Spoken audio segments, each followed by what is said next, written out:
Hey guys, welcome to my channel, and today we're going to take a look at another horrible case with you. The son of a wealthy businessman, 6-year-old Robert Bobby Cosgrove Greenlease Jr., was abducted from his school, Notre Dame de Sion in Kansas City, Missouri, on September 28, 1953. As the authorities began a large search for the young boy, the city was engulfed in panic and commotion, but the abductor eluded capture. Soon after, Bobby's family started getting a flurry of phone calls and letters demanding an outrageous sum of money in exchange for their son's safe return. The case's twists and turns became even more startling as it attracted national notice. Who was responsible for the abduction? Was it a stranger or a member of the family? Would Bobby's family ever be reconciled with him if he were ever discovered alive? We are examining Bobby Greenlease's unsettling situation today. So let's go straight to the riddle without any more ado. With a population of over 500,000, Kansas City is situated in the western region of Missouri. It is Missouri's biggest city. With a variety of eateries, retail establishments, and entertainment venues, the Kansas City Power and Light District is one of the city's most recognizable attractions. The Kauffman Center for the Performing Arts and the Nelson Atkins Museum of Art provide visitors more opportunities to see the city's thriving art scene. It's difficult to forget the horrifying crime that previously took place in this city in the 1950s, though, despite all of the beauty and excitement. Multi-millionaire Robert Greenlease Sr. lived in Kansas City's affluent Mission Hills area and had it all. He was a vehicle dealer with locations all throughout the nation. Early in the 20th century, he brought General Motors automobiles to the Great Plains, which is how he made his money. The birth of his son, Robert Bobby Cosgrove Greenlease Jr., on February 3, 1947, at the age of 65, permanently altered his life. Robert's second wife was Virginia Pollock, Bobby's mother. The Greenlease family was loyal to their beloved Bobby and had a luxurious lifestyle. Virginia, his older sister, was born in 1941, therefore he wasn't an only child. In addition, he had a 1917-born half-brother named Paul. Robert's first marriage produced a son named Paul. Bobby was enrolled at the esteemed Notre Dame de Sion, a private Catholic school situated at 3823 Locust Avenue in Kansas City, when he was 6 years old in 1953. He developed alongside his contemporaries there. Bobby's future was bright and everything was going well, but destiny had other ideas for the young child and his family. On the morning of September 28, 1953, Bobby's school, Notre Dame de Sion, was much like any other day. Nobody could have predicted, though, how tragically this day would shortly turn out. When Sister Moran, the nun on duty that day, opened the school door at about 11 in the morning, she was met by a chubby woman who claimed to be Bobby's aunt. The woman revealed that Virginia, the boy's mother, had been taken to St. Mary's Hospital after suffering a heart attack while shopping at the Country Club Plaza. She continued by saying that she was told to take the boy to his mother right away by the Greenlease family. Sister Moran went to get Bobby from his classroom without thinking twice. The 6-year-old, who was naive and trusted people, had no reason to suspect the woman's identity or motivations. The nun watched as he took the woman's hand and they both climbed into a taxi and drove away. She figured everything was all right. Nobody realized that the woman wasn't Bobby's aunt. And what happened that day would forever alter the Greenlease family's course in life. Virginia will never forget the phone call she got less than an hour after the unidentified woman took Bobby. Another nun from Bobby's school, Sister Martha Anna, was on the other end of the telephone. She had called the family's residence to ask about Virginia's alleged heart attack. However, the nun was shocked to learn that nothing similar had occurred. Virginia had not suffered a heart attack and was not in the hospital. Both Virginia and the nun quickly realized that something evil was going on, and they quickly came to the conclusion that Bobby had been abducted. Virginia immediately called her husband Robert after speaking with Sister Martha over the phone and told him what had transpired. Like his wife, Robert was astounded and perplexed. As soon as possible, he reported the offense to the Kansas City Police Department. To help with the problem, the FBI was also called in. As word spread that Bobby had been abducted, panic swept the city. Despite launching a large manhunt, the authorities were unable to find the woman who had abducted the boy, which hindered their efforts. Hope started to wane as the hours passed. However, Bobby's parents received the first of many ransom notes on the same day that Bobby was seized. Signed by a person going by M, The letter requested $600,000, 0 cents, to ensure Bobby's safe return. It was an astounding sum of money, more than $6 million, 0 cents in today's dollars. The demands, however, did not end there. Additionally, M demanded that the ransom money be paid in $10, 0 cents, and $20, 0 cents small denomination notes. After learning of the ransom note, the authorities set to work finding the enigmatic M and securing Bobby's release. An additional ransom note arrived on September 29, 1953. This time, a pin Bobby had been wearing the day he was abducted was sent with the letter. Desperate to ensure his son's release, Robert made the decision to go collect the ransom money and sought assistance from connections and trusted friends. Among them was Commerce Trust Company Executive Vice President Arthur Eisenhower. In addition, he was the brother of the U.S. President at the time.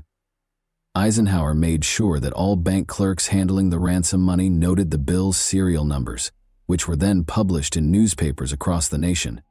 As Bobby's family continued to collect the astronomical ransom requested by the kidnapper, the excruciating wait for his safe return seemed to drag on forever.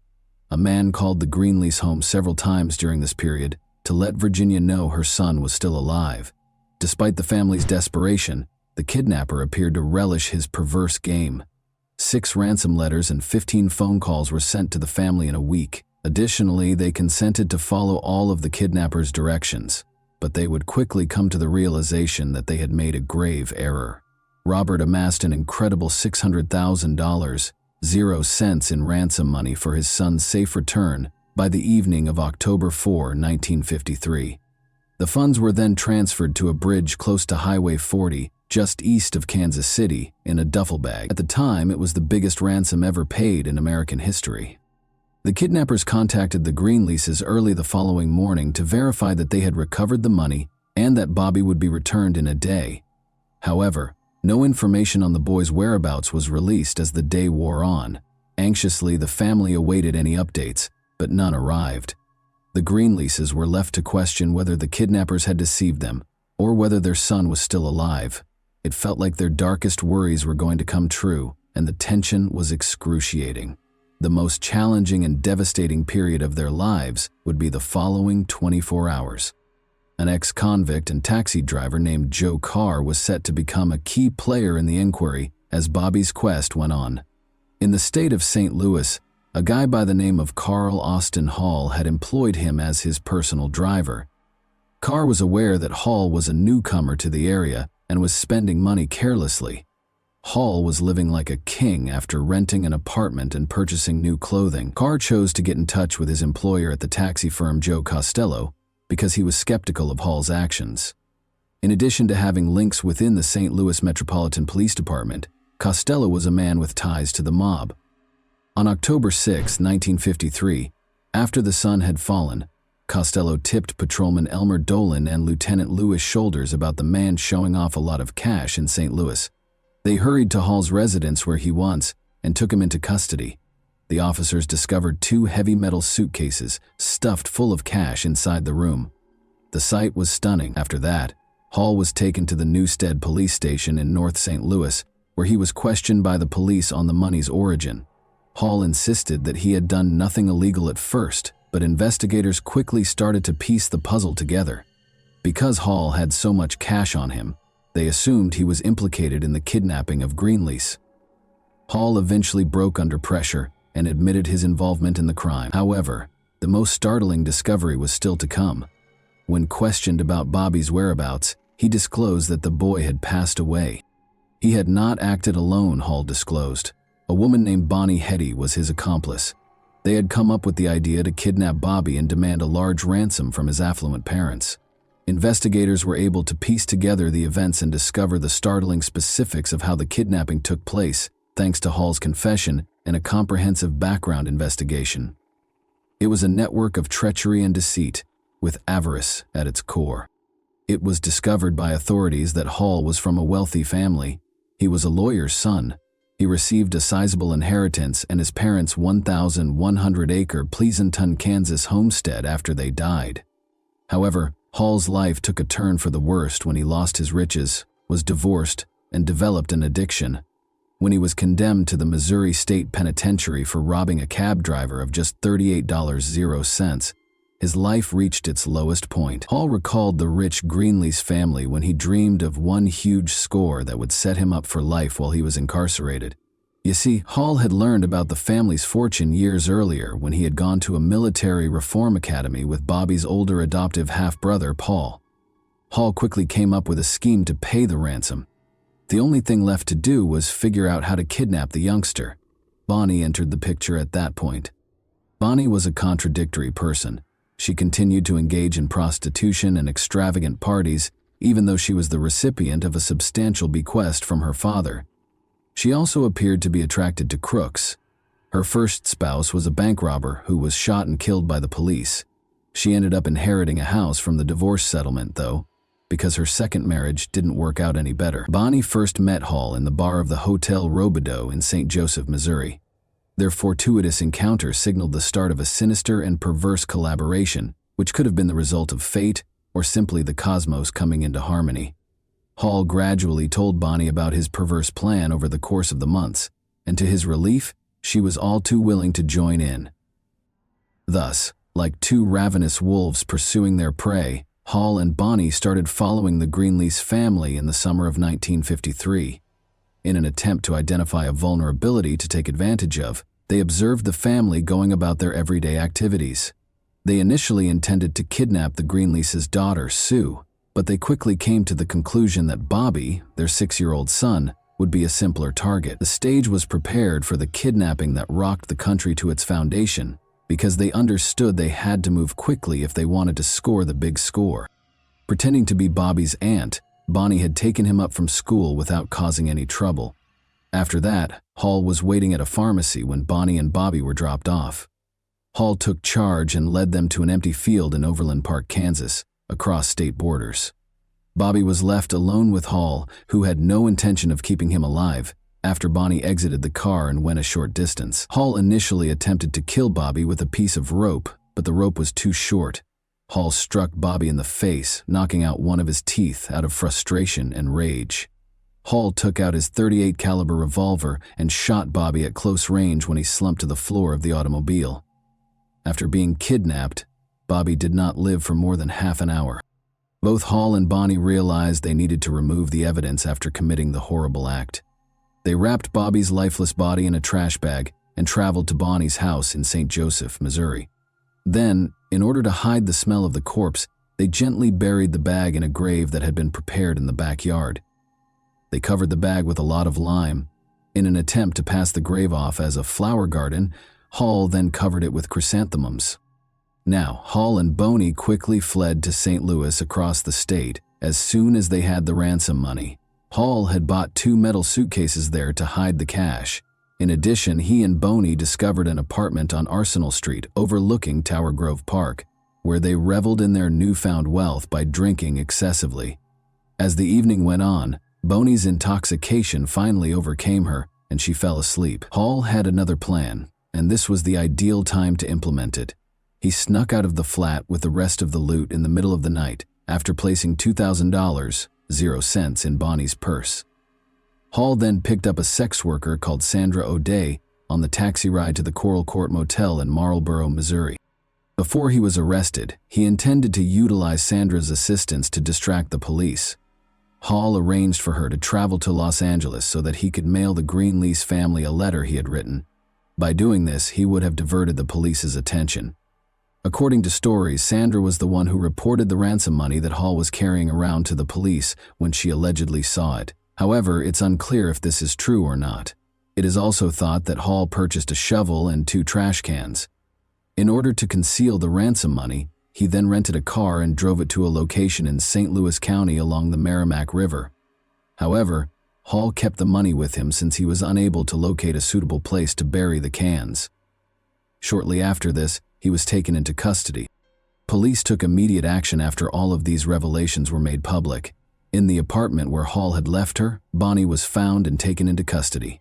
They both faced the full weight of the law for their crimes after being charged with capital murder and kidnapping.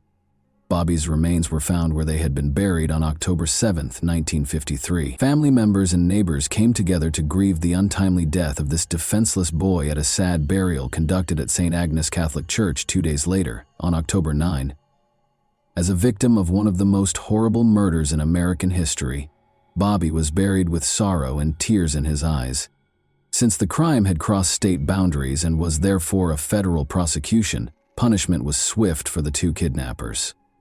Hall and Bonnie entered a guilty plea to the accusations against them when they appeared in court on October 30, 1953. After only 1 hour and 8 minutes of deliberation, the jury recommended the death penalty. Hall and Bonnie accepted their fates on November 19, 1953, less than a month later, and neither attempted to challenge the decision. Just 81 days after the kidnapping, on December 18, 1953, they were both put to death in a Missouri gas chamber. Hall was 34 years old, and Bonnie was 41 when they passed away. There were several complexities in the aftermath of Bobby's kidnapping and death. The Greenlees family may have found closure with Hall and Bonnie's execution, but it also exposed a shocking truth. Now, just half of the ransom money was found when Hall was taken into custody. Unaccounted for was $312,000, 0 cents in total. The cops that arrested Hall, Patrolman Dolan, and Lieutenant Shoulders were suspected of stealing the missing funds. At first, though, they denied this, saying they had delivered all the cash to the police station. They ultimately faced federal charges and were found guilty of perjury. Shoulders received a sentence of 3 years in jail on April 15, 1954. Dolan, however, was sentenced to 2 years in prison. However, this was not the end of the story. Shoulders unexpectedly passed away in 1962. Shoulders and mob boss Joe Costello had actually stolen half of the ransom money, Dolan told the FBI after this. It wasn't until Shoulders and Costello were dead that Dolan finally told the truth. He had been too afraid to speak up earlier for fear of reprisals. In July 1965, President Lyndon B. Johnson pardoned Dolan for his assistance. This was the conclusion of Bobby's tragic story. We are reminded when we consider the terrible events of 1953 that Bobby eventually received justice, albeit at a high price. We have to keep asking ourselves, how can we stop catastrophes like this from occurring again? What can we learn from Bobby's story, therefore? And how can we apply this understanding to create a society that is safer and more equitable for everyone? And that wraps up today's chilling story. If you enjoyed this video, don't forget to like and subscribe so you never miss a new upload. Also, let me know in the comments what part of this story shocked you the most. Thank you for watching, and I'll see you in the next video.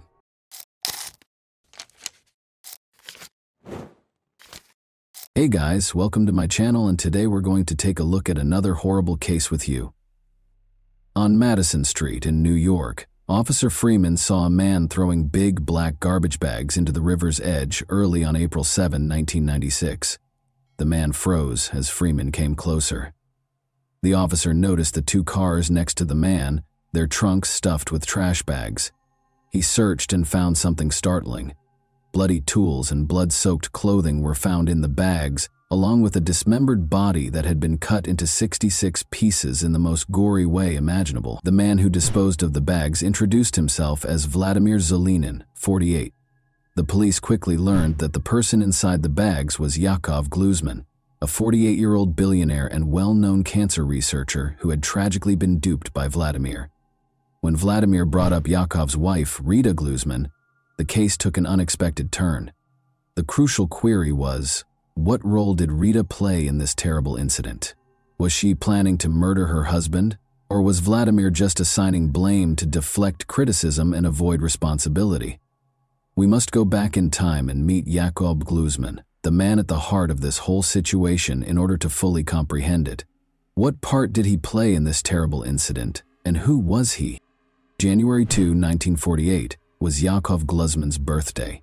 He was an internationally renowned scientist who made significant contributions to the study of cancer. Since their early years in Ukraine, which was then a part of the Soviet Union, Yakov and his wife Rita had known one another. 1948 saw the birth of Rita Gluzman in Ternopil, Ukraine. She was the oldest child of Holocaust survivors, Paula and Lob Shapiro. As a child, Rita saw friends and family members killed by the Nazis, which gave her a distinct viewpoint. Nevertheless, Yakov was unable to obtain a visa to depart the Soviet Union due to his importance as a researcher. He was regarded as an emerging, talented scientist. In February 1970, Rita found out she was expecting their son after departing for Israel.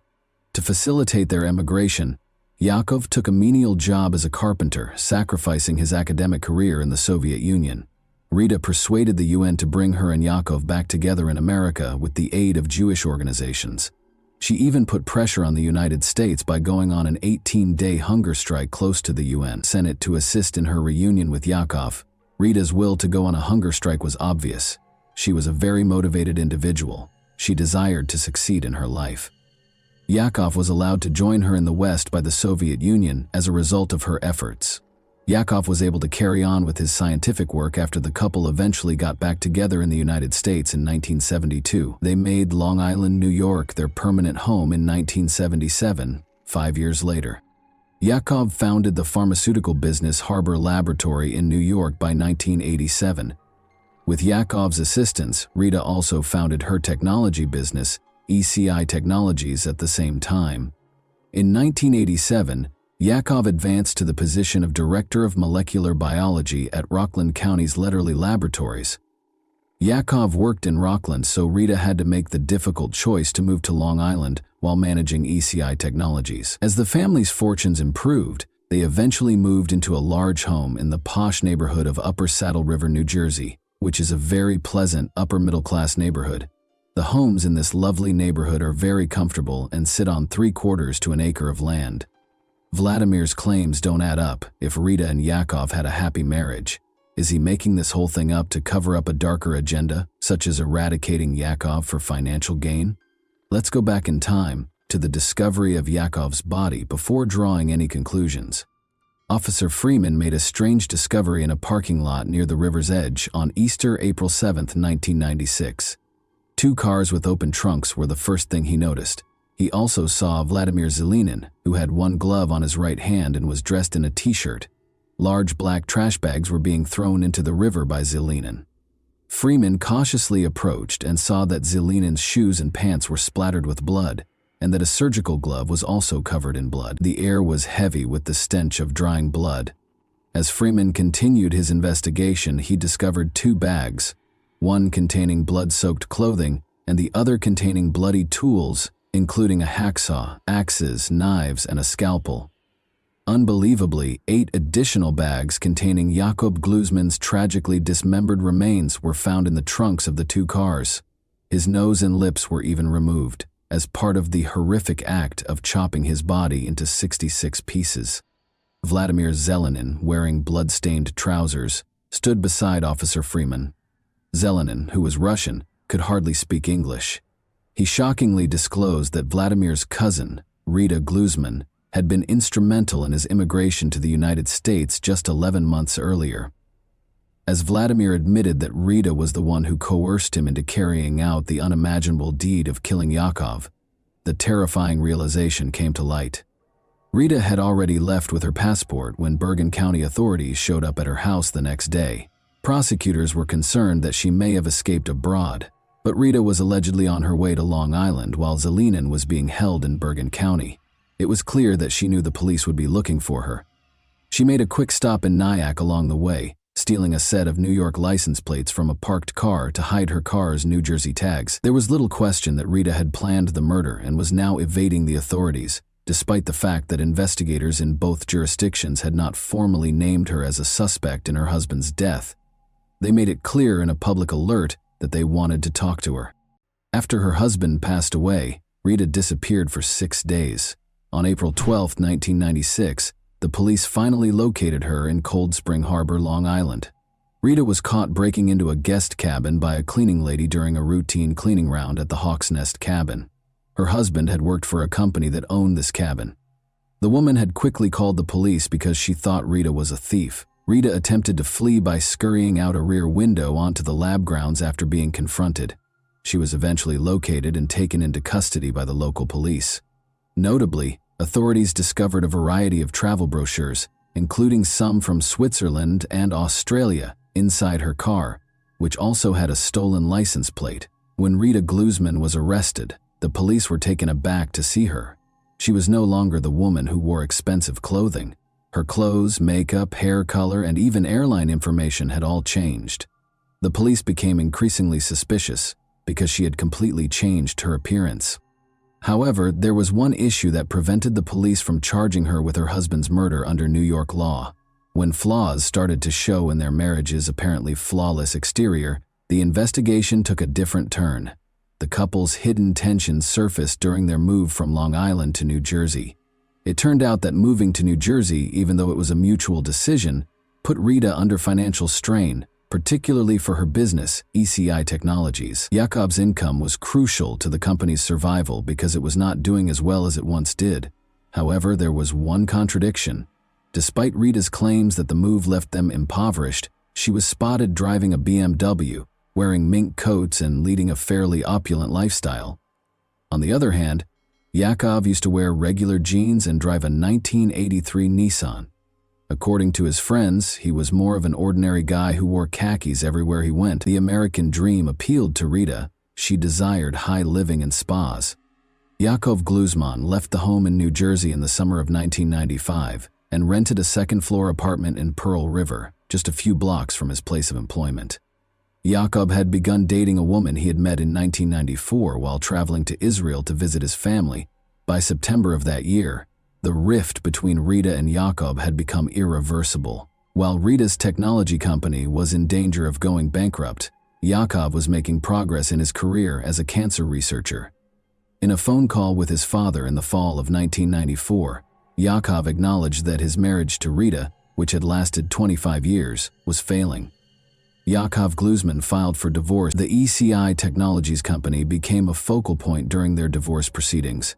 Yaakov insisted on thoroughly examining the company's finances before accepting any terms, while Rita desired sole ownership. Rita was devastated to hear this. Yaakov claimed marital cruelty as the cause of the divorce when he filed for it. Tragic events occurred 4 months later, in 1996, when the couple's already shaky relationship was further strained when their 25-year-old son died while serving in the Israeli army. Yaakov wanted to leave Rita because she was so furious. How could he have the audacity to abandon her, who was so invested in his transformation in the United States? Rita noticed that she was becoming desperate, and some people noticed that her behavior was becoming unpredictable. She found it difficult to control her cravings for luxury, even after Yaakov gave her $90,000 when he moved out a year earlier in 1995. She was suddenly in America, where she could eat as much as she pleased. For her, it represented success. Rita Gluzman engaged a private investigator to look for any negative information about Yaakov in an effort to stop the divorce. She went to unlawful measures such as wiretapping Yaakov's phone and even threatening to spread the AIDS virus to his girlfriend. She wanted to discredit this woman in Israel by putting cocaine on her, among other things. She had attempted to hire a lot of people. Her husband was being followed by others. She had extortion attempts against her husband's family. Rita Gluzman started planning his murder after these plans failed to stop the divorce. She experienced yet another setback when she was arrested on shoplifting charges after being caught stealing small items from a New Jersey pharmacy. Her business kept failing, and as accusations were made by both parties, the divorce process grew more acrimonious. Rita was prepared to involve her cousin Zelinin and had already made a firm decision. Despite being straightforward, her plan was extremely cruel. Rita got a key to her ex-husband's apartment in the months before Easter. During one of their arguments, she persuaded him to give it to her and had a copy made. She was aware of her ex-husband's routine, which included him spending Saturday nights at the lab and typically coming home at 11:30 p.m. Knowing this, Rita made sure they had everything they would require, including a knife, a scalpel, a hacksaw, and a variety of cleaning supplies. Rita and Zelinin drove from Bergen County in a late-model Ford Taurus registered to her company on the evening of April 6, 1996, just hours before Yaakov was scheduled to return home. They parked near Yaakov's apartment in a poorly lit spot and waited in silence in the living room. It was 11:30 p.m. when Yaakov parked his Nissan Maxima and went inside his apartment. At that moment, Zelinin struck first with an axe. When Yaakov entered his apartment with an axe and a hatchet, she and Vladimir were waiting for him and jumped on him, attacking him. Rita Gluzman then approached and started striking her husband with the axe, according to Zelenin.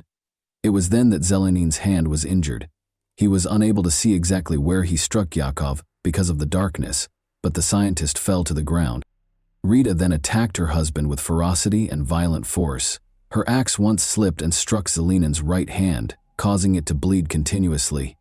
Rita insisted that they would examine Zelenin's wound later because they were pressed for time. She took a knife out of the bag and stabbed her ex-husband in the chest to make sure he was dead. His bloody body was dragged into the bathroom, where it was dismembered. Rita was adamant that no part of the man was big enough to be recognized. To make it impossible for anyone who might find the body to identify him, they even cut off his nose and lips, in addition to cutting off his fingertips to prevent fingerprint identification. Rita went into a cleaning frenzy, trying to get rid of any sign of the crime while Zelenin kept butchering the body. Around 3 a.m, Kathy Armstrong, a neighbor who lived 1 floor below Yakov, was the only one who heard a thumping and banging sound. April 7, 1996. She was unaware that the remains of Yakov were being disposed of, his bloody clothes and body parts packed into 9 plastic garbage bags. Another bag was filled with the equipment needed for the gory task. After that, the bags were placed in the 2 cars' trunks. After returning to East Rutherford, Zelenin would dispose of Gluzman's remains in the Passaic River and then, before dawn, dispose of the car. But there was a hitch. They were not on time. Zelenin unintentionally set off the car's theft alarm while loading it. If anyone in the apartment complex heard the alarm, they didn't bother to look into it because it was only a short cry in the night. Rita, however, became frightened, leapt into the Taurus and told Zelenin to run. After circling the neighborhood for a while, they cautiously made their way back to the apartment complex, checked to make sure everything was okay, and went back to their solemn task. And it took longer than Rita had expected to dismember Yakov and clean his apartment. The necessity to treat Zelenin's hand wound, which resulted from Rita's violent behavior against her husband, further threw off this schedule. Zelenin and Rita stopped at a CVS pharmacy in the town of Fairlawn on their way south. It was captured on a security camera that Rita spent $32 on bandages. What at first glance seemed to be a simple murder case turned out to be anything but. After investigators inspected the crime scene at Yakov's Pearl River apartment, the strange traces of forensic evidence that the investigators found had not yet been tested. Even after testing, there was still uncertainty, because there was no assurance that Rita would be directly implicated in the crime. The police knew that even if they were able to locate Rita's stray fingerprint, a competent defense lawyer could have it rejected by linking it to one of the couple's sporadic arguments. At this point, Zelenin's confession was the only solid evidence the police had. This presented a problem, though, because according to New York state law, an accomplice's testimony could not be used as the basis for a murder case unless it was backed up by other witnesses or strong evidence, neither of which was present at the time. Michael Rosen, Rita's lawyer, attempted to obtain bail the day after her arrest, pointing to the peculiar circumstances of the case. Rosen filed a felony examination after the judge denied bail despite the possibility of murder charges. For Rita to be detained without bail, prosecutors had 48 hours to demonstrate that she was dangerous and that there was a chance she would run away again. Since the police couldn't produce enough proof, Rosen was successful and Rita was taken to jail after posting a $250,000 bond. However, everything changed when an FBI agent called. Unexpectedly, Rosen was ordered to bring Rita to the United States, White Plains Federal Court Building. Rosen found this surprising and didn't understand why the federal government was becoming involved. The reason became evident as Rosen and Rita arrived. Local authorities had worked with federal prosecutors to devise a novel strategy to charge Rita for her role in her husband's death, while Michael Rosen had been preoccupied with getting her bail. Federal prosecutors invoked the Violence Against Women Act, a 1994 domestic violence statute, in a brief 4-page complaint. It was a daring step. This law permitted federal intervention in cases of domestic violence committed by someone who crosses state lines, a tactic that had never before been employed against a woman. But it gave the police the power they needed to bring Rita to justice. It was noteworthy because it gave them permission to use Zelenin's testimony. In court, Zelenin described the events leading up to the incident and how they dismembered Yakov. Vladimir Zelenin claimed that Rita Gluzman was behind a wall a few feet away, and that he was concealed behind the door as it opened. Zelinin struck Yakov's head with an axe for the first time as soon as he entered the room. With a knife in hand, Rita hacked and stabbed Mr. Gluzman until she nearly cut Zelinin's fingers off his right hand. According to Zelinin, he began by chopping off the arm at the shoulder, followed by the left leg below the knee and the right leg below the knee. Then, he claimed, he severed his head. Witness reports from Yakov's neighbors who saw a couple packing bags into a car at 3 in the morning were among the other pieces of evidence the police brought in. April 7, 1996, Rita was recognized by a pharmacy employee as the agitated woman buying bandages and antiseptic at 4 in the morning. The same morning.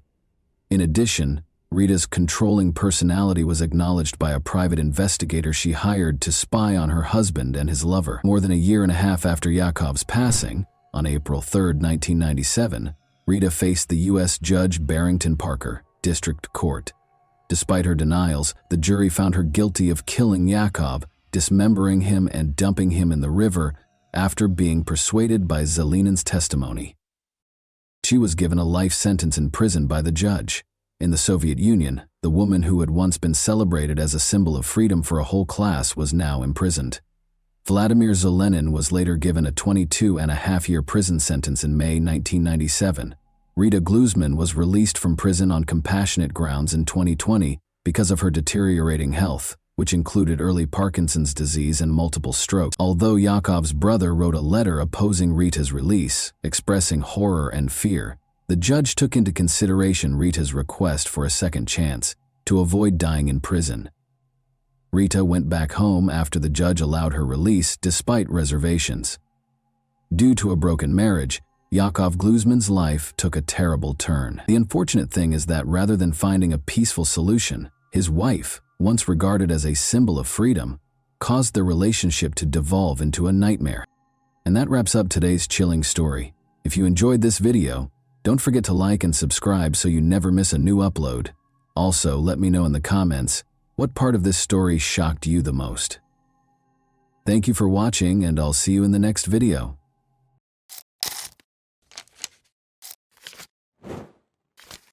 Hey guys, welcome to my channel, and today we're going to take a look at another horrible case with you.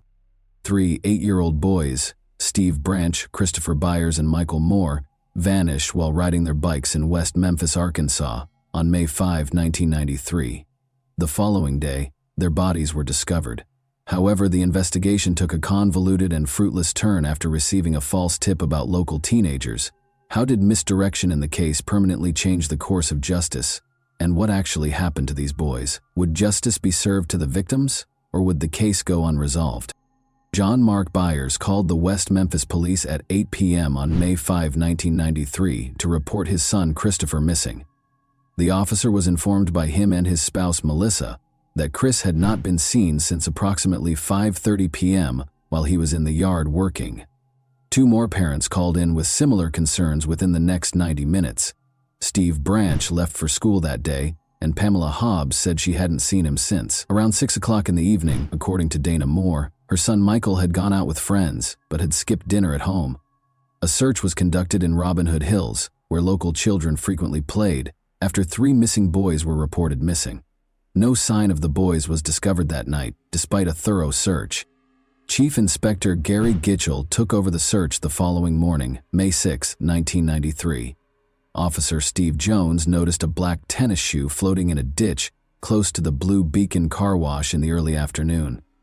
Within 15 minutes, Sergeant Mike Allen found the bodies of 3 young boys who had been murdered in Robin Hood Hills: Steve Branch, Michael Moore, and Chris Byers. In a drainage ditch, the 3 boys were discovered naked, their hands and feet bound with their own shoelaces. Nearby, their clothing was discovered entangled in mud and tree sticks. Christopher Byers suffered from severe genital injuries, including mutilation. Moore and Branch died from multiple injuries and drowning, while Byers' official cause of death was multiple injuries. Because there was insufficient evidence, the police's initial suspicion of rape was later refuted by expert testimony. A pair of pants recovered from the scene contained trace amounts of sperm DNA.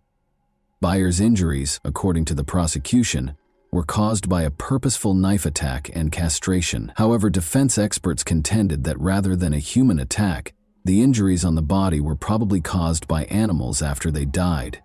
The only victim with drugs in his body was Byers. Ritalin, a drug for ADHD, was prescribed to him in January 1993. Nevertheless, the initial autopsy report misidentified the medication as carbamazepine and noted a dosage that was less than what was recommended. Surprisingly little evidence was found at the crime scene on May 5, 1993, despite the heinous nature of the crime. The absence of blood and fibers perplexed the police, who also observed that the area appeared to have been cleaned. They had to deal with a well-known case that attracted national attention, but they had few leads to help them find the person or people responsible. Terry Hobbs, Steve Branch's stepfather, broke down in tears as Gitchell came to the group of people gathered at the edge of the woods to break the terrible news. The town was shocked by the crime's savagery, which prompted an immediate investigation. In this instance, the notion of a satanic connection emerged for a number of reasons. The community was horrified by the gruesome details of the crime, including the castration and the placement of the bodies. The crime scene's remote location further heightened the anxiety. Media reports frequently contributed to the widespread fear of satanic rituals in the United States in the early 1990s. Many communities were especially vulnerable to these fears, particularly those with strong religious convictions. The combination of local beliefs, the graphic nature of the crime, and media coverage made people believe it might be connected to a cult, even though there was no concrete proof of satanic activity in West Memphis at the time. More rational explanations, like the possibility that the boys were harmed by a person they knew, were frequently eclipsed by this suspicion. Chief Inspector Gary Gitchell's announcement that the police were looking into a number of theories, including cult activity, fueled the fire. This preliminary inquiry sparked controversy, resulting in erroneous convictions and posing significant doubts regarding the validity of the evidence and the participants' intentions. 3 young men, Jason Baldwin, Damian Eccles, and Jesse Miskelly Jr., were soon identified as suspects by investigators, and the pursuit of answers permanently altered their lives. A local teen with a problematic past was Damian Eccles. He was a 17-year-old high school dropout who was well known for his sinister hobbies and mental health issues, which included severe depression. He was a prime suspect in the case because of his unusual appearance, which included tattoos, long hair, and black clothes. Because of his interactions with Eccles, Jerry Driver, a juvenile probation officer in Crittenden County, also thought that there was a satanic cult in the area.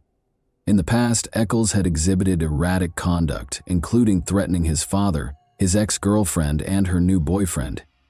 Eccles had a history of mental health problems, including being put on suicide watch during his stay in a mental health facility in Oregon. He had additional difficulties in juvenile detention after returning to Arkansas, which ultimately resulted in his hospitalization in Little Rock. He kept going to therapy even after being freed, and he made disturbing claims that he wanted to follow infamous criminals like Charles Manson. Jerry Driver was extremely troubled by these remarks and grew to believe that Eccles was responsible for the killings.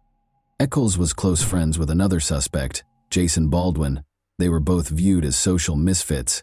Despite Baldwin's academic success and his lack of interest in magic, they connected because they had both felt alienated.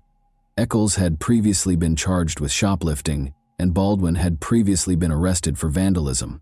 Baldwin, on the other hand, demonstrated drawing ability, and one of his instructors urged him to study graphic design in college. Jesse Miskelly Jr., the third suspect, had little to no relationship to Baldwin or Eccles. He was notorious for getting into fistfights with other teenagers at school and for having a short fuse. Like Eccles, Miskelly had left high school, but Baldwin was still doing well in school. Damian Eccles was questioned by police several times between May 7 and May 10, both at his residence and at the police station. During these sessions, Eccles repeatedly asserted that he knew nothing about the boys and called the killer sick.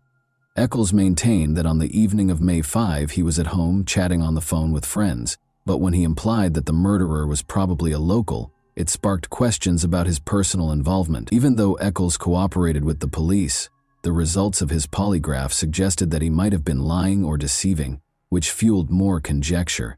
Investigators also focused on Jason Baldwin, who denied any misconduct, but they kept examining both teenagers. When local waitress Vicky Hutchison stated that she thought the killings were connected to a cult, the case took a different turn. She was keen to help the police and advised them that she could make friends with Eccles in order to conduct additional investigation. Miscellany got to know Eccles when he worked as a babysitter for Vicky Hutchison. After introducing him to Eccles, Hutchison started questioning Miscellany about the case. Miscellany reportedly joined Hutchison at an occult event, or Sabbat, where she observed strange rituals and sexual activities involving young people. As a result, Miscellany was taken to the police station to be questioned. When Aaron, Hutchison's son, stated that he had gone to the woods with the killed boys and said he had witnessed 5 men acting strangely, the matter became more complicated. This added complexity to a story that was already unreliable due to inconsistencies. Her answers to the police's polygraph test showed that she was telling the truth. Chief Inspector Gary Gitchell and his team made the decision to question Jesse Miscellany Jr., a suspect in the killings of the 3 young West Memphis boys on June 3, 1993. About 9 in the morning, they came up to him. The $35,000 reward for information that could result in arrests was highlighted.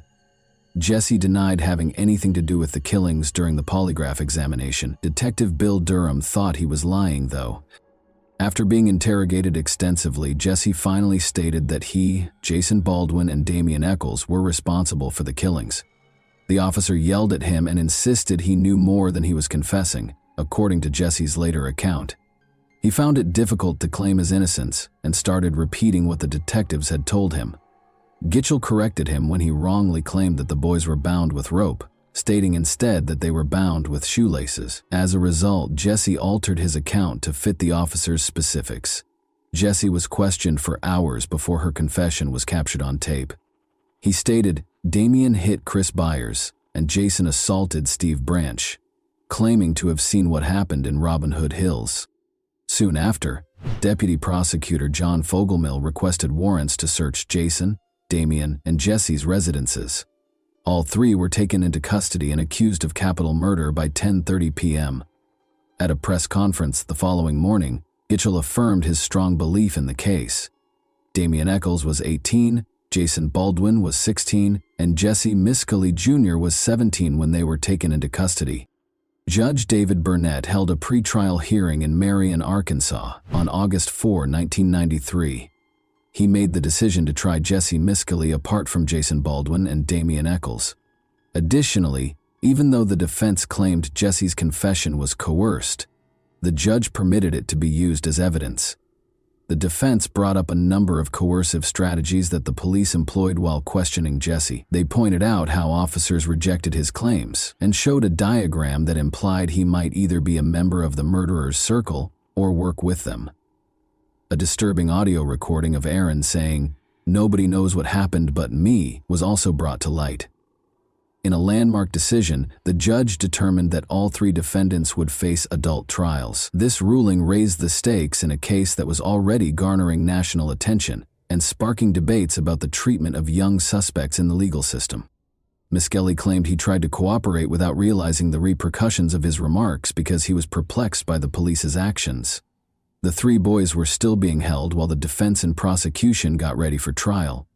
Blood was discovered on a knife that had belonged to Chris Byers' stepfather, John Mark Byers, during the evidence collection process. The blood on this knife matched that of Chris and Mark, and it had been given away soon after the killing. The police did not pursue this lead, though. The night the boys vanished, a local restaurant employee also claimed to have seen a confused man covered in blood and mud. Despite gathering samples, the police never pursued this lead and eventually lost the evidence after the man left blood smears in the restroom. Miscellany withdrew his confession and refused to repeat his previous statements, despite the prosecutor's intention for him to testify against Eccles and Baldwin. Baldwin and Eccles' trials began on February 28, 1994. As Judge Burnett, Prosecutor Fogelman, and the defense teams determined what evidence could be presented to the jury, both trials received significant media coverage and encountered legal difficulties. A jury consisting of 5 men and 7 women heard Jesse Miscellany Jr.'s trial in Corning, Arkansas, on January 18, 1994. Although prosecutor John Fogelman acknowledged that Jesse's confession contained inconsistencies, he asserted that these were caused by Jesse's attempt to minimize his involvement in the killings. He maintained that Jesse had relationships with Jason Baldwin and Damian Eccles. Dan Stidham, the defense lawyer, retorted that Jesse was unfairly singled out because of pressure to make arrests. He claimed that the investigation was skewed by what he referred to as the Damian Eccles tunnel vision. Stidham maintained that he was afraid while being questioned and that Jesse's confession was coerced. When the mothers of the 3 murdered boys testified about their final moments with their sons on May 5, 1993, the trial became emotional. Because he was concerned that it might annoy judges who felt sorry for the bereaved families, Stidham decided against asking that line of inquiry. The prosecution's version of events was unsettling. Investigators explained how the boys' bodies were painfully found during the search for them. In the courtroom, the jury noticed the boys' bicycles leaning against a wall. The mood was solemn, as Fogelman displayed more than 30 gory images of the corpses. As more unsettling pictures were displayed, pathologists talked about the autopsy results.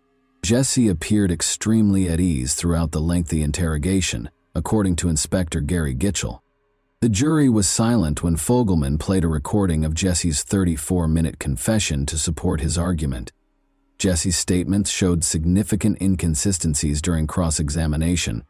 The evidence did not support his claims that the boys were bound with brown rope and that the killings occurred at noon. Detective Gitchell claimed that Jesse's confusion was the cause of these mistakes because they were concerned that Aaron Hutchison's story might be discredited. The prosecution decided not to call him. Vicky, his mother, was called instead, and she talked about her quest for justice. She maintained that her concern for the boys drove her, not the $35,000 reward. Jesse's statements revealed some serious contradictions during cross-examination, particularly with regard to the dates of the murders. Aaron Hutchison, a crucial eyewitness, was not called to testify by the prosecution. Rather, they introduced his mother, who spoke about her attempts to get the boys justice. Regarding tangible proof, Jesse's involvement in the crime was not demonstrated by any signs. Regarding certain fibers discovered close to the bodies, a crime lab specialist testified. She subsequently explained, though, that those fibers might have originated from more than just Jesse. Stidham was worried about Jesse's low IQ, so he decided not to have him testify. Rather, he called a polygraph examiner to discuss false confessions in an attempt to raise reasonable doubt. The judge permitted the examiner to describe the pressures that can cause someone to make a false confession, but he decided that the polygraph results could not be used. In his defense testimony, social psychologist Dr. Richard Offshee discussed how Jesse's confession was impacted by police pressure. He was permitted to explain, in spite of the prosecution's objections, that Jesse made a false statement as a result of the pressure he was under, particularly because he had low self-esteem. The prosecutor brought up the fact that Jesse had not been physically hurt by the police during cross-examination. This gave Stidham the opportunity to highlight how Jesse's confession was impacted by the type of questioning, and how psychological pressure played a significant role in what transpired. In his closing remarks, Fogelman referred to the defense's arguments as distractions and advised the jury to believe the detectives and disregard allegations of coercion. The prosecutor emphasized that Jesse's confession was unambiguous, but Stidham cautioned that it would be a grave error to execute an innocent person. The following day, Jesse lowered his head as he walked into the courtroom. He was devastated when the jury convicted him of first-degree murder. When the judge asked him if he had anything to say, he simply replied, "No." The trial brought up serious issues with the legal system, with many people thinking that an innocent person was punished. He was given a life sentence without the possibility of parole.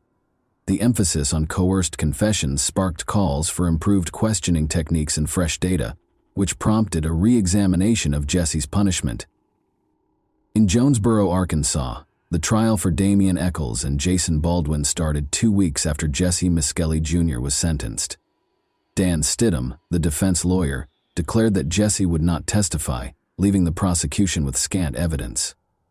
The prosecutors could claim that Eccles' apparent interest in witchcraft was connected to his involvement in the case, because the judge prevented the two defendants from having separate trials. In essence, they could infer Baldwin's guilt from Eccles' background.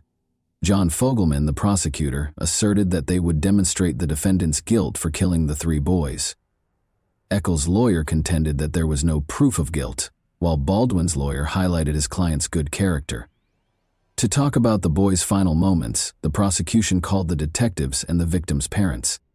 The judge rejected the defense's request for a mistrial after detectives brought up Jesse's confession. Ridge further asserted that Damien implied he was engaged in supernatural activities by mentioning demonic forces. To bolster their argument, they displayed objects from Damien's house, including a dog skull and occult books. In his testimony, medical expert Dr. Frank Peretti mentioned a knife discovered close to Damien's home that matched the victim's wound. However, it was later discovered that the victim's stepfather's knife might also match. The defense sought to expose contradictions in the prosecution's claims and emphasize the paucity of credible evidence connecting Eccles and Baldwin to the crime.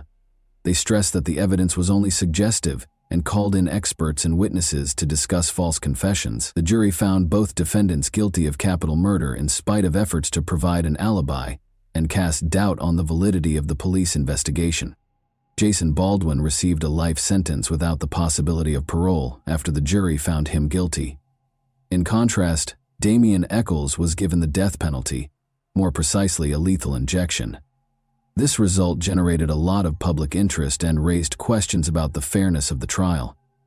The West Memphis Three's defense teams diligently sought to appeal their sentences shortly after their trials, pointing out mistakes in the trial and introducing fresh evidence. Vicky Hutchison acknowledged lying under duress from the police, and the jury foreman was charged with misconduct during the trial, which might have affected the outcome. A new hearing resulted from new DNA evidence that connected Chris Byers' stepfather, Terry Hobbs, to the crime scene. There was broad support for the case. Devil's Knot, written by Arkansas reporter Mara Leverett, focused on the failure of justice, while Paradise Lost, a documentary directed by Bruce Sinofsky and Joe Berlinger, was released in 1996. Johnny Depp, Natalie Maines, and Eddie Vedder were among the celebrities who expressed their support. Following several unsuccessful appeals, the Arkansas Supreme Court scheduled a hearing for the new evidence on November 4, 2010. After realizing that this evidence might not establish their innocence, Eccles' new attorneys negotiated with the Attorney General to forego the hearing and proceed with new trials. They suggested an Alford plea, which limited the defendants' ability to seek damages for their erroneous convictions, but permitted them to enter guilty pleas to lesser charges while retaining their innocence. Jason Baldwin reluctantly agreed to the plea in order to spare Eccles from being executed. After serving 18 years in prison, all three men were released on August 19, 2011. However, there was no compensation for their time served and no additional investigation into the initial murders, so their case remained unresolved. After it was initially lost, Eccles' lawyers requested access to the crime scene evidence for DNA testing in July 2021. The majority of the evidence was later found to be undamaged. The Arkansas Supreme Court's decision on April 18, 2024, that people who accept an offered plea still have the right to request a new trial under a particular act, and permitted Eccles to undergo new DNA testing, sparked discussions about justice, the validity of eyewitness testimony, and how societal anxieties can influence court rulings. The case serves as a reminder of the issues with the legal system and the continuous fight for people who were wrongfully convicted and imprisoned. And that wraps up today's chilling story. If you enjoyed this video, don't forget to like and subscribe so you never miss a new upload. Also, let me know in the comments what part of this story shocked you the most. Thank you for watching, and I'll see you in the next video.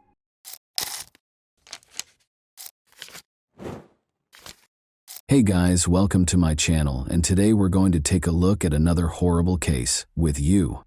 In a blueberry field in Michigan, a metal trunk containing the charred remains of an unidentified man was discovered in 2002.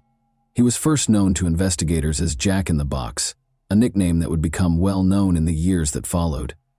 Not until more than 10 years later, after countless detective efforts and revolutionary developments in forensic science, was the victim identified as Roberto Caraballo. This revelation, however, came with a terrifying twist: a web of murder, treachery, and a dark family plot. This is the tale of how the Jack in the Box case was resolved, illuminating a horrific homicide that permanently altered Michigan's past. An unusual and unsettling sight was discovered by a farmer on May 8, 2002, while working in a remote blueberry field in Ottawa County, Michigan. An old metal trunk tucked away among the bushes. The trunk had been badly burned, and it smelled awful, as if it contained something gory. The horrific reality of a body that had been mercilessly burned beyond recognition and left to decay in the trunk was what he had hoped was only an illusion. The remains of a body that had been burned beyond recognition were discovered when police arrived and forced open the charred lid. The man had been placed in the trunk, covered in gasoline, and set on fire after suffering blunt force trauma, according to detectives. Investigators couldn't make sense of the scene. Since the fire destroyed any fingerprints or distinguishing characteristics, the condition of the body made identification all but impossible. Detectives thought the murder must have occurred somewhere else before the trunk was left in the remote field, because there were no indications of a struggle at the scene. Because there were no witnesses or hints to help identify the victim, investigators had a difficult time figuring out who this man was and how he met such a terrible end, and the case ultimately went cold. Early leads in the case produced no noteworthy progress, despite the best efforts of law enforcement. In order to gather information about missing people, odd behavior, or anything that might help identify the victim, investigators canvassed the local communities. Due to the limited forensic technology available at the time, detectives were left without answers in the absence of fingerprint identification or DNA database matches. The forensic analysis, which showed that the man was probably middle-aged and had died violently, was the only information available for years. The case turned into one of the most puzzling unresolved mysteries in Michigan. After the story was reported by the media, the victim was dubbed Jack in the Box. The public and fans of true crime were enthralled, curious about the identity of this man and the reason behind his body's ruthless disposal. Detectives kept returning to the case in the hopes that new technology or a different viewpoint would reveal the truth, but the case cooled without any clear direction.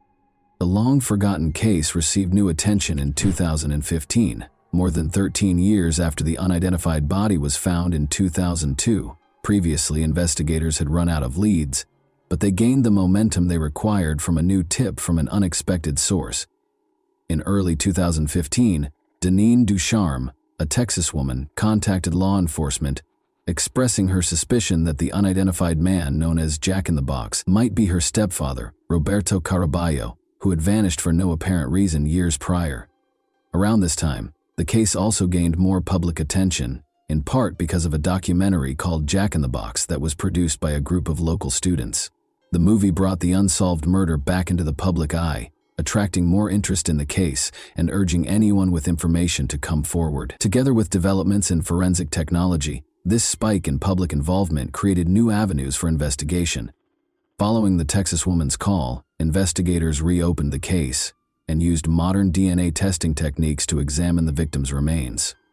Detectives followed the woman's lead and compared her DNA to samples from the Texas family.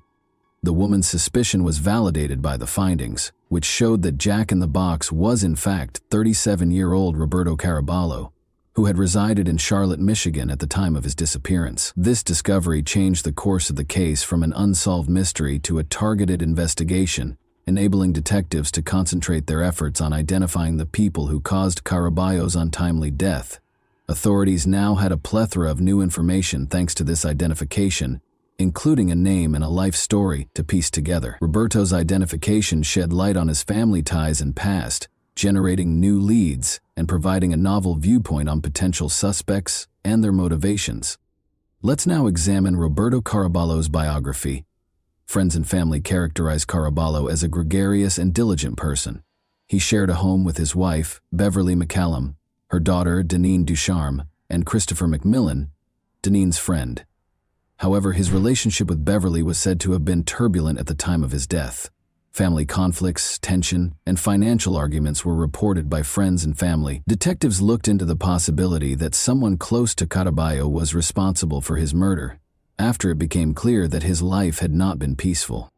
Authorities focused on Caraballo's immediate family after his identity was established, especially his wife, Beverly, her daughter, Deneen, and her friend, Chris McMillan.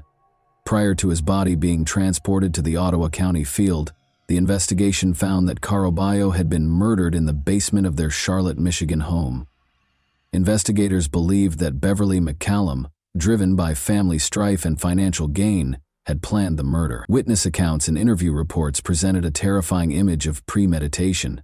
The murder was thought to have been meticulously planned by McMillan, Deneen, and Beverly.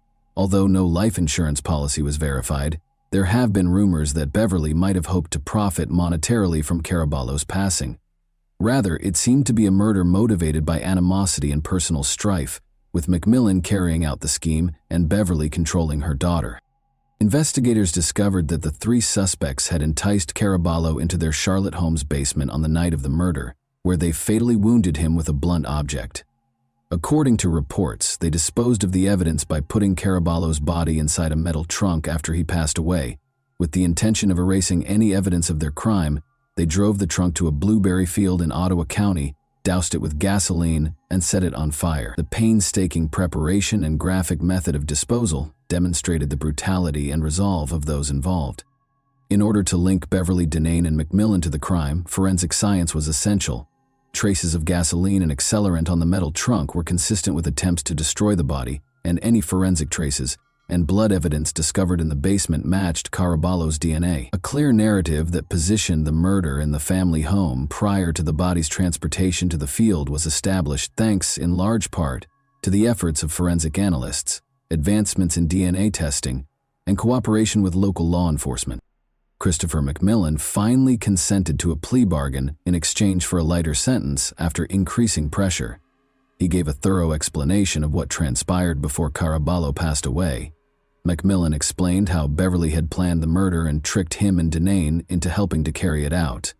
His admission that Caraballo had been murdered in the basement gave the prosecution's case more weight and provided a strong basis for Beverly and Deneen's conviction. In relation to Roberto Caraballo's murder, Deneen Ducharme was charged with both murder and conspiracy to commit murder. Ducharme made an effort to portray herself as a reluctant participant during the trial by claiming that she was coerced into committing the crime by her mother, Beverly McCallum. She asserted that her mother had manipulated her, forcing her to participate in both the actual murder and the disposal of Caraballo's body. According to her defense team, Ducharme was a victim of circumstance and had fallen victim to McCallum's web of coercion. They made an effort to portray her as obedient and passive, implying that she was motivated by a stronger personality rather than intending to actively participate in the crime. Her defense was questioned by the investigators and prosecution, who contended that the evidence refuted her allegations of manipulation. They implied that Ducharme had not only been aware of the scheme but had voluntarily taken part in it, taking important steps to hide the crime. From the physical attack on Caraballo to the actions taken to destroy his body and obfuscate evidence, the evidence showed that she was not merely a passive bystander, but was actively involved. When Beverly McCallum found out that the investigation was refocusing on her, she left the country in 2015. After evading authorities by moving to different countries, she was eventually found in Rome, Italy in 2019. The case became more complicated due to the international nature of her arrest, necessitating cooperation between Italian and American authorities in order to extradite her. Ultimately, McCallum's attempts to thwart extradition were unsuccessful, and she was sent back to Michigan to stand trial for Caraballo's murder. Beverly McCallum and her daughter Deneen Ducharme were charged with first-degree murder, conspiracy to commit murder, and mutilation of a dead body at the start of their legal proceedings in Michigan. According to the prosecution, the murder was premeditated, and Beverly was the one who carried out the heinous deed, driven by both malice and financial greed. Beverly allegedly carefully planned Caraballo's murder and enlisted her daughter Deneen and friend Christopher McMillan to carry out her plan, according to the prosecution. McMillan, who had previously accepted a plea bargain, testified against Beverly and Deneen, offering details about the crime scene, the plot, and the subsequent events. Because of this plea deal, which reduced his sentence in return for his cooperation, Beverly and Deneen were left to deal with the full weight of the charges by themselves. The roles that each person played were established by the prosecution, using McMillan's testimony and additional evidence, emphasizing Beverly's leadership in planning and directing the crime. After years of waiting for the case to be settled, Caraballo's loved ones and the community finally felt some justice and closure as a result of the trial and the ensuing court rulings. The possibility that Beverly McCallum is involved in other crimes besides the murder of Roberto Caraballo is another noteworthy feature. According to Amanda, Beverly has a track record of abusing her connections with men, some of whom are from outside the U.S. In one notable instance, Beverly married a man she had known for more than 20 years while residing in Jamaica. This person vanished inexplicably, and despite attempts to get in touch with Beverly, he is still unaccounted for in Jamaica. Following his disappearance, Beverly and her kids are thought to have left the country, which heightens the suspicion that her illegal actions may be a part of a larger pattern. Given Beverly's history of violent and manipulative relationships, and this man's abrupt and unexplained disappearance, it is possible that she is connected to additional unreported crimes. The question of how many more victims might be linked to Beverly's past is raised by this unsolved mystery. The conclusion of the Jack-in-the-Box case, one of Michigan's most eerie unresolved cases, attracted national attention. Audiences found great resonance in the tale of Roberto Caraballo's murder and the treachery of those closest to him. The case's place in American crime history has been cemented by ongoing media coverage and true crime documentaries. Even when all hope seems lost, the investigation's legacy serves as a testament to the commitment of law enforcement and the value of forensic science in bringing about justice.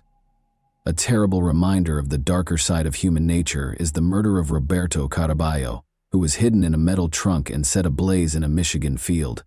When justice was finally served after years of mystery, a horrifying tale of treachery and family dishonesty was exposed. No matter how much time has passed, Caraballo's memory endures, as a reminder of the extent investigators will go to in order to find the truth and provide victims with justice. And that wraps up today's chilling story. If you enjoyed this video, don't forget to like and subscribe so you never miss a new upload. Also, let me know in the comments what part of this story shocked you the most. Thank you for watching, and I'll see you in the next video.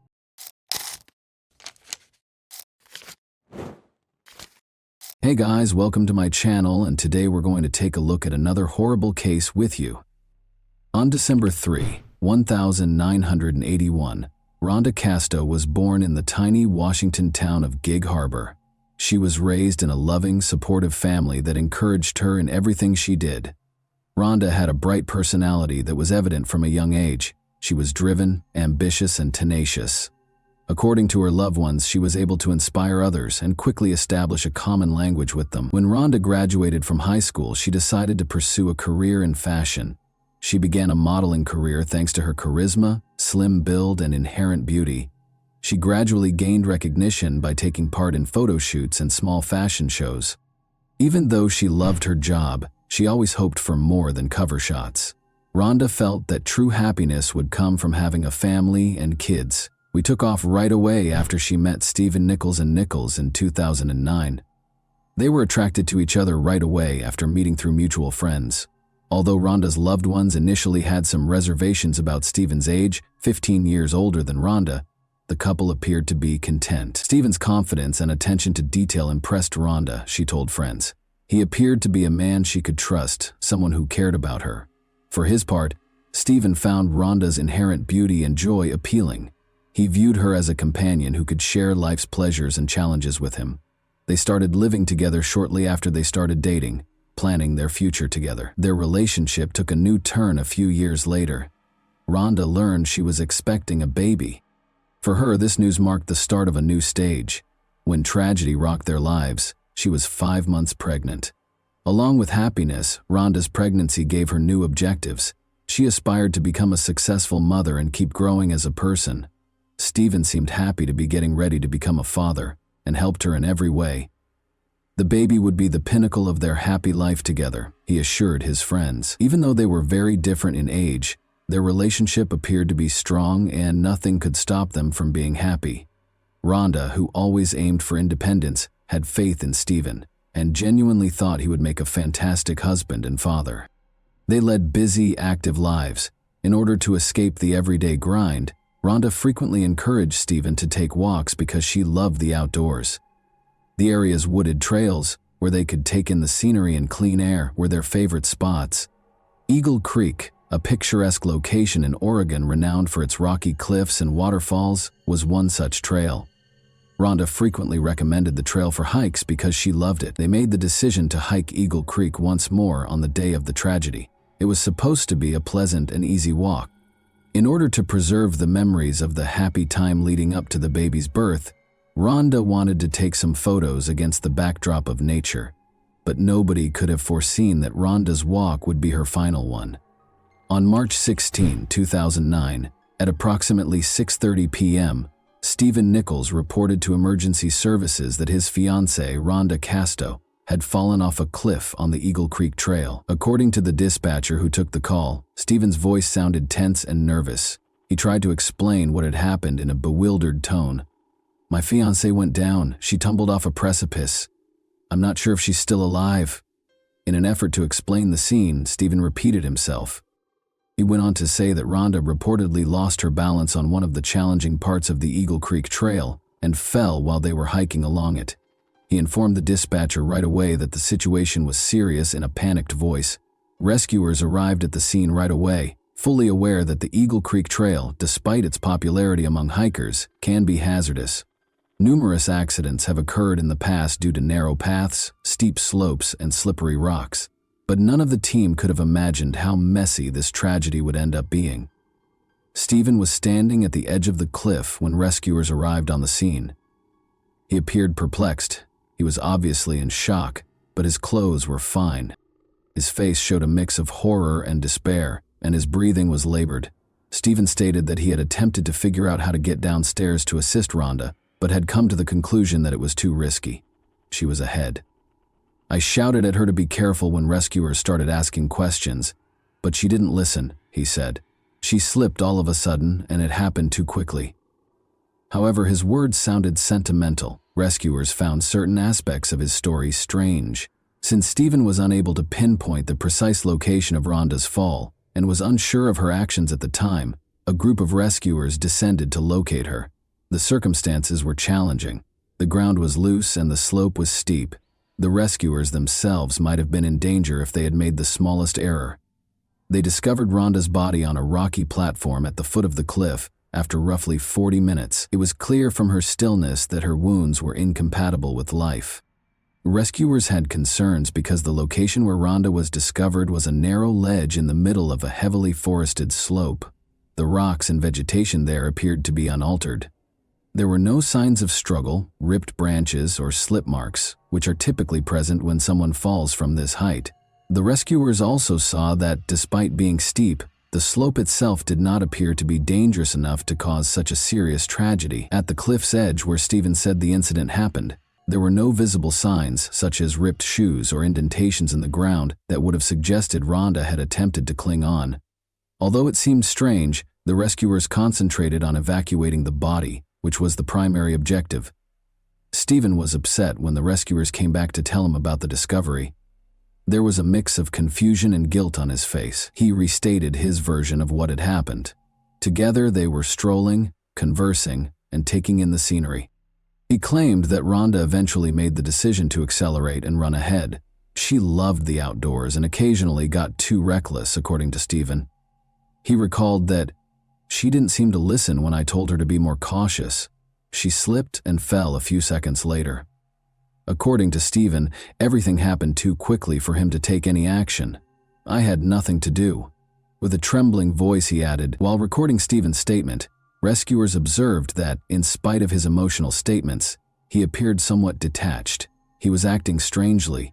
He didn't try to approach the cliff's edge, and he didn't seem interested in learning the specifics of what had happened. When the police arrived on the scene, officers started questioning Stephen, which caused the rescuers to have their first reservations. He was still perplexed by certain details, but his story stayed consistent. For instance, he was unable to precisely explain why Rhonda chose to run ahead of her and what transpired just before she fell.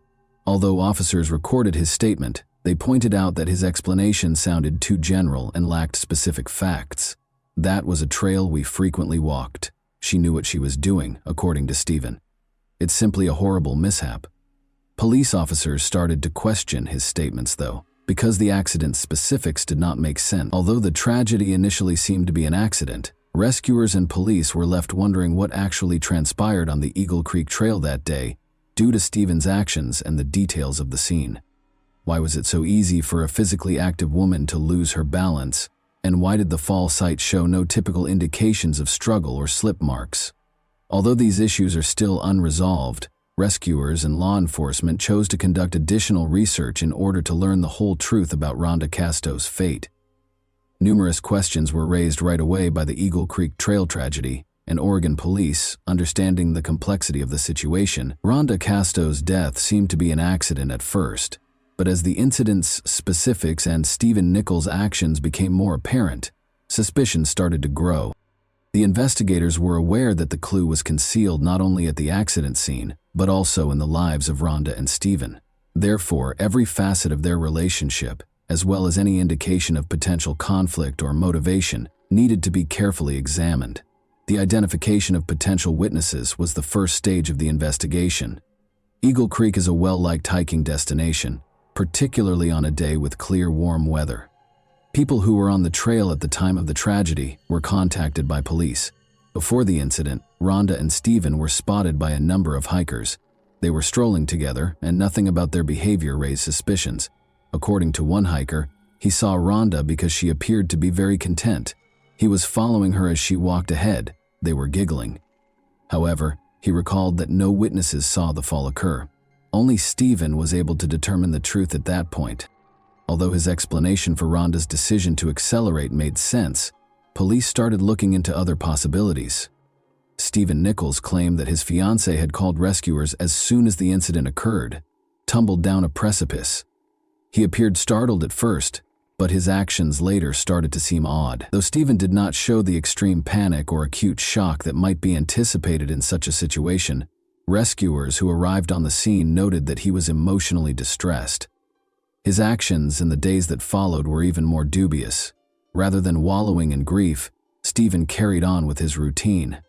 He avoided talking to loved ones about the incident and said very little about Rhonda. I found it odd that he almost instantly began acting as if nothing had happened, one of Rhonda's friends recalled.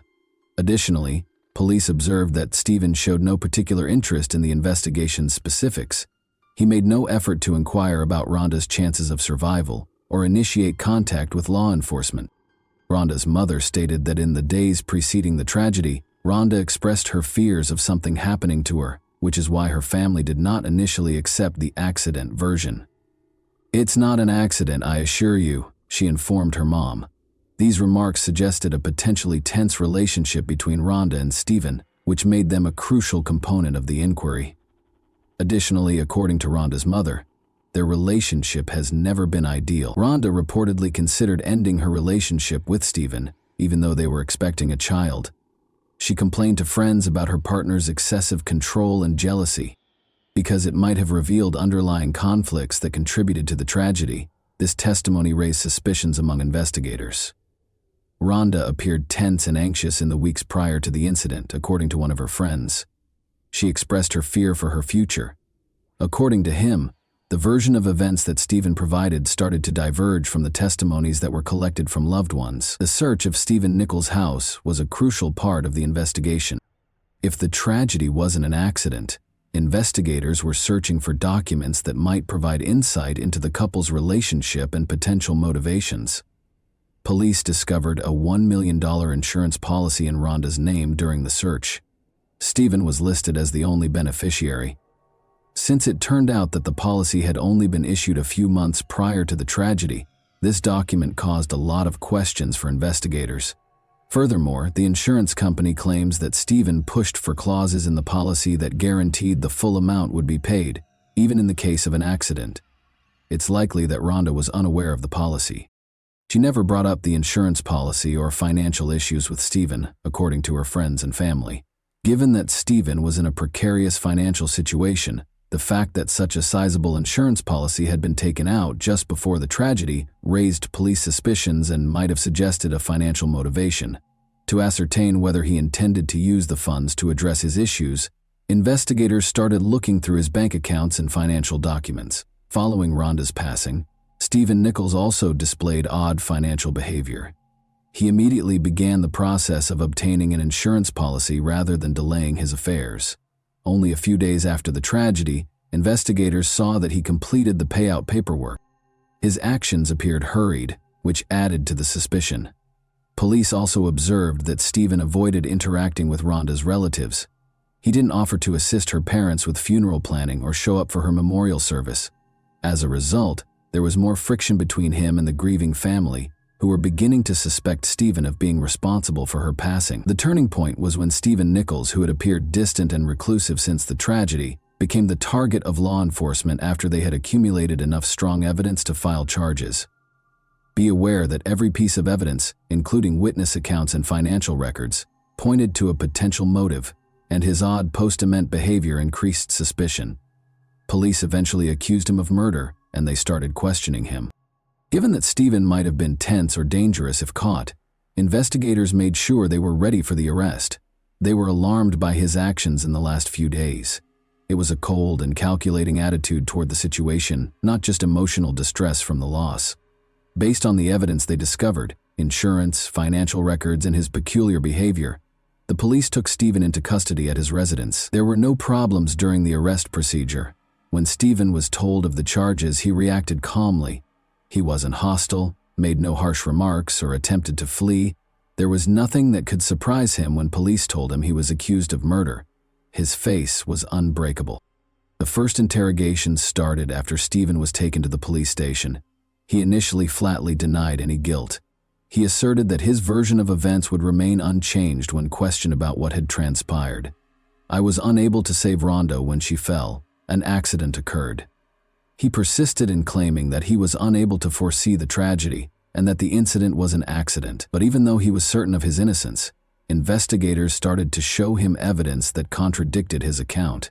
The police attempted to approach the case more subtly in an attempt to persuade Stephen to confess, rather than immediately accusing him of murder. His own words were being used against him as they meticulously crafted his story. Stephen became anxious during one of the interviews after the investigators presented him with financial records and other supporting documentation. Following the tragedy, police insisted that his actions were out of the ordinary. They highlighted his rash insurance buying decisions, his odd conduct following Rhonda's passing, and other questionable incidents. When an investigator asked Stephen why he had started taking out insurance so quickly, it was a pivotal moment. The man smiled nervously and said something that was practically a confession. "I didn't think it would happen so fast," he said, not seeing right away that what he said might have been taken as an admission of his actual motivations. It was a crucial statement that provided the police with a crucial lead. Although Stephen persisted in claiming that the tragedy was an accident, his arguments started to falter. "You're saying you didn't expect it to end so quickly," the investigator persisted. "You mean you didn't believe Rhonda would pass away?" Since more investigation showed that psychological pressure was a factor, this incident gave the impression that Stephen may have eventually acknowledged his guilt, even if not outright. Perhaps unknowingly, Stephen started to give in to the weight of the evidence. He grew more reclusive, avoiding direct responses and questions about his behavior on the day of the tragedy, even though he had no intention of acknowledging what had happened. In the meantime, the investigators engaged experts and kept elaborating on specifics.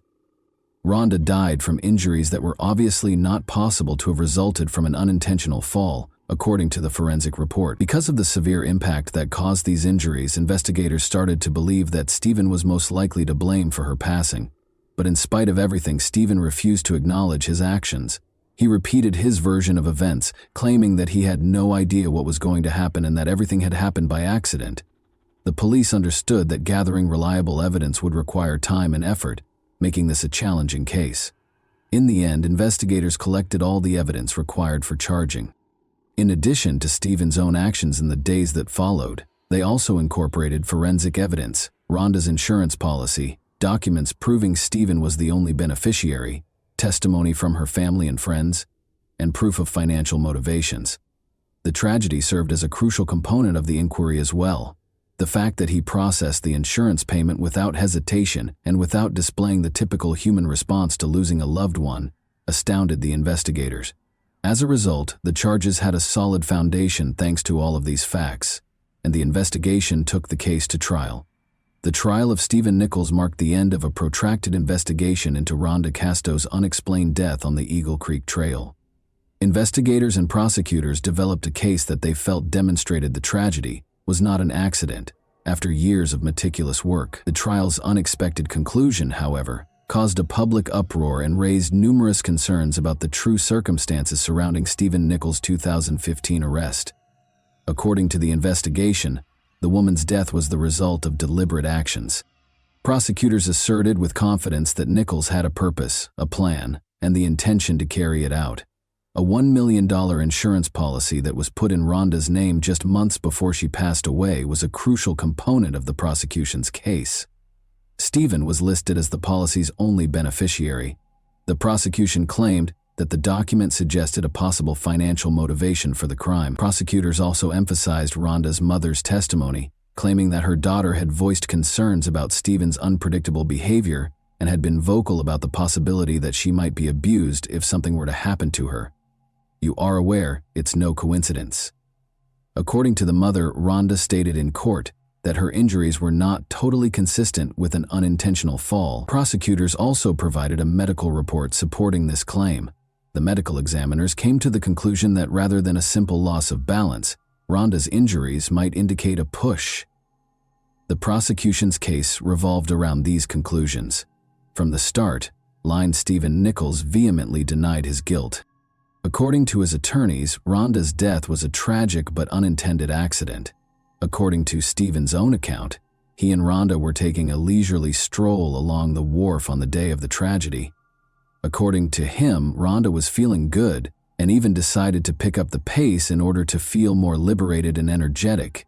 But she reportedly stumbled and fell off a cliff on one challenging part of the trail. "It happened too quickly, but I saw her lose her balance. I was powerless to help." According to Nichols, he also maintained that the accusations against him were the result of speculation and misinterpretation. His attorneys argued that the investigation had rushed to conclusions based on emotional testimony from the deceased's family members and circumstantial evidence. Additionally, the defense argued that married couples, particularly those who were getting ready to move in together and were expecting a child, frequently had insurance policies. They maintained that the execution of such a document did not demonstrate criminal intent, and that its mere existence did not establish that Stephen had harmed Rhonda on purpose. The attorneys stressed that Nichols had no established reason for the murder because, despite their occasional arguments, their relationship was not so tumultuous as to result in tragedy. There were several obstacles that prosecutors had to overcome in order to construct a perfect prosecution. The absence of first-hand witnesses was one of the main issues. Stephen was the only one who witnessed Rhonda's fall on the trail. Nichols's attorneys had a significant advantage because no one could definitively dispute their client's version of events, allowing him to continue insisting on it. The unclear expert conclusions were another flaw in the prosecution's case. There were no other obvious indications of violence. Even though some of Rhonda's wounds weren't consistent with the fall, this ambiguity was actively exploited by defense lawyers. They maintained that the prosecution's conclusions were based on speculation and conjecture, and that Rhonda's death was an accident. Stephen Nichols chose to reach an agreement with prosecutors in 2017, 2 years after his arrest. This ruling was an unanticipated development in the case. Nichols' degree of responsibility and potential sentence were greatly diminished by the agreement, which assumed that he would enter a guilty plea to manslaughter. In turn, the prosecutor's office accepted the agreement, likely understanding that the likelihood of a conviction on the manslaughter count was lower. A strong defense, unclear medical reports, and a lack of concrete evidence might have led to Nichols's acquittal. As part of the agreement, a plea deal in this case permitted at least partial justice. Although it was not his intention, Nichols acknowledged that his actions on the day of the tragedy might have played a role in Rhonda's demise. The public and the victim's family had differing opinions about this admission, which allowed the prosecution to wrap up the case without a drawn-out trial. The court imposed the sentence after the plea agreement. Stephen Nichols received a 3-year probationary sentence after being found guilty of manslaughter. Nevertheless, the court permitted Nichols to depart following his 19-month incarceration pending trial. Many people who had been following the case, including Rhonda's family, were taken aback by this light sentence. And that wraps up today's chilling story. If you enjoyed this video, don't forget to like and subscribe so you never miss a new upload. Also, let me know in the comments what part of this story shocked you the most. Thank you for watching, and I'll see you in the next video.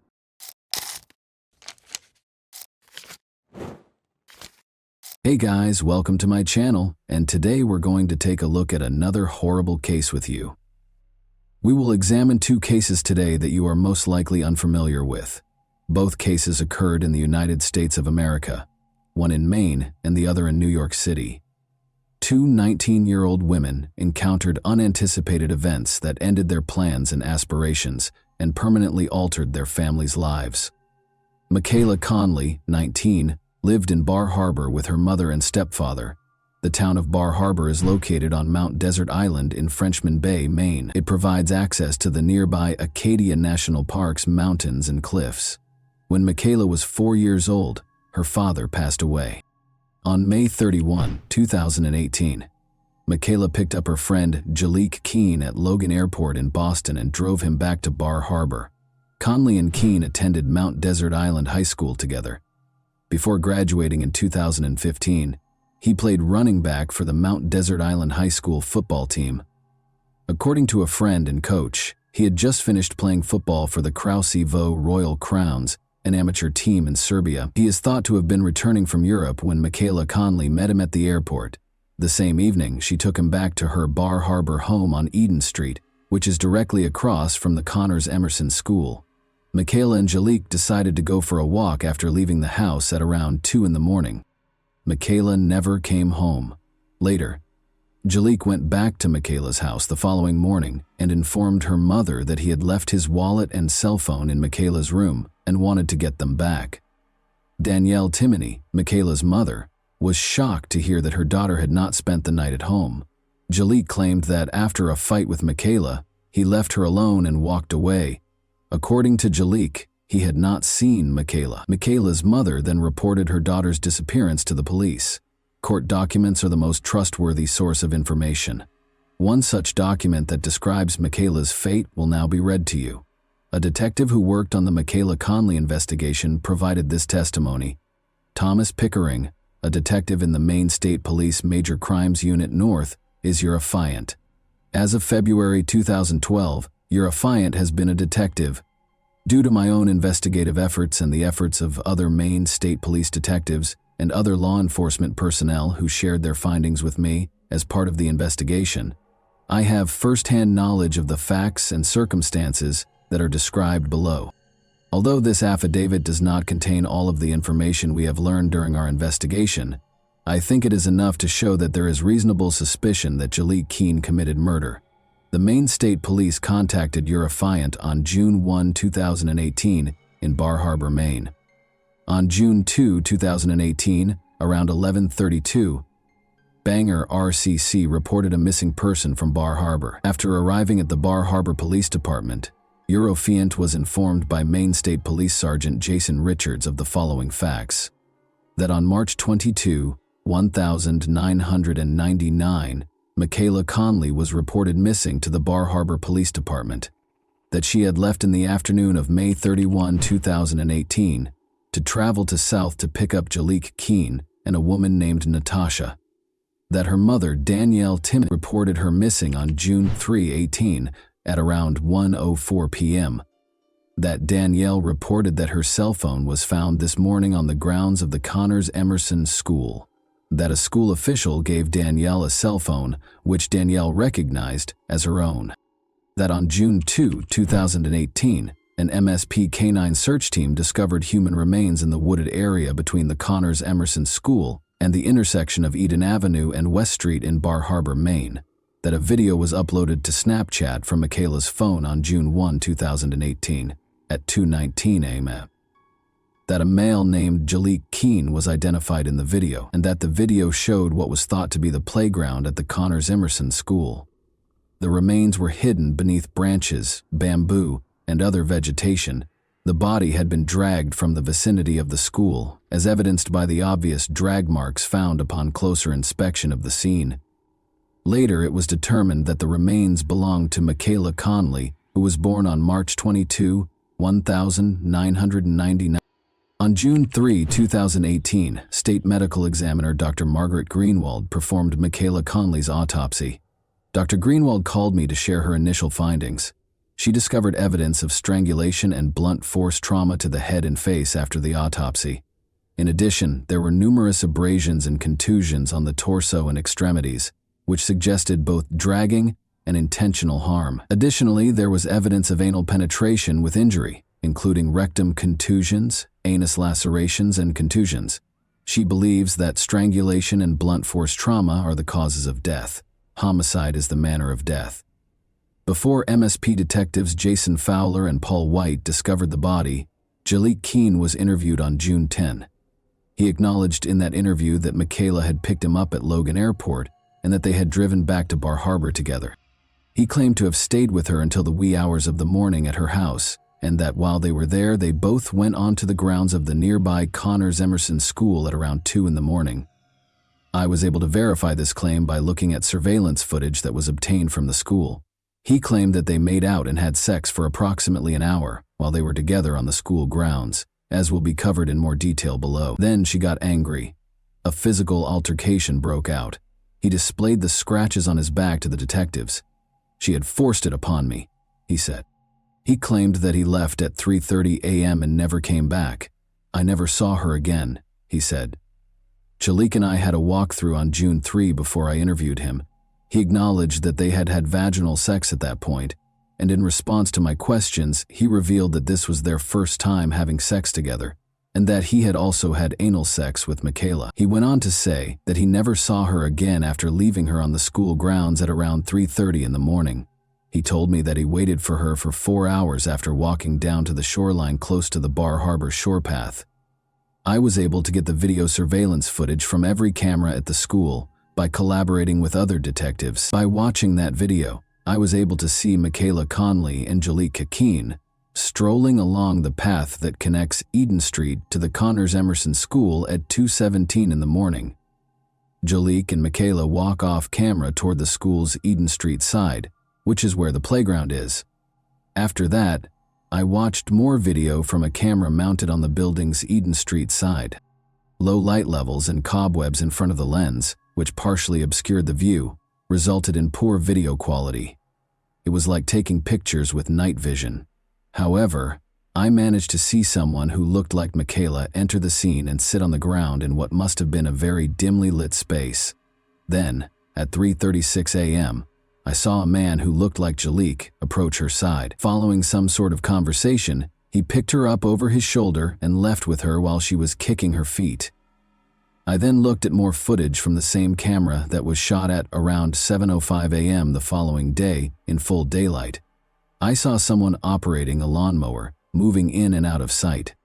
Shortly afterward, I saw Jalik Keene emerge from behind a line of bushes into the open, carrying an apparently dead Michaela by her wrists, pulling her over his back with her body stretched out on it, and quickly dragging her across the screen in the direction of the location where her body was eventually discovered. Jalik had the same eye-catching tattoo on his left arm that I had previously noticed on the video, and I noticed that he was wearing the same black clothing that he had been wearing when they first arrived on school property. Additionally, when he is interviewed, the video footage blatantly disputes Jalik's assertion that he abandoned Michaela at the school grounds at 3:30 a.m. and never returned. I did not see any other male or female than those mentioned above at any time while I was watching the surveillance tape. Jalik Keene was taken into custody. Despite facing multiple charges, he entered a not guilty plea. About 50 of Conley's family members and friends packed the courtroom for the 2019 trial. A smaller group of Keene's relatives and friends were gathered on the opposite side of the courtroom, wearing black t-shirts featuring a picture of Keene and the words, "We all love you" in large letters. Meg Elam, the prosecutor, told the jury, which consisted of 6 men and 9 women, that on May 31, 2018, Michaela Conley drove Keene and 2 other people back to Bar Harbor after picking them up at Boston's Logan International Airport. Michaela was unaware that she would die within the next 18 hours, Elam reminded the jury. She also mentioned that Michaela Conley's genitalia and under her fingernails contained Keen's DNA. Since Keen was physically stronger than Michaela, she had very little chance of escaping after the police found and inspected her body. According to the website of the West Virginia University sports team, where Keen played collegiate soccer, Michaela was 5 feet 4 inches tall and weighed just 93 pounds. In 2015, he made a separate opening statement to the jury, stating that he weighed 180 pounds and stood 6 feet tall. Attorneys Don Corbett and Jeffrey Tutaker, who are Keen's representatives, stated that although prosecutors have circumstantial evidence against Keen, they are unable to prove that he killed Michaela Conley because there may have been another person on the school property who escaped being captured on camera. According to Corbett, police never tested objects discovered on the playground, such as cigarette butts and an empty alcohol bottle, in an effort to identify additional suspects. According to her, there is no evidence of Conley's cause of death or the identity of those present when she passed away. Circumstantial evidence, according to Corbett, does not prove anything beyond a reasonable doubt. It makes people guess. Before Corbett told the jury how Conley and Keen, who had known each other since elementary school, went to Conley's mother's home on Eden Street, which was right across the street from the elementary school, when they arrived in Bar Harbor at around 1 in the morning. Elam gave her opening statement. Her mother never saw or spoke to her again after Conley and Keen left. According to Elam, Keen returned to the house the following morning and claimed that he had left his cell phone there the previous evening. Conley's mother discovered that Conley was missing when she went up to her daughter's room to get it. Keen informed Conley's mother that he had last seen her on the school grounds at around 3:30 a.m. when she inquired about the whereabouts of her daughter. Conley's mother was notified later that morning by school personnel that they had located Conley's cell phone on the school's playground. Later that morning, after a thorough search involving Conley's friends and the police, they also discovered Conley's shoes outside the school. Keen persisted in telling people that he last saw her at the playground. Even the defendant took part in the search. Elam claimed that even though he already knew where Michaela Conley's body was, he feigned to search for her. Keen began as Conley's friend, but ended up being a wolf in sheep's clothing. According to the victim's stepfather, "I am completely shattered. I am irreparably damaged. This is my life sentence without my girl. Keen has destroyed our family, Jalik." According to Danielle Timoney, Conley's mother, Keen made the decision to testify on his own behalf. A video that purportedly showed him carrying Conley's lifeless body and then washing himself in a water spigot was shown to him on the grounds of Connors Emerson School. Keen claimed he couldn't remember what was captured on camera. Prosecutors and defense lawyers questioned Keen. He claims that after an international flight from Serbia, where he played football, he had been up for about 36 hours that night. Keen claims he didn't remember anything from that morning until he left his wallet and phone at Conley's house. As he spoke for himself, Keen informed Judge Murray that he disagreed with one aspect of the case, stating that although he loved Michaela, he was never in love with her. After that, Keen read a written confession in which he acknowledged that he was responsible for Conley's death and stated that he wanted to exchange his life for hers. He appeared to request the death penalty rather than spend years in prison, saying he would never purposefully hurt any of his friends but would take a bullet for them.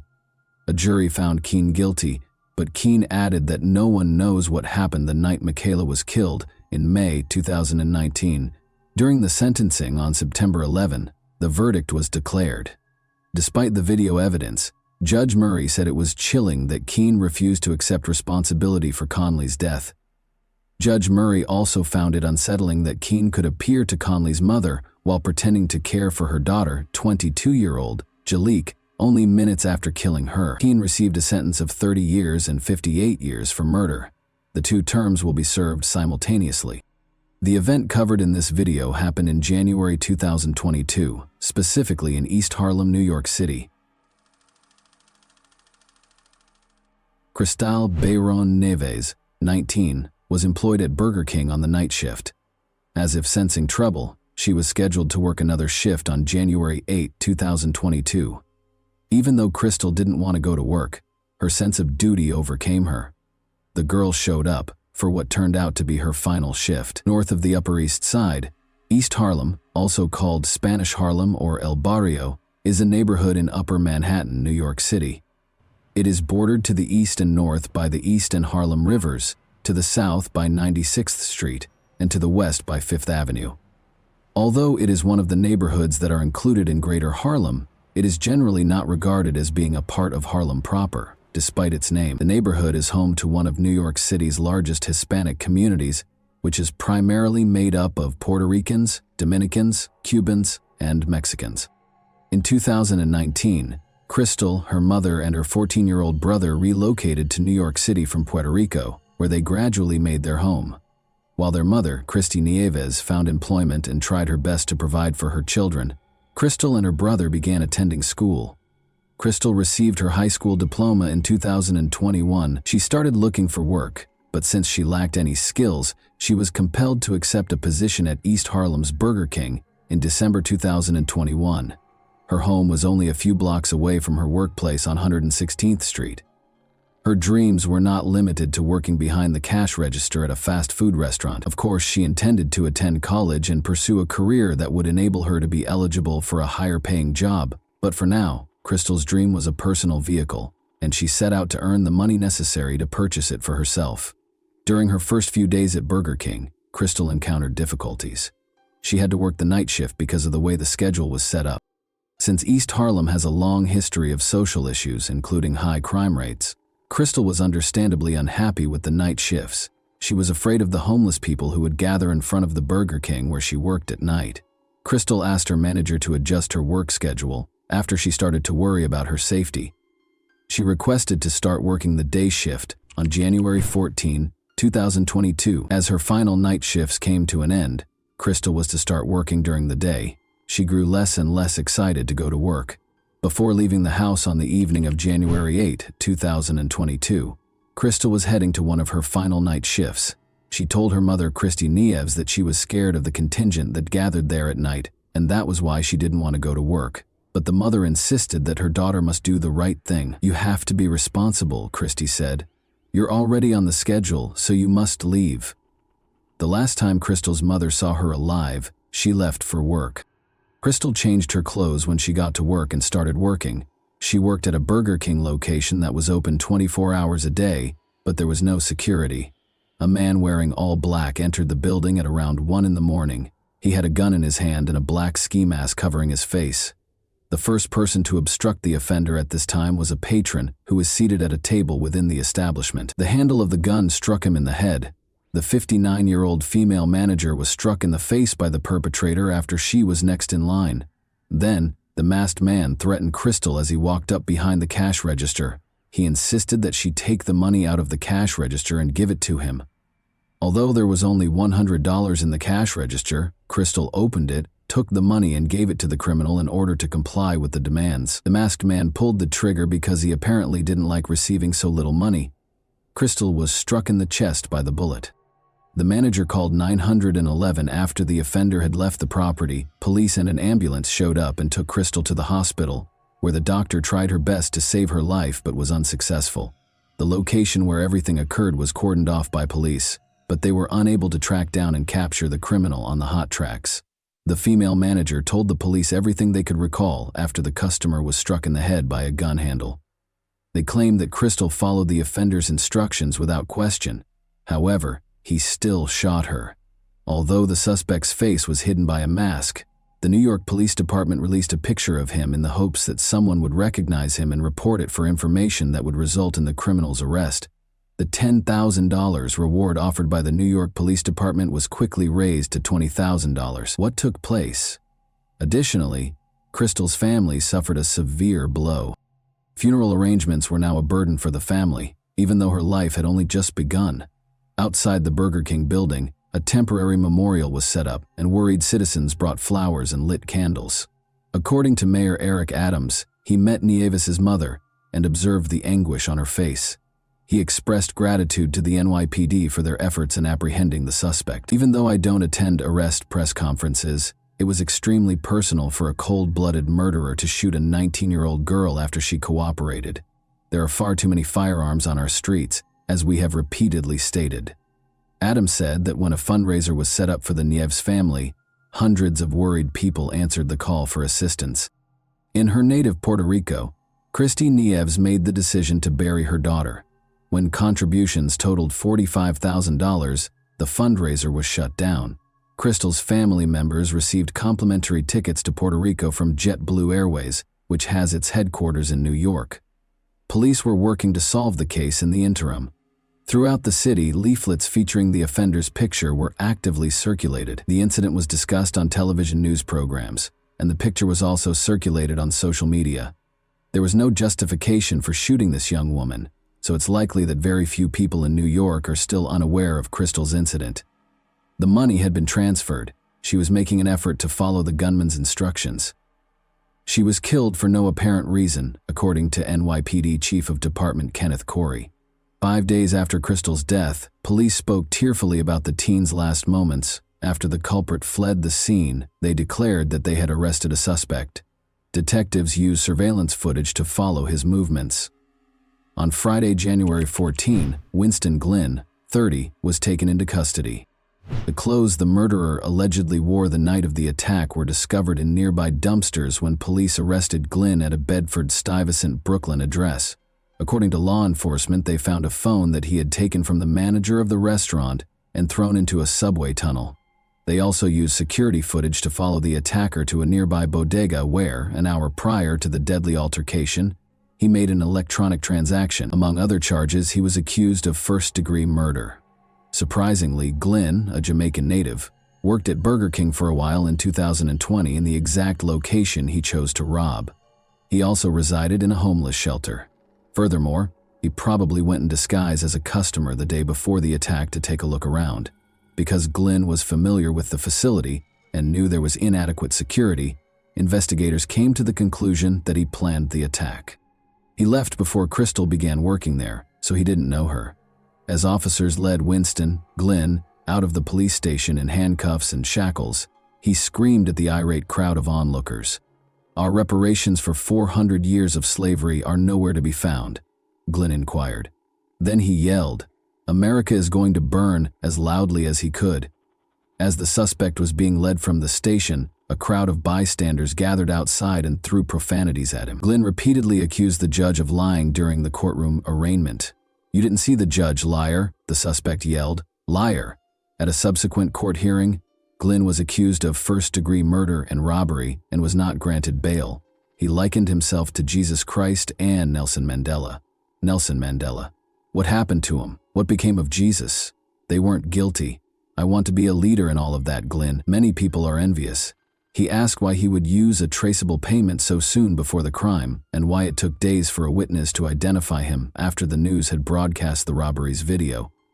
"I used to work at a tip line, and I'm sure someone called it. That's all," he raged, alluding to the 8 months he worked at the East 116th Burger King in 2020, the location of Bayron Nieves' murder. "This can only go in one direction. They let me go, and I sue the city for keeping me for so long," he continued.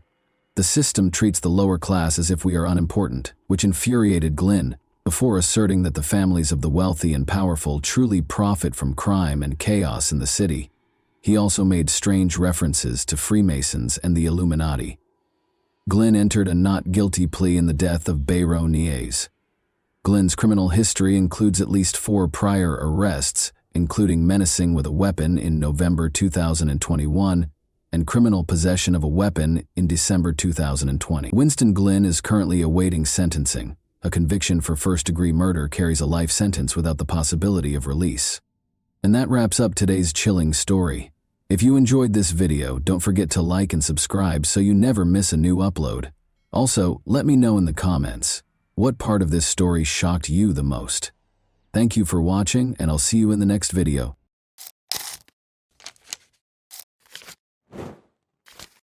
Hey guys, welcome to my channel, and today we're going to take a look at another horrible case with you. Teresa Halbach vanished in October 2005 following her visit to the Avery Salvage Yard in Manitowoc County, Wisconsin. Although her car was discovered abandoned, the investigation quickly came to a standstill because the leads were unproductive. Police searched for the truth despite a number of unfounded theories and contradicting reports. As time went on, the case attracted national attention, sparking interest and inquiry. Family members and friends were in a desperate search for Teresa's whereabouts, What was Teresa's actual fate?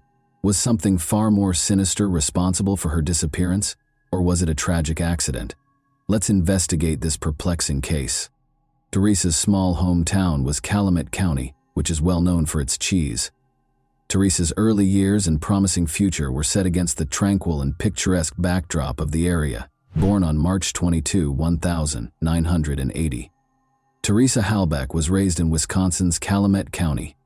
Prior to her life being tragically cut short at the age of 25, she was a young woman with a bright future. She was raised on a dairy farm as one of 5 siblings in a loving household. Teresa was a remarkable student, in addition to being a girl from a small town. She came home to begin her life after graduating from the University of Wisconsin-Green Bay in 2002. Teresa, who lived in a farmhouse next door to her parents and was still figuring out what she wanted to do with her life, was like many people in their 20s. She spent a lot of time with her parents and siblings and was close to them. She even served as the volleyball coach for her younger sister. They enjoyed spending time together on the family farm, watching Extreme Makeover and hanging out. She had always had a passion for photography, which she turned into a career in 2005. Teresa was a freelance photographer who documented events and weddings. She even took pictures of cars for sale while working for Autotrader.com, an American online marketplace for auto buyers and sellers. She first met Stephen Avery through this freelance work, and he hired her to photograph a car at his family's auto salvage yard. Wrapped automobiles, parts, and equipment were strewn all over the 40-acre Avery auto salvage yard. Their sister Barb lived on the property with her 3 sons, Brendan Dassey and her boyfriend Scott Taddick, while Stephen and his brother Charles managed the yard. Earlier in the year, Teresa had made multiple trips to the salvage yard to take pictures of cars for Stephen, but she wasn't particularly eager to return. According to reports, she once told a coworker that she found it unsettling that Stephen had answered the door while only wearing a towel. Who wouldn't be uneasy in that circumstance? On Halloween Day 2005, Teresa consented to return for one last photo session despite her discomfort. She would, regrettably, be seen alive for the very last time. Teresa Halbach showed up at the Avery salvage yard to take pictures of a car on the afternoon of Halloween 2005. She had a straightforward plan: take the pictures and go.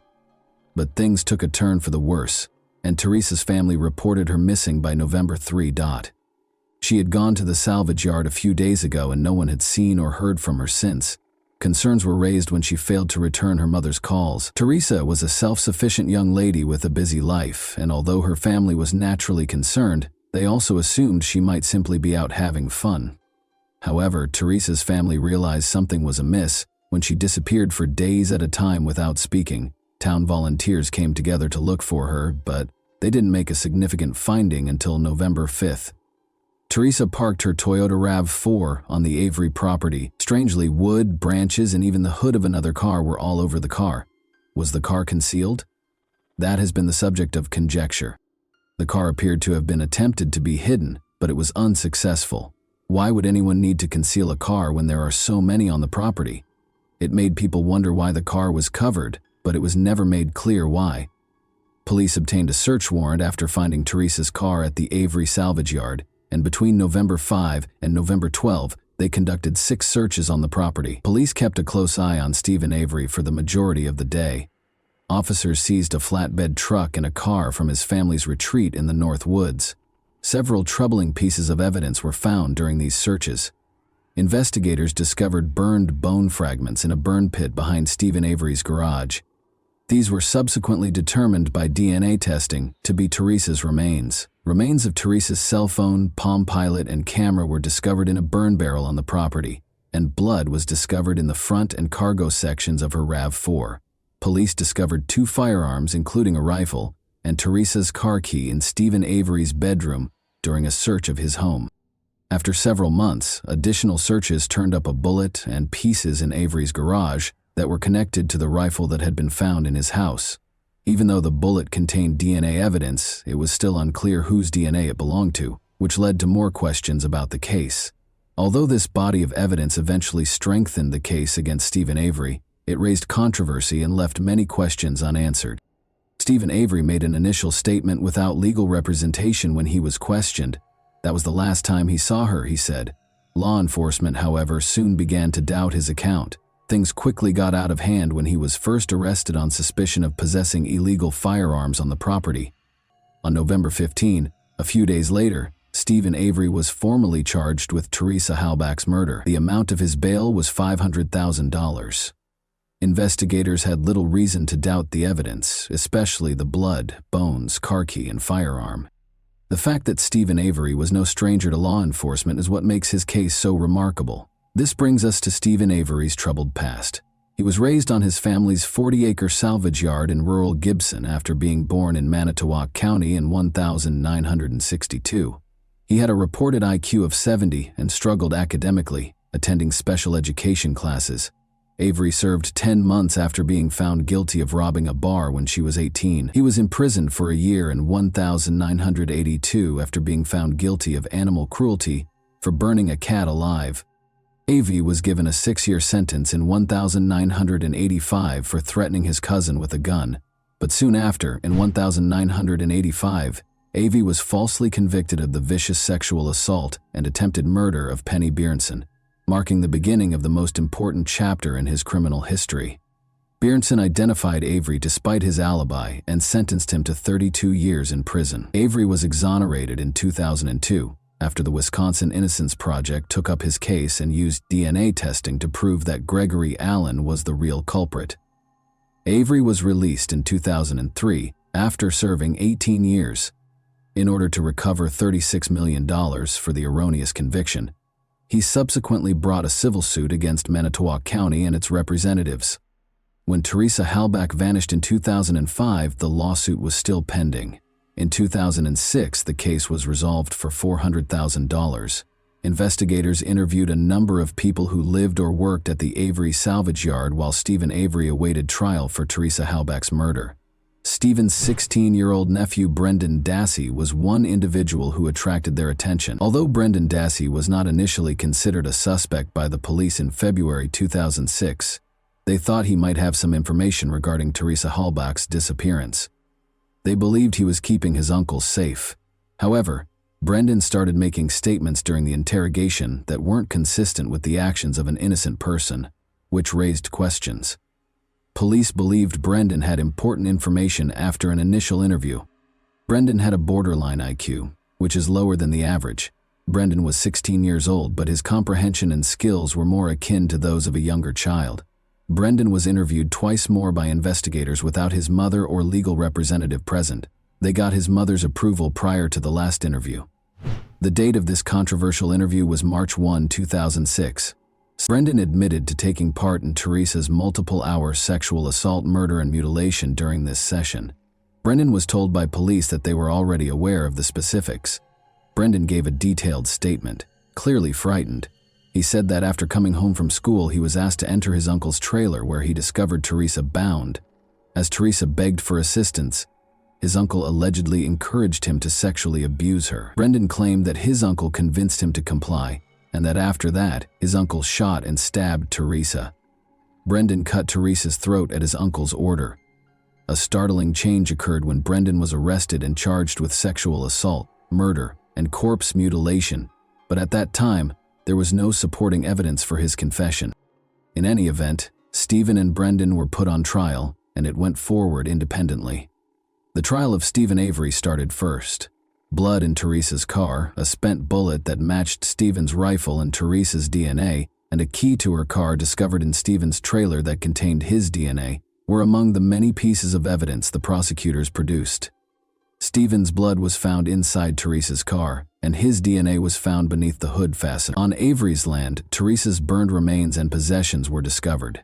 Stephen made 2 calls to Teresa's cell phone, one with and one without the 67 feature to hide his identity, according to phone records. The 67 feature makes the call appear private or unknown and prevents your phone number from appearing on the recipient's caller ID. These sparked suspicions and implied that Stephen might not have known the 67 call could be traced by the police. Brendan's older brother Bobby Dassey testified that on the afternoon of Teresa's murder, he saw her making her way to Stephen's trailer. He also gave critical testimony after overhearing Stephen talking about Teresa's body disposal in a subsequent conversation. Stephen's defense team contended that Manitowoc County Police framed him because of his $36 million lawsuit against them, despite the evidence appearing to be against him. They claimed that police used evidence from a prior wrongful conviction case to plant blood in Teresa's car. The main evidence, according to the defense team, cast doubt on it. Only Stephen's DNA, not Teresa's, was present in the key to Teresa's car that was discovered in Stephen's trailer. This was odd, because the key to Teresa's car should have contained her DNA. It was possible that the key was planted and Stephen was framed because Teresa's DNA was missing and Stephen's DNA was present, indicating evidence tampering. The jury's decision was unambiguous. Stephen Avery was found guilty of all charges and given a life sentence. Brendan Dassey's trial, which lasted only a few days, came shortly after in April 2007. Brendan's confession was a key component of the prosecution's case against him, and its veracity was hotly contested. There are concerning indications when examining Brendan's police interview in detail. After being questioned for hours, he made statements that appeared to acknowledge his guilt, but many people thought they were fabricated and unreliable. Investigators questioned Brendan for more details after he described the alleged assault and murder. "That's all I can remember," Brendan said hesitantly when asked about Teresa's head injuries. The officer pressed him further and asked who had shot her in the head. After a while, Brendan acknowledged that he had done it. Brendan responded that he was unable to think of it at the moment when the officer questioned him about why he hadn't brought it up earlier. This conversation sparked worries that Brendan's answers might have been swayed by the investigators, who may have led him to divulge information that wasn't entirely consistent with his own memory. Brendan withdrew his confession during his trial and said he was under pressure from the police. At first, his involvement had been supported by physical evidence, such as bleach stains on his jeans. Brendan, however, provided a different explanation, claiming that the stains were the result of cleaning a garage rather than a crime scene. Notably, Brendan was not directly connected to Teresa's murder by any DNA or supporting evidence. Brendan's conviction raised questions about the fairness of his trial because it was based primarily on his dubious confession. Despite his lower intellectual capacity, he was tried as an adult at the age of 17. In 2048, he received a life sentence with the possibility of release. There were continuous discussions concerning the validity of his confession and the fairness of his conviction, which kept the case contentious. Avery's request for a new trial was denied by a state appeals court in August 2011, and the Wisconsin Supreme Court affirmed the ruling in 2013. In 2012, Avery was transferred to the Waupun Correctional Institution after 5 years of service at the Wisconsin Secure Program facility in Boscobel. Dassey's attorneys petitioned for his release in December 2015, claiming his confession was coerced and that he had incompetent legal representation. The documentary Making a Murderer, which followed the legal disputes between Stephen Avery and his nephew Brendan Dassey, was made available on Netflix in 2015.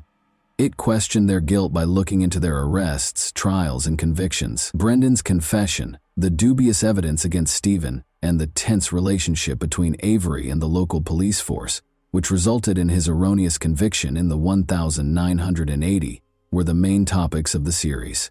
Many people questioned whether Stephen and Brendan had fair trials after watching the documentary, which sparked a lot of discussion and drew a sizable audience. Although it highlighted potential injustices, some detractors believed it might have been biased and omitted important information. In 2016, Stephen Avery's case was taken on by famous lawyer Kathleen Zellner, who fought for wrongful convictions. A Chicago-based attorney named Kathleen Zellner ascended to the Hall of Fame by defending numerous people who had been unfairly convicted. With a track record of overturning convictions, Zellner started investigating alternative explanations for the case. She sought to demonstrate that other suspects might have been involved in Teresa Halbach's death and that the evidence used at trial did not support Avery's guilt. Together with her public advocacy, Zellner's efforts brought the case back into the public eye and maintained the debate over Avery's innocence. The process of making a murderer was not totally impartial. Some critics contend that the prosecution's decision to not participate distorted the facts. They allowed the documentary to mostly represent the defense's viewpoint and left many questions unanswered. Some viewers speculated that the prosecution's decision to remain out was made in order to avoid re-examining the validity of Avery's prior erroneous conviction. The documentary spurred discussion and increased awareness, but it omitted crucial information.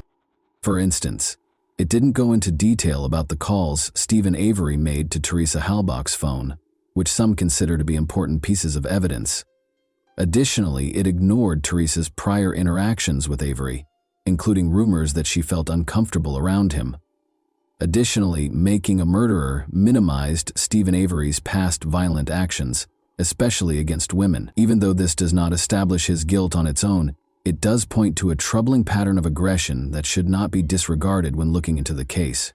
Important pieces of evidence, like the bullet that was discovered to have Teresa's DNA on it and that matched Avery's rifle, were also mostly overlooked in the documentary. Although this evidence was difficult to ignore, the series paid little attention to it. In Avery's case, the defense contended that the blood sample had been altered and revealed a hole in the stopper.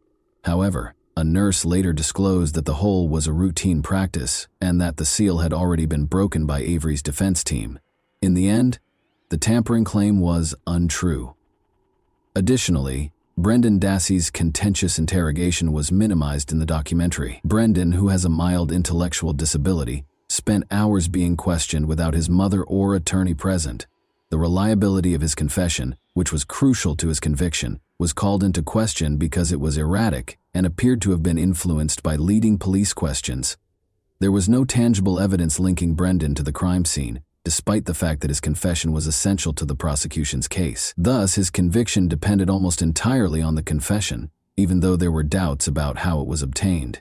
The possibility that Brendan's statements were coerced, or that his age and intellectual limitations made him susceptible to manipulation, was not sufficiently addressed in the documentary. The documentary left viewers with more questions than answers, even though it may have ignited a global movement for justice.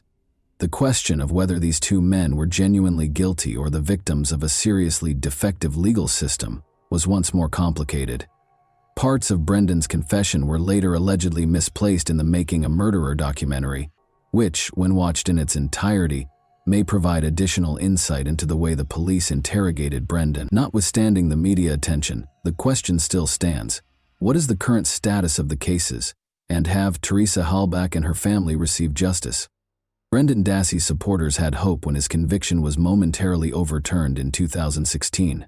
The courts determined that his confession was not coerced, which was the primary question at hand.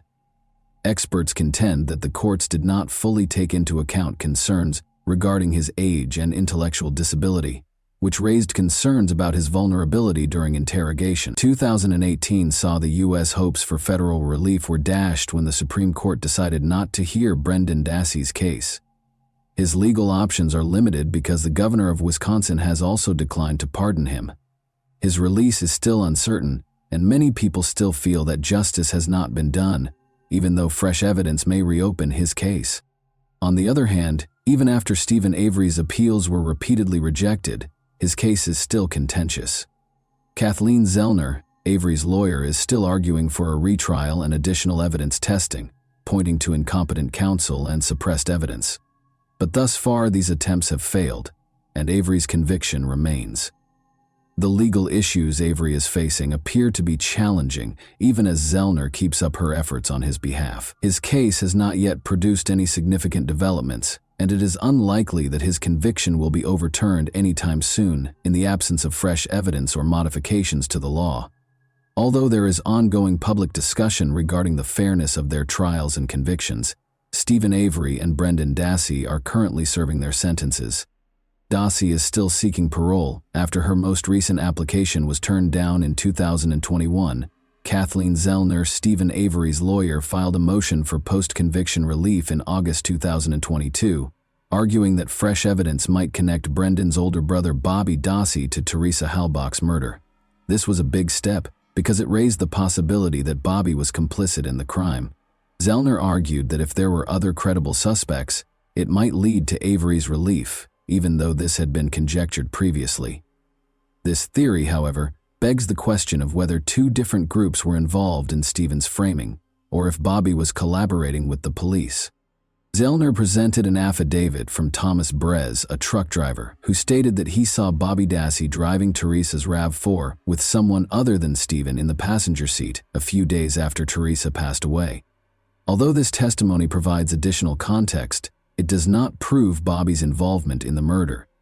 Furthermore, Bobby is not directly connected to the crime, despite his computer history containing searches for violent pornography.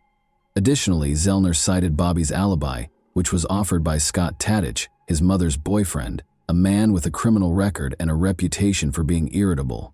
Zellner implied that Tadich might have been complicit in the crime, either by lying or by taking part in it.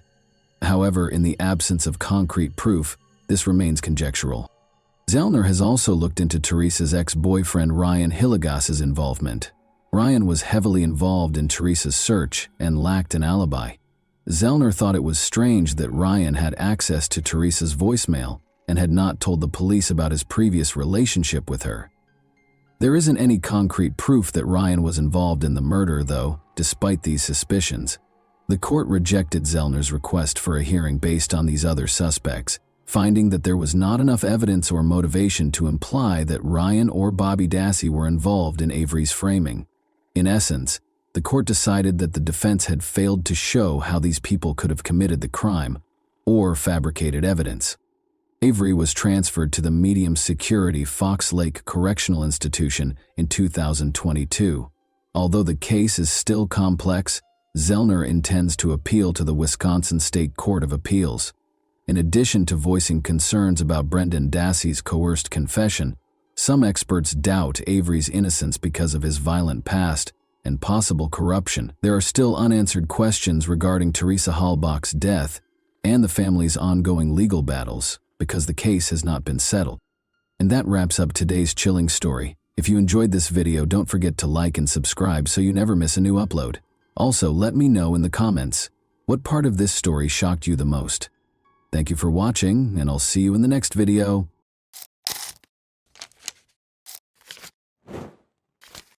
Hey guys, welcome to my channel, and today we're going to take a look at another horrible case with you. At this point, a single horrifying discovery validated the police officer's worst fears. A psychotic murderer was at large. The murderer believed he had escaped, but he was unaware that he had been captured on camera. The police discovered a lead that would turn the case around just when it appeared to be unsolvable. But the first chapter of his dark tale exposed a horror so unthinkable that it rocked even the most infamous offenders to their foundation. On April 7, 2016, at 7:36 p.m., a homeless woman in Pasco County, Florida, dialed 911. She had discovered something she would never forget while searching for cans. The suspected area was in the vicinity of Newport Richey's Woodlands.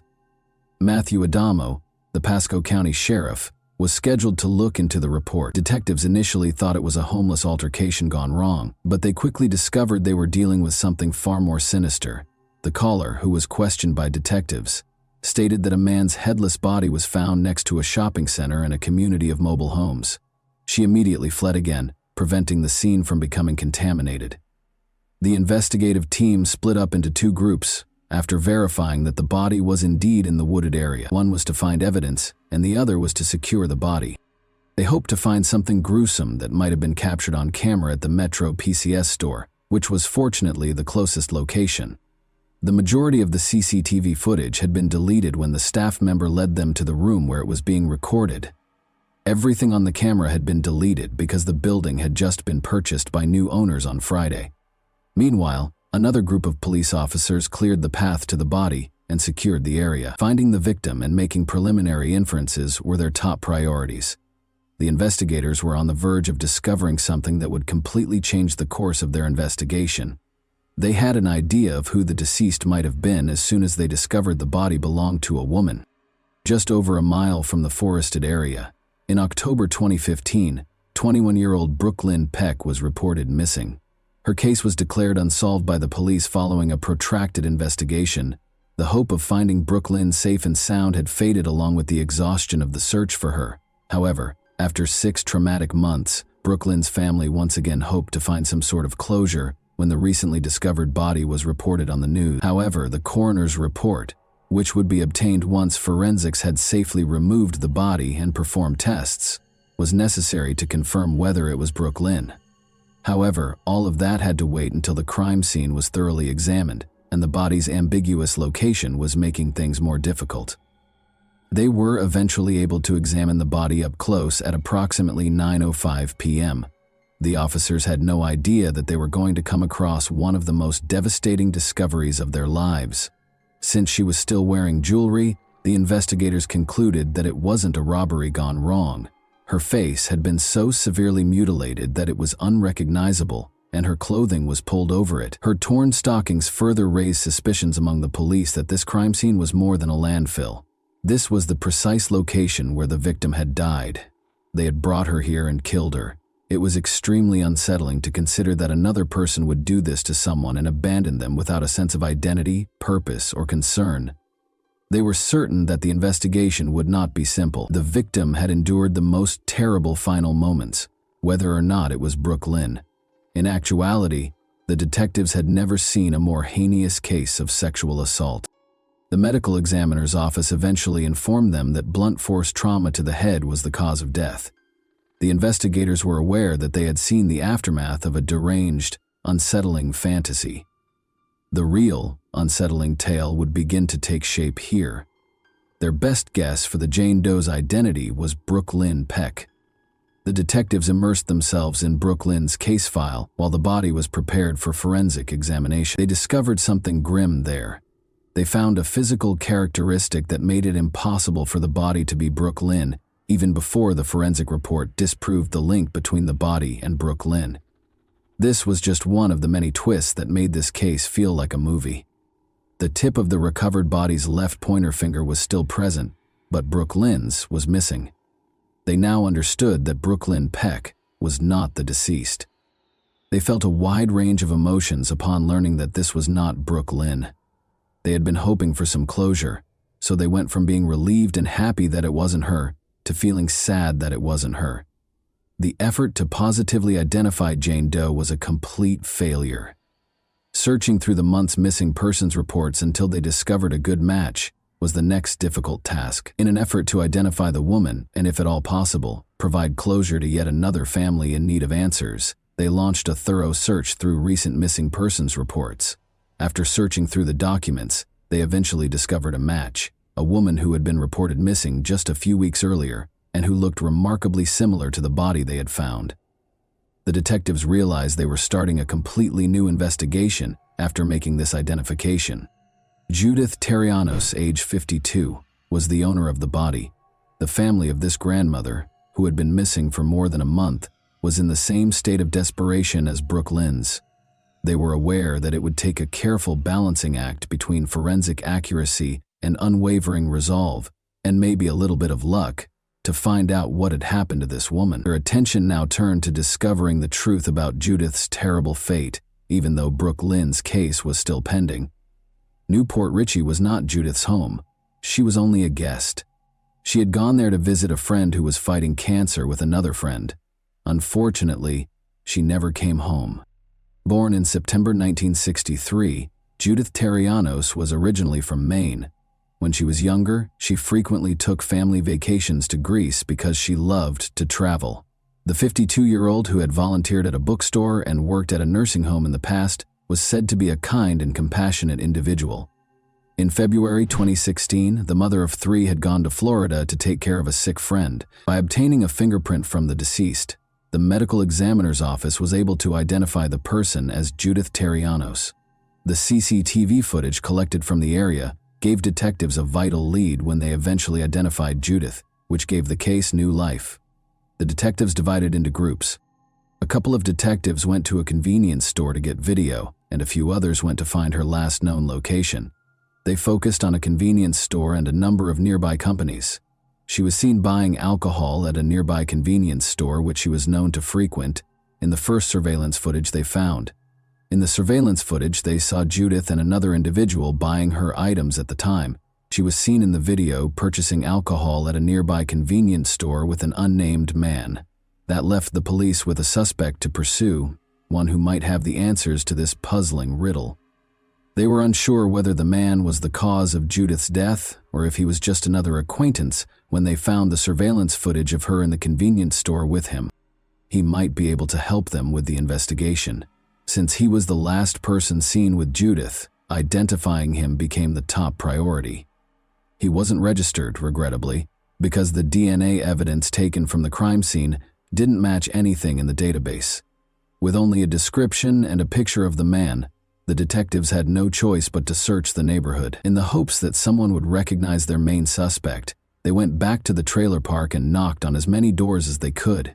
All of them provided hazy descriptions, suggesting that they were either unaware of what had occurred or that they were unwilling to speak with the police. They came closest to a man named Grizzly, who possessed both evidence and information. He provided them with concrete proof and information that went beyond mere rumors.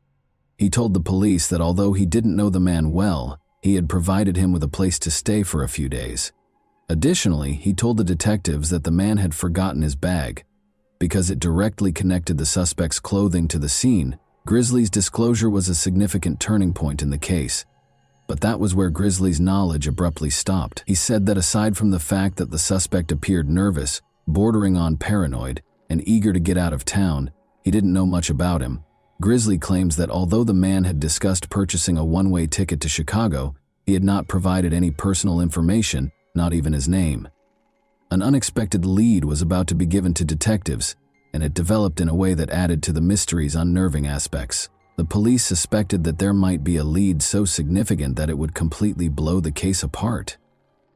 They promptly gave him the assurance that anything he revealed would be treated with the highest confidentiality and protection, because they were at a pivotal point in their investigation. Stefan was the first to speak. Stefan knew the mystery man as well as Judith. His name, Stefan said, was Timothy. Timothy had mentioned his interest in Judy while they were together at a convenience store. The investigators had never been closer to the truth, thanks to Grizzly's evidence linking the mystery man to the scene, and Stefan's now implied willingness to divulge something significant. Something Stefan was about to reveal would finally solve the mystery once and for all. Even though the mystery man had finally been identified, Stefan had more in store for us. Police had found a bottle of rubbing alcohol at the scene. They were unaware of its significance at the time. They now knew that in an effort to hide his identity by destroying the DNA, he had poured rubbing alcohol on her body. The man was recognized by Stefan as Timothy Johnson. After expressing interest in Judith, Timothy's feelings would take a deadly turn in a matter of hours. The detectives were on the verge of making a discovery that would completely change the course of events. For them, it marked a significant turning point. After investigating Timothy Johnson's background, detectives discovered that he had been arrested 4 times in Florida for domestic abuse, aggravated battery, and twice for not showing up for court. Curiously, 3 weeks prior to the discovery of Judith's body, one of those arrests for aggravated assault occurred. He broke into a woman's house late at night after drinking too much. More significantly, though, this indicated that he was already under police arrest. Timothy Johnson lacked any genuine regret for his crimes and was incredibly heartless. With CCTV footage, witness statements, and evidence that placed him close to the crime scene, the detectives were now prepared to address the most pressing issue. Just the video evidence was important. Witnesses also recalled Timothy's unpredictable behavior and interactions with Judith in the days preceding her death, and it caught him close to the crime scene around the time of Judith's murder. As the pieces came together, the detectives were ready to construct a strong case because they knew that Timothy's violent past gave the current charges context and substance. When the detectives went to the prison to question the cold-blooded killer, the police thought they had finally located him, but they had no idea that this was only the beginning. Detectives discovered as they dug deeper that they were looking into a pattern of increasing violence rather than just one murder. Johnson's history of arrests suggested that he was used to getting away with grave consequences for his behavior. In June 2015, Timothy entered a no-contest plea for misdemeanor battery, adding to his criminal history. In December 2015, he was also accused of resisting a police officer and violating his probation. Timothy was arrested in January 2016 for using a knife to break into the home of his former roommate. The ex-roommate reportedly claimed that he had previously threatened to break up with her. Timothy, however, was set free in February 2016. Since he had been incarcerated since March 23, 2016, for a probation violation, the authorities didn't have to search far for him once Judith was located. He reportedly acknowledged having consensual sex with Judith, but withheld further details. However, other prisoners came forward with information stating that Timothy had described what had happened and confessed to killing Judith. They anticipated a confession, but they were taken by surprise. He didn't confess to his crimes until he was officially booked, charged with first-degree murder, and put inside the prison walls, but not to the investigators. He conversed with another prisoner instead. He smashed her face in and suffocated her to death, then went to a place that would make anyone's skin crawl. Timothy was merely idly sitting there. He was not in a panic. He wasn't going crazy. He appeared to have experienced nothing at all. Timothy used his victim's pilfered credit card to eat some waffles. Those who dared to imagine what he would do next would never be able to forget it. Timothy Johnson received a life sentence. By commemorating Judith Therianos, we pay tribute to her life and promote a society in which each person is treated with respect and dignity, preventing further victims of needless violence. Nothing really surprises the police, who always see the worst in people. The police were affected by this, even though it was sickening and unsettling. Some people experienced nightmares, not so much because of him, as because of how awful her final moments were. Investigators and the general public were left wondering, was he struggling with guilt, or was there a darker side to his selective silence? This confession's timing and nature sparked numerous debates. Timothy was ultimately convicted of first-degree murder and given a life sentence in October 2017. For the January 2016 incident, he was also found guilty on 2 counts of aggravated assault and sentenced to 5 years in prison each. According to prison records, Timothy is still a prisoner at the Union Correctional Institution in Rayford, Florida. And that wraps up today's chilling story. If you enjoyed this video, don't forget to like and subscribe so you never miss a new upload. Also, let me know in the comments, what part of this story shocked you the most? Thank you for watching, and I'll see you in the next video.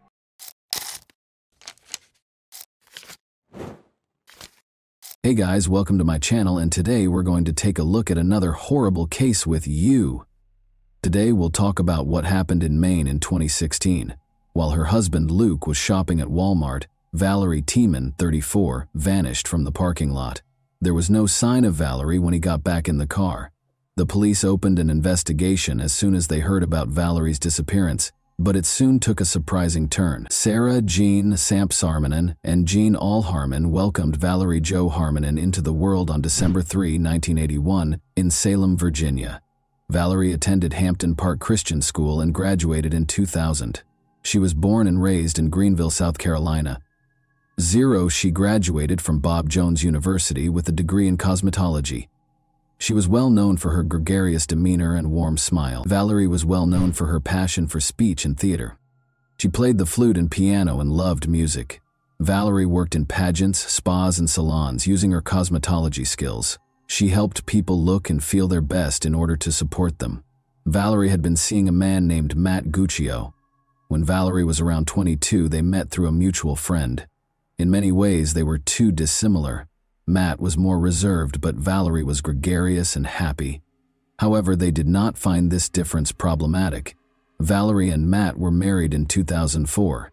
They moved into Matt's tiny house after the honeymoon, and while everything was great at first, Valerie's parents started to notice behavioral changes over time. Matt was very frugal with his money. To have some personal savings, Valerie had to open a different bank account. Matt's behavior changed more and more over time. He attempted to exert total control over Valerie's life and held her responsible for all of his and their family's issues. She endured a great deal of emotional suffering and a lot of things, but patience has its limits. Matt and Valerie got divorced 10 years later. Valerie wanted a new chapter in her life, and Luke Tiemann opened it. He helped Valerie move past her past issues. Luke spent 10 years in the army. Valerie saw him as a trustworthy man who cared for her family while he was in Iraq and Afghanistan. Valerie was starting to look happy again. Valerie was once again smiling and full of joy as she had been 10 years before. Luke and Valerie entered into marriage on June 6, 2014. They relocated to the Fairfield home of Luke's parents. Luke was living in Maine at the time, and Valerie's parents were in South Carolina. After visiting Valerie's family in South Carolina, Luke and Valerie returned to Maine in August 2016. The final text message exchange between Valerie's mother, Sarah Jean Harmon, and her daughter took place on August 18, 2016. Luke was spotted with a woman he had begun chatting with on Facebook a week prior, on August 24, 2016. This woman and Luke Tiemann had sex on the evening of August 24, 2016, and it appears that Valerie learned of it that evening. In 5 hours, Valerie called Luke 31 times. A mutual friend of Luke and Valerie reached out to the latter through Messenger on August 26, 2016. Valerie was told by a friend that Luke was getting sucked into other women and claiming that they were no longer together. Valerie replied in multiple messages that, although it was heartbreaking, everything would work out because God has a Tiemann and he would never find a better woman than her. She also said that he had lost her the following month in 2016. Luke Tiemann moved into the home of a woman with whom he was having an affair and told Valerie, his wife, that Valerie had fled with another man. Every week, Valerie would call her parents in South Carolina, but now they were unable to get in touch with their daughter for over a week. They couldn't get in touch with their daughter because she didn't answer their calls or texts. Luke was decided by Alan Harmon and Sarah Harmon. Speak with Luke. They texted him to inquire about his and Vale Luke's well-being. The following day, Luke replied, "We are good. Thank you, love her so much." Another 13 days have passed, but Valerie's parents still can't contact Luso. They call Luke's father. They were shocked by the man's response. Valerie had been missing for approximately 2 weeks, according to Luke's father. In addition, he consulted Valerie's parents about what to do with her belongings. After that, Luke Tiemann was questioned about why he hadn't informed them about their daughter. "I was waiting for her to get in touch with you because," Tiemann said, "I never speak poorly of her. I still adore each of you." Luke said Valerie had run off with another man, and he thought she would tell her parents that they had broken up. Sarah Jean and Alan knew it wasn't true. It was a far cry from their daughter's behavior. Valerie couldn't have done that, they were certain. They also thought she would have called them, since she was aware of their concerns. Alan reported a missing person to the Fairfield Police Department the following day, September 9, 2016. Investigators began by visiting Valerie's parents, who were the residents of Luke Tiemann. They spoke with Laurel Tiemann, who told them she didn't know where they were. Since Valerie was, the detectives left without finding out where Laurel Tiemann's were. Because of Laurel Tiemann's domineering behavior, Valerie's parents felt it was difficult for their daughter to share a home with her.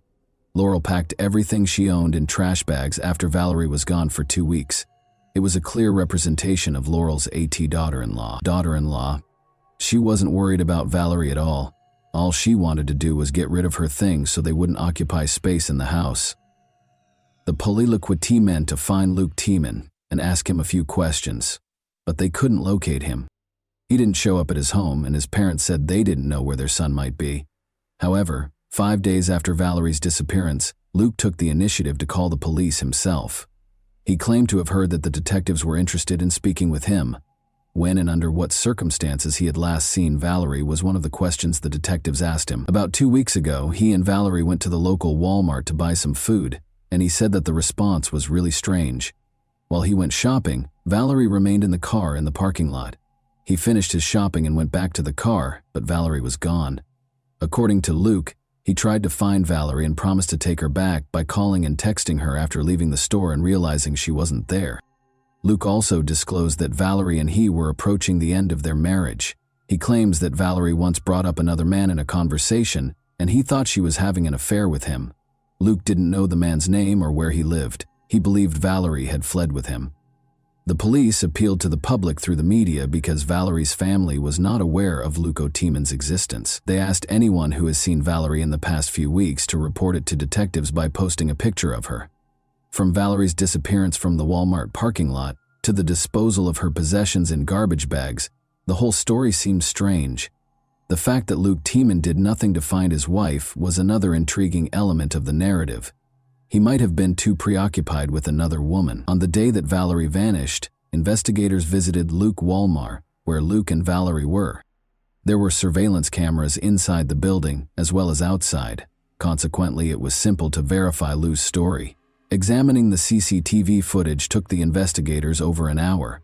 They were in for a surprise. Lucy did not see Valerie or Luke Tiemann in any of the recordings. Luchin implied that Luch had lied to the police. The police were now aware that he was concealing something.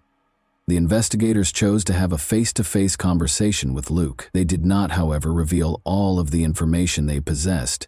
They thought he would embellish or alter some of Lucci's testimony. It was no secret that Lucci was seeing another woman, Billie Jo Goodman. The fact that he was unfaithful to Valerie was not denied by him. He claimed that his relationship with Billie Jo was an effort to move on from Valerie's breakup. She was in a number of failed relationships. She thought she could start a future with Luke Tiemann when they first met. Another question now faced the investigators. Is it possible that Valerie acted as a mediator between Lucas and Billie Jo?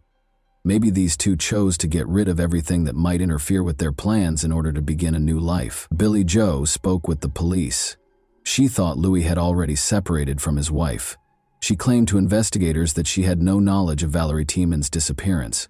Meanwhile, one of the residents gave the police a tip. In one of the parking lots, the man had discovered a driver's license in the grass. The driver's license that was discovered belonged to Valerie, and this parking lot was adjacent to Billie Jo's house. Many people were suspicious because Valerie's driver's license was located close to her husband's new girlfriend's home. Few people think that on September 19, 2016, 10 days after Valerie's father, Alan, reported her missing to the police, Valerie fled with another man, leaving behind all of her possessions and discarding her documents. Luke Tiemann spoke with the news center Maine about the police. When he got back, Valerie wasn't in the car. He told reporters about Walmart. He didn't know Walmart had security camera footage. His story was not supported by footage. Without a doubt, after hearing Luke Tiemann's words and seeing his actions, each of you has drawn your own conclusions. On September 20, 2016, the following day, this case took a surprising turn. A.S. Luke warrant was obtained by detectives for the Fairfield property owned by Luke's parents. This was, after all, Valerie's last known residence. During the search, police dogs that are trained to detect human remains participated. Lot, his stream, and the land lot were to be checked. After searching the woods behind the house for about 5 minutes, a police dog discovered something. As the officer dug through the dirt with his hand, he noticed a shoe protruding from the ground. He was joined by other officers, who also began digging while wearing gloves. They discovered the body of a woman, wrapped in a blanket, and buried it with a number of odd items. These items included a package of sweet tarts, a bag of potato chips, a bottle of Gucci perfume, a flannel shirt, a handwritten note, a Mason note, and a wedding ring, an item that was not found until the evidence was being packaged for trial. While handling the con jar, Sergeant Scott Bryant, chief of Maine's evidence response team, testified that he discovered the ring. There were twigs and flower stems made of dirt in the mason jar. I knew there was something heavy in the envelope when I heard a thud. According to Bryant, it was still unknown if the ring belonged to a man or a woman. But according to Bryant, the discovered ring was significantly larger than his own wedding band. For my sole happiness, the police read, the soiled handwritten note that was discovered with Valerie's body. Joy, you will always bloom. I love you, Valerie, the note read. May you rest in peace with Jesus in my heart, Joy. I am looking forward to seeing you again. T. Lucio Bear, signed Lucy Bear.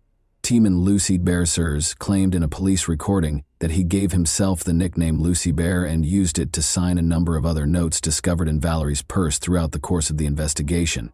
Valerie's death was connected to all of Lucy's possessions. They took the body. For an autopsy and identification, the body was brought to the forensic medical examiner's office. Unfortunately, the body discovered behind the Tiemann family home actually belonged to their daughter, V. Lucre, so Jean and Alan Harmon had to worry about the worst thing their parents could hear. In addition to Valerie and Luke, the house was also occupied by his parents and younger brother Sam. Detectives discovered Sam's landscaping tools in the barn. Valerie discovered a contraband device in the same barn where Sam had dug up the burial site using these tools. Detectives soon discovered that Sam, Luke's younger brother, had engaged in illicit substance use. When Valerie visited her parents in South Carolina, she told them she used illegal drugs, which led the police to look into whether Sam Tiemann was involved in Valerie's death. When investigators searched Valerie's parents' bedroom, they found a .45 caliber handgun that Luke Tiemann had bought in 2015. Luke's parents told investigators they were unaware Valerie was buried close to their home. It's difficult to accept that this was the case, of course. Around the same time that Valerie was located, investigators found Luke and Billy Joe, his new friend. Luke Tiemann was taken into custody by investigators and taken to the police station to be questioned. He told the investigators Valerie had used illegal drugs and had overdosed and died nearly 25 months ago on August 25th. It is alleged that Lucian did not want Valerie's parents to be aware of their daughter's illicit drug use. He didn't tell them anything because of this. Since she was already dead, her husband knew that 911 would not be able to help her, so he chose not to call. As an alternative, he left Valerie in bed until nightfall. When it grew dark, he wrapped her in a blanket, left a note outside, and led her to the house in the woods.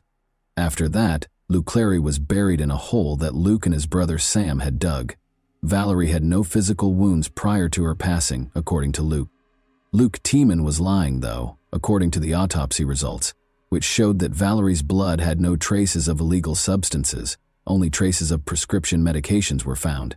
It wasn't the most unexpected thing, though. 2 gunshot wounds to Valerie's head and neck were the cause of her death. According to the results of the ballistics analysis, investigators used a .45 caliber handgun to fire the bullets that were taken from Valerie's body. When investigators searched Luke's parents' bedroom, they discovered the same gun. He claimed to have purchased a Bugagohe gun for his father approximately a year ago, but he did not deny owning one. He asserted that he was unaware that Valerie had a loop shot. Valerie's age is 32. Luke Tiemann was charged with the murder of Valerie Tiemann, 34. The police were unable to uncover any proof that her brother was involved in Valerie Tiemann's death when they were investigating her death at the age of 4. According to Luke, his younger brother, Sam helped him bury Valerie's body, but according to the police, Sam wasn't home when Valerie died, and it's still unclear if his parents knew about it or had anything to do with it. However, it's rather odd that they didn't hear 2018.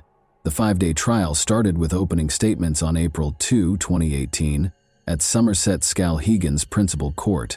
Luke entered a not guilty plea and claimed that he had been set up, although he insisted he wouldn't have left incriminating objects like a note and an engagement ring close to Valerie's body. The investigation linked Luke Tiemann to every item discovered there. After looking over the data on both Luke's and Valerie's phones, a computer forensics specialist also testified. The last time Valerie's phone was used, according to the records, was August 25, 2016, the day authorities think she died. The majority of the detective's time was devoted to outlining the process for monitoring cell phone usage and how it can be used to ascertain an individual's location at the time of a call. According to the documents, Valerie allegedly spent time with his friend Billy Joe while making 31 calls in a single day. Valerie only took the final call, which lasted a little more than 13 minutes. By the end of the call, police think he was at home. Another woman accused him of cheating on her in a message that Valerie received the following morning. After that, she refused to be with Tiemann again, and his defense questioned these phone logs. Luke's younger brother, Sam Tiemann, testified against his brother in court. Sam told the jury that he had no relationship with the 28-year-old, despite Luke's claims to the police that he helped him bury Valerie. Saways, 28, had his work log to prove that he was actually working 2 hours away. Sam testified in court that he overheard his brother confess to being an accomplice, and that Luke chose to confront him about it. He asked Luke why, and he responded with claims. Luke said, "What else do you do with a dead body?" in response to what he said. Luke kept asking questions about Luke, pointing the finger at Sam's parents and accusing him of shooting Valerie. Tiemann said that neither she nor Sam's parents could Luke anything like that. The officer questioned whether PTSD was the reason behind Luke's blackout. He had previously admitted to police that he occasionally had flashbacks due to his PTSD. Afterwards, witnesses that the prosecutor brought to the court discussed Valerie's side of the story and Valerie's team behind closed doors. They testified that the couple used a lot of illegal substances and that Luke informed people that he was divorcing Valerie at the same time that Valerie's ex-girlfriend, Sam's girlfriend, was getting a divorce. Sam Jackie Spencer, the older brother, told jurors that she and the couple had a wonderful relationship. At their wedding, she even served as the maid of honor. Spencer testified that she saw Valerie and Luke using a variety of illegal substances together. Spencer claimed that, around the time Valerie disappeared, Luke began texting her frequently. She had always sensed that he was interested in dating her. He used to tell me that he always felt a connection to me. According to Spencer, he has always wanted to get together or hang out. Jurors were shown additional evidence from the crime scene in addition to witnesses who knew the couple personally.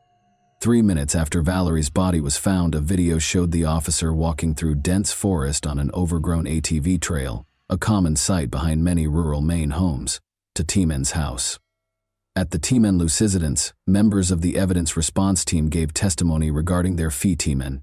Luke's defense team quickly objected to a few items, such as a .45 caliber handgun taken from one of the home's rooms and gardening tools found in a property. Tiemann Smith, a team attorney, NC attorney, argued that the state assumed the gun and ammunition that Tiemann had taken because they were discovered in the house. They noted that they never confirmed who owned them, suggesting that someone else in the house might have had access to them. UC Tiemann gave his closing remarks on the 5th day of the trial. Despite his own objections, he testified. Tiemann admitted that he had made many changes to his version. To protect his clients, he provided investigators with multiple stories, he told the jury. According to Luke, he was forced to make a false statement by the detectives. He said he had no motive to take his wife's life and that there was no DNA evidence linking him to the crime. All the evidence pointed to Tiemann, the prosecutor, as the only person who could hurt Valerie. The jury deliberated for less than an hour before finding Tiemann guilty. On May 11, 2018, the jury announced the verdict. Valerie T. Mothers Mothmog Thayed acknowledged her sincere grief and heartache in her statement at the sentencing hearing. Luke is an evil-hearted man who should be sentenced to life in prison because of his persistent denial of the events, which disgusts me greatly. In addition, Luke's mother spoke for her son. She requested that the court take into account Luke Tiemann's entire life. She said, "I don't ask you to ignore evidence, but I ask you to consider the whole person and balance justice with me." When his parents pleaded for the judge's pity, Tiemann sobbed. His mother, La Tiemann, claimed that her son was changed after returning from 3 combat tours in Iraq and Afghanistan. "I'm asking for understanding," she said, adding that she wasn't trying to use post-traumatic stress disorder as an excuse. Valerie's parents wanted Luke Tiemann to receive a life sentence, but he was given a 55-year sentence. The attorney for Harmon's family was shocked to learn that Tiemann's defense did not use post-traumatic stress disorder to obtain a lighter sentence for him. Tiemann changed his testimony once more, but this did not help him either. Tiemann appealed, but it did not have the desired effect while he was incarcerated. Why, in your opinion, did Luke Tiemann bury Valerie's body with other items? And that wraps up today's chilling story. If you enjoyed this video, don't forget to like and subscribe so you never miss a new upload. Also, let me know in the comments, what part of this story shocked you the most? Thank you for watching, and I'll see you in the next video.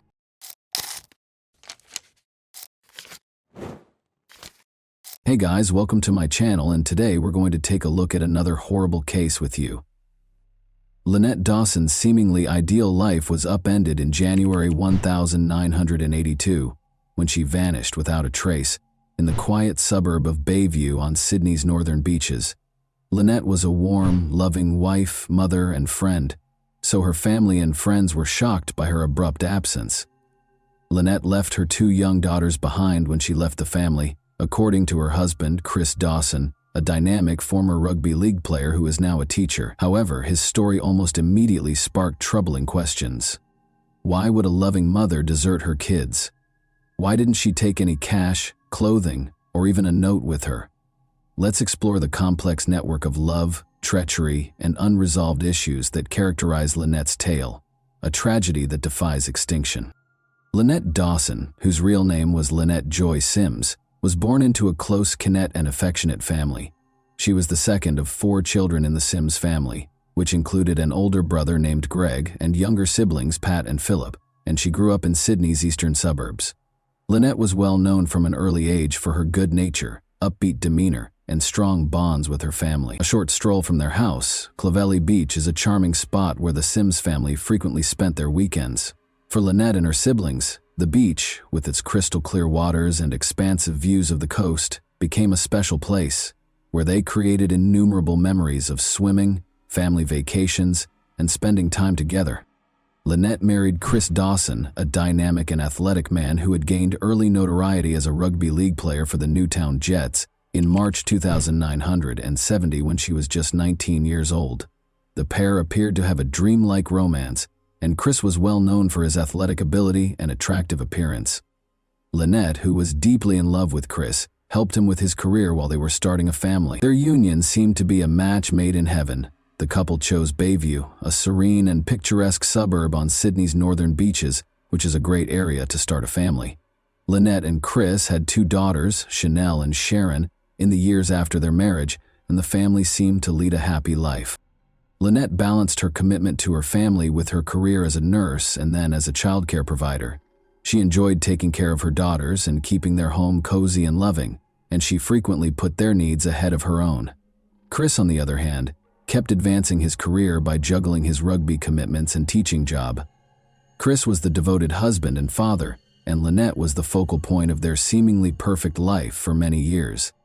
But beneath the surface of their contented family life, their marriage was starting to show signs of strain. Chris's relationship with a young student at Cromer High School would soon fall apart due to his growing infatuation with her. Lynette had no idea at the time that her marriage, which had seemed stable, was about to fall apart, and that a string of startling incidents would soon shake the foundation of her family and alter her life forever, ultimately leading to her death. Joanne Curtis first appeared in Chris Dawson's physical education class at Cromer High School when she was 16 years old. Chris was married to Lynette Dawson, had 2 young daughters, and was in his early 30s at the time. They had no idea how Lynette's life would be destroyed by what started out as a teacher-student relationship. Despite the fact that Joanne was a teenager living with her family and that they were very different in age, Chris's love for her grew rapidly. His marriage to Lynette was strained as a result of his growing obsession. She observed his strange behavior and growing distance. In 1980, Chris asked Joanne to move in with the Dawsons while posing as Chanel and Sharon's babysitter. Chris started to express his feelings for Joanne more publicly after she moved into the Dawson residence. He frequently expressed his desire to be with Joanne and put pressure on her to share his feelings. He also diminished Lynette's sense of significance in the family. Concerning the disintegration of her marriage, Lynette confided in her friends. She was very private about her marital issues. Joanne also became aware of Chris's domineering behavior and felt trapped in a situation from which she was unable to quickly get out. Chris, Joanne, and Lynette's tension kept increasing. In response to Lynette's efforts to keep her marriage intact, Chris became increasingly fixated, making it difficult to distinguish between his personal and professional lives. Joanne's emotional struggles caused her to start separating from Chris, which made him even more desperate. Chris's inability to accept losing Joanne or control over the situation resulted in a growing sense of frustration that ultimately led to tragedy. Lynette Dawson vanished without a trace on January 8, 1982. According to Chris Dawson, Lynette abandoned their family and left behind her possessions, which included her wedding band, clothing, and personal effects. Chris said Lynette had called her mother, Helena Sims, multiple times after she left, stating that she needed time away to get her thoughts straight. Lynette had marks around her throat when she returned from marriage counseling the day before she vanished. Lynette explained that Chris had wrapped his hands around her neck in the elevator on the way to counseling when her sister Annette asked her about it. Chris claimed that Lynette left voluntarily, raising the possibility that she did so in order to get away from the demands of family life. Helena Sims was taken aback by the news at first, but she did not immediately doubt her son-in-law's justification. Lynette had always been a family-oriented woman and had been a loving mother to their 2 young daughters, Chanel and Sharon. Even so, her mother, who had only spoken to Lynette a few days prior to her disappearance, struggled to believe that Lynette would abruptly leave her family. Helena was worried at first, but she had no reason to believe that something darker had happened. Tragically, she accepted Chris's story, which turned out to be untrue. At first, Chris's account of what happened to Lynette's family and the police seemed credible. Lynette had told him she was going to spend some time with friends and would come back when she was ready, he said. However, there were a number of obvious contradictions in his story that were overlooked. First of all, It would have been unusual for Lynette to have taken any cash, credit cards, or identification with her. In addition, if Lynette had really intended to leave, she would have made plans for the care of her kids, but she hadn't. Chris Dawson appeared remarkably unconcerned in the days following Lynette's disappearance, even acting as if nothing had happened. However, Chris Dawson's quick response to Lynette's disappearance was what alarmed her family and friends. He moved Joanne into their bedroom a few weeks after Lynette disappeared. A burgeoning scandal centered on Joanne. Chris had started an affair with Lynette in the months before she vanished. It was an inappropriate relationship that was hard for anyone to overlook. Joanne was living with the Dawsons at the time, and Lynette's family and friends were taken aback by her presence in the house following Lynette's abrupt departure. Those who knew the Dawsons found it unsettling that this move was made so soon after Lynette was reported missing. It seemed less like the acts of a man lamenting the loss of his wife, and more like a quick replacement. This development horrified Lynette's family, especially her brother Greg Sims. They found it incomprehensible that Chris could move on so fast, especially in such dubious conditions. Greg remembered being extremely uneasy as he watched what was happening. He and the rest of the family started to suspect that Chris was concealing something. Initially dismissed as a straightforward case of a wife abandoning her family, Lynette's disappearance started to take on a much darker appearance. Serious questions were raised by Chris Dawson's actions, particularly his inability to give consistent explanations for his wife's disappearance. Although he was adamant that Lynette had left on her own volition, his actions gave the impression that she had not. Furthermore, the fact that Lynette had always been a responsible mother who would never abandon her kids without a trace added to the family's growing suspicions. Lynette's family rejected Chris Dawson's story as time went on, and no new information surfaced. They started their own investigation because they thought something was amiss and wanted to find out the truth. They had no idea that the investigation into Lynette Dawson's disappearance would take decades, during which time Chris Dawson would continue to claim innocence, while details of his role in her demise would eventually surface. Lynette's family battled to learn the truth about her disappearance over the years. They were left heartbroken and perplexed at the time, but their quest for answers would ultimately result in a trial and a conviction. They clung to hope while pondering countless questions as they attempted to make sense of the bizarre and unsettling circumstances surrounding Lynette's abrupt disappearance. Lynette Dawson's disappearance was initially handled like any other missing persons case. When Lynette's friends and family started to voice their concerns, the police dismissed them, claiming that Lynette was an adult and could leave if she so desired. The investigation's initial dismissiveness and lack of urgency irritated Lynette's family, who knew her well and thought there might be more to the story. Chris Dawson's story went mostly uncontested, leaving them to deal with their mounting misgivings and anxieties. Chris's 1984 marriage to Joanne heightened suspicions that he was responsible for Lynette's disappearance. However, the toxic and domineering nature of their relationship was a major factor in their 1990 divorce.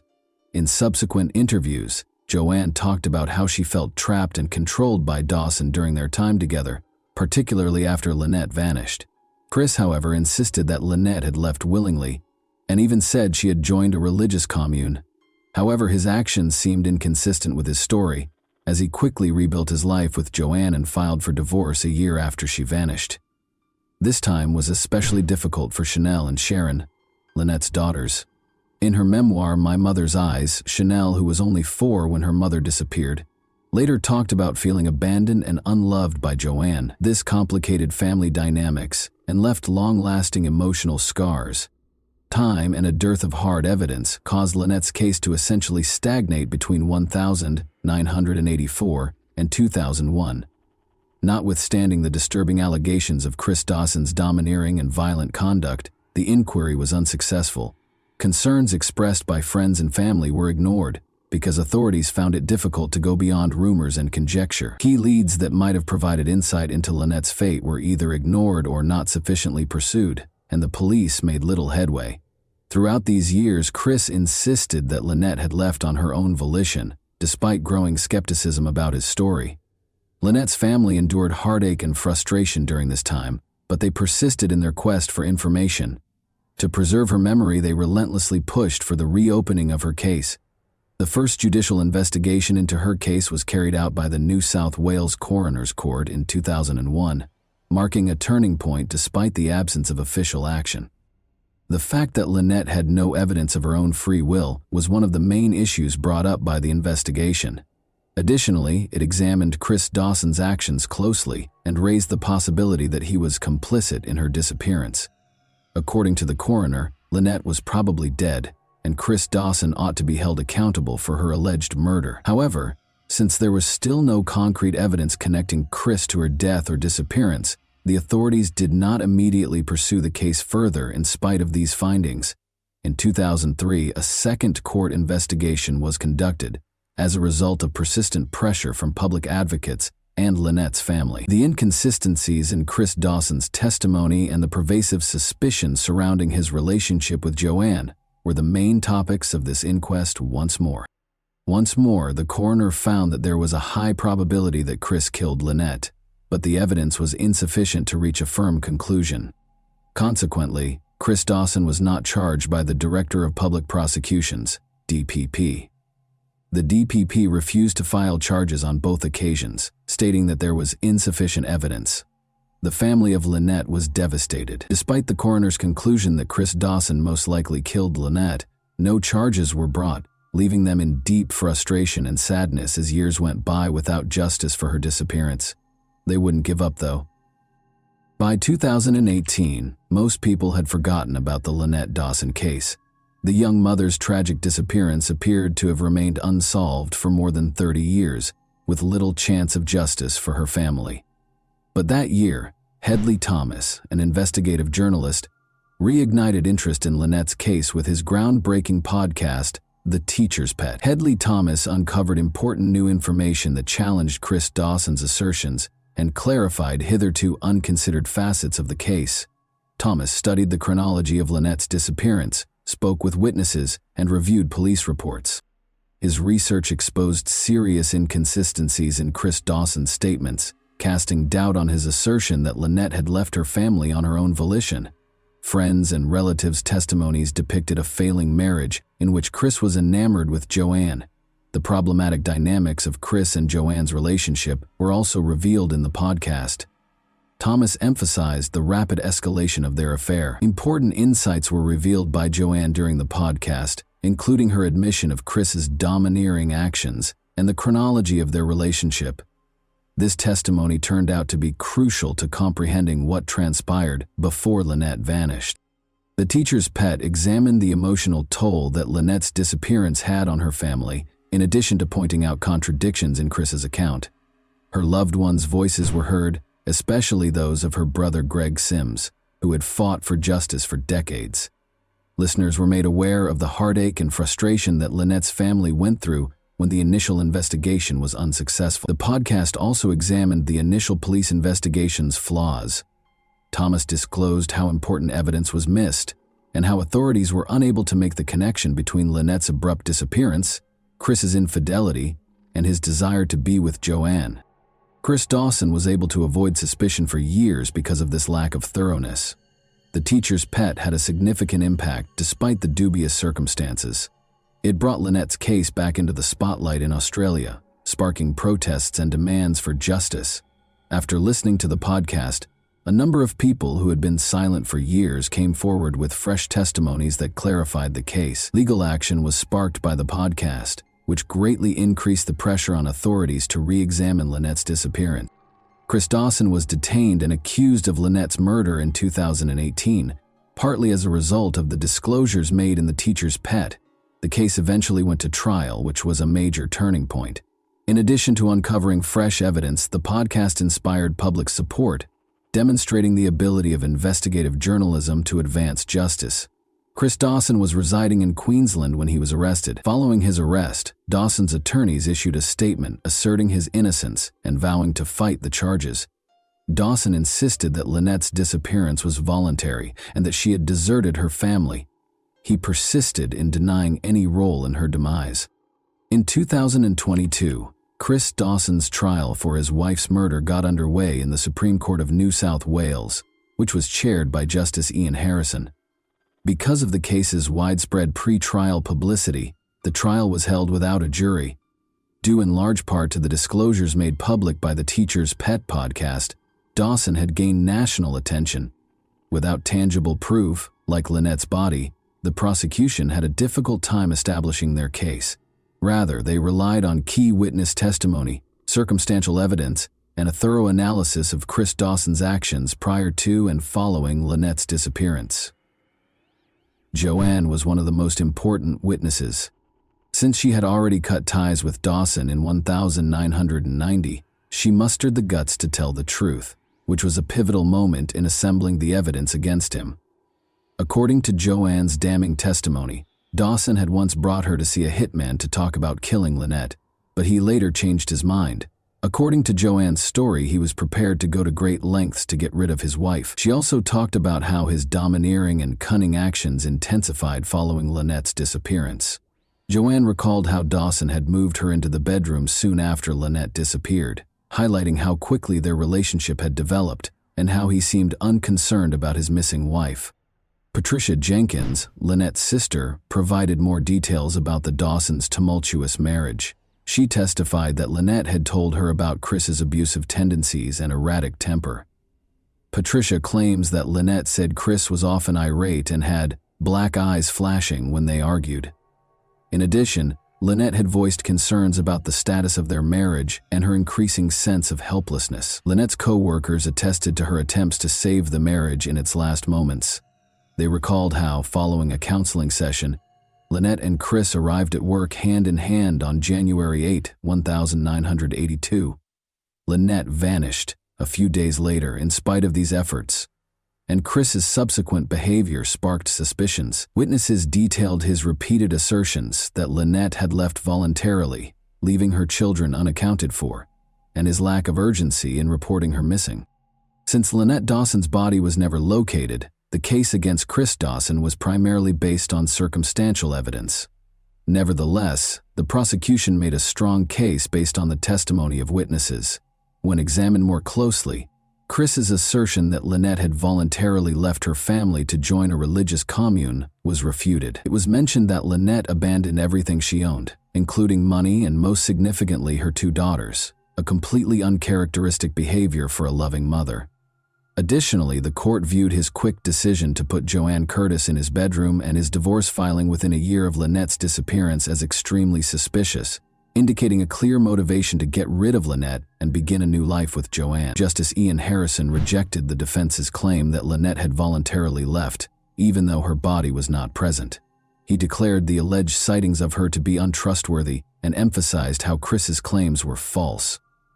The court was persuaded by this evidence that Chris Dawson killed Lynette in order to end his marriage and start dating Joanne. Chris Dawson was convicted of Lynette's murder on August 30, 2022, and given a 24-year prison term without the possibility of release until 2040, when he would be 92 years old. Although Lynette's family received some justice as a result of the conviction, they are still devastated that her body has never been located. In order to properly honor her memory and achieve complete closure, they still hold out hope that her remains will one day be found. And that wraps up today's chilling story. If you enjoyed this video, don't forget to like and subscribe so you never miss a new upload. Also, let me know in the comments what part of this story shocked you the most. Thank you for watching, and I'll see you in the next video.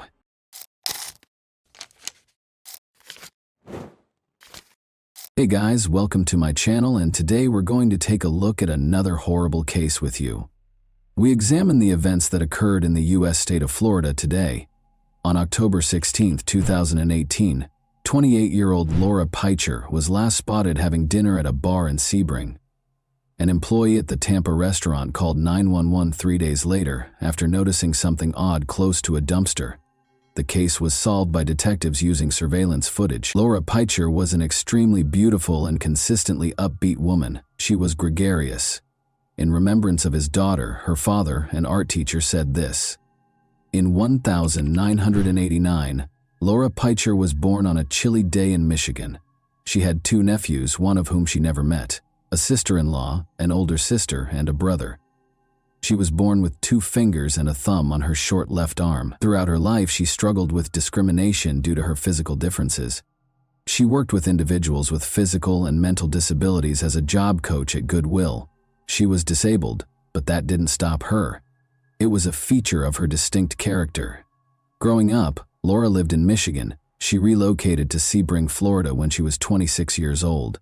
Her grandmother was getting too old to care for herself, so she moved to Florida.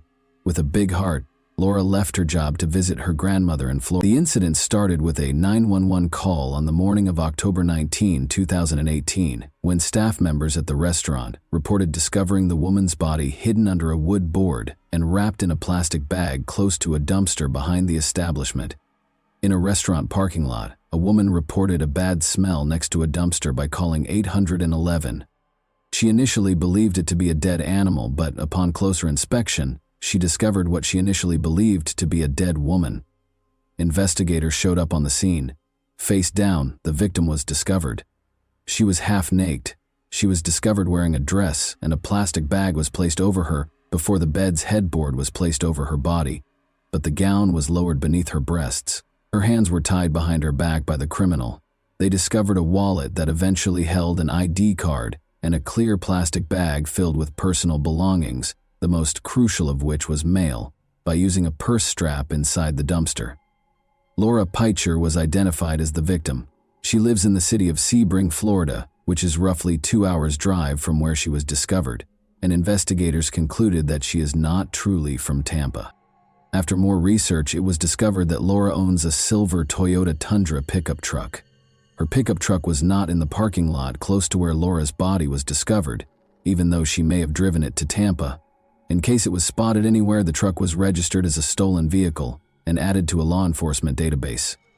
In the meantime, the restaurant manager was interviewed by investigators. The body was found on Friday morning, 2 days after the establishment's owners had cleaned the parking lot on Wednesday. This implied that the body had to have been there from Wednesday through Friday. Laura was strangled with a thin rope-like object, as evidenced by the obvious marks on her neck discovered by the medical examiner who conducted the autopsy on her body. Laura's death date was determined by additional indicators found on her body. It was obvious that the body had been on the ground for a long time because the skin was discolored. 2 days before she was discovered, on Wednesday, the medical examiner came to the conclusion that Laura had passed away.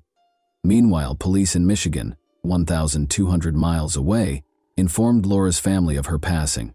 Her parents were taken aback.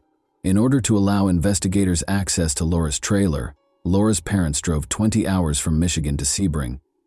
Investigators sought to determine whether the trailer was a scene of a crime. They entered and searched the house to see if anything out of the ordinary had occurred, but there was nothing there. Everything had a place.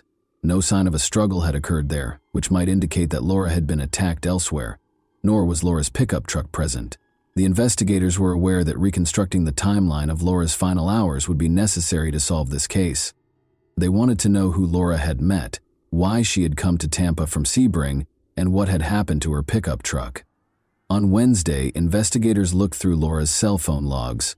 She stopped answering calls between 1 and 5 in the morning. It is a clear sign that something has occurred. According to the records, Laura called a man named Vidal Cortez twice on Wednesday morning. Detectives wanted to speak with a man named Vidal Cortez, who became the first possible suspect after Laura's friends disclosed that he was Laura's boyfriend. They needed to know if there had been any issues in their relationship and when he had last seen Laura. However, the police learned that Laura's pickup had been seen outside a Tampa convenience store before they could locate Cortez and speak with him. 3 miles from the scene of Laura's body, the detectives visited a convenience store. Laura's pickup truck was gone when they arrived. Nonetheless, the detectives hoped they could obtain some answers from the surveillance cameras that were placed both inside and outside the store. They saw a pickup truck arrive at the store and park after viewing the footage from those cameras. Although they attempted to zoom in, the video quality was subpar, making it impossible to identify the driver. A man exited the passenger seat of the pickup truck after it had parked. This indicated that the pickup truck had a driver and a passenger, or at least 2 people. It seems that the man who exited the pickup truck was aware that the cameras were recording him. He wore a baseball cap and kept his head down. He went into the store, but as before, detectives couldn't see his face on the videotape due to its poor quality. The picture was excessively grainy. The employees of the store stopped him from stealing the beer. The man went back to the pickup truck and sat in the passenger seat after leaving the store. Neither did the driver exit the pickup truck, nor did he appear on any of the cameras. Patrol officers found Laura's pickup truck about an hour later. It looked like it had been in a small collision and was parked in the street. At the time of his arrest, investigators noticed the same man sitting in the passenger seat on the surveillance footage. He introduced himself as Calvin Gary. He wore a tracking monitor on his ankle and was on probation. In the driver's seat was nobody. The pickup truck's driver had clearly run away, as only a pair of shoes remained. The detective started questioning Calvin Gary while Laura's pickup was turned over to forensic so they could thoroughly inspect it for any evidence. He claimed that a man named Hot had given him the truck. They were going to steal beer from a convenience store, and Hot had just moved into the area. Calvin Gary was asked by detectives if he was aware of how hot the pickup truck got. "I don't know anything about Laura," he said, adding that he didn't know the answer to that question. "I don't know what happened to her," he said. He informed detectives that Hot was a short African-American man. Calvin Gary also provided detectives with Hot's location. When they spotted them, they proceeded to the designated address. The short man hid in a bushy grove. He was mistaken in his hope that the detectives hadn't noticed him. They invited him to approach them. The man had on a shirt and pants but no shoes when he came out of the shrubbery. He refused to give his name when detectives asked him to do so because he was uncooperative. The detectives then requested that he approach the car. They were able to quickly identify fingerprints thanks to specialized equipment. Detectives discovered a match in the database when they scanned the man's fingerprint. Gary Daniel was his real name, and he had a long criminal history. He was already a 3-time prisoner. The fact that Gary Daniel was from Sebring was another noteworthy detail. Be mindful, Laura was a resident of Sebring as well. Detectives assumed Danielle was the driver of Laura's pickup truck because he was shoeless. Remember how the police discovered shoes inside the pickup truck when they located it? Gary Danielle was therefore a suspect in the Laura Peacher case, due to all of these factors. Nevertheless, the detectives had to release him because there was insufficient evidence at that time for the police to bring any charges against him. Because Calvin Gary had an ankle monitor, they focused on him and the fact that he, Gary, and Daniel used Laura's pickup truck. But the police were able to follow him around.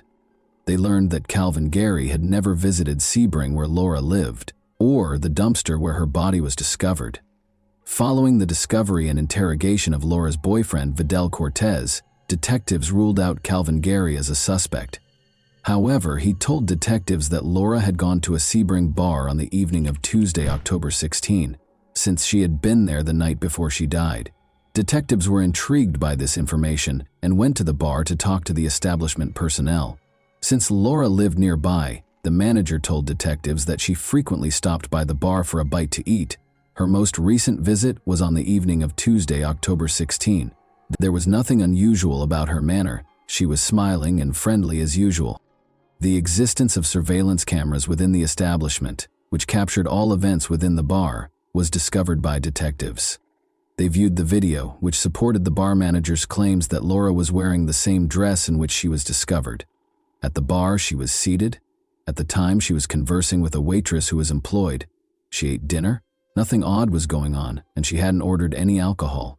Around 11 p.m., she left without meeting anyone and only talked to a waitress. Subsequent investigation revealed that the witness saw Laura with a man he described as Shorty at 2:45 a.m., approximately 4 hours after she had left the bar. She was spotted by the witness at a gas station outside a convenience store across town. At that moment, Laura was sitting in her pickup truck and appeared to be in good health. There was no sign that she was having problems or that she needed assistance. In addition, the witness stated that Laura and Shorty took off in their car. Since the gas station was the last known location where Laura was spotted alive, the investigators went there. At 2:54 a.m., when they began watching the security footage, they recognized a familiar face. Gary Daniel had entered to purchase cigarettes. Before he left, he chatted with another customer. Laura's pickup truck was seen backing out of the parking lot and onto the highway in footage captured by another camera. The footage supported an eyewitness's account that he unquestionably saw Laura Peacher and Gary Daniel together at a gas station near Sebring, but it was impossible to determine whether Laura was inside the pickup at the time, whether she was okay, or whether Gary Danielle was with her. Investigators searched the dumpster for clues that might connect Gary Danielle to Laura's murder early on Wednesday morning. Although the ATM receipt was partially torn, it contained information that helped law enforcement identify that it was a specific ATM at a Lakeland gas station. The receipt states that the transaction took place on Wednesday at 3:30 p.m., 12 hours after Laura was last observed in Sebring. In order to locate the ATM of interest, the detectives proceeded to the gas station. With any luck, the surveillance footage would help them solve the case. They could see Laura's pickup truck in the video, but they couldn't make out who was sitting in it. Fortunately, there were several cameras. The detectives watched Gary Danielle exit the pickup and go to the store after it had been parked. After taking out cash from the ATM and purchasing a soda, they departed the establishment. Detectives believed Laura was dead by this point because she was not seen and did not exit the pickup truck. Gary Danielle returned to the pickup truck and headed toward the location of Laura's body. They located him. For interrogation, Gary Danielle was brought to the police station. The only proof the police had at that point was that Danielle had used Laura's pickup truck, so they started interrogating him about it. The only thing he did, Danielle said, was to use an unlocked truck that had keys inside for that purpose. He didn't know who owned the pickup. The pickup truck's interior was fine, he said. He saw nothing out of the ordinary. After showing him a photo of Laura, the detectives asked him if he recognized the person in it. "I don't know the woman," Danielle said. He was asked if he had ever met Laura in Sebring by detectives. "No," he said. Then they told him that a recording had been made at a Sebring gas station. He's on the tape, and Laura's pickup truck is on the tape. He refused to answer any more questions after Danielle learned that the police suspected him of killing Laura. There was no tangible evidence available to detectives at the time to convince a jury that Laura Peitcher was murdered by Gary Danielle. A person has a set amount of time to stand trial. The clock begins to run as soon as the suspect is taken into custody. The detectives chose to release Gary Danielle because they were still awaiting the forensic findings. Naturally, there was a significant risk that Danielle would flee, but the investigators determined that the risk was warranted in this instance. Many questions were addressed by forensic analysis. Drops of Laura's blood were discovered by the experts in the rear seat of her pickup truck. This suggests that Laura's body was either in the back seat of the pickup truck when she passed away, or that the crime was committed inside the vehicle. A forensic report on the objects discovered close to Laura's body has been obtained by investigators. Gary Danielle's DNA was discovered under Laura's fingernails, and it matched the DNA on the strap that was used to bind her hands. Gary Danielle was taken into custody after the DNA evidence found in surveillance footage was sufficient to file charges. Danielle used his right to silence and remained silent when he was arrested. He was accused of carjacking, tampering with evidence, and first-degree murder. The investigators attempted to create a timeline of Laura's final hours based on the evidence. They were aware that Laura was in a Sebring bar. At around 11 p.m., she left the bar by herself and went to the town center, where she met up with friends. She met Gary Danielle that same evening. There was no connection between them, and they had never met before. Because Gary Danielle wouldn't answer questions, investigators think Laura agreed to give him a ride, perhaps in return for money.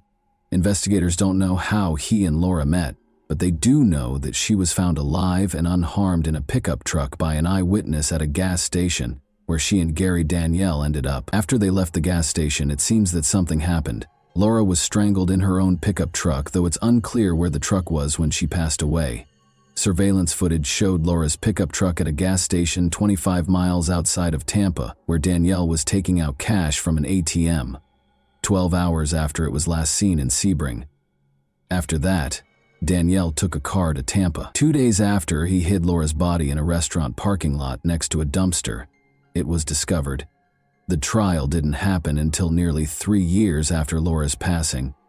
The global situation was the reason for the delay.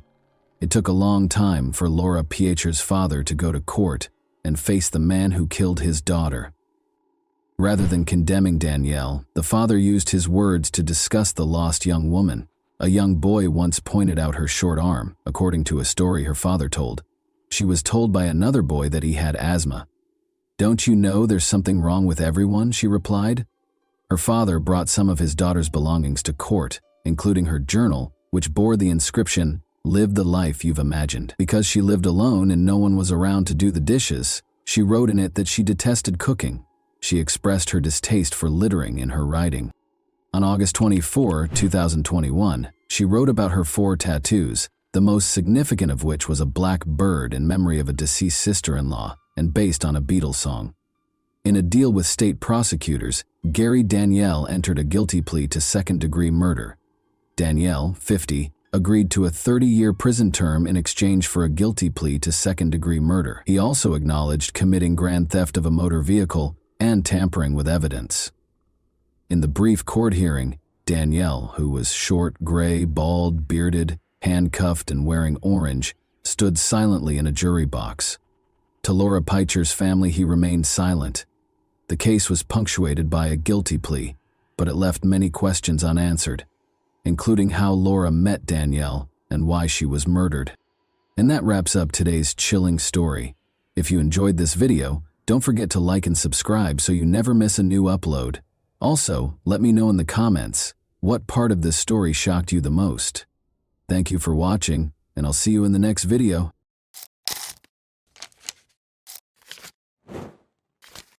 Hey guys, welcome to my channel, and today we're going to take a look at another horrible case with you. We examine the events that transpired in Jacksonville, Florida in this video. The body of Kim Dorsey was discovered in her house.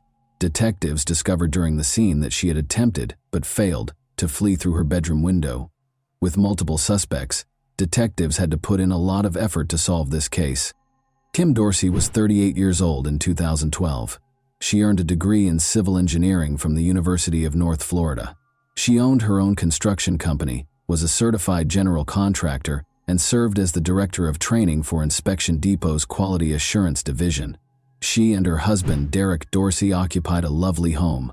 Derek was a respected member of his community and had been a firefighter for 20 years. Everyone believed that Kim had the ideal marriage and that she was a lovely person. But when the front door of a perfect couple's house closes, nobody knows what happens inside. When Derek returned home from work on October 28, 2012, he found Kim's lifeless body. He dialed 911 right away. Though he believed Kim was dead, he told the operator that he was performing CPR on her. Derek responded that Kim might have hurt herself when the operator asked him what had happened to her. Police and an ambulance arrived on the scene. At the scene, Kim was declared dead. Derek suggested that Kim might have hurt herself to the 911 operator, but detectives investigating the scene knew right away that foul play was involved. Derek covered his wife's body with a blanket after locating her. Upon the arrival of the medical examiner, they took off the blanket and witnessed the severity of Kim's ordeal. Detectives were informed by Derek that he had left for work the morning before. Firefighters are on duty all day and all night. He expected to find Kim in bed when he entered the bedroom on Sunday morning just after 8 o'clock. It was very dark in there because of the heavy curtains. At the foot of the bed, he noticed Kim sprawled on the floor. Kim had already passed away when he dialed 911. Experts concluded during the autopsy that Kim Dorsey had passed away about 24 hours prior to Derek dialing 999. Police discovered a lot of evidence at the crime scene. Kim had a plastic tie around her wrists and ankles. On the floor was a broken pool stick. On the floor beside it was a gun. In addition, there was a knife on the ground near Kim's body. Both the bedroom doorway and the wall had bullet marks on them. The bedroom appeared to have been the scene of a firing incident. There were numerous things that required clarification. By examining the remainder of the house, investigators were able to determine the cause. The contents of drawers had been dumped out by someone who had gone through the kitchen. There was definitely someone searching. It was quite strange that the kitchen sink had a keypad that was connected to a surround sound system and 3 or 4 remote controls. The front door was undamaged and showed no signs of having been broken into. Nevertheless, investigators did observe an oddity. It was knocked over, a ceramic dog statue by the front door. They immediately reached their first conclusion. It didn't seem possible that a stranger could have broken into the house, stabbed Kim, beat her with a pool stick, and bound her with plastic ties. Either the intruder knew how to enter the house, or Kim Dorsey knew who had attacked her. The fact that Derek was the first suspect and brought to the police station to be questioned was not surprising. Derek was asked to provide more details about his work, his wife, and the previous weekend by the detective. He claimed that Kim spent a few hours shopping on Friday after leaving the house. They watched a movie at home in the evening. Derek rose early on Saturday and headed to work at around 7 in the morning, as he usually does. At 8 a.m. on Sunday, he concluded his shift. Kim was at home by herself during those 24 hours that he was away. He made multiple attempts to reach her on her cell phone on Saturday. In the far north of the county, Derek was employed at a fire station. The call didn't go through, and the cell coverage wasn't always good. With one exception, he is an experienced professional with years of experience. Everything Derek had told them so far made sense, but when he called 911, he informed the operator that Kim most likely hurt herself. How could he have failed to recognize that this was a crime? Did he know? Derek discussed his relationship with Kim, saying that it was basically free. They permitted one another to have relationships with other people. However, Derek went on to say that Kim stopped because she was grieving the loss of her mother, who passed away 3 or 4 years ago. Kim sought medical assistance from a professional. She may not feel as attractive as she once did because she gained a little weight while taking medication. Detectives needed to know whether Derek had adopted a more relaxed lifestyle since Kim had stopped doing so. Frequently, someone dies as a result of marital infidelity. Derek acknowledged that he was seeing another woman at the moment. Investigators wanted to know if Derek intended to divorce Kim. Would her passing have brought him any financial gain? Kim's life was uninsured when Derek was asked if his wife had a life insurance policy. For example, the detectives considered the amount of time it would take Derek to drive home from the fire station. It would take nearly an hour to travel the 15 miles between the two places. He was employed at a small fire station. After speaking with every firefighter, detectives came to the conclusion that Derek had a perfect alibi. The investigators then made the decision to consider an alternative. They were aware that Derek was referring to a girlfriend. Perhaps this woman wished to remove Kim from the situation. Someone may believe they were treated unfairly in a love triangle. Perhaps Derek didn't follow through on his promise to his girlfriend that he would divorce Kim. After being questioned by detectives, Derek's girlfriend was promptly ruled out as a suspect because she had a strong alibi. To examine everything again, investigators went back to the crime scene. Investigations may involve experts like blood spatter analysts in specific situations where it is unclear what happened and who was involved. They are able to elaborate on the specifics of what transpired. It was crucial to comprehend the events that led up to the fight, its beginning, and its conclusion. Experts concluded that Kim was hurt close to the bedside table in the first place. The left side of the bed was heavily covered in blood. She spent a considerable amount of time there after suffering severe injuries. Kim then regained consciousness and started to fight back, according to the evidence. She managed to reach her gun storage area. It was a revolver with 5 shots. She shot at whoever might have been standing in the doorway, using all 5 shots. Kim fired 5 shots, but she never hit her assailant. Kim must have been sitting or lying on the bedroom floor when she fired the shots because, as you can see, the bullets flew from bottom to top. She missed 5 shots, as I mentioned. The offender came back into the room with a pool stick and hit her until the stick broke after realizing she had run out of ammunition. The pool stick was broken against Kim's body, and it would take a lot of force to break one. Additionally, the offender stabbed her in the neck. New information about the crime and its possible perpetrator was revealed by the thorough investigation. A pool stick kept on the second floor was the most obvious murder weapon. Kim had plastic ties on her wrists and ankles, which investigators were able to find were also kept in an upstairs office. It was one of a set of knives in the kitchen. All of this suggested that the person who committed this crime knew the house well. He knew Kim well enough to enter her house and was aware of its contents and location. Investigators believed this suggested that the crime was committed by a family member. Kim had contact with a man prior to her death, and that contact was against her will, according to injuries discovered on her body during the autopsy. You understand what I mean. Thus, the police had the offender's DNA sample. There might have been other men in the house while he was at work, according to what Derek Dorsey told them. This increased the number of possible suspects, and all of them needed to be tested by the police. Derek was asked by detectives to provide the names of any men who might have been in the house. Derek worked as a general contractor at a construction site in addition to being a firefighter. Derek's home was once occupied by some of the people he used for his contracting business. According to Derek, he used to work with a man named Lance Kirkpatrick, with whom he became friends. Derek allowed Lance to stay in his home for a few months while he dealt with his issues. Derek, however, requested that Lance leave after he began abusing drugs. Derek claims that Lance was on a boat in the Atlantic Ocean the weekend the crime was committed. Derek mentioned a man by the name of Joshua Veal as the second individual. Derek tried to assist Joshua, made friends with him, and gave him some work. After some arguments, Derek and Kim allowed Joshua to live in their home before Joshua eventually moved out. However, Derek stated that he was still supposed to meet Joshua the morning he found Kim's body and continued to hire him for odd jobs. Derek was going to pick up Joshua Veal on Sunday morning after he got off work. Joshua failed to show up for their scheduled meeting at a convenience store. If he wanted to earn money, why wouldn't he attend this meeting? Joshua thus turned into a suspect. Joshua Veal's criminal history was found by the police, primarily for drug offenses. After being arrested, he was brought to an interview room. Joshua was asked to explain his weekend activities by the detective.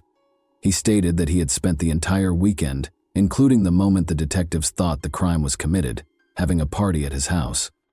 The investigator then inquired as to whether he and Kim Dorsey were romantically involved. Although he said no, he made it clear that he thought Kim was a very attractive woman and that he wouldn't mind dating her. The detective eventually told Joshua that Kim had passed away. The detectives were surprised by his response. He broke down in tears. But was he pretending, or were his feelings real? They released him, after obtaining a DNA sample from him. The DNA discovered on Kim Dorsey's body was not Joshua's, according to forensic analysis. The police have one less suspect as a result. Derek gave the police the names of other people who knew his house. They were all excluded after submitting DNA for analysis. After that, investigators made the decision to go back to the crime scene once more. But this time, they wanted to take Derek on a tour of the house. It was quite odd that they discovered 4 remote controls for the surround sound system in the sink. When they first inspected the kitchen, water had been poured into the remote controls, most likely to remove the DNA. When Derek managed to turn on the television, an adult film started right away. According to Derek, it wasn't his film. Is it possible that the offender was watching television? Derek recalled that the house had recently been occupied by another man. They were experiencing issues with both their television system and the remote control. An employee of the business that sold them the system stopped by on Friday afternoon and adjusted the surround sound. About 12 hours prior to Kim's death, this man was in the house. What would happen if he chose to return while Derek was at work? Detectives found this man quickly and started interviewing him. They saw that his hands were cut. He claimed it was nothing out of the ordinary that he had injured himself at work. He consented to give his DNA and denied any role in Kim Dorsey's ordeal.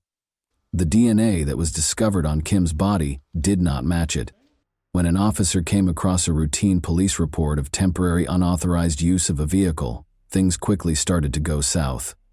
That's a pretty fancy way of saying that you let someone take the car even though it was stolen.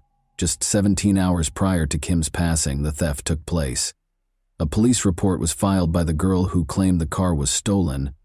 Lance Kirkpatrick was the man she let use the car, and he never came back. Early in the investigation, Derek Dorsey was recalling who had visited his home when he heard the name Lance Kirkpatrick.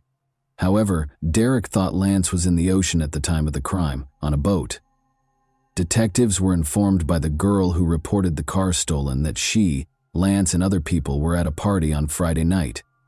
She let him use her car, and Lance consented to go get a drink at the store. Lance Kirkpatrick departed at that point and never came back. Investigators made the decision to learn whether the vehicle ever came close to Kim Dorsey's house. Neighbors were interviewed by the police when they arrived on the scene. Dorsey's neighbor first told one of the patrol officers that he had spotted a small blue SUV there that day. It was identical to the vehicle Kirkpatrick had taken. The SUV was reported to the police a few days later.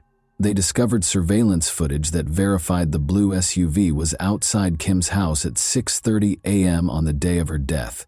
Lance Kirkpatrick was the top suspect after police saw this surveillance footage. They contacted the woman from whom he had stolen the car in order to locate him. Although she didn't know Lance's location, she claimed to know where to look for Brian Kiefer, one of his friends. After being brought to the police station, Brian was questioned about Lance Kirkpatrick. Brian was at the same party when the SUV vanished, investigators discovered. Being one of the people who allowed Lance to use the car, Brian claimed to have spent the entire night driving around in a taxi in an attempt to find out where Lance was. It took him until the following day to locate him. According to Brian, Lance appeared unkempt and he saw that one of his arms was injured. What Brian went on to say was totally surprising. Lance informed him that he was going to jail because he had killed a man. It was a beating, he said. There are a number of reasons why someone would confess to a crime. To begin with, due to guilt. They are unable to tolerate it. They are unable to conceal it. Keeping it to themselves is not an option. Alcohol and illegal substances may be the cause of reason number 2. When an individual loses self-control and begins babbling. Lance gave Brian information that only a criminal would be aware of. He claimed, for instance, that he used a pool stick to attack Kim. In addition, Lance claimed to have been shot 5 times. It was a 5-shot revolver, so he waited for the 6th shot. But it never came. Because he was aware of the specifics of the crime, there were 2 possible suspects in this case, Lance Kirkpatrick or Brian Kiefer. Brian informed investigators that Lance was hiding in his home's attic. An arrest was made for Lance Kirkpatrick. Throughout the interview, he remained composed. He was questioned regarding his relationship with Derek Dorsey and the last time he visited his home. "I was there a week or a week and a half ago," Lance said. Derek and Lance had communicated long enough. He did a lot of work with him. He was aware that Derek would be gone for 24 hours due to his schedule. Kim would be home alone, he knew. Lance was questioned by detectives regarding her relationship with Kim Dorsey. He claimed that their relationship was trouble-free, but the interview ended there because Lance insisted on having a lawyer and would not respond to any questions. Investigators had to find another way to prove Kirkpatrick was at Kim's house because he refused to cooperate. Numerous questions could have been addressed by DNA testing. Lance's father provided a DNA sample which investigators compared to Kim's body. The parallels were striking. It cleared Brian Kiefer, another suspect, in addition to confirming Kirkpatrick as the murderer. Investigators think Kirkpatrick had some sort of evil scheme based on his actions in the hours leading up to the murder. As you are aware, Lance drove away in someone else's vehicle that Friday night and returned. He was aware of the route to Kim's home. He was aware that Derek would be gone for 24 hours due to his schedule. Kim was alone at home, and he knew it. He was aware that the spare key was stored beneath the statue of the dog. Taking that key, he went inside the house. Kim Dorsey most likely heard him at that point. The specifics of what transpired next, however, remain unclear. Lance Kirkpatrick first entered a not guilty plea in spite of the overwhelming evidence. However, Kirkpatrick acknowledged that he was responsible for Kim's death during a trial that took place almost 2 years after her passing, but he maintained that he had no intention of killing her. Kirkpatrick claimed that Kim Dorsey was training him and that he was good friends with the Dorseys. He claimed that after going to the gym 3 or 4 times a week with Kim Dorsey, they occasionally got together for drinks and flirted, which occasionally resulted in intimate contact. It wasn't anything constant. It was random. It wasn't planned, Kirkpatrick remarked when discussing his private meetings with Kim Dorsey. According to Lance, on the day of Kim's passing, they had intimate, consenting contact. He acknowledged that he was the owner of the adult film's DVD. He asserted that after they were done, Kim Dorsey was upset with him for assisting her husband in meeting other women. She snatched up a gun in her anger and began shooting him. He claimed that everything that transpired after that was because he was essentially attempting to defend himself by fighting back. He claimed that after leaving the pool stick in the kitchen, he fled and hid there. He claimed that in an attempt to seize the gun from Kim, he dashed over and swung the pool stick wildly. He claimed that after knocking her unconscious, he tied her up with plastic ties and placed the gun in his back pocket. He claimed that after the shooting, he decided against tying her up because he believed it would look bad when the police showed up. He claimed to have located a knife to cut the plastic ties, but they began to struggle when Kim eventually grabbed the knife. He claims that he stabbed her by accident. The police never showed up, and he fled because he was too scared to dial 911. I was frantic. I didn't know what to do. I was scared. I just sat and was waiting for the police, Kirkpatrick recalled. The prosecutor tried to expose Kirkpatrick's deceit and inconsistencies in his testimony to the jury during cross-examination. Finally, the state wanted Kirkpatrick to explain to the jury the punishment he believes he should receive. "I'm guilty," revealed Kirkpatrick. "I don't know what I want right now." Lance Kirkpatrick received 3 life sentences without the possibility of parole in May 2015. The jury suggested life in prison, but he could have received the death penalty. His mother pleaded with the jury to spare him from death. With tears in his eyes, Derek Dorsey delivered a victim impact statement following the sentencing. According to Derek, Kim Dorsey was much more than just a firefighter's spouse. All of her achievements, including earning a degree in civil engineering from the University of North Florida and launching her own company, were attributed to her intelligence, strength, and hard work, he said. Derek expressed his disappointment with the sentence in an interview, saying he had hoped for the death penalty. And that wraps up today's chilling story. If you enjoyed this video, don't forget to like and subscribe so you never miss a new upload. Also, let me know in the comments what part of this story shocked you the most. Thank you for watching, and I'll see you in the next video.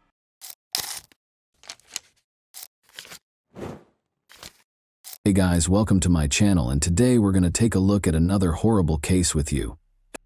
In May 2007, a suspect was formally identified by Portuguese police looking into the disappearance of 3-year-old Madeleine McCann, who vanished while on vacation in the Algarve 15 years ago.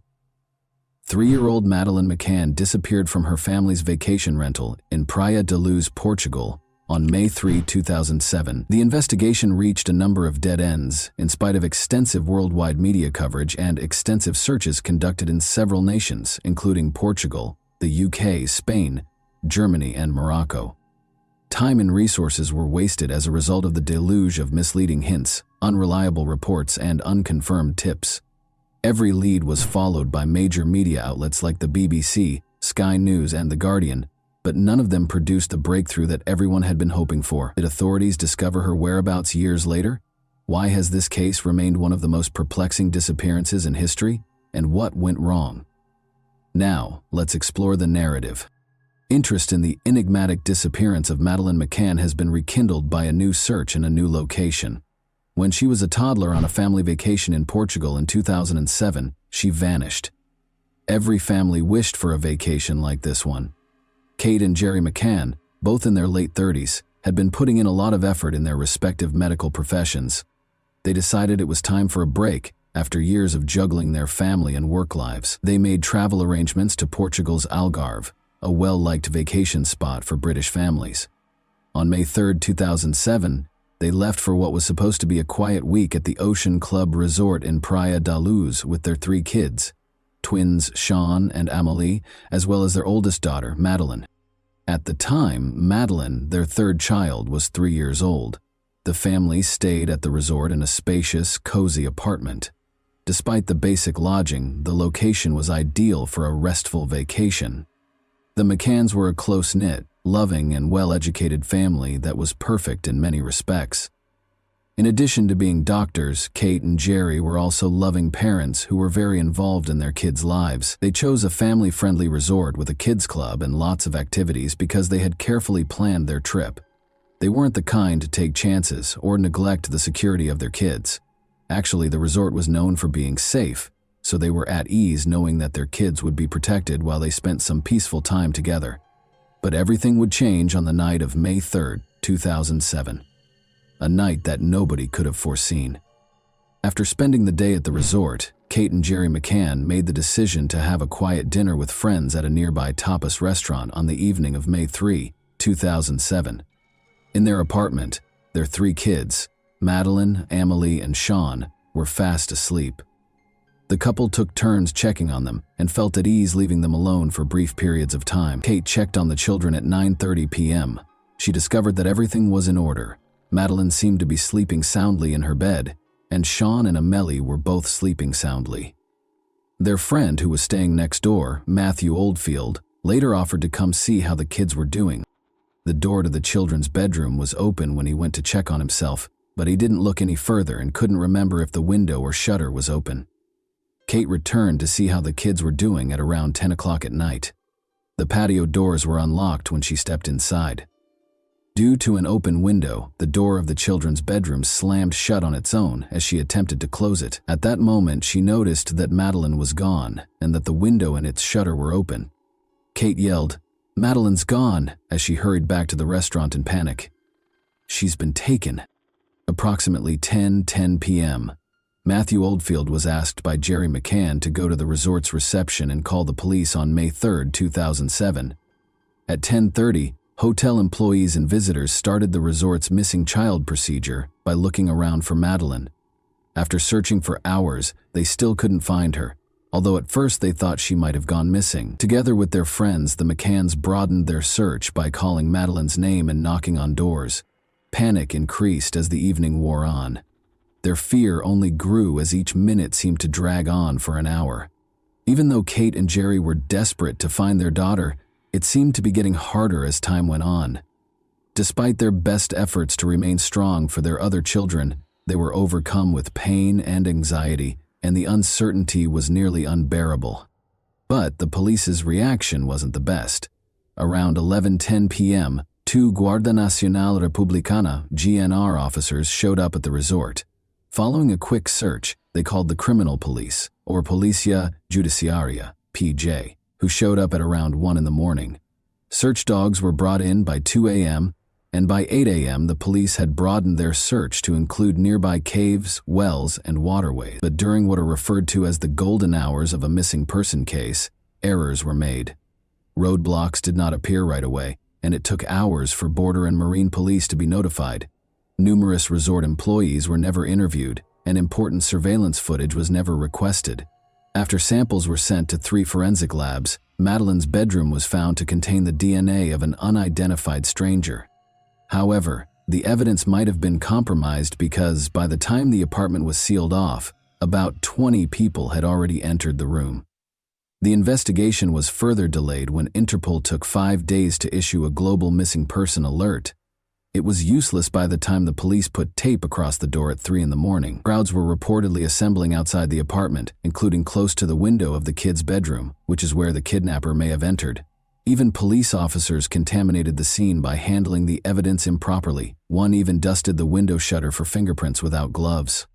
Robert Murat, a British-Portuguese property consultant, was the first suspect 12 days after Madeleine McCann vanished. Murat, who had been involved in the case and offered to assist with translations, lived close to the McCannans' apartment. He was questioned and his house and possessions were searched extensively, but no evidence connected him to Madeleine's disappearance was found. After his suspect status was revoked in July 2008, he was awarded hefty damages for defamation. Portuguese police did not take the McCann's suggestion in June 2007 to use a former police officer's matter orientation system to help find their daughter seriously. The Portuguese police responded by writing to the British government to request more help. As a result, Keela and Eddie, 2 British sniffer dogs, arrived in July 2007. The investigation took a darker turn, despite the fact that there was no proof whatsoever that Madeleine was dead or that the McCannses were responsible for her disappearance. A number of witnesses reported seeing suspicious people in the vicinity of apartment 5A in the days preceding Madeleine's disappearance, including a man acting strangely close to the apartment and men collecting money for fictitious charities. A man with blonde hair was also frequently spotted observing the McCannans' block. In spite of this, the investigation did not immediately make any progress. However, what took place that evening? Was a random crime the cause of Madeleine's disappearance? Or was there a darker motive at work? The reasons behind her disappearance have been the subject of several theories, some of which we will discuss later. Let's examine the DNA analysis in more detail for the time being. Hair and fibers from apartment 5A and the McCann's vehicle were sent for DNA analysis in August 2007. The findings on August 8 moved the investigation from kidnapping to murder. The forensic lab employed a contentious, easily contaminated low-copy number DNA technique.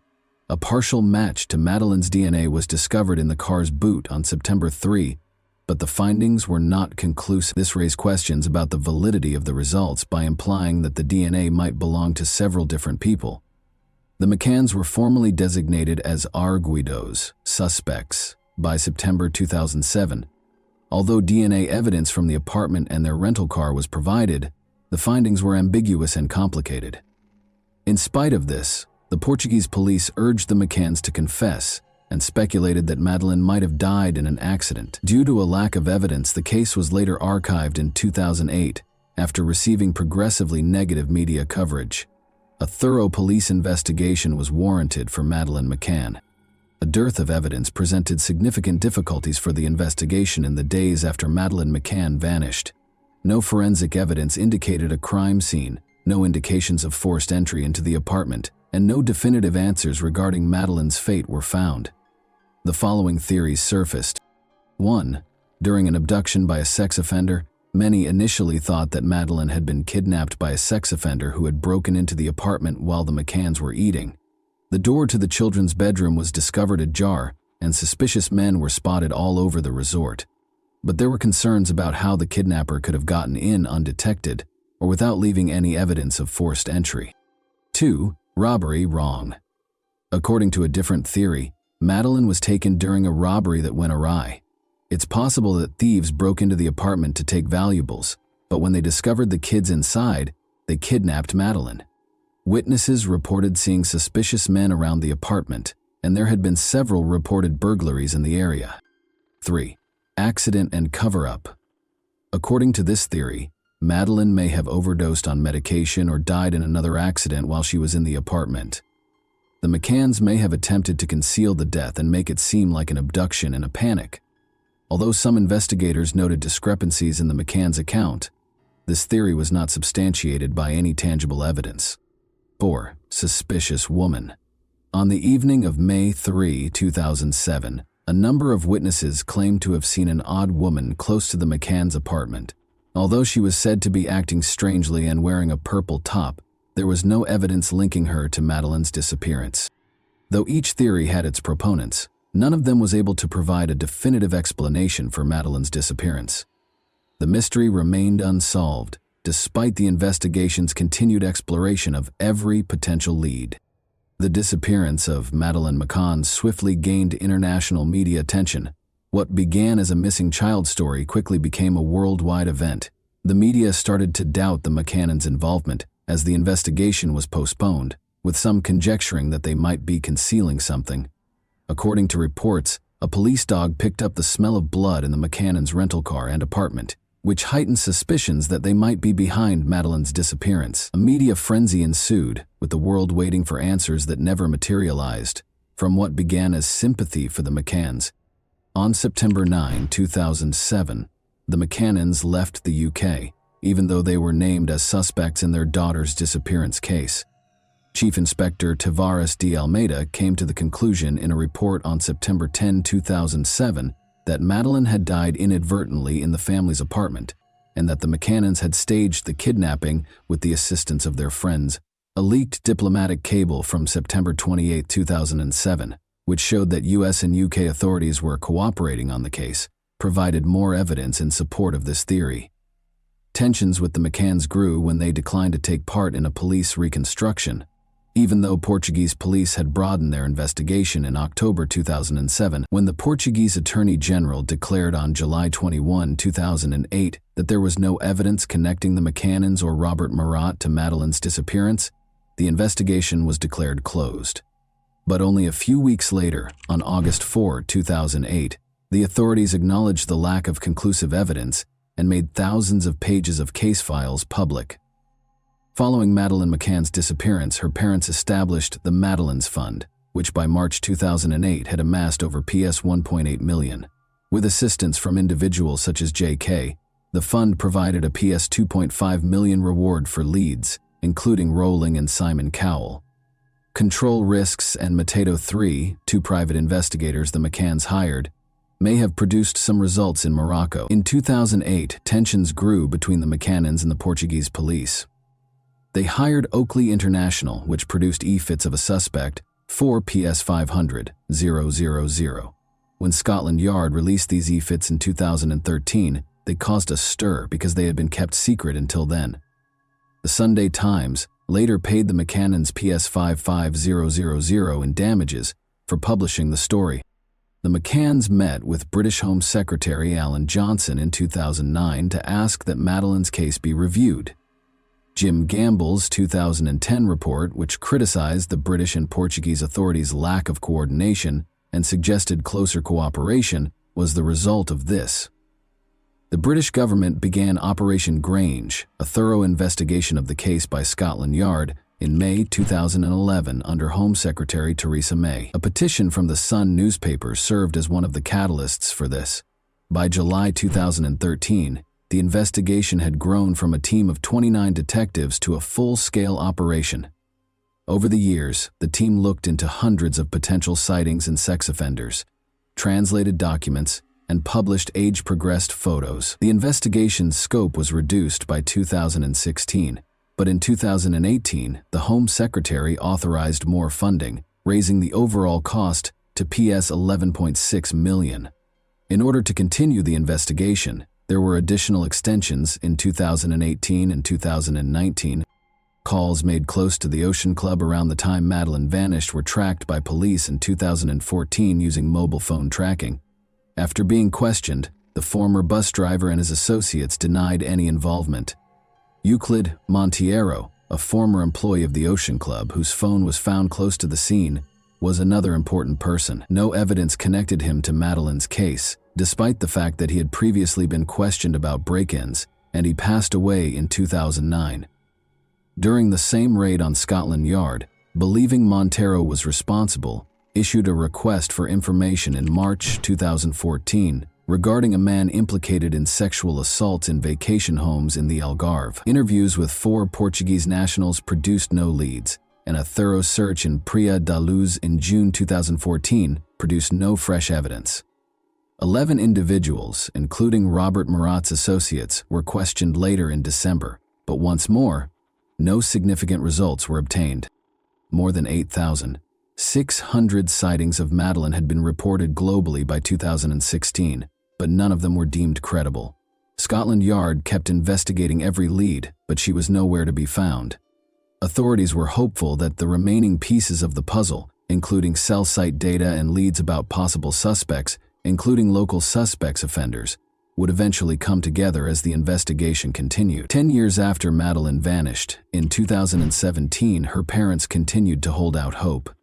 They felt that someone out there knew what had happened, so they vowed to keep looking for as long as it took. Meanwhile, authorities in Braunschweig, Germany, got a vital tip regarding Christian B., who allegedly admitted to a friend in 2017 that he was aware of Madeleine's fate. German police made a shocking announcement in June 2020. They had a new top suspect in Madeleine McCann's disappearance.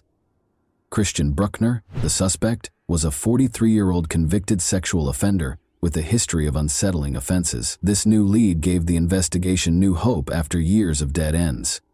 Bruckner had a troubling criminal history. He had a lengthy criminal history that included drug trafficking, sexual abuse, and burglaries during the previous 30 years. Authorities characterized him as an empathetic psychopath who preyed on defenseless girls. When Bruckner was found guilty of sexual abuse in Germany in 1994, his criminal career officially began. He carried on committing crimes after fleeing to Portugal, such as robbing hotels and vacation rentals close to the Praia da Luz resort. Bruckner's actions on the night of Madeleine's disappearance were connected by German police. 3 primary suspects, 2 men and a woman, who were spotted with a girl who looked like Madeleine, are the subject of the most recent development.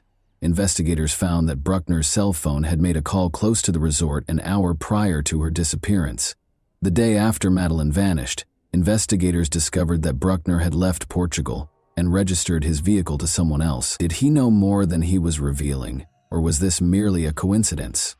When investigators found troubling evidence connecting Bruckner to other crimes, it appeared that his involvement was even more likely. Bruckner was discovered to have posted about his fantasies of abusing children in a Skype pedophile chat room in 2013. It raised suspicions even though he didn't bring up Madeleine. Then, in 2016, investigators discovered images and videos of child abuse in an abandoned factory that had once belonged to Bruckner. Police took years to link Bruckner to Madeleine's case, even though he was a known criminal, but when they looked further, they discovered that he had 68 videos and 391 pictures of child pornography. Christian Bruckner was given a 7-year prison sentence in December 2019 for the 2005 rape of a 72-year-old American woman in Portugal, close to Praia da Luz, where Madeleine McCann's family had been lodging. It is thought that Bruckner assaulted the woman, another woman, and a teenager during the assault, which was caught on camera. Portuguese authorities did not disclose the person's identity, but by 2022 they had named him an official suspect in Madeleine's case. Both German and British police had requested the announcement. Whether Bruckner was the suspect or if someone else had surfaced was unclear. Bruckner's criminal record also included drug trafficking sentences.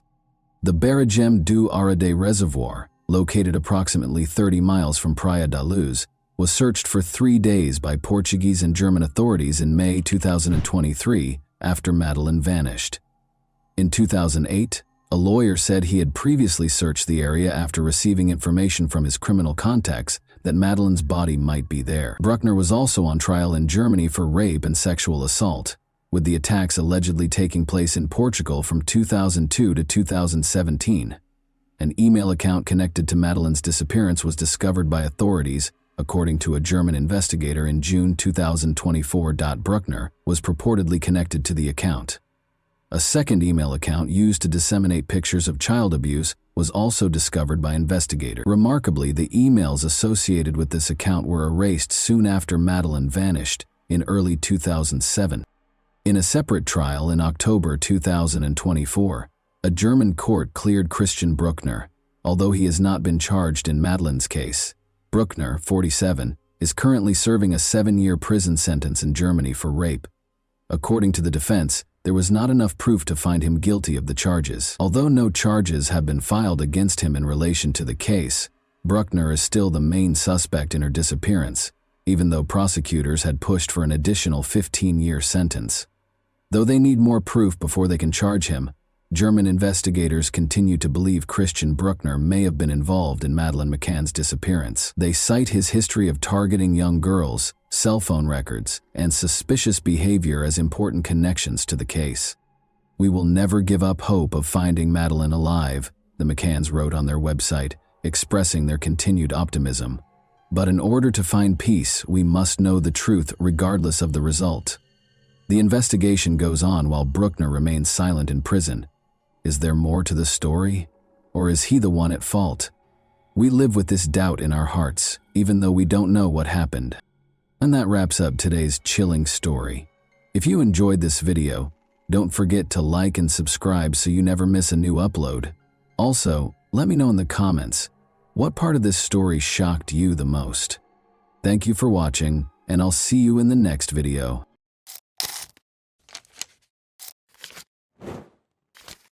Hey guys, welcome to my channel, and today we're going to take a look at another horrible case with you. Crime is frequently associated with a particular motivation. Acts by people with mental health conditions, those under the influence of alcohol or other controlled substances, or incidents that happen during periods of severe emotional upheaval may be exceptions. Although the phrase motiveless crime is used, criminologists contend that the majority of these cases have unidentified hidden motives. Ohio as a whole was rocked by the disappearance of college student Emily Murray in 2000. The individual who caused Emily's terrible demise had been hiding in plain sight, helping law enforcement with their investigation and even providing tips to implicate others, until she was discovered dead a few weeks later. Authorities encountered a bewildering dilemma when they eventually took him into custody.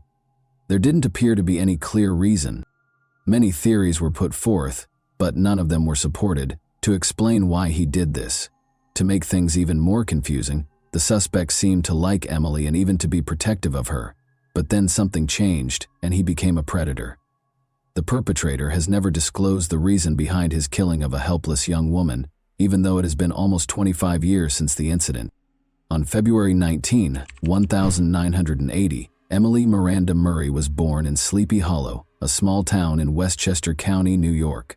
She came from a wealthy family and was the youngest of 4 siblings. Growing up with her two older brothers and one sister, Emily remained close to them all of her life. Emily's family moved to Shaker Heights, Cuyahoga County, Ohio, when she was 2 years old. Her father quickly rose to the position of head of one of the scientific university's departments after receiving an offer of a distinguished position there. The family's financial stability allowed them to live comfortably, and her mother devoted herself to raising the kids and providing a cozy home environment.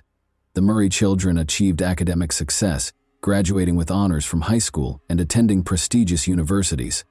Emily in particular had a strong interest in biology and medicine and hoped to work in these fields.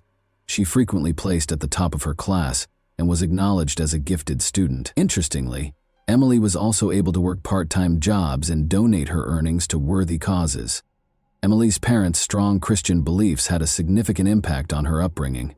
Emily followed the family's example by attending church on a regular basis and being always willing to lend a helping hand to those in need, both verbally and physically. She spent a year traveling the world with different humanitarian organizations after graduating from high school. She visited New Zealand, Australia, Japan, and a number of European nations during this trip. Emily Murray moved into the campus residence halls at Kenyon College in Gambier, Ohio, in 1998 to start her studies.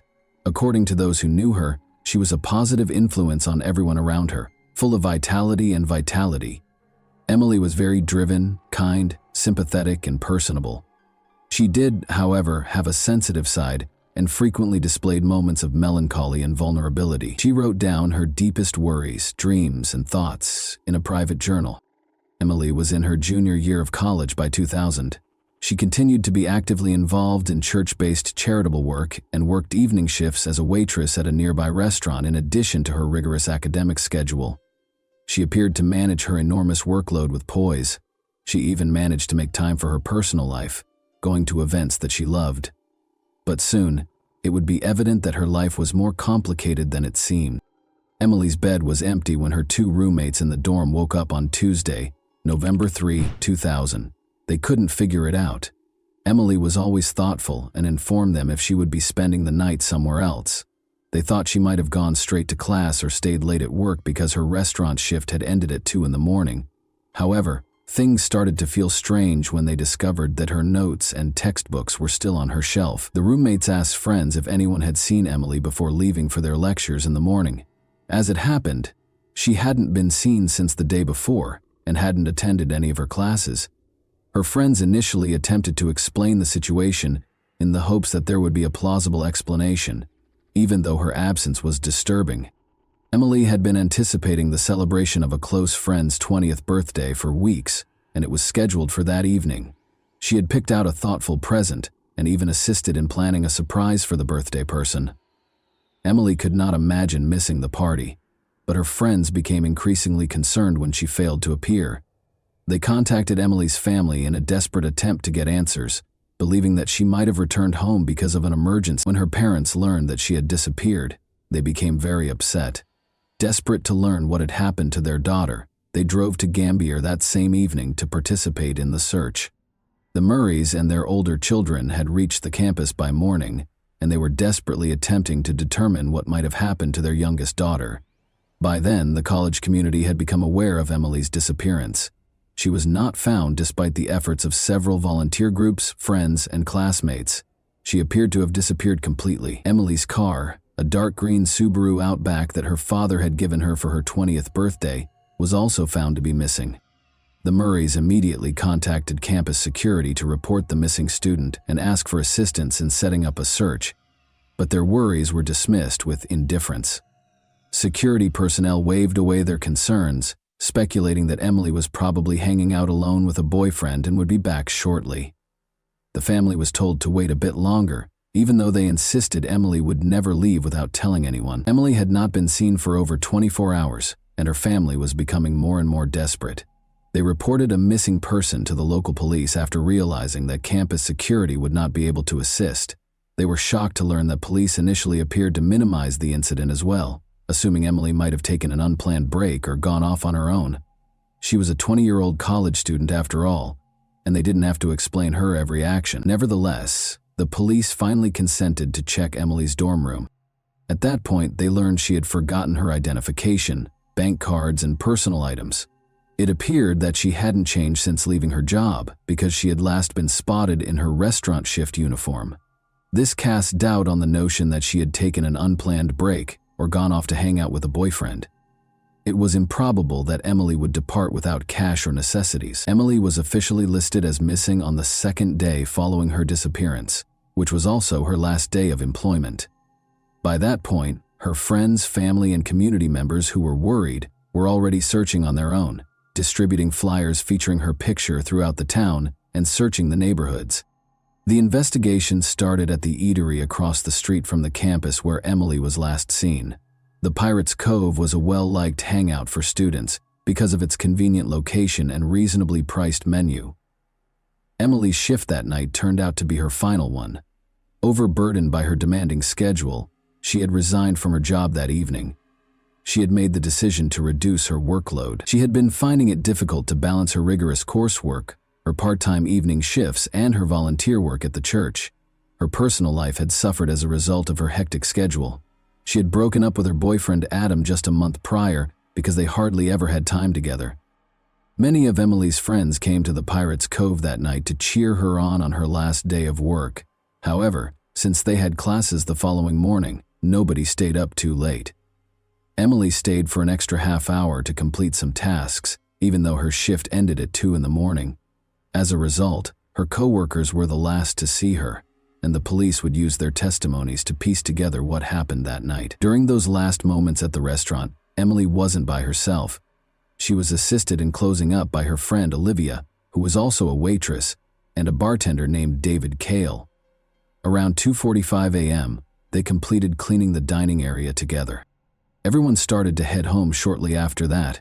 Gregory McKnight, a 24-year-old cook who was the last to depart and shut down the restaurant at 3:15 a.m., confirmed this. Nothing out of the ordinary caught the attention of her colleagues. Emily was being kind, happy, and courteous as usual. She told them she was just going back to her dorm to get some sleep before her morning classes, without mentioning any plans for the rest of the evening. Investigators discovered Emily's personal journal, which had disturbing entries, when they searched her dorm room. Emily had been fighting a protracted bout of depression, which she had kept a secret and attempted to handle on her own, despite her cheerful and amiable manner. Emily was well known for being sensitive and sympathetic, and she frequently internalized other people's suffering, which made her both emotionally vulnerable and incredibly compassionate. Emily was frequently exposed to the harsh realities of life, such as tales of cruelty and injustice, through her charitable work. She gave her all to helping those in need, but she felt helpless in the face of the world's more powerful forces, which frustrated her. She described in her journal how difficult it was for her to handle the weight of her empathy and how overwhelming these feelings could be. Detectives were unable to completely rule out the possibility that Emily may have made the decision to leave her life, even though the journal made no explicit mention of plans to harm herself or take extreme measures. Emily's close friends and family were extremely offended by this theory. They vehemently denied the notion, stating that Emily would never entertain such an act because her faith was so important to her. Because of her strong religious convictions, such behavior was considered an unforgivable sin. In addition, Emily had detailed her aspirational plans for the future in her journal. She drew a picture of her ideal life in one entry, which included a big house, her future spouse, their 5 kids, and a dozen dogs. Her desire to create a life focused on community, family, and love seemed to inspire her daily. At first, investigators thought Emily might have run away because she had vanished along with her car. They speculated that she may have chosen to leave town to contemplate her life due to her battles with depression. This is a reasonable explanation for her disappearance, because it could have been made worse by her recent breakup with her boyfriend and resignation from her job. Adam, Emily's ex-boyfriend, was the first person investigators focused on, which makes sense in situations like this. Their relationship had been turbulent, with several breakups and reconciliations, but it had lasted for roughly a year and a half. But this time, Emily had made the decision to permanently break things off, and she had told Adam so in what seemed to be a peaceful and friendly exchange. Investigators couldn't help but wonder what if Adam hadn't been able to let her go. They decided to stay friends. When contacted, Adam voluntarily went to the police station. He seemed truly upset and genuinely concerned about Emily's welfare. He clarified that he and his roommate had visited the Pirates' Cove the night before Emily vanished, but they had departed at midnight. Other students attested to seeing them when they returned to their dorm. According to two other roommates, Adam and his roommate spent the remainder of the night inside. Adam was promptly ruled out as a suspect because he had a strong alibi and no evidence of involvement. After that, investigators focused on Emily's colleagues. In the course of their investigation, one of the Pirates' Cove's cooks revealed an unexpected fact. Emily was rumored to have rejected the romantic feelings that the bartender David Cale had for her. Emily and Cale worked the same shift, stayed late to close, and left the restaurant 10 minutes apart on the night of Emily's disappearance. After she turned him down, could Cale have waited for her outside and hurt her in some way? They brought David in for another round of interrogation. He acknowledged that he had once asked Emily out, but he had never brought up the subject again after she declined. He insisted that their relationship was merely cordial and business. In addition, David gave what investigators considered a very strong alibi. He was picked up from the restaurant by his father after his shift, and they immediately drove to another state to attend his sister's wedding. Investigators had no evidence to connect him to Emily's disappearance after the alibi was confirmed. The same cook, Greg McKnight, gave detectives a new lead after the bartender was ruled out as a suspect. He implied that Dave Yoakum, another cook, was also strangely attracted to Emily. Dave had a reputation for having trouble relating to women. When rejected, he was prone to losing his temper and was awkward and rude. This behavior was corroborated by other waitresses, who also reported that Dave had awkwardly approached them. He frequently made scathing comments in response to his attempts being rejected and acted in a generally disrespectful manner. Additionally, investigators found it highly suspicious that Yoakum was fired from the restaurant after a heated argument just 4 days after Emily vanished. Yoakum had not been at the restaurant the night Emily disappeared because he was off work, but detectives had to question him and find out where he was. When asked, Dave said he was genuinely shocked to be named as a suspect in the case. He gave a convincing alibi by claiming that he had gone to a rock band concert in a nearby city that evening with friends who corroborated his account. The investigation came to a standstill after all suspects were exonerated and no fresh evidence surfaced. Emily's friends and family prayed for her safe return home and clung to hope, but seasoned investigators suspected she was dead and feared the worst. Let's go back to an incident that at first glance appeared to have nothing to do with Emily's case, which occurred around a month prior to her disappearance. A small car accident happened on the outskirts of Harrison, a small town in Vinton County, Ohio, on October 1, 2000. Ronaldo Hopkins was on his way home when an old Buick swerved into his lane and collided with him. When Hopkins exited his vehicle to inspect the damage, he discovered a gun in the trunk of the other car, which had exploded from the collision. He was so alarmed that he reported the incident to the police right away. Authorities permitted the other driver to depart, even though he was fined for the collision, and the gun was seized. That same driver was accused of participating in a theft on December 9, 2000, more than 2 months later. He lived in a remote trailer park according to the case documents, so 2 officers were sent to deliver a court summons demanding that he come in for interrogation. Officers discovered the trailer in a remote location, far from the other homes in the park. When they got there, 2 rusted, damaged cars that looked unlikely to ever run again were parked in front of the property, which gave the impression that it was deserted. But the officers found a dark green Subaru Outback behind the trailer, which didn't fit the scene. They verified that it was Emily Murray's car, which was reported missing along with its owner, after searching the license plates through their database. The name of the resident of the property where Emily's car was found, as well as information about the car's discovery, were promptly forwarded to the Gambier Division looking into her case. The cook from the restaurant where Emily had worked, Gregory McKnight, was that person. In the past, McKnight had tried to deflect suspicion from his colleagues while evading personal scrutiny. In record time, a police team was sent to the scene and a search warrant for McKnight's trailer was obtained. 2 officers went inside to start their search because the door lock was broken. The foul stench of decay overcame them almost immediately. They located the source of the smell, a young woman's body covered in a carpet, by following it to the rear of the trailer. Emily's remains were immediately thought to be hers, and forensic analysis quickly verified this. A gunshot wound to the head was the cause of death. The weapon had been pressed against the right side of her skull, and the bullet had been fired at close range. The fact that there was a large amount of blood and spent shell casings at the scene suggested that the crime had been committed inside the trailer. Detectives now focused on apprehending and interrogating McKnight, their main suspect. Later that day, Gregory McKnight was arrested on suspicion of participating in an armed robbery, which was initially unrelated to Emily's death. But when they told him about the discovery in his trailer, he fell silent, refused to comment, and asked for a lawyer right away. Police detained him pending additional investigation, even though there was no concrete evidence at the time connecting him to Emily's death. Investigators were informed by the trailer park's neighbors that they had not heard or seen anything strange. Considering how far away McKnight's trailer was from the other houses, this wasn't shocking. The property itself was in poor condition, with rusted, dilapidated cars all around it and trash all over it.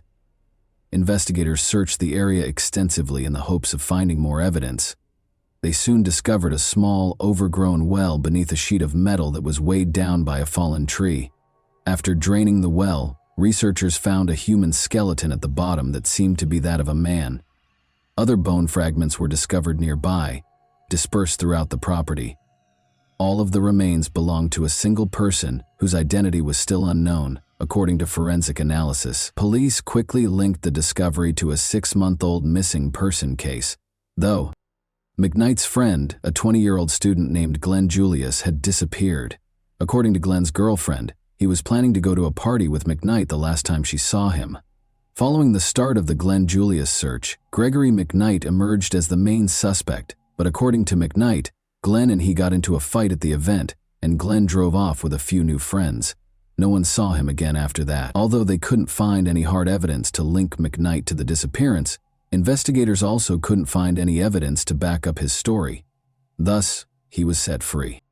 Later, pieces of Glenn's belts and clothes that were found in the well were recognized by his girlfriend. Dental records from his family attested to the fact that Glenn's remains were present. Inside McKnight's trailer, a number of his personal belongings were also found. Shortly after Glenn vanished, McKnight sold his car illegally, according to additional investigation. Associates who were also connected to an armed robbery case purchased the car. The car's license plates had been replaced with fake ones, and it had been hurriedly repainted. Authorities found the car after one of McKnight's accomplices was taken into custody. They discovered sizable amounts of cleaned-up blood in the trunk, which forensic analysis verified belonged to Glenn. This implied that Glenn had been carried in the trunk, either injured or dead. The work had been done sloppily, probably with homemade tools, and Glenn's body had been partially dismembered. The bones were deeply scratched, like saw marks. Investigators discovered an axe, a shovel, and several other tools inside McKnight's trailer. These were all removed for forensic analysis. Although unidentifiable marks were left by other tools, it was definitively established that the axe had been used during the dismemberment. On November 12, 1976, Gregory McKnight was born in a poor Columbus, Ohio suburb. He was raised in a big, impoverished family without a father, where everyone was left to fend for themselves. McKnight began stealing when he was a young boy, and at the age of 14 he first came to the notice of the police. He had committed his first deadly crime at the age of 15, a poorly executed robbery. The jury was lenient toward McKnight because his accomplices were older, and he was given a comparatively light sentence. He was placed in a juvenile detention center and given a sentence of only 6 years. After being freed in 1997, he quickly wed Catherine, who went on to have 2 children. Before McKnight saved up enough cash to purchase his trailer, the couple briefly resided with Catherine's parents, but they never made the move to their new home. Gregory McKnight killed Glenn Julius in May 2000 and concealed his body in the well behind his trailer. He then abducted and murdered Emily Murray in November of that year, leaving her body to decay inside the trailer. Catherine, McKnight's wife, acknowledged during interrogation that she had begun to have doubts about the trailer. Her husband refused to allow her to visit or even come near the property, and he often went there by himself. She believed that he was either using the area to meet potential lovers or to hide his criminal associates from the authorities. She had thought of a lot of things, but she had never thought of him keeping human remains there. The majority of the evidence against McKnight was circumstantial, despite the fact that it was substantial. The precise manner and location of Julius's death were unknown to the authorities. Consequently, the prosecution was unable to pursue the death penalty for that specific offense. Emily's case appeared to be simpler. There were obvious traces connecting her and McKnight to the trailer when her body was discovered at the scene, but there was no apparent reason for such a heinous act, and the murder weapon was never found. Emily had not been robbed, she had not been assaulted, and even her car had been left behind the trailer. Why McKnight would perpetrate such a heinous act against the young college student was still a mystery. Several colleagues attested that McKnight had consistently treated Emily with dignity. He was said to be courteous, and once he had even intervened to shield her from an inebriated patron who had mistreated her. Even McKnight declined to assist investigators. He gave no information about either crime and denied all charges. The prosecution contended that McKnight had tricked Emily into falling into a trap following her work at the restaurant. Given her kindness and trustworthiness, he may have asked her for assistance, and Emily, oblivious to the danger, was powerless to refuse. He may have shown romantic feelings for her once he was inside the trailer, but he went into a rage and committed the crime after she rejected him. A psychiatric evaluation found that McKnight was fully aware of his actions and could be held accountable, despite the defense's attempt to claim that he was mentally unfit. By changing strategies, McKnight's lawyers attempted to portray Emily as a suicidal person with severe depression, alleging that McKnight only helped her carry out a purported death wish. Emily's loved ones were incensed by this argument, but it didn't change the court's decision. Gregory McKnight was convicted of 2 indictments of first-degree murder, kidnapping, and armed robbery in 2002. He was placed on death row to await execution after being given a death by lethal injection sentence. Every appeal and clemency request was turned down.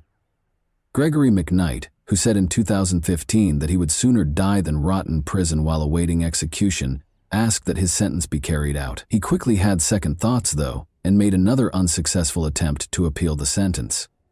McKnight filed a lawsuit in 2020, claiming that he was subjected to unfair treatment and racism during his trial. He maintained that the punishment was unduly severe because the jury and the judge were both white and had acted biasly against him. Gregory McKnight is still waiting to be executed on death row as of right now. And that wraps up today's chilling story. If you enjoyed this video, don't forget to like and subscribe so you never miss a new upload. Also, let me know in the comments what part of this story shocked you the most. Thank you for watching, and I'll see you in the next video. Hey guys, welcome to my channel, and today we're going to take a look at another horrible case with you. Lam Kor Wan, Hong Kong's first serial killer, was introduced in 1982. He worked as a taxi driver, but at night he was known as the Rainy Night Butcher and the Jars Killer. Over the course of 7 months, he killed 4 young women, concealing their bodies beneath his family's couch and preserving their body parts in jars. Every murder was more graphic than the one before it. They all appeared in unsettling movies, from suffocation to the amputation of body parts. What perverse ideas motivated this man, and who was he? How did these women end up as his gullible victims? Let's discover the terrifying reality that was born on May 22, 1955, in the center of Hong Kong. Lam Kor Wan had a challenging childhood. With 10 children, a legal wife, and 2 mistresses, his father, Lam Weil Lok, led a difficult life. This set the stage for Lam's turbulent early years. Lam was subjected to cruel treatment during his early years while residing in Malaysia with his biological mother. His father violently abused both of them at home. Lam's situation was made worse by the fact that his parents divorced when he was a child. Due to a horrific event in which his father slammed his head against a wall, leaving 2-year-old Lam unconscious with periorbital bruises and a fractured skull, his father had a fierce temper. Following a period in Brunei from 1957 to 1962, during which Lam shared a dormitory with his father's half-siblings and mistresses. Despite his academic success in primary school, Lam returned to Hong Kong in 1968 to attend Ricci Middle School in Sham Shui Po for junior high school. Having to balance two different school schedules because of his father's work had affected Lamb's performance, particularly in mathematics. By 1970, Lamb's academic standing had declined due to the demands of managing his father's motorcycle shop after school. His relationship with his father deteriorated even more, and this was marked by harsh treatment. Lamb also started running away from home a lot as a result of this. Up until middle school, it had become a recurring pattern in his life. Lamb had begun working in his father's motorcycle shop years after he had graduated from high school. He later went on to learn how to service air conditioners from a relative. The entire ordeal, which was replete with family issues during difficult times, had prepared Lam Korwan to become the enigmatic individual he would become. After a fight with his father outside a public restroom on Hakuin Street in early 1973, he was expelled from his house and sent home. After forcing a woman into the bathroom with a knife, he touched her lower body in an inappropriate manner. He was arrested as a result of this incident. A doctor examined Lam and determined that he had mental health problems, making him unfit for trial or incarceration. He was therefore ordered to receive treatment at King Shan Mental Hospital. He chose to change his name to Lam Jiao Koang by the time he was 19, after being treated for 102 days and being released from the hospital. Along with his collection of locked-away pornography kept in a metal ammunition box, his family noticed his odd fascination with the female body. Even though his family made an attempt to assist him, nothing seemed to change. His behavior changed to something more unsettling when these measures did not satisfy him.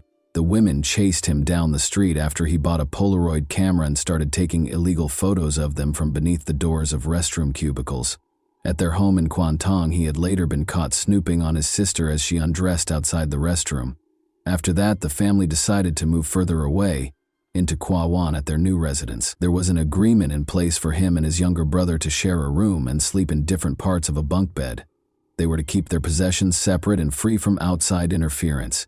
He officially began working as a taxi driver in 1978, after obtaining a license and assuming the name Lam Korwan.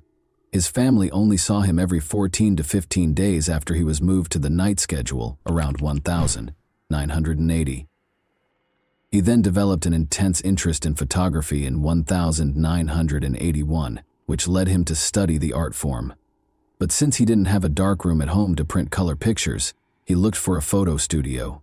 He enrolled in a photography course offered by the Chinese YMCA of Hong Kong at the Waterloo Road Association in order to avoid suspicion.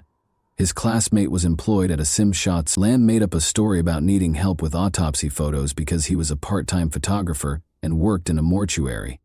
Surprisingly, his account was approved, and the classmate edited Lam's images to prevent alarming other students. His mother observed a significant shift in his behavior after he had been a night taxi driver for a year. He began to disregard personal hygiene, declining to take a shower or change his clothes. On the gloomy night of February 3, 1982, at the age of 27, his mother even saw him wander home like a sleepwalker in the dead of night, but his demeanor became forlorn. During his time as a taxi driver in the Simsha Sui district, Lam changed from being a simple peeping Tom to something more sinister. He was looking for clients one day who were coming home from a night out. This is where things started to go south. When Chan Feng Lan, a clearly drunk woman, emerged from a restaurant at around 4 in the morning, she was in such need of a ride that many taxi drivers refused to give it to her. Lam, apparently unfazed by this, accepted her into his taxi and consented to drive her home. The inebriated woman asked to stop halfway through the trip, and when Lam braked close to a gas station, she opened the door to throw up. Uncertain of where she was, she asked Lam to return in the opposite direction after this disturbing incident. Later, Lammy admitted that he had considered killing her, but something inside of him snapped and he decided he had had enough after being initially disgusted by her vomiting. He went into a garage in the Simshasui neighborhood, circled to the passenger door, and strangled the young lady with an electric cable. He drove to his house at 5 in the morning when he usually finished work and parked in front of the building as usual. The night watchman slept on a cot in the entry hall and did not wake up, so he concealed the body in a big bag and carried it across the pavement into his apartment building while the street was empty. After Lam died, he went into the apartment as quietly as he could and spent several hours hiding the body beneath the sofa. Lamb waited for his family to depart after breakfast while feigning to be asleep in his bed. He woke up and began preparing his room after his brother and parents had left the apartment. Lamb purchased a power saw from the street using 500 yuan that he had stolen from the victim's wallet. To ensure that even the baseboards were adequately protected, he covered the floor with plastic. He began to dismember the innocent woman's body after placing it on the plastic. Despite his best efforts, he was unable to avoid leaving any blood traces, and some of it splashed onto the walls. He continued to dismember the victim's body for hours, taking pictures and videos of the entire procedure before naming the videotape a serious secret. After chopping her body into 7 parts, he wrapped paper around her head, limbs, and torso before sealing it in a plastic bag. The fact that he preserved the private parts in a Tupperware container with rice wine was the most unsettling aspect.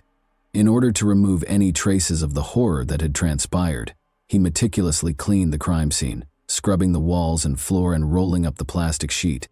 He drove to the new areas, making multiple trips to carry the body parts to his taxi while avoiding attention from onlookers who were confident he had removed any traces of the unsettling act. He stopped when he discovered an empty area on the banks of the Xingmun River, close to Shatin. He was determined to find a remote location to dispose of the body. He removed the packages from his trunk one by one and tossed them into the river, making sure no one was looking. The bundles were carried to the sea by the murky waters. The limbs floated from Lucky Plaza to the Bel Air Gardens area after being washed down by the intense rain. Lamb had heard the terrifying news on the radio more than a week after the horrible deed. A limb had been found on the shores of the Xingmun River. More body parts were unearthed in the following days, leaving the police to piece together the tragic puzzle. To determine the approximate time the body was dumped into the river, investigators looked at tidal patterns. Interestingly, one arm had a unique tattoo of a heart with a knife through it, which was uncommon for women at the time. They arrived at this conclusion. Recognizing the victim, it was Chan Fenglan, age 21. The police encountered regrettable difficulties even after issuing a public call for witnesses. Neither the taxi driver nor Chan Fenglan's companions had seen the license plate. Lamb didn't learn of the body part's discovery for over a week. The police had determined that the body belonged to Chan Fenglan, a Simsha nightclub hostess and mother of 2. Chan's night out with her sister and friends, her taxi ride home, and the terrible fate she met at the hands of Lamb Core 1 were all revealed in the grim details. Sui. The next murder was carefully planned, but the murder had been opportunistic. He was determined to be more prepared because he was a perfectionist. His goal was surgical accuracy. He therefore chose to use professional tools rather than a power saw. In the end, he bought specialized surgical instruments and multiple bottles of formaldehyde after studying knives, blades, and scissors in great detail. Formaldehyde was a colorless, pungent chemical that was used for disinfection and preservation. Lamb had claimed another victim on May 29, 1982, 3 days after acquiring his equipment. He was able to capture his second target, a bar employee. This time, he picked Chan Wan-kit calmly and used an electric cable to strangle her before bringing her home. He waited in bed as usual for his family to get off work before beginning the grisly task of dismembering the body. Lamb had carefully prepared the room in accordance with his plan after thinking about what to do for days. After setting a sizable tray underneath the body to keep blood off the floor, he took out his video camera. Investigators later reviewed the video and found that he had carefully dissected the body while placing the tray beneath the family's parakeet cage. When Lamb had finished chopping it into pieces, he displayed remarkable skill. As Lamb considered a secure location for the body's disposal, he once more took photos of the various body parts. After numerous nighttime excursions, he eventually discovered the ideal location. He placed the body parts in a large plastic bag and put it in the trunk of his taxi this time. He drove through the tunnel to the selected location, Hong Kong Island, early in the morning. A 20-minute drive east of the city center was Tai Hang Road, a residential neighborhood with a lot of trees. Following his parking in a secret area of the road, the heavy bag became difficult for him to carry out of the trunk. As he watched it roll down the slope into a muddy ravine, he carried it a short distance up to the railing and threw the body over it. Lamb had been thinking about what had happened that night all the time in the days that followed. not because he was sorry or regretful, but because he wanted to become a better person. On June 17, 1982, 2 weeks later, he had struck once more. Liang Sawan, a 29-year-old nightclub cleaner, had left work at 4 a.m. and was in Lam's taxi shortly after she met her terrible end. Lam took her lifeless body back to his house and engaged in a terrifying string of acts. He recorded his horrifying deeds, titling the recording Operation Rainy Night. Lam used the selfie feature on his camcorder, which was resting on the bunk bed, to record the dismemberment procedure, displaying an unnerving amount of detail in contrast to his earlier action. On this occasion, he even cut open the abdomen, removed the intestine, and even tried to taste human flesh before giving up because it made him sick. Then, in yet another horrific episode of this gruesome rampage, he abandoned the severed limbs in a burlap bag on Tai Hang Road. Lam had grown bolder with every crime. Knowing the bars in the Simsha Sui neighborhood, he had spent his time meticulously planning his next crime. He was also aware of the locations where women frequently waited by themselves for his cab. He had wanted the next victim to be a woman from a higher social class, but his first 3 victims had been what he had dubbed bad girls. He purposefully chose a young woman who seemed innocent, and this time it was Liang Wai Sum, 17. On July 2, 1982, Lam had discovered her outside the Simha Sui Hotel. Before the final exams, she had gone to a party at her high school, but she had made the decision to leave after dinner. Her high school friends had gotten her a cab to make sure she would get home safely. Lam parked his car and guided her to a remote road. When he took hold of her wrist and handcuffed her to the front seat, the teen was frightened. Surprisingly, he wanted company, which was another reason he wanted to keep her in his taxi, even though it was only 9:30 p.m. and too early for him to go home. Desperate for a friend, he kept Ling confined for hours, asking her about her family, religion, and life in general. He wanted to talk to her without any friends. Lam was generally enjoying her company, but that didn't stop him from carrying out his gruesome scheme. Lam began strangling the teenager with the electric cable after she fell asleep at around 4 in the morning. He then brought the dead girl's body home and, as usual, waited for his family to vacate the apartment. He hung his video camera from a high shelf and started recording when no one else was home. This was the video that the police would eventually play in court. The video wasn't just unsettling. Lam was acting necrophilically, that is, performing inappropriate acts with the dead body, in the video. It should be mentioned that Lam had burned the young victim's skin after falling on her thighs while he was earlier assembling the lighting apparatus to record his activities. In order to later refer to it as the 4/3 operation, he also recorded it on video and took pictures of her. Then, just like he had done with the earlier victims, he dismembered the body, which would later come back to haunt him. On August 10, 1982, he later left the body on Tai Hang Road. Lam tried to make his 4th victim's mutilated photo larger. As it happened, Lam's friend had to move Lam's negatives to the Mongkok branch for magnification because the enlarger at his friend's photo shop was broken. Suspicious as he was, the branch's photo editors discovered disturbing details in the developed photos during the manual enlargement process, suggesting a possible connection to the dismemberment of a human body. A picture of a severed breast and a burn mark on the victim's thigh were among the features that prompted the shop supervisor to call the police. The Kowloon Regional Homicide Squad was given the case by the police after they received the report. Detectives under the direction of Sergeant Lee Kwan obtained statements from the clerks at the Sima Sui and Mongkok branches while safeguarding the negatives and photograph. After a thorough examination and analysis of the flesh and blood color, the forensic officer from the Scientific Forensics Department concluded that the photographed corpse had been dead for less than 3 hours. The dismemberment technique ruled out the possibility that the perpetrator was teaching pictures because it implied that they lacked medical anatomical knowledge. The typical green sheet used in autopsies was conspicuously missing. Additionally, forensic specialists verified that the images were taken directly from a real body rather than from printed materials. In one picture, a tiny drop of water also reflected half the face of a girl who looked like Liang Wai Sum.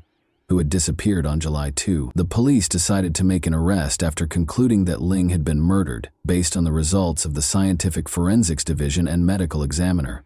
Sergeant Lee had led the team in an ambush at the photo shop early on August 17. He asked the clerk to mix a Lam set of 13 photos with a few other pictures and encouraged him to talk to Lam about the pictures, where they were taken, and why they were being enlarged. The goal was to document the discussion and collect supporting documentation. Lam arrived by taxi to pick up the pictures at about 6 o'clock in the evening. Following his friend's request, he carefully examined each picture and clarified that the enlarged images would be used for courtroom presentations, especially so jurors could see the contents more clearly. Lam said that he worked in mortuaries on a regular basis. Sergeant Lee revealed his identity after verifying the images and making the payment, and he immediately took Lam into custody. Lam first made up a story, claiming that the pictures were taken by a four-eyed man he had met in Quan who worked for the Oriental Daily. Investigations, however, showed that there was no such individual. In order to gather tangible evidence, the authorities promptly requested a warrant so they could search Lam's home within the allotted 48 hours. Otherwise, they would have needed to let him go. During the search, they found personal belongings, preservatives, anatomy books, surgical instruments, Lam's cupboards, and severed body parts, including the deceased women's breasts and vaginas. His taxi was also seized and searched by the police, who left a note on the windshield stating that it was not to be towed and that it had been involved in a crime. Subsequent investigation of the car turned up evidence like wire and handcuffs in the glove box, as well as 2 holes in the back of the front seat that were probably made by one of the women who died wearing high heels during a struggle. Investigators allegedly recovered a large collection that included 1,900 carefully coded photos, 1,500 color slides, and 696 negatives that documented coronavirus victims at different points in his crimes. His thorough documentation greatly facilitated the police inquiry. All of his victims' body parts were eventually found by authorities, allowing for their identification and eventual return to their families. To assist with the investigation, Lam Korwan was taken to the police station with his father and younger brother. Authorities suspected that the taxi driver wasn't acting alone because of the small living area and the amount of evidence found in Lam and his brother's bedroom. After 3 days of intense interrogation and detention, Linwas was freed. The younger Lam insisted that he had little contact with his brother because of their divergent schedules and was neither involved in nor aware of the incidents to expedite their release. Korwan was pressed by their father and younger brother to make it clear that they had nothing to do with trying to get her son to confess. Lam's mother went to the police station as well. Korwan assisted law enforcement in identifying the victim's body parts. The police, however, continued to suspect the younger Lam of involvement despite their cooperation. As a result, both brothers were brought before the Sanpo Kong Magistrates Courts on 4 counts of murder. In order to support the younger brother's persistent denial of involvement, they were later moved to the Su Lam Psychiatric Center for evaluation. After the 6th hearing, he was ultimately freed because there was not enough evidence. The case was sent to the Supreme Court for trial after a medical evaluation determined that Korwan was of sound mind, had a remarkably high IQ, reportedly over 130, and was deemed fit to stand trial with established prima facie evidence. On March 3, 1983, the trial began, and a large crowd gathered outside the court to watch Lam's behavior. Because it was thought that the more than 1,000 pieces of evidence that would be presented in the case were too graphic for women, a number of men were chosen to serve on the jury. Authorities claimed that the specifics of the case were too upsetting for women, so 7 men were chosen specifically to guarantee a fair trial and avoid shock. The only people who could watch Lam's videotapes were the jurors, judges, and attorneys. Furthermore, during the trial, the victim's organs were not allowed in the courtroom. Police officers, Photoshop employees, forensic and scientific specialists, and even Lam's relatives were called as witnesses by the prosecution. Acknowledging the strength of the evidence against him, Lam negotiated a reduced sentence in exchange for admitting to manslaughter. But this appeal was turned down. The jury was instructed by the judge to choose between charges of murder and manslaughter, rather than to discuss Lam's guilt, with testimony from 5 psychiatrists. The trial descended into arguments about Lam's mental health, 3 of them suggested an obsession with women, while 2 questioned his self-control. On April 8 the same year, after 18 days, the judge gave the jury instructions to render a verdict based on whether or not they thought Lamb had control over his actions during the crimes. The jury unanimously concluded that Lamb was sane, motivated by aberrant desires, and guilty of murder. After more than 3 hours of deliberation, Lamb was originally given a hanging death sentence, but thanks to the governor's pardon, his sentence was reduced to life in prison when Hong Kong abolished the death penalty in 1984. Following his conviction, Lamb was taken to Stanley Prison and then Shek Pik Prison, where he was called a lamb by the other inmates. He kept a low profile, avoiding conversations about his past and valuing his privacy. Rob. He reportedly had a modest salary, was reticent and rarely interacted with people. He read religious, medical, and newspaper articles and took part in Catholic and Christian classes while incarcerated. While he did not receive family visits, he did occasionally receive visits from church volunteers. He amassed a reputation among the prisoners for his understanding of purple star astrology, a type of Chinese fortune-telling, and his cell was stocked with books and newspapers. When Lamb applied for parole in 2018 at the age of 62, after serving more than 34 years, even prison officials sought his counsel, raising public outrage.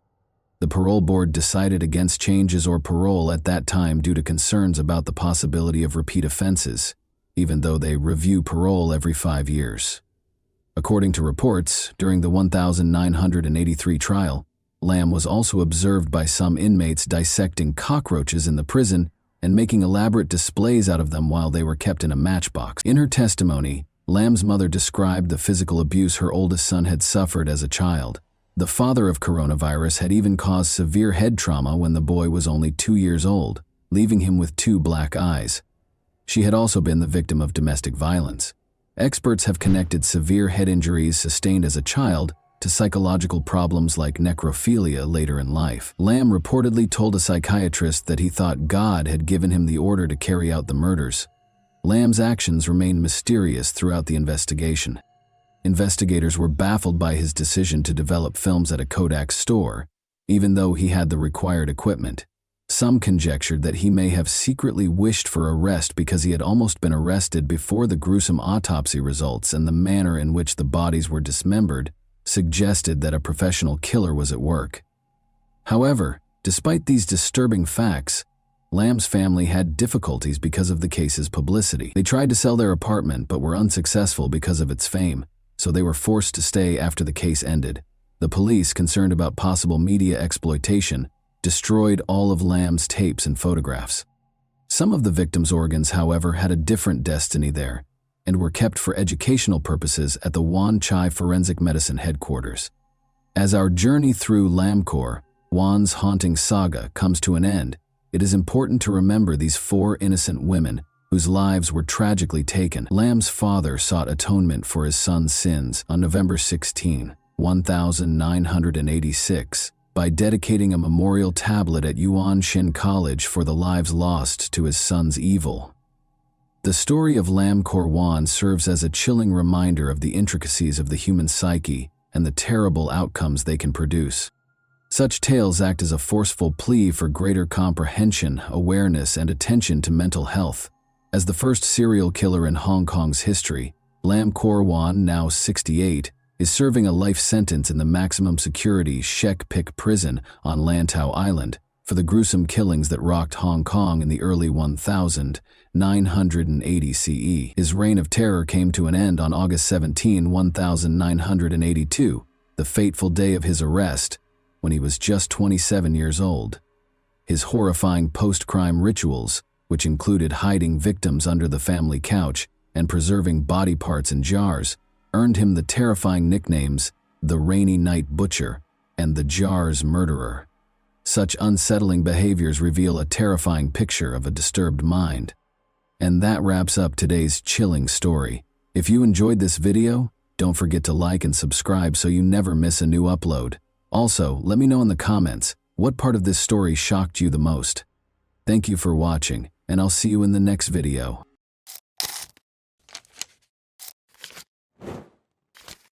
Hey guys, welcome to my channel, and today we're going to take a look at another horrible case with you. It can seem like everything around you is predetermined when the shadows of the past start to close in. Will anyone ever be able to fully avoid what fate has in store for them? The family that disappeared overnight, leaving a trail of unresolved questions and the eerie echoes of unfinished phone calls, is the subject of today's story. This is the tale of Melissa Wolfenbarger, whose abrupt and inexplicable disappearance sparked a true tragedy. On November 26, 1998, a peaceful Thanksgiving night at the Patton home was marred by a feeling of unease. Melissa called to wish her parents a happy Thanksgiving. Melissa is Norma and Carl's youngest daughter. It was a normal and familiar conversation, with topics including Christmas preparations, gift selection, and plans for the approaching holidays. As they did each year, Melissa wanted her kids to spend the holidays at her parents' house. She smiled and said, "Mom, don't forget that old picture of Grandma. I'd love to have it framed under the tree." However, there was neither a phone call nor a knock on the door on Christmas. Despite their concerns, Norma and Carl hoped that their daughter and her family would arrive at the last minute, which they occasionally did. No one showed up as the hours went by. There were gifts under the tree, sparkling with holiday lights, but the atmosphere was solemn, and the quiet became unbearable. It all began on a typical day, but after a few days passed with no communication from their daughter, Norma started to worry. This time it seemed different, but Melissa had always managed to get in touch, especially if plans had changed. When the parents tried to call, no one picked up. Additionally fruitless were attempts to contact their son-in-law Christopher. Melissa's parents continued to reside in their comfortable home in Last Grove, Georgia, while Melissa and her spouse and children lived in Atlanta. When the long period of silence became intolerable in January, Norma and Carl got into their car and drove to Atlanta. Their hearts sank when they arrived at the duplex on Brooklyn Avenue after following the well-known streets. Although the apartment doors were open, the interior felt eerily deserted and lifeless. It appeared as though their daughter and her family had never lived there because the rooms were immaculate and well organized. It appeared as if someone had purposefully removed every indication of their presence. Asking neighbors if they had seen Melissa or her kids, Norma went door to door. No one knew where they were going or why they hadn't left a message or forwarding address, but one man remembered seeing them packing things into a moving truck just before New Year's. It appeared as though they had made the decision to depart suddenly, without warning, and with no intention of coming back. It was intolerable to Carl and Norma. They were aware that Melissa would have contacted them if something had gone wrong. If plans had changed, their daughter would not have concealed it. She had always been forthright and honest. Norma concluded that this could not be ignored. Someone had to know something if Melissa and her family had left. They located the glass manufacturing company where their son-in-law worked, and the management verified that Christopher had worked there as a truck driver, but had recently been fired. He was fired because he was involved in an accident involving one of the company's vehicles. They were unable to respond when questioned about Christopher's future plans.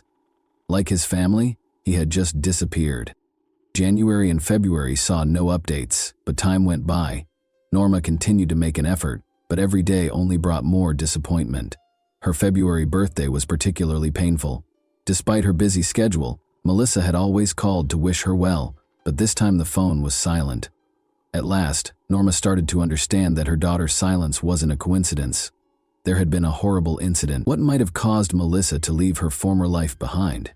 Carl and Norma had a hard time understanding it. Their youngest daughter was always happy and affectionate, they recalled. She distinguished herself from her peers early on by actively competing in school pageants and lending a hand with her older sister Tina's projects. Their dreams of starting a veterinary clinic and helping as many animals as they could were dashed when Melissa's adolescent misbehavior landed her in legal troubles, running away from home and falling in love with Christopher for the first time. During those tumultuous years, when she was caught between her desire to discover herself and her parents' expectations, he became her only source of stability. She was altered by marriage. Everything appeared to be coming together at last. She and Christopher seemed to have a happy life together after they moved to the city and had kids. However, her parents continued to feel a subtle, unnerving feeling, as though there was a deep crack beneath the surface, the calm. Those uneasy feelings had now become a terrifying reality as I stood in that empty apartment on Brooklyn Avenue in January 1999. The questions continued to mount. How had their daughter and her family fared? Why did their searches for answers only result in dead ends? And why did all the leads go nowhere? Where had Melissa's kids disappeared to? And why hadn't any of the neighbors seen her since New Year's? What did that picture she had requested for Christmas represent? These small, unimportant details assumed a sinister tone, giving the impression that something much more significant was going on. It would have felt like betrayal to leave everything unsolved, so Norma continued to look for any information, clinging to the tiniest hints to figure out what had happened to her cherished daughter. Nothing could have prepared her for the truth that lay ahead, a truth that would completely upend their lives, and a story that had started out as a straightforward family vacation had evolved into a grim, desperate search for light in the dark. Melissa's disappearance also perplexed Tina, her older sister, who worked alongside her at a small bakery. Their co-workers said Melissa just stopped showing up, as if she had disappeared into thin air, and the management at Denny's where they worked reported that she hadn't been there for more than a month. If she had found another job, no one knew. All they said was that she failed to report for work one day without providing any prior notice. Even some of her co-workers paid her a visit, but it didn't help. The family had moved out, but no one knew where they went, the neighbors said with a shrug. Time went by. As the year 1999 went on, Melissa had not been contacted. Praying for their daughter's safe return, Carl and Norma were inconsolable. Their hope dwindled with every month, but they held on to it as if it were a lifeline. Since Melissa had always remained close to them, despite her turbulent upbringing, they were unable to think of a good reason why she wouldn't call. They thought they would soon awaken from the nightmare. However, reality only became more grim, and the nightmare continued. The Patton family had run out of patience by January 2000. Norma reported a missing person to the authorities. After starting an investigation, detectives quickly located Christopher Wolfenbarger, Melissa's husband. He had also been out of touch for some time at the time of Melissa's disappearance, but he eventually made a comeback. But there was no sign of his wife or children. Melissa had gone out on her own, according to Christopher. He claimed that one day she simply made the decision to fulfill her dream of starting over and relocating to California. Carl and Norma, however, knew their daughter. They were positive that she would never simply vanish without a word, and that she would never do that. The parents were adamant that Christopher was concealing something, but the police could find no reason to take any further action. Melissa was an adult, and she had every right to travel to California if she so desired. Without any proof of a crime, the police had no reason to declare her missing because her husband had not filed a missing persons report. The inquiry came to a standstill. According to Christopher, Melissa had been preparing the move for some time. In order to save money, she worked double shifts at the bakery. After long, exhausting days, she occasionally even rented a hotel room to avoid the lengthy commute home. He claimed that this was how she was getting ready for the next phase of her life. When she simply disappeared one day, Christopher assumed she had finally carried out her plan and departed for California alone. He maintained that it was nothing out of the ordinary, citing Melissa's wish to make a new beginning. By bringing up Christopher's past, detectives attempted to exert pressure on him. Wolfenbarger had a very turbulent childhood.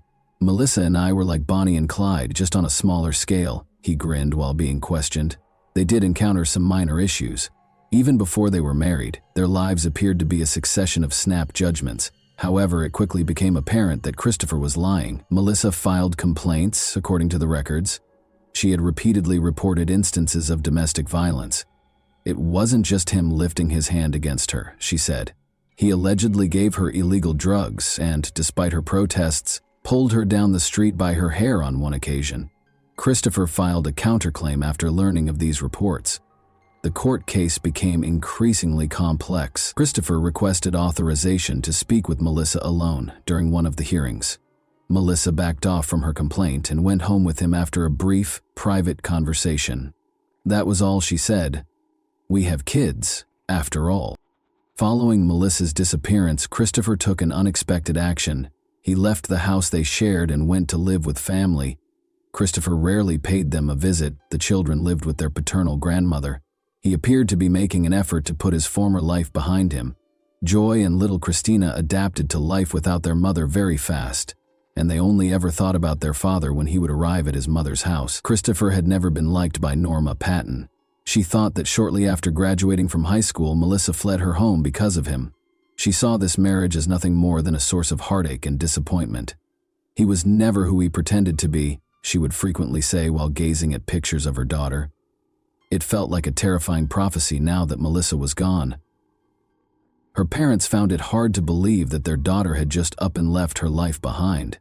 Why were people who might have known the answer keeping quiet? And what actually happened to Melissa? A darker and more unsettling image of the Wolfenbarger family, where happiness was merely an illusion, began to take shape as the haze of the past gradually cleared. During an interview with detectives, Tina Patton recalled a previous incident. She had seen a handprint-like bruise on Melissa's neck. Normally calm and collected, Melissa started crying and pleaded with Tina to keep it a secret. Following that, one of Tina's friends attempted to speak with Christopher directly, but it was never successful. Things appeared to have calmed down, but this was a facade. The thought that their daughter had just decided to disappear without saying anything was unacceptable to Carl and Norma Patton. Melissa would have found a way to get in touch with her parents even if she had felt the need to leave them. However, days and months stretched into years, and Melissa was nowhere to be found. It appeared as though a young mother of two had vanished into thin air. Melissa's husband, Christopher Wolfenbarger, was constantly rephrasing his claims. When questioned in the spring of 2000, he abruptly revealed that he had seen Melissa on the street close to their house in March or April of 1999, despite initially claiming that he had last seen her in December 1998. This discrepancy did not clarify the case. Rather, it only increased suspicions. The Patton family returned to the public eye in 2003, 5 years later. This time, Carl Patton himself was at issue, not Melissa. They had taken him into custody. As it happened, Carl had already had a run-in with the law in the middle of the 1980s. He was released on parole after serving a brief sentence for theft. He had made an effort to avoid trouble ever since, but over 20 years after the crime, his past finally caught up with him. His participation was verified by DNA analysis. Carl was taken into custody on February 23, 2003, in connection with the death of Liddy Mae Evans, age 31. Her body was discovered in a river in 1977, chained to a concrete block and wrapped in a sleeping bag. A gunshot wound to the head was the cause of death.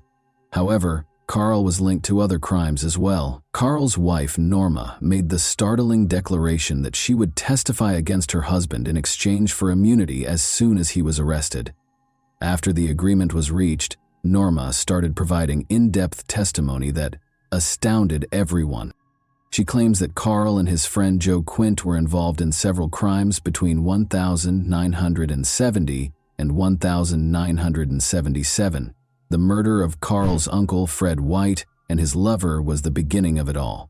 Carl persuaded Norma to assist in removing any possible witnesses because he knew too much. Norma described how Carl used a shotgun to kill his uncle and his uncle's lover after luring them to their house on December 17, 1977. After that, he and Norma placed weights on the bodies, wrapped them in sleeping bags, and disposed of them in the river. Carl burned the blood-stained couch in the backyard, while Norma cleaned the house and cleaned up the blood. However, their van's blood-stained trunk was not cleaned. Investigators questioned Carl and Norma after discovering blood traces in the trunk that matched the victim's blood type, but there wasn't enough proof to file charges at the time. Carl's involvement was not confirmed by DNA testing until 25 years later, and Melissa's father was arrested on February 23, 2003. Rumors about Carl's potential involvement in Melissa's disappearance started to circulate after his arrest. Her own father, who couldn't risk anyone in the family talking, may have been her victim, according to some theories. However, there was no concrete proof to back up this theory. "I would never harm my daughter. I only dealt with those who threatened my family." Carl denied any involvement, but everyone knew that there was a harsh reality behind those words. Carl was suspected of more than just Melissa's disappearance. Rumor had it that he was connected to criminal groups in the southern United States.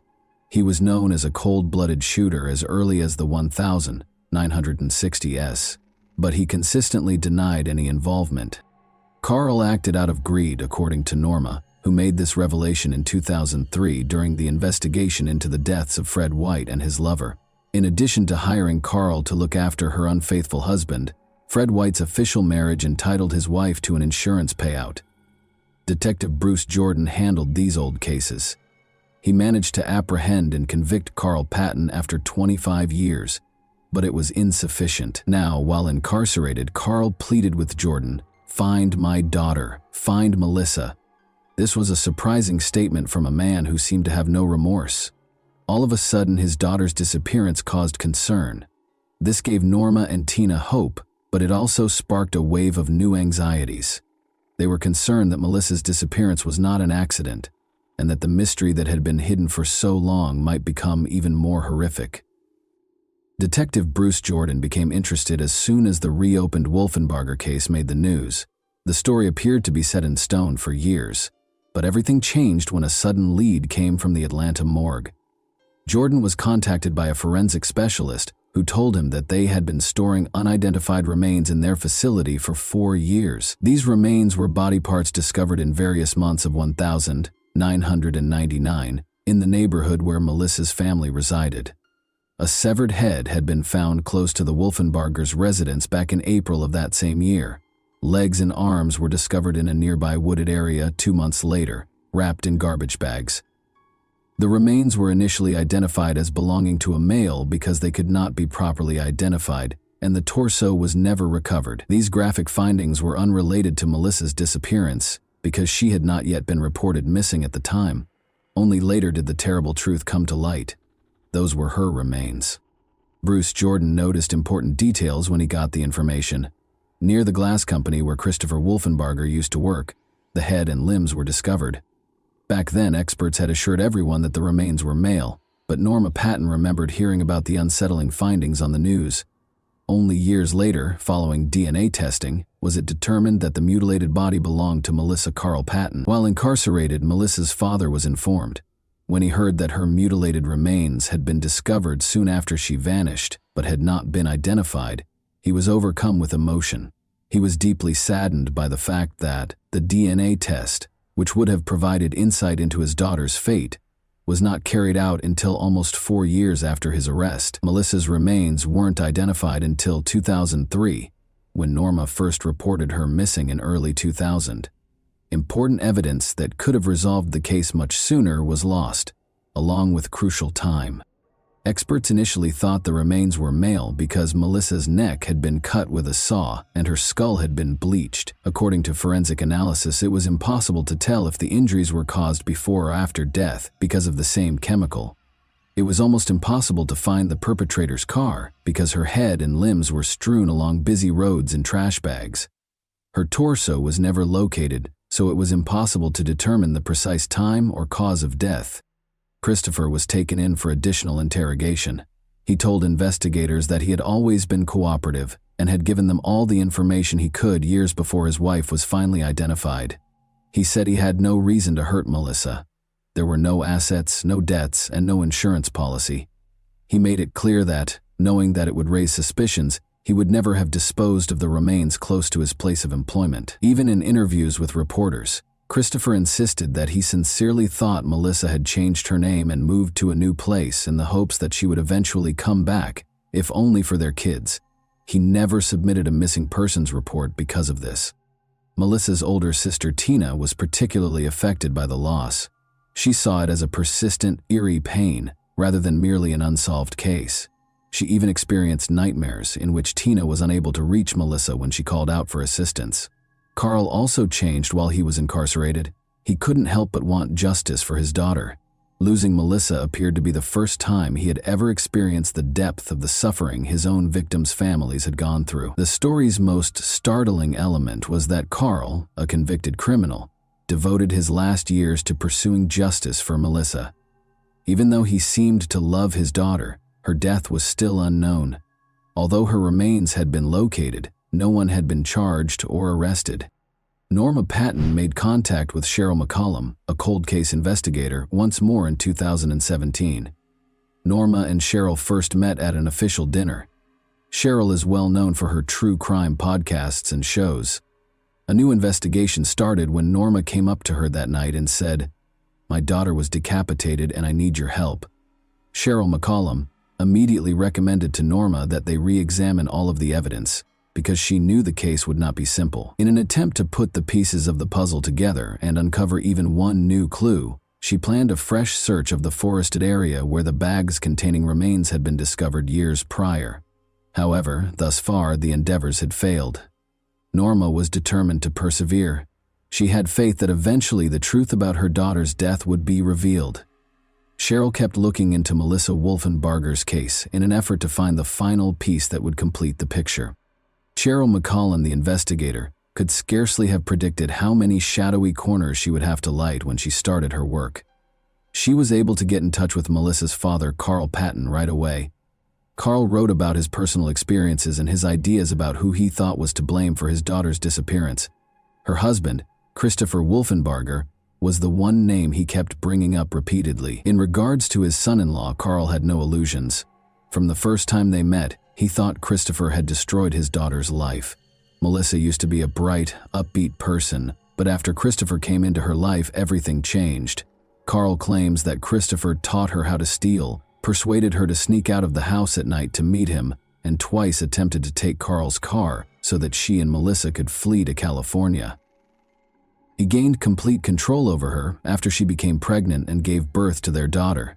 Norma and Carl only ever saw their granddaughter Christina when Christopher was at work, because he made an effort to keep her away from her parents. In a terrified whisper, Melissa said that if her husband discovered that her parents had come to visit, she would be in serious trouble. Carl remembered how Melissa refused to heed Christopher's warnings, even though he had repeatedly bruised her arms and neck. She thought she could turn her life around, but Carl realized something had gone horribly wrong when she failed to show up for Christmas. Although he was certain Christopher had something to do with her disappearance, proving it was a different story. Knowing that his grandchildren didn't comprehend that their mother had truly left to start a new life, but had instead gone forever, was the thing that tormented Carl the most. Carl wrote about how, despite being incarcerated, he attempted to help with the investigation. He suggested that whoever tied the knots might have left evidence, and he asked the experts to check the trash bags containing the remains for any DNA traces. Although he wrote, "There's no such thing as a perfect crime," the police were never able to find any evidence that connected Christopher to the case. Carl clung to the hope that the inquiry would eventually produce something. Norma detailed her suspicions to Cheryl McCollum during multiple meetings. Norma believed Christopher was responsible for the death of her daughter. Carl's desire to learn the truth was evident in his letters. Despite his reputation as a convicted criminal, he was prepared to assist. Detectives were still unable to link Christopher to Melissa's disappearance, though. Carl thanked Cheryl for her efforts at the end of one of his letters, stating that he had only realized the seriousness of his own crimes after losing his daughter. To understand the feelings of his victims' families, he had to go through that kind of loss himself. One day, he hoped, his grandchildren would discover the truth about their mom. In order to determine whether any family members might have had a reason for seeking retribution, Cheryl McCollum also looked into the possibility of enlisting the help of Liddy Evans' children, one of Carl's victims. The idea that someone involved in Carl's previous crimes might have sought revenge was entertained by the police, but it was soon disproved. Years passed after Melissa vanished before Carl's crimes were discovered. Despite the fact that her father was a criminal, Liddy's children felt Melissa also deserved justice and consented to be interviewed for a podcast about her story. Joseph Morgan, one of the forensic specialists, discussed the results of the autopsy. He surmised that Melissa might have been dismembered at the glass company where Christopher worked, rather than at home. All the equipment needed to carry out such an act was on hand, and the remains were discovered at a landfill close to the building. The police were unable to verify this theory, though, because they did not discover any blood or DNA traces at the facility where the crime had occurred, and more crucially, who was behind it were still unknown. Cheryl was careful to pay attention to every little detail. She reviewed all the case materials, brought in experts, and communicated with Carl on a regular basis. One thing appeared to be universally accepted by the experts: Christopher was still the most likely suspect. McCollum declared that she was prepared to risk her reputation in order to bring the offender to justice. When Melissa's podcast debuted in February 2023, Her story was the first one she discussed. Then, in April 2024, she received a call from a listener who said she had seen Melissa and Christopher fight at a party. The case gained new life and momentum as a result of this information.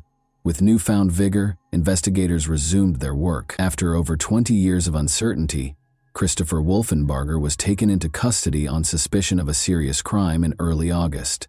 To piece everything together, detectives re-interviewed witnesses, followed up on old leads, and employed new technology.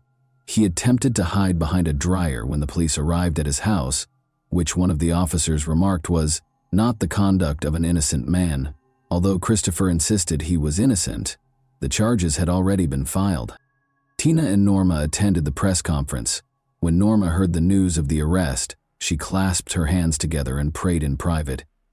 "Now he's behind bars," she said, in front of the cameras, "and I hope he stays there."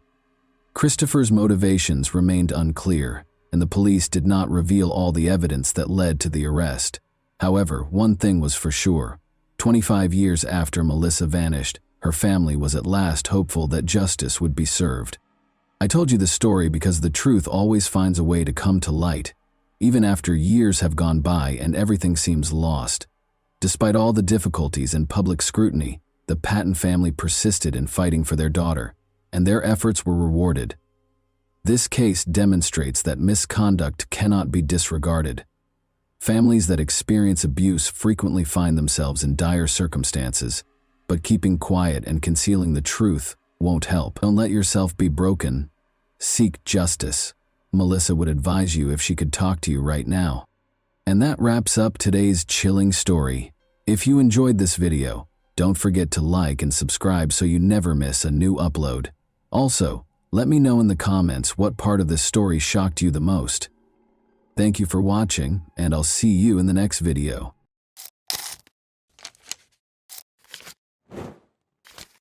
Hey guys, welcome to my channel, and today we're going to take a look at another horrible case with you. We take a look at events that happened in 2019 in the UK.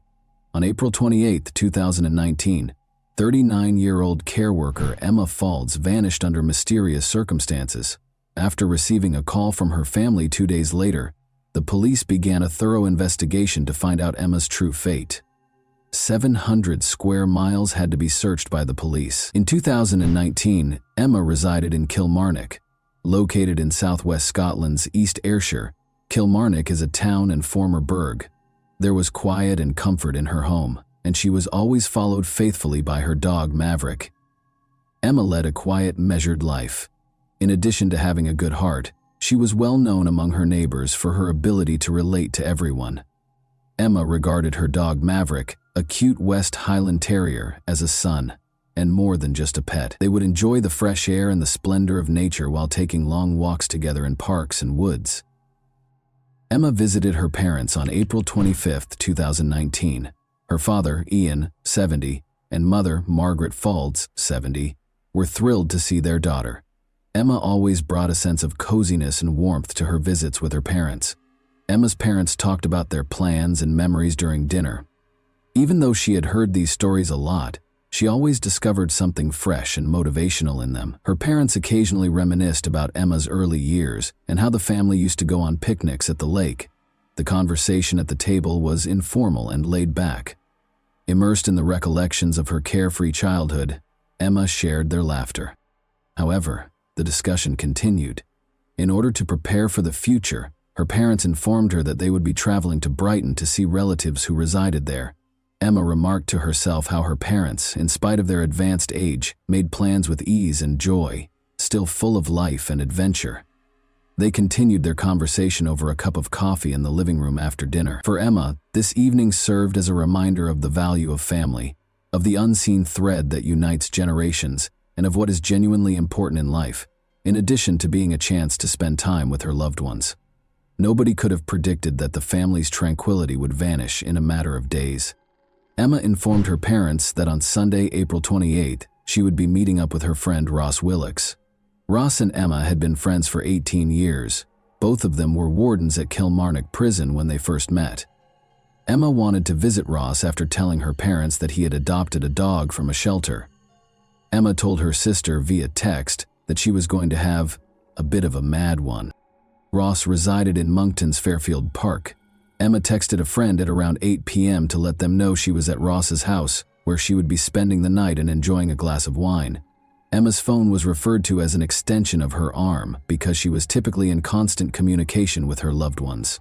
However, Emma didn't text or call any of her family members or friends the following day. Margaret, her mother, said this was completely uncharacteristic. Emma's parents were in Brighton visiting relatives on April 30th. Emma's employers called her mother, Margaret, to inform her that her daughter had failed to show up for work. Emma's parents were immediately aware that something was amiss because she spoke to a friend or family member every day. "We were on edge and decided to report her missing because it was so unlike her," said her dad. Around 4:30 p.m. when police officers broke into Emma's apartment on Fullerton Street in Kilmarnock that day, they found her pet dog, Maverick, home by himself. A neighbor had heard Emma sobbing.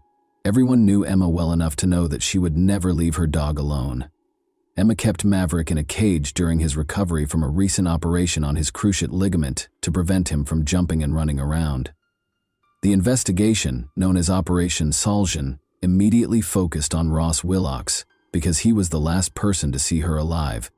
At approximately 11 p.m., Willox informed officers that Emma had made the decision to drive back to her apartment, which was less than 9 miles away.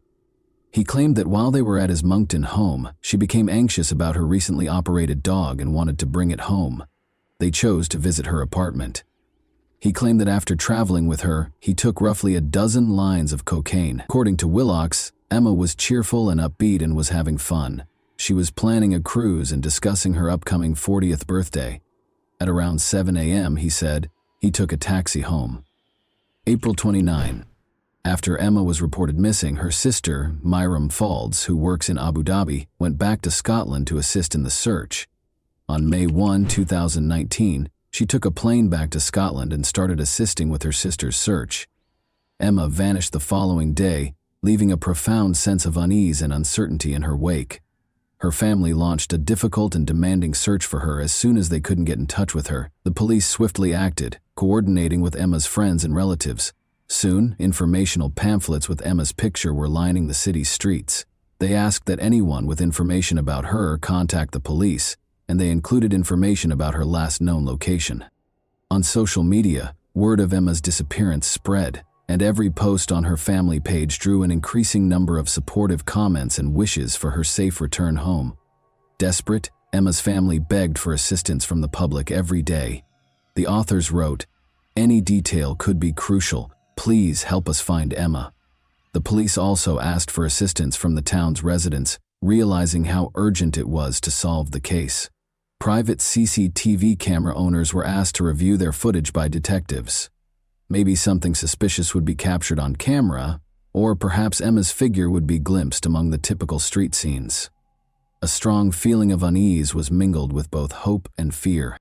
Everyone who knew Emma and cared for her, however, remained hopeful. The town was unified by the shared objective of locating Emma and returning her home, despite the fact that hundreds of total strangers did not remain uninterested. The police placed a high premium on gathering evidence related to Emma's disappearance. Every discovery might hold the key to the woman's unexplained disappearance, and every bit of evidence and witness statement added to the puzzle that investigators were attempting to solve. Every little detail had to be considered in their hard work. For detectives, every discussion with neighbors and family members became a source of fresh concepts and theories that might help explain Emma's fate. One of the key success factors was the investigative team's capacity to carefully examine the evidence. They were able to create a tenuous but significant series of events that ultimately led to Emma's demise because of their meticulous attention to detail and unwavering pursuit of the truth. Furthermore, it was critical that the investigators take into account both the psychological and physical evidence. They made an effort to learn more about Emma's personality, relationships with other people, potential enemies, and the reasons behind her actions that most people would find improbable. Emma's vehicle was essential to the chronology. At 5:39 p.m., dashcam footage showed the blue BMW 1 Series parked outside Ross Willox's residence. April 28. Emma's car was parked outside her house the following morning, but strangely it was parked on the other side of the street. Emma always parked her car directly outside her apartment because she suffered from obsessive-compulsive disorder. When the police were able to obtain footage from a private CCTV camera, they were extremely fortunate to discover that Emma was not the driver of the car, but rather a man. Let's examine the video that was made public by the police. If you pay close attention, you can see the driver cleaning the dashboard and steering wheel of the vehicle. Investigators think Ross Woolocks was the driver of Emma's car and was aware of Emma's fate. After Emma was reported missing, her family and friends posted posters and handed out leaflets throughout Ayrshire. But Woolocks chose not to participate. Sarah Falls, Emma's sister, told investigators that she spoke with Woolocks after Emma vanished, and he provided her with 2 different accounts of what transpired. "Hi Ross, I'm just wondering if she's still with you. No one's seen her," she texted Woolocks on April 30, 2019, to which he responded that she wasn't with him. In a subsequent message, Woolocks told Sarah that he had driven Emma home himself. When Sarah inquired about the time of her departure, he replied, "Sunday. Maverick was getting rowdy with my dog, Patty, and Emma was getting stressed." Experts started using CCTV and cell phone analysis to map Woolocks' movements as the hunt for Emma grew more intense. CCTV footage of Woolocks purchasing bleach, rubber gloves, and tins of outdoor disinfectant from multiple stores was found. When we put all those pieces of evidence together, it painted a suspicious picture of Ross Woolocks' movements. They also looked into his background and found that he had previously constructed wind farms in Dumfries and Galloway, close to the Galloway Forest, according to Detective Crombie. When cameras captured 2 trips to the region in the days after Emma vanished, this became crucial. The first was in his Mercedes SUV on April 29. The second was in a Jaguar he purchased for his wife, who was working overseas when Emma disappeared. Later, during the search of the Jaguar, a police dog trained to detect the smell of dead bodies repeatedly barked at the boot area, providing a positive indication. In addition to an officer with extensive local knowledge and experience working as a wind farm liaison, police also called in search specialists from the UK National Crime Agency. According to Detective Crombie, some areas of the 700-square-mile Galloway Forest Park resembled the moon's surface. Woolocks' cell phone was examined by digital forensics specialists, who then superimposed the CCTV footage that was found on the routes he took in the 48 hours following Emma's disappearance. As previously stated, the police dog made a signal when searching Woolocks' Jaguar. Even though investigators knew Emma was dead, they still needed more solid proof to find Woolocks guilty. They had to locate Emma's remains. Police called for assistance from the public once more. The Mercedes on Monday, April 29, and the Jaguar on Tuesday, April 30, were both known to have been on the A714 Girvan to Newton Stewart Road. Detective Martin Fergus, who was in charge of the investigation, stated, "What Emma's family is going through is unimaginable, and our priority is to find her. I am thankful to members of the public who have been in touch and have provided us with valuable information which has led us to explore this area. I believe the A714 route is key to helping us find Emma, and I am appealing again to those who use this route regularly. Please take time to think back and consider if you saw a Mercedes or Jaguar car on this road, or parked up somewhere, or even off-road. If you have dashcam footage, please take the time to go through and check it. You may not realize it, but you could have captured footage of the vehicles in these locations, which could provide us with vital information and assist us in finding Emma." Since Woolocks was the sole suspect in the Emma Falls disappearance case, he was constantly monitored by the police. Neil Moore, Ross Woolocks' best friend, gave the police another crucial lead. Moore claimed that after Woolocks requested to use his device, he noticed the searches on it. On May 8, 2019, Moore told prosecutor Paul Kearney that he discovered searches he had not made on his iPad. They included: do police put tracking devices on cars? Can cars be traced by GPS? And can UK police trace your car without a warrant? Woolocks was being watched when he was taken into custody at his mother's home on May 8 on suspicion of Emma's murder. Declaring that he had no idea where Emma might be, he entered a not guilty plea. The Galloway Forest is roughly 700 square miles in size. However, police were able to concentrate on a search area by employing specialized techniques. During Operation Salzan in the search of the 700-square-mile Galloway Forest area where Emma's body was suspected to be, police called in Professor Lorna Dawson. Among other things, the soil expert was asked to inspect Willock's Timberland boots. On June 11th, Professor Dawson presented her findings. Emma's nude remains were discovered 24 hours later, concealed in a section of Glen Truel Forest that is not typically traversed by people. When comparing the soil that covered Emma's body to the boots, there was a 92% match. Another potential match from the forest site was discovered beneath the Jaguar car's wheel arch. As a wind farm project manager, Willocks was familiar with the area, but he told police that he was only there to walk his dogs if they saw him. He was also located in and around the area by mobile phone analysis. According to Detective Pakalek, Bear, his dog, who was trained specifically to locate dead bodies, started barking, signaling that he had discovered something. To conduct additional investigation, the officer went back to the location. Pakalek put on sterile gloves and stated, "I lifted the vegetation to see if it was a body part or torso. I could see the lower portion of a naked body." A service was held at Holmesford Bridge Crematorium after hundreds of mourners paid their respects at Kilmarnock's New Lay Kirk. Maverick, Emma's West Highland Terrier, was leading the procession out of the church while sporting a blue bow tie. Emma's relatives posted on the family's butcher shop's social media page that they felt compelled to make a public statement. Only now. They claimed that during this incredibly depressing and agonizing time, they had received fields of flowers, hundreds of messages, and countless cards. This proves that there is a great caring community spirit in Kilmarnock and further afield, indeed worldwide, they stated. The Faulds family and Emma's dog, Maverick, signed off on the message, saying, "Thank you all so much for your support and kindness you have shown us during the past few weeks. We're not there yet, and it will be a long time until we get answers to all the questions that have been haunting us, but knowing that everyone is with us makes it easier to bear." Emma Fauld's murder has been charged against Ross Willocks.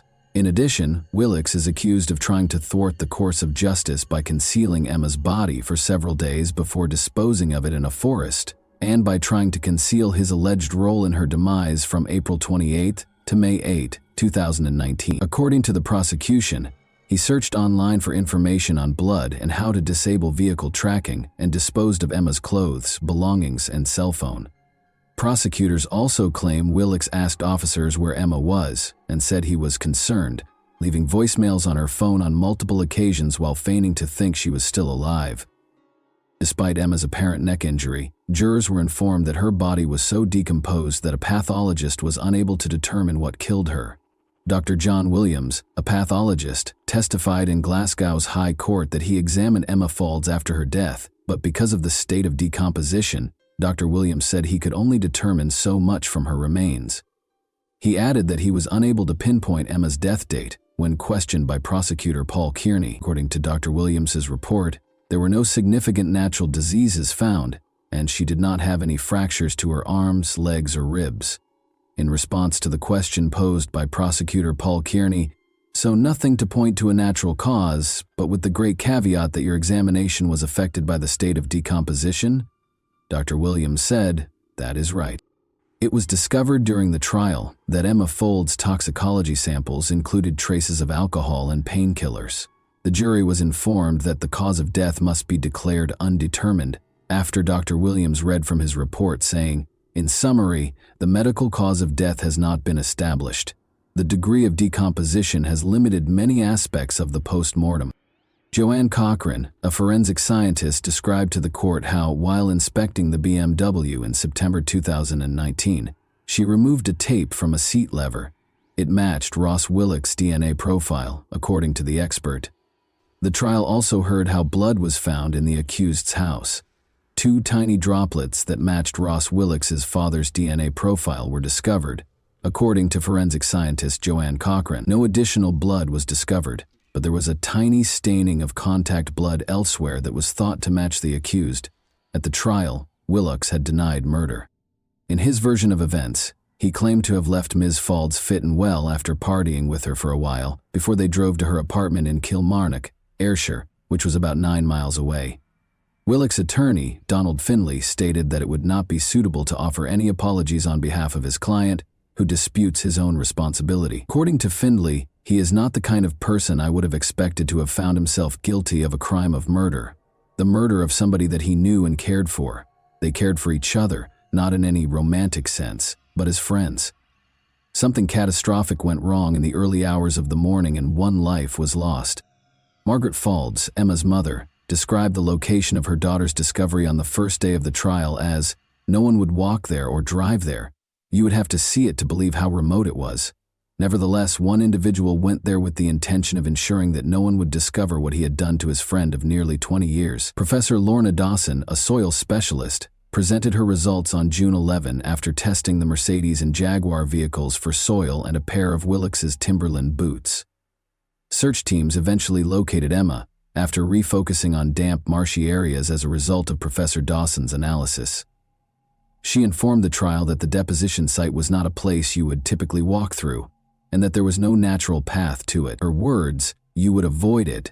Professor Dawson stated that rather than originating from a similar common bog habitat, the soil recovered from the boots came from the deposition site. A jury convicted Willicks of murder and attempted obstruction of justice following a 6-week trial.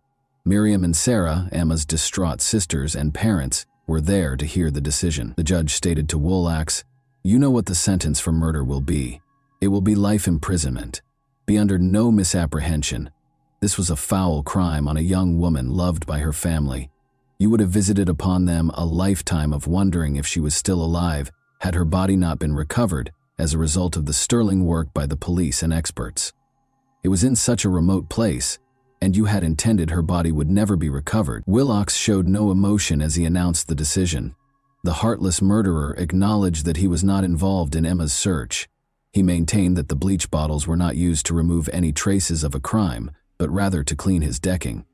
Only he really knows what caused Emma's death, and it's still unclear what transpired between them at his house that evening. Ross Willicks received a life sentence in prison in June 2021. Before he can apply for parole, he must serve 20 years in prison. Only you will know what happened in your house that night that led to you killing your friend. You were not as clever as you thought you were, Willicks was told by Judge Mulholland. In a statement issued following the guilty verdict, Emma's family stated, "We are absolutely devastated by Emma's death, and her not being with us has left a tremendous void in all our lives. We cannot believe she was taken from us in such a violent way. And what makes it even worse is that Ross Willicks was supposed to be her friend. The last 2 years have been the worst our family has ever experienced, culminating in a 6-week murder trial in the High Court in Glasgow, which ended earlier today. The conclusion, as you are probably aware, is that the man who murdered our beloved Emma has been found guilty.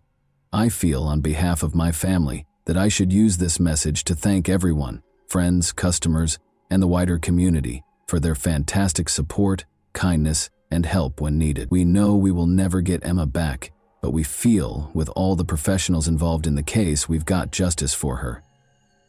And that wraps up today's chilling story. If you enjoyed this video, don't forget to like and subscribe so you never miss a new upload. Also, let me know in the comments what part of this story shocked you the most. Thank you for watching, and I'll see you in the next video.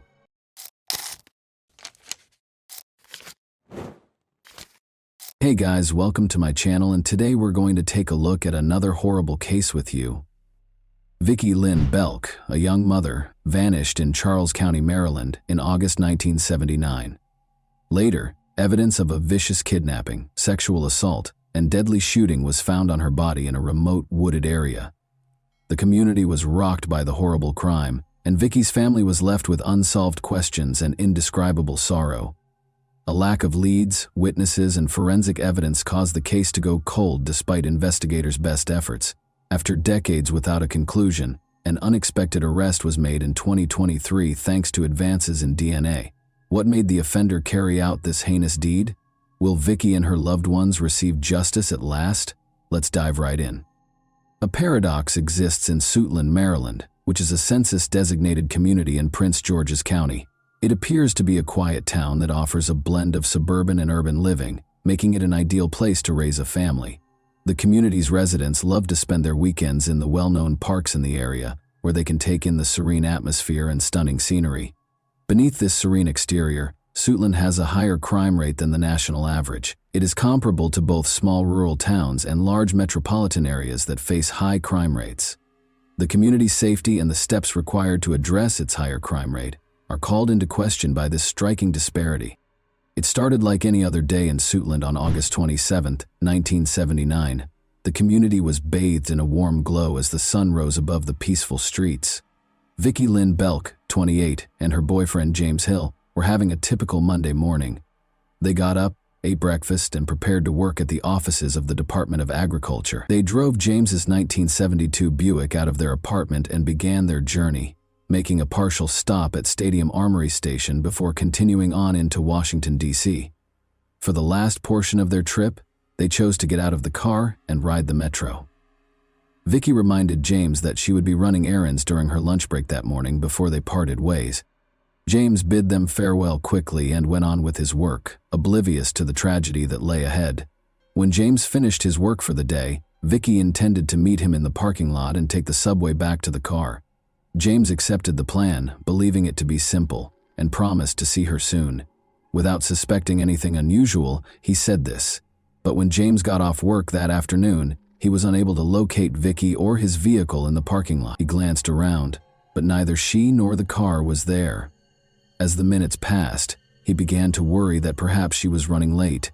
He thought she might be back at their apartment, so he found another way home, but she wasn't there either. There was silence when he called her name. James frantically called every friend and relative of Vicki's he could recall throughout the night. In the hopes that someone would know where she might have gone, he asked each person if they had any idea. However, nobody appeared to be aware of her location, so James was left with only more concerns and questions. James was not reassured by this. He was unsure of what to think or do.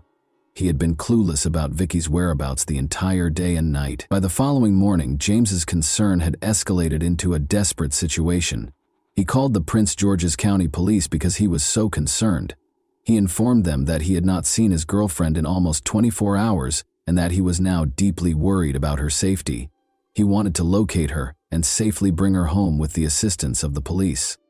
James attempted to report his girlfriend Vicki missing to the Prince George's County Police Department early on August 28, 1979, but the authorities informed him that an official report could only be made 72 hours after Vicki's disappearance because she was an adult. For James, it was infuriating and unbelievable. How come the police didn't act right away? All he could do was wait and hope that Vicki would come back, which was an agonizing thought. As he considered all the horrible things that might be happening to her, each minute seemed to drag on forever. When he informed Vicki's family, they became very concerned, particularly Maydell Belk, Vicki's mother. Maydell was a strong woman who became anxious and scared because she was unable to comprehend what was happening.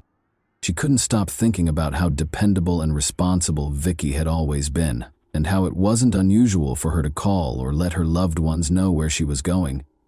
Vicki's failure to check on her son was definitely out of the ordinary, and Maydell's mind was churning with the worst-case scenarios. As Vicki's family awaited news, the uncertainty was intolerable. Their fear increased as each hour seemed to drag on forever. Their anxiety grew during the 72-hour waiting period. As they waited for the police to intervene, their minds were racing with horrible ideas and anxieties, and they felt helpless and dreadful. Vicki Lynn Belk, the oldest of 6 children in the close-knit Belk family, was born on March 20, 1951, to proud parents Lonnie and Maydell Belk. Vicki assumed a nurturing role as the responsible and caring oldest sibling, showing kindness and devotion to her younger brother Lonnie Jr., also known as Ricky, and her 4 younger sisters, April, Grenda, Judy, and Kay. The Belk family's children were raised in the lovely Virginian city of Alexandria. Vicki and her sister Judy broke the color barrier at George Mason Elementary School in Alexandria, making history as the first African-American students to do so. For upcoming generations of African-American students in the community, this groundbreaking accomplishment cleared the path. They later received their degrees from T.C. Williams High School in 1969, which is evidence of their diligence and willpower. Vicki grew up in a family that steadfastly upheld their values and relentlessly battled for their rights during the unrestricted civil rights era. The Belk family persisted in seeking equality and justice in the face of hardship and discrimination. The community was inspired by the bravery of the Belk family. Vicky stood up for her community's rights and spoke out for what was right, just like her family did. She was a leader who sought to improve the justice and fairness of society. As a leader, Vicky was respected and idolized by her siblings. Her generosity and compassion, which were apparent in all she accomplished, drew them in. Vicky persisted and became the first person in her family to earn a college degree in spite of many challenges and few opportunities. She graduated from St. Augustine's College in Raleigh, North Carolina, with a Bachelor of Arts in Education in 1974. Vicky's skills and knowledge were recognized. Vicky began a successful career by breaking down barriers and accomplishing great things, and in 1979, at the age of 28, she landed a prestigious job as a management analyst in the Department of Agriculture's Office of Operations and Finance in Washington, D.C. Vicky, a single mother, put a lot of effort into raising her young son, Lamont Belk. She also had a time-consuming and hard-working job in Washington, D.C. Vicky volunteered at Oakland Baptist Church, where her great-grandfather was a co-founder, in spite of the difficulties. She had a strong religious and community commitment. Vicky's family always found time for one another, despite everything, because they were so close. Judy, Vicky's sister, married at Oakland Baptist Church in August 1979. To commemorate this momentous day, the entire family gathered. Vicky was a key player in the wedding preparations and served as Judy's maid of honor. James Hill, her boyfriend and co-worker at the Department of Agriculture, accompanied her to the wedding. Following the wedding, Vicky resumed her usual activities. She still put in a lot of work, looked after her son, and spent time with James. Nobody was aware of Vicky on August 29. Every lead seemed to end in disappointment for her family and friends who had been looking for her. They had no idea that their hopes would soon be dashed by a terrible discovery. At 7 p.m. on that fateful evening, a teenage boy from the area rode his bike down Metropolitan Church Road. In Maryland, he was riding close to the intersection of Route 227 when he noticed something. It was hard to see as he rode because of the long shadows cast by the waning daylight. However, he noticed something. He noticed a strange, still figure in the brush. His interest sparked him to get off his bike and approach the object carefully. His heart sank as he got closer. The body was dead. In a panic, the boy ran home to tell his mother about the horrifying discovery. She called the authorities right away. Authorities confirmed the heartbreaking fact that the remains were those of Vicky Lynn Belk at 910, who acted quickly after reaching the scene. Vicky's body was found about 20 feet from the road in a wooded area. She appeared to be in a desperate attempt to repel an assailant because she was lying on her back with her legs outstretched and her fists clenched close to her collarbone. She was shot in the head and died as a result. Unexpectedly, the medical examiner's further investigation revealed that Vicky had experienced sexual assault. Vicky's parents, Lonnie and Maydell Belk, were contacted by the Charles County Sheriff's Office and asked to visit the police station. They made a suggestion that they knew something about Vicky. Lonnie and Maydell came with mixed feelings, hoping that maybe Vicky was just hurt and had been located at last. But when they got to the sheriff's office, their hopes were dashed. They couldn't handle the heartbreaking news they got. They had brutally attacked, killed, and mercilessly abandoned their firstborn daughter on the side of the road. Following Vicky's horrific murder, her family was overcome with trauma and grief. The man who did this to her daughter was cursed by her mother. They were completely traumatized by the violent and disorderly nature of the crime. They gathered themselves in spite of their suffering and trusted the detectives with the case, hoping that Vicky's killer would be apprehended and given a fair punishment. Detectives secured the crime scene, carefully looked for clues, and gathered evidence as part of the immediate investigation into the homicide. Vicky's pantyhose, brown shoes, hair samples, nail clippings, jewelry, bra, dress, and slip were among the items the detectives found at the crime scene. Despite being extensively tested several times, these items sadly failed to provide any noteworthy leads for the investigation. In addition, the detectives interviewed Vicky's family, co-workers, and witnesses to the crime scene innumerable times. However, despite following up on a number of leads, the investigation didn't appear to be moving forward. In the hopes that it would contain a vital clue that would help them find Vicky's killer, the detectives were still looking for James's car, which she had borrowed to run errands the day she vanished. Within a few days, James's Buick was discovered abandoned in Washington, D.C. Unfortunately, though, no evidence of the murderer was found. Even though there were no new developments in the case, the detectives were committed to finding Vicky's killer. In the hopes that it would eventually result in a breakthrough, they meticulously preserved every piece of evidence. Additionally, they were hoping that technological advancements would eventually aid in solving the case in the upcoming years. The case was further hampered by the lack of forensic resources and investigative methods at the time. Given the time period, other lines of inquiry were either non-existent or very limited. Detectives from Charles County and Maryland State Police worked together to re-examine the evidence in Vicky's case. To make use of cutting-edge technologies, they also collaborated with Sorensen Forensics in Salt Lake City, Utah, and Bode Technology in Lorton, Virginia. Together, they sought to solve the case and provide fresh insight into Vicky's killer. But they once again found themselves disappointed. The identity of Vicky's killer remains a mystery, as the investigation into her assault and murder gradually came to a standstill.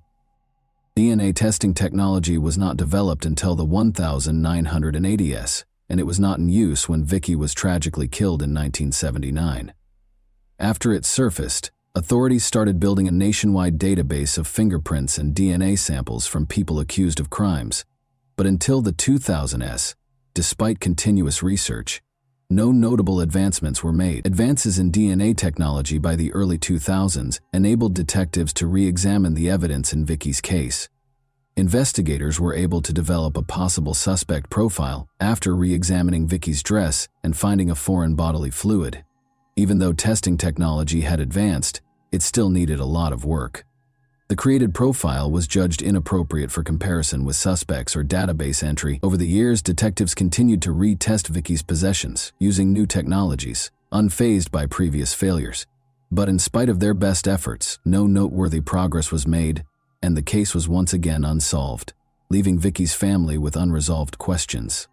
However, new evidence was found in 2022 when Vicky's clothing was re-examined with the aid of new technology. Important hints that had been overlooked for decades were made clear by this discovery. A male's DNA profile connected to the crime scene was discovered.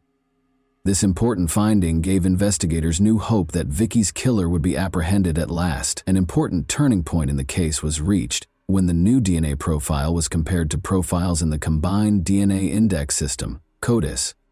When Noel Gehrman learned of a DNA match connecting Andre Taylor to the evidence gathered in Vicky's case, on November 1, 2022, it was a momentous occasion. This crucial discovery led detectives to look into Taylor's past and his ties to Bryan's Road, Maryland, the scene of the crime, as he was a 62-year-old convicted criminal from Washington, D.C.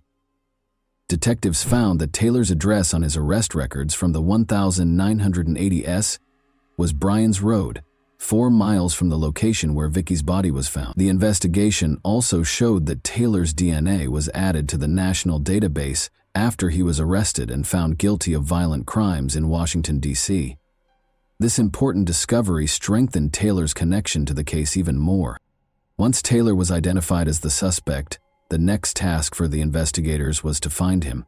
Detectives worked in conjunction with law enforcement partners from the D.C. Metropolitan Police Department Homicide, the U.S. Homeland Security Investigations, and the U.S. Baltimore Field Office of the Secret Service to find him. After months of unrelenting search, investigators eventually found Taylor in Washington, D.C., where he was living in a nursing and rehabilitation center. In order to get proof, detectives kept a close eye on him and gathered more details about his past. In March 2023, detectives visited Andre at the nursing home with a warrant in order to obtain a saliva sample for a new DNA comparison with the evidence from the crime scene.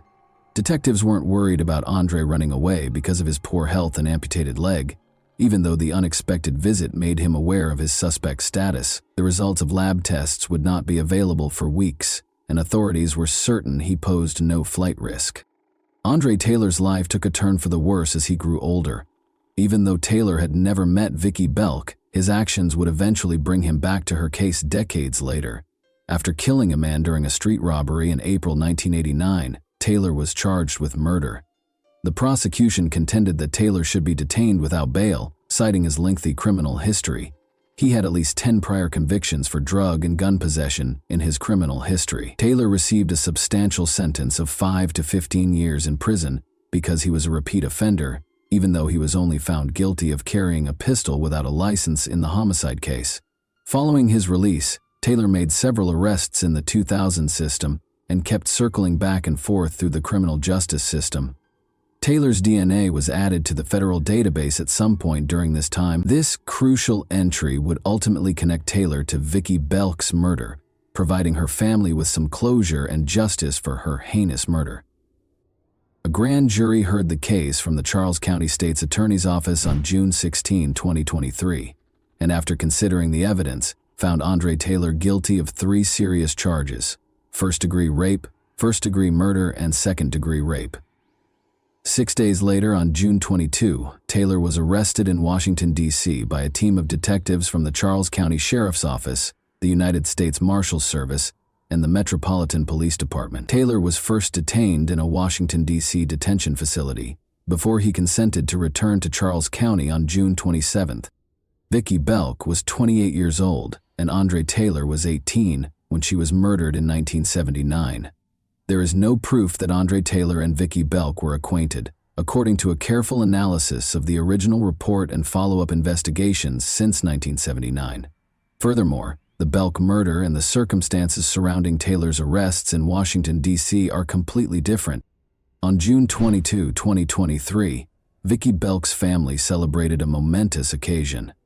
Vicki's family and detectives spoke to the media during a press conference after Andre Taylor was detained without bail. Although the tearful reunion brought back painful memories, it also brought closure. The family was content and joyful. "I thank God that we are alive and well to witness this historic occasion," Vicki's son said. "I was 7 years old in 1979. Vicki's family expressed their appreciation and treasured memories, saying, "Thank you to the court for holding this person in custody." Through their accomplishments and the establishment of the Vicki Belk Scholarship Foundation in 1980, they paid tribute to her legacy, in spite of the pain. About 100 students have benefited from the foundation, perpetuating Vicki's passion for youth and education. It wasn't over yet. Andre Taylor's sentencing was still pending for the family. Will this be the next one? After 45 years of waiting, will the family finally find peace? Will the memory of Vicki Lynn Belk be buried at last? In the decades-old murder case of Vicki Lynn Belk, a Charles County jury found Andre Taylor criminally liable for her untimely death and returned a guilty verdict on July 18, 2024. According to Assistant State's Attorney John Stackhouse, the 45-year-long incident resulted in generational trauma. Belk's son was raised without a mother figure. Her daughter had to be buried by her parents. Not knowing who killed their daughter, her parents were forced to lie on their deathbeds. There was never an opportunity for her grandchildren to meet their grandmother. However, throughout this case, I have never witnessed a family with such grace, grit, and determination. After decades of evading justice, Andre Taylor was finally held accountable for his horrible crimes. Taylor acknowledged raping Vicki Belk during a detective interview, but he denied having anything to do with her death. Nevertheless, indisputable proof revealed his guilt and connected him to the crime. A 4-decade wait for justice ended on August 25, 2024, at 12:30 p.m., when Andre Taylor was sentenced to life in prison for the horrific first-degree murder of Vicki Lynn Belk. He would be imprisoned for the remainder of his life because the consequences of his crimes had finally caught up with him. I can't thank the assistant state's attorneys enough for their tireless efforts to bring justice to this case, said State's Attorney Tony Covington, who praised the team. The Belk family had been waiting for justice for 45 years, and this was the culmination of a long and agonizing journey. Even though Vicki wouldn't return, it provided closure and explanation. Vicki's legacy would endure, proving the strength of tenacity. And that wraps up today's chilling story. If you enjoyed this video, don't forget to like and subscribe so you never miss a new upload. Also, let me know in the comments, what part of this story shocked you the most? Thank you for watching, and I'll see you in the next video.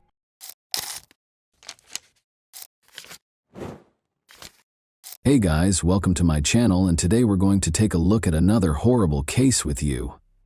A person's life can be completely transformed by the emotion of love. It can be tender and loving, or it can be hurtful and disappointing.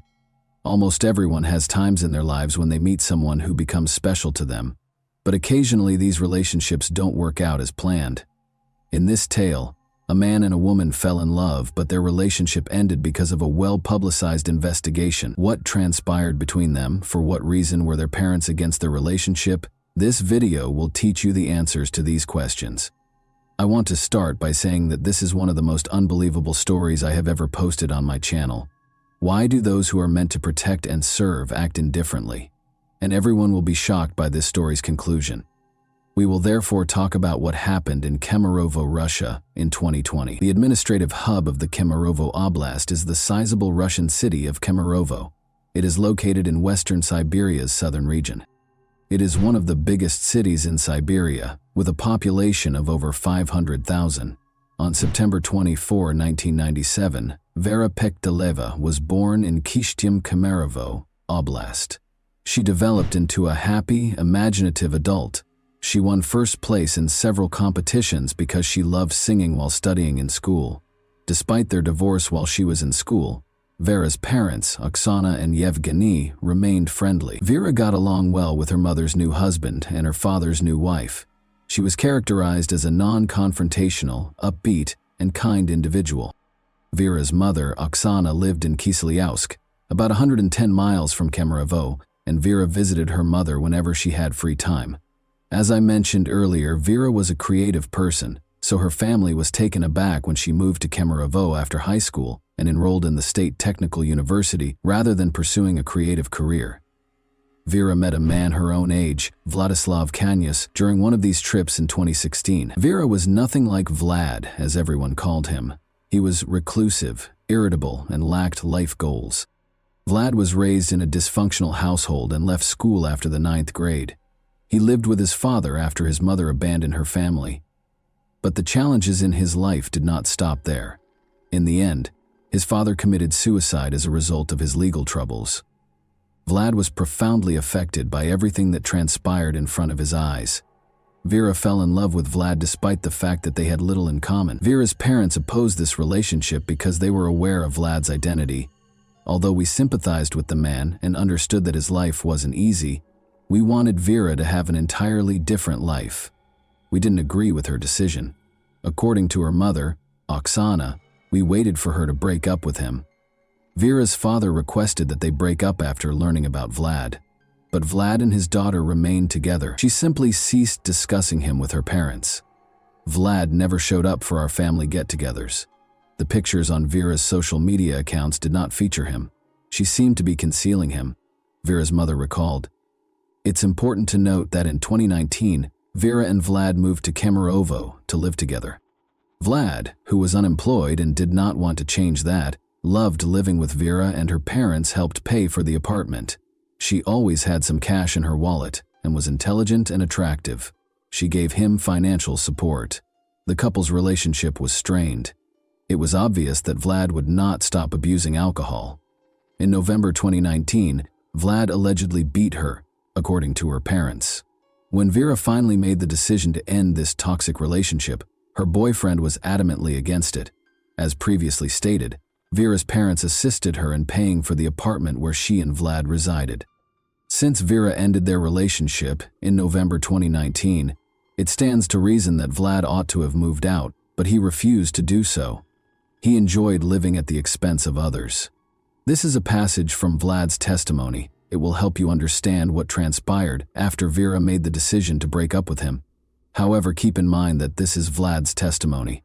Whether or not you believe what he says in his testimony is up to you. I got into a fight with Vera on December 15, 2019, he said. I wanted to go to a nightclub, but she said no, so we got into a fight. Vera started traveling frequently to Kiselyovsk during our time together. Slowly, she started to distance herself from me. She informed me that she was speaking to someone else. Remember that. Vera had told Vlad she was ending their relationship a month prior, he went on. Our mutual friend also told me that she was seeing someone else. According to her, Vera was seeing Alexander, a man from Kiselyovsk.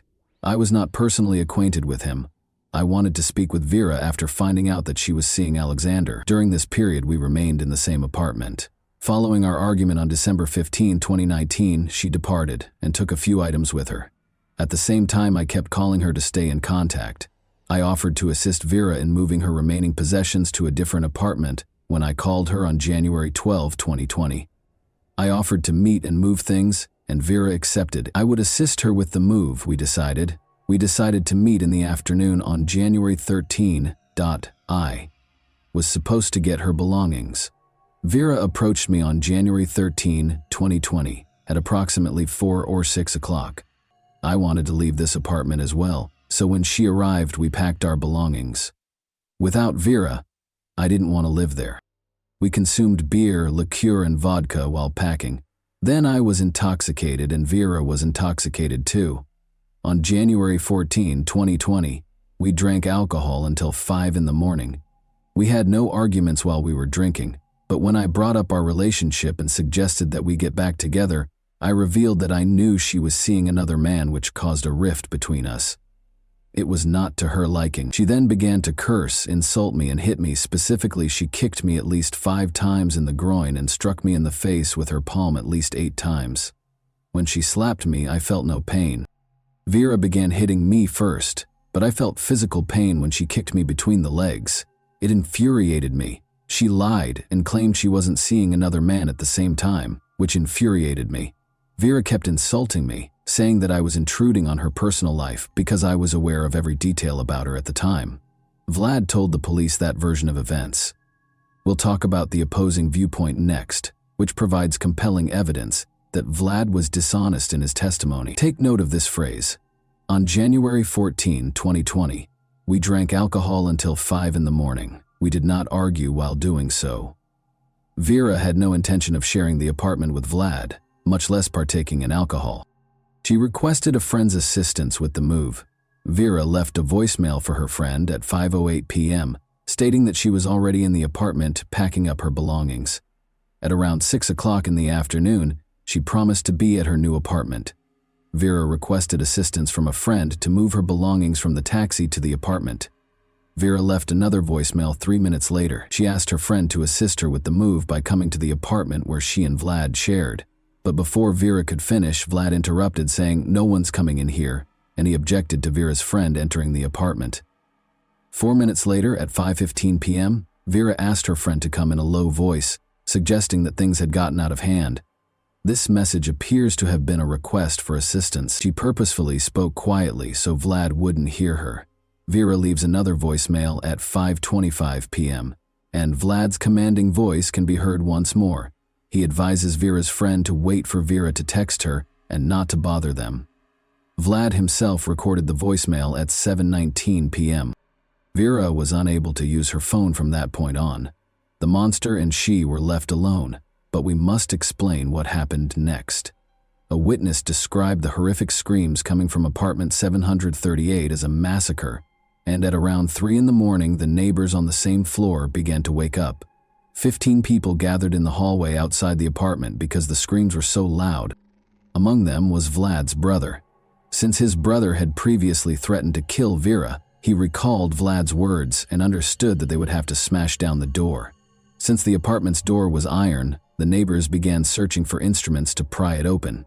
People called the emergency service, and these calls eventually became part of a separate investigation, all the while hearing Vera's heartbreaking cries coming from the apartment. The police were still nowhere to be found 30 minutes later. During the 3.5 hours it lasted until 6:30 a.m., people called the police, but nobody arrived to help Vera. While Vera was fighting for her life, the witnesses called the emergency services 7 times, but no one answered. Vlad was the last person to speak to them from behind the door. "Forgive me, Vera," he said. "You have my undying love." Ultimately, the neighbors broke down the door using a crowbar they found in a nearby parking lot. Vlad was in the restroom by now, and Vera was already dead. He was inebriated. While Vera was suffering a terrible death at the hands of her ex-boyfriend, and the neighbors were futilely attempting to contact the police for assistance.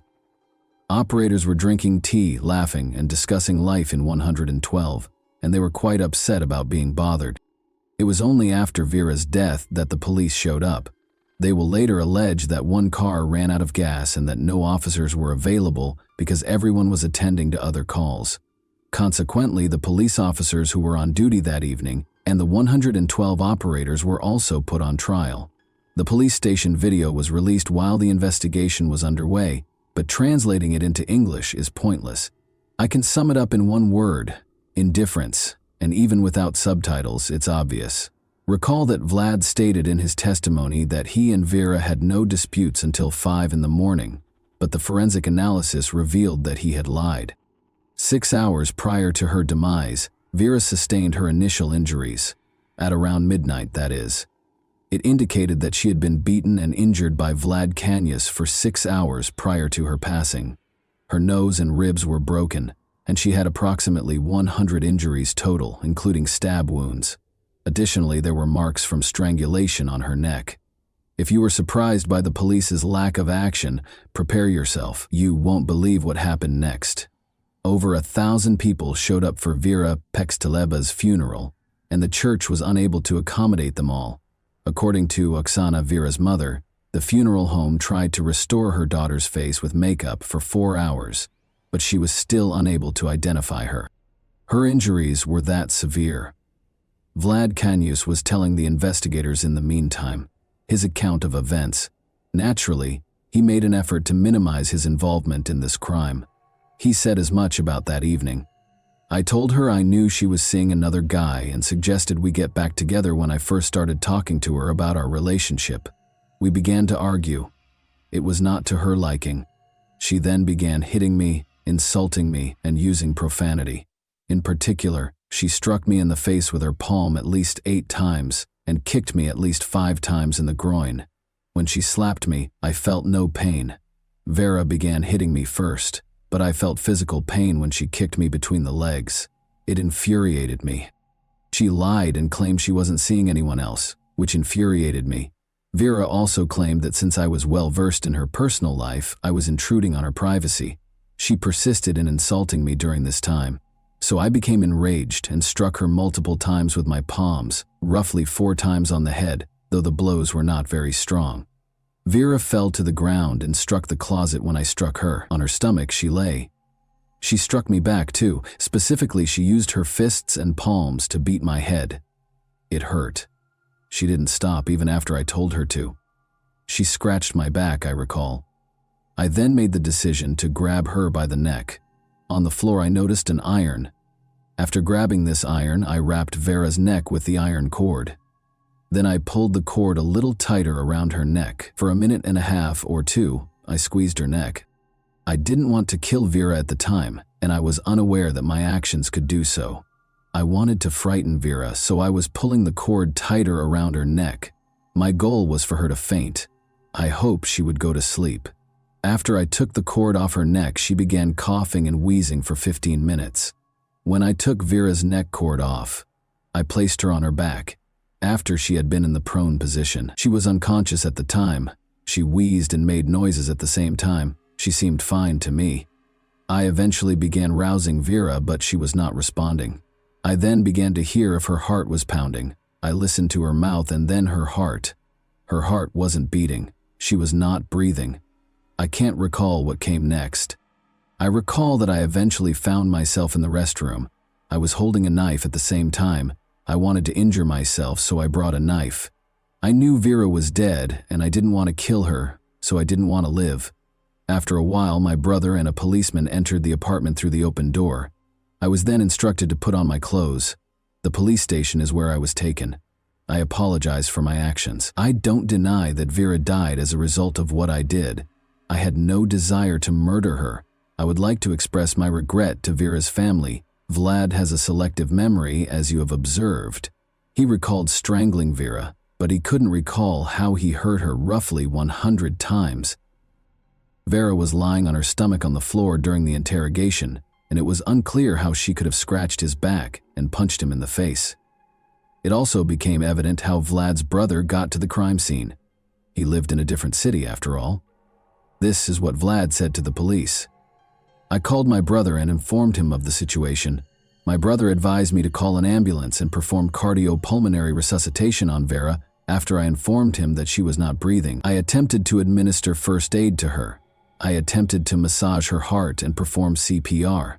He called his brother around midnight and threatened to kill Vera, according to information uncovered during the investigation. When questioned again about Vera's injuries during the second interrogation, he said, "It was probably me who caused those injuries to Vera. Although I didn't keep track of how many blows I delivered, the expert discovered some injuries on Vera's body that might have been my fault. I can't recall how many times I struck her, but I believe it was the same amount as the expert suggested. I acknowledge that I caused her every injury listed in the report. I desired quiet. I didn't consider how she was suffering. During our argument, she yelled at me and insulted me. When I struck her, I didn't like it. I didn't enjoy her yelling. I wished she would stop talking. At the time, I didn't consider her suffering." Additionally, Vlad Canius claimed that he and Vera were intimate by consent.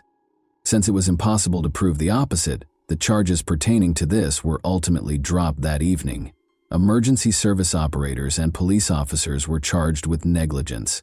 It's difficult to accept, but throughout the investigation, they continued to give ludicrous justifications for their actions, and no one suspended them from their jobs.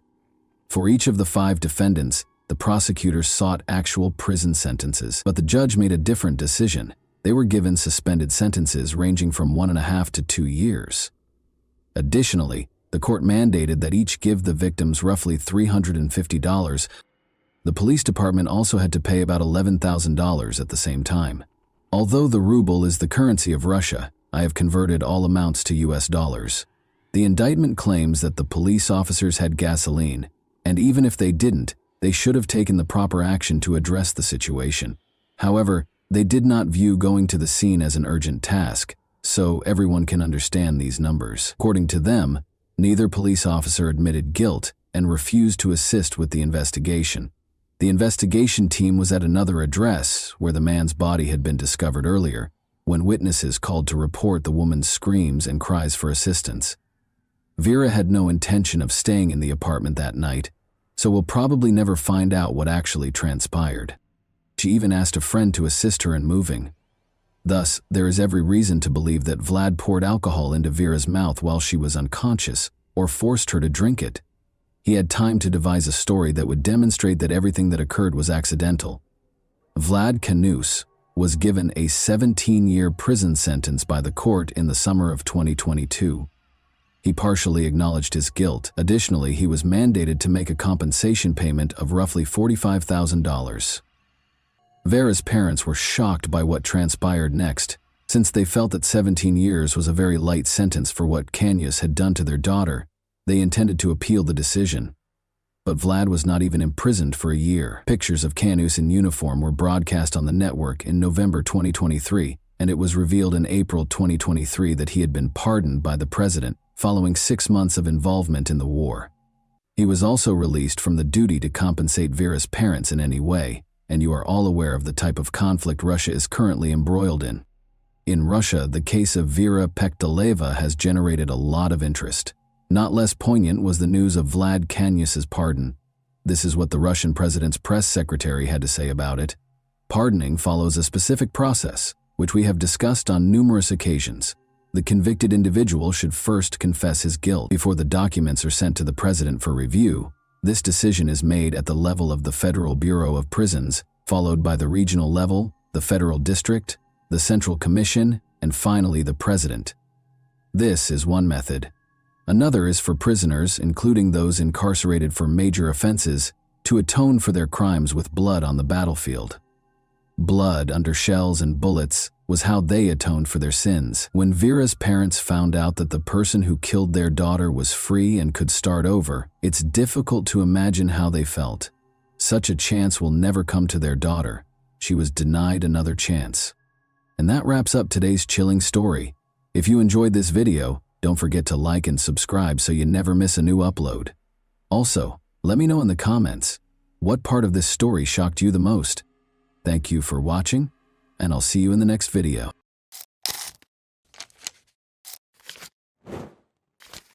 Hey guys, welcome to my channel, and today we're going to take a look at another horrible case with you. Born on May 23, 1973, in a small Tennessee town, Matthew Winkler came from a family where religion was very important. His life was centered around church activities from a young age, and his parents, who were devout Christians, gave him a solid moral foundation grounded in Christian principles. Matthew was taught the value and strength of faith at a young age, and it seems that his relationship with God served as his beacon. He was the youngest of 4 children, and despite their lack of wealth, the family was content, despite their financial struggles. Although Matthew enjoyed his studies, it wasn't until he was in his teens that he realized his true calling when he started participating in church ministries and assisting with youth events. He exuded confidence, charm, and a unique ability to connect with others. He made the decision to become a pastor at the age of 18, having already completed his education. Following his high school graduation, Matthew enrolled at Henderson, Tennessee's Freed-Hardeman College. Students from all over the nation who were looking for a theological education were drawn to this university because of its strong Christian tradition. Despite his concentration on his studies, Matthew remembered to engage in extracurricular activities. He served as the soccer team's captain. He frequently planned events for students and took an active part in campus life. He immediately made a name for himself as a leader among his peers thanks to his enthusiasm and drive. He met Mary, his future wife, at the same college. Despite attending the same college, Mary's personality was very different from Matthew's. She was quiet and unassuming, and even though their paths crossed at different occasions, she did not receive the same level of attention as he did. Born in Tennessee, Mary came from a traditional family.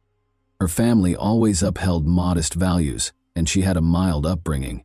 She was more concerned with building a family hearth than she was with ambition, unlike Matthew. However, they were united by their shared religious convictions and a desire to serve God. Matthew first became acquainted with Mary while she was volunteering for student council-organized projects on campus.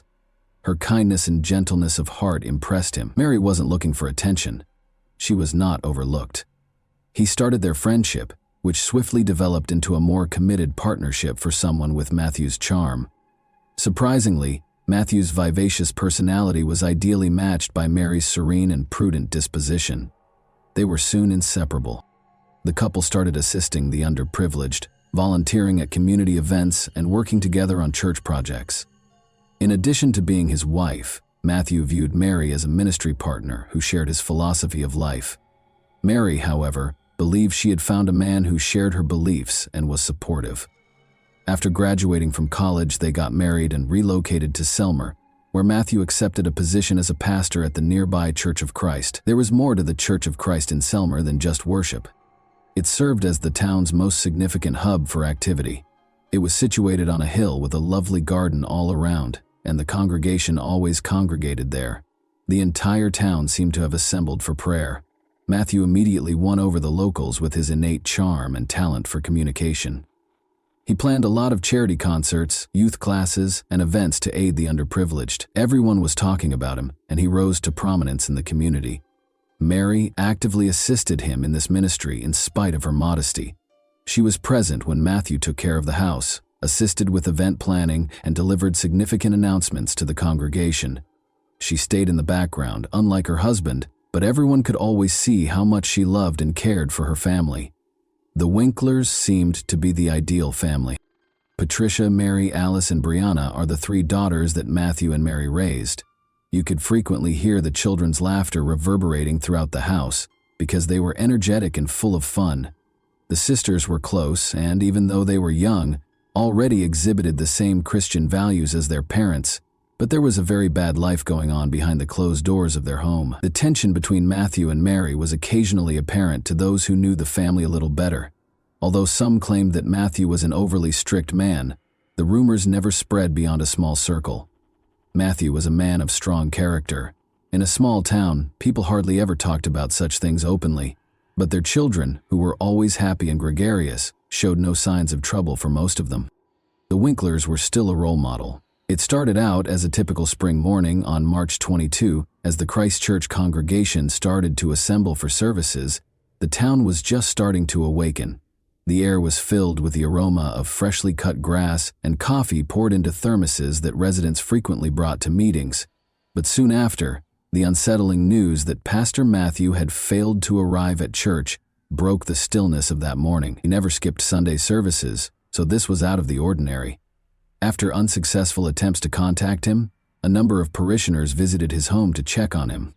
They saw that the door was unlocked and the windows were draped as they got closer to the house. Given how strict the Winkler family had always been about security, this seemed strange. They knew something had gone wrong as soon as they were inside. It was too quiet in the house. A distressing call was placed to emergency number 91 at 9 a.m. Matthew Winkler was the pastor of the Church of Christ, where James Barker, the caller, was a parishioner. Barker stated that because Matthew had not shown up for the morning service, he and a few other churchgoers who were worried about the pastor had made the decision to pay him a visit at his house.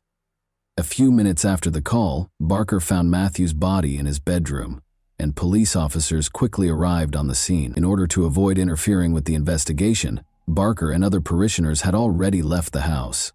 The house appeared to be in good condition upon first inspection, but the atmosphere was strange. The only evidence of violence or damage in the house was the fight in the bedroom. There was no sign of the family's presence, as if they had just left the house. The police officers were astounded by the house's unremarkable appearance as soon as they entered it. There was an incomplete breakfast in the kitchen, toys on the floor, and cups of leftover coffee on the table in the living room. However, the initially seemingly normal atmosphere did not match what the police officers soon learned when they entered the bedroom. They saw Matthew Winkler's body right away. He was on the bed, face down, in pajamas that showed obvious signs of abuse. Death had finally caught up with him, as was later revealed. The pastor had a noticeable large wound on his back a few hours prior, which was clearly caused by a gunshot, but the gun itself was not present in the room. The police observed that the gunshot shell casing was on the ground as they placed Matthew's body down. This immediately suggested the presence of a firearm, but none was found. There was evidence of a struggle in the bedroom. The nightstand had been knocked over, and books and personal items were all over the floor. As though someone had attempted to hide or flee, the sheet was partially hanging off the bed, and the bedding was wrinkled. This implied that at the time of the crime, the victim and the offender were engaged in combat. A few crucial details were also noted by forensic investigators who arrived soon after the police. The family had gotten up early that day and was getting ready for their morning duties, as evidenced by the empty bottles of shampoo and shower gel in the bathroom. But there were concerns about Matthew's own death in the bedroom and his absence from the church service. The shoe tracks that did not match Matthew's shoes, however, were the most interesting discovery. Someone was in the room when the crime was committed, as evidenced by prints found on the carpet near the bed. The pastor's shoes were not the same size as these footprints. This suggested a potential offender who might have been both directly involved in the incident and a witness to the murder. On one of the night tables, police also discovered a partial palm print that they later determined belonged to Mary Winkler. Her whereabouts were unknown at the time of the murder, but the print provided unmistakable proof that she was present at the scene, making this fact contentious. A child's note was left on the kitchen refrigerator by the family's eldest daughter. The paper said, "Daddy, you are loved."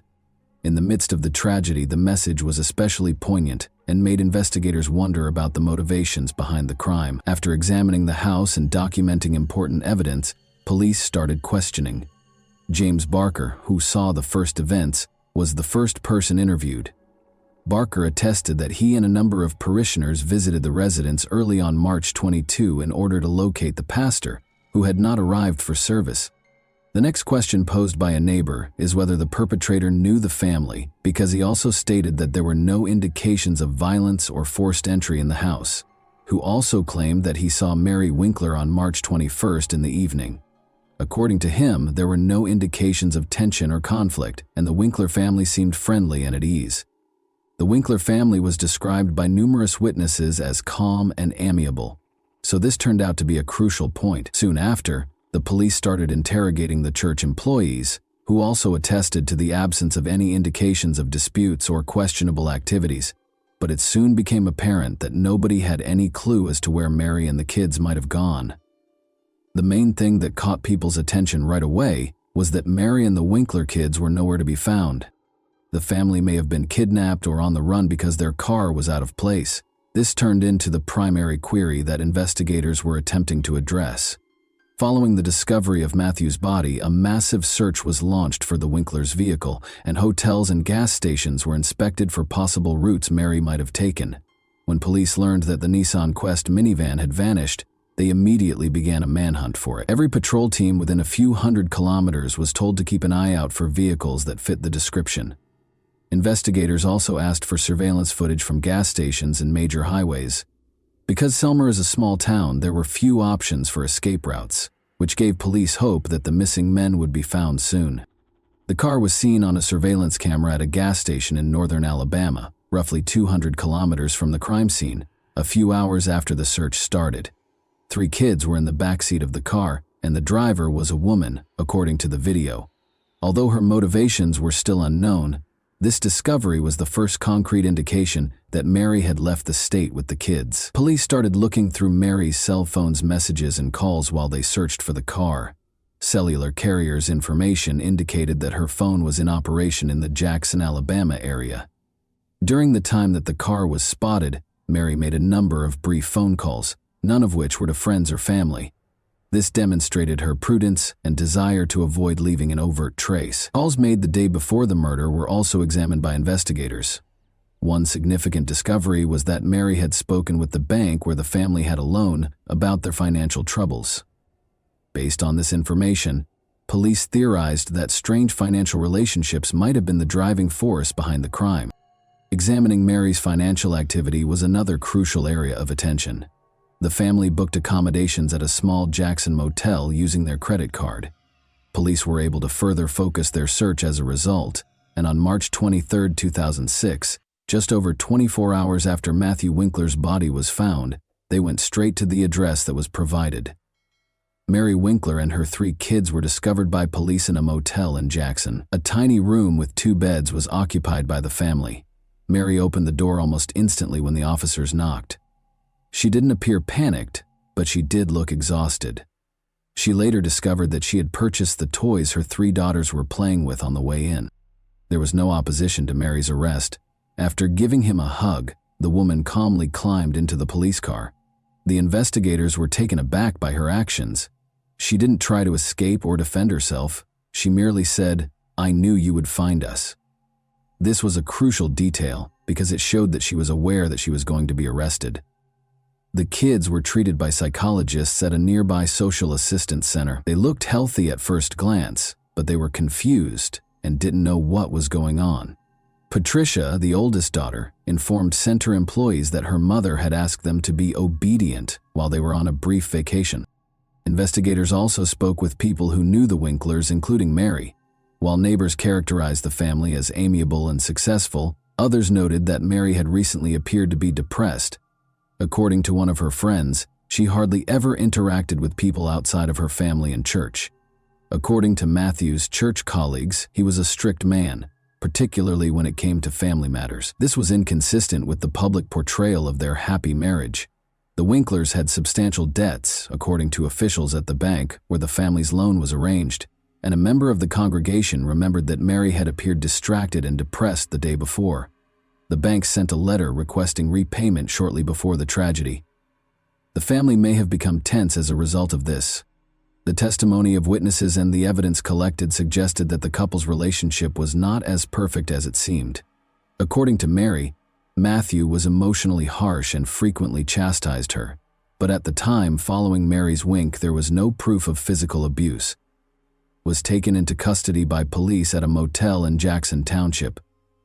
Investigators sought to ascertain her involvement in her husband's murder, and she consented to an interview. Despite appearing exhausted and depressed, the woman maintained her composure. She maintained that what happened was an accident, but her confession became the main focus of the case. Mary made it clear right away during her initial interrogation that she had no intention of concealing her role in the incidents. "It was an accident, but I did it." Her voice trembled as she told investigators about Matthew's death, but she responded to inquiries promptly and clearly. Although she acknowledged that she had picked up a shotgun the night of the murder, she maintained that she had no plans to kill her husband. Mary said it was a tense night. She claimed that she and Matthew had argued about money issues that had been accumulating for months. She claimed that Matthew had accused her of mishandling their finances and of keeping bank correspondence about their debt hidden from him. Mary remembered him telling her that I had ruined everything. Following her husband's remarks that evening, Mary disclosed that she felt depressed and humiliated. According to her, Matthew was frequently severe and insisted on complete order in the home. However, his criticism had gotten especially harsh in the last few months. He allegedly discussed that evening how her behavior had put the family in danger of going bankrupt. Following that altercation, Mary acknowledged that she felt confined. She said that in order to get her husband to listen, she took a shotgun. She claims that she only wanted him to stop yelling and had no intention of hurting him. He was standing by the bed when she came up to him, explaining that she had taken the weapon from a closet in the bedroom. "I wanted him to see me in a new light. I wished he would stop yelling." She said. Mary said she had no idea how the weapon operated. She claimed she didn't have time to realize anything because it happened so fast. "All I can recall is the sound. It was really noisy." She recalled realizing what had happened when she watched Matthew fall onto the bed following the shooting. Mary recalled that she first froze in place after the shooting because she was in shock and unsure of what to do next. She couldn't get close to her husband to check on him. Instead, she hurried to the children's rooms, where they were already asleep, woke them up, hurriedly packed her things, and walked out of the house. Mary claimed she was in total shock and was worried that no one would comprehend her when investigators questioned her about why she didn't call the police or an ambulance. With no specific objective in mind, she simply wanted to get as far away as she could, so she climbed into the family minivan and drove off, taking her kids with her. According to her, Mary denied that she was attempting to conceal or get away with it. She claims that she chose to simply leave because she was unsure of what to do. She added that protecting her kids was her first priority. Mary's confession raised a lot of questions, but also provided investigators with a foundation for prosecution. The shotgun needed a lot of force to pull the trigger and remove the safety, according to forensic specialists who examined the weapon. The fact that Mary brought the gun with her raised suspicions among the police, who began to wonder if the shooting was really an accident. Investigators suspected this was a deliberate choice or an attempt to conceal evidence after the murder.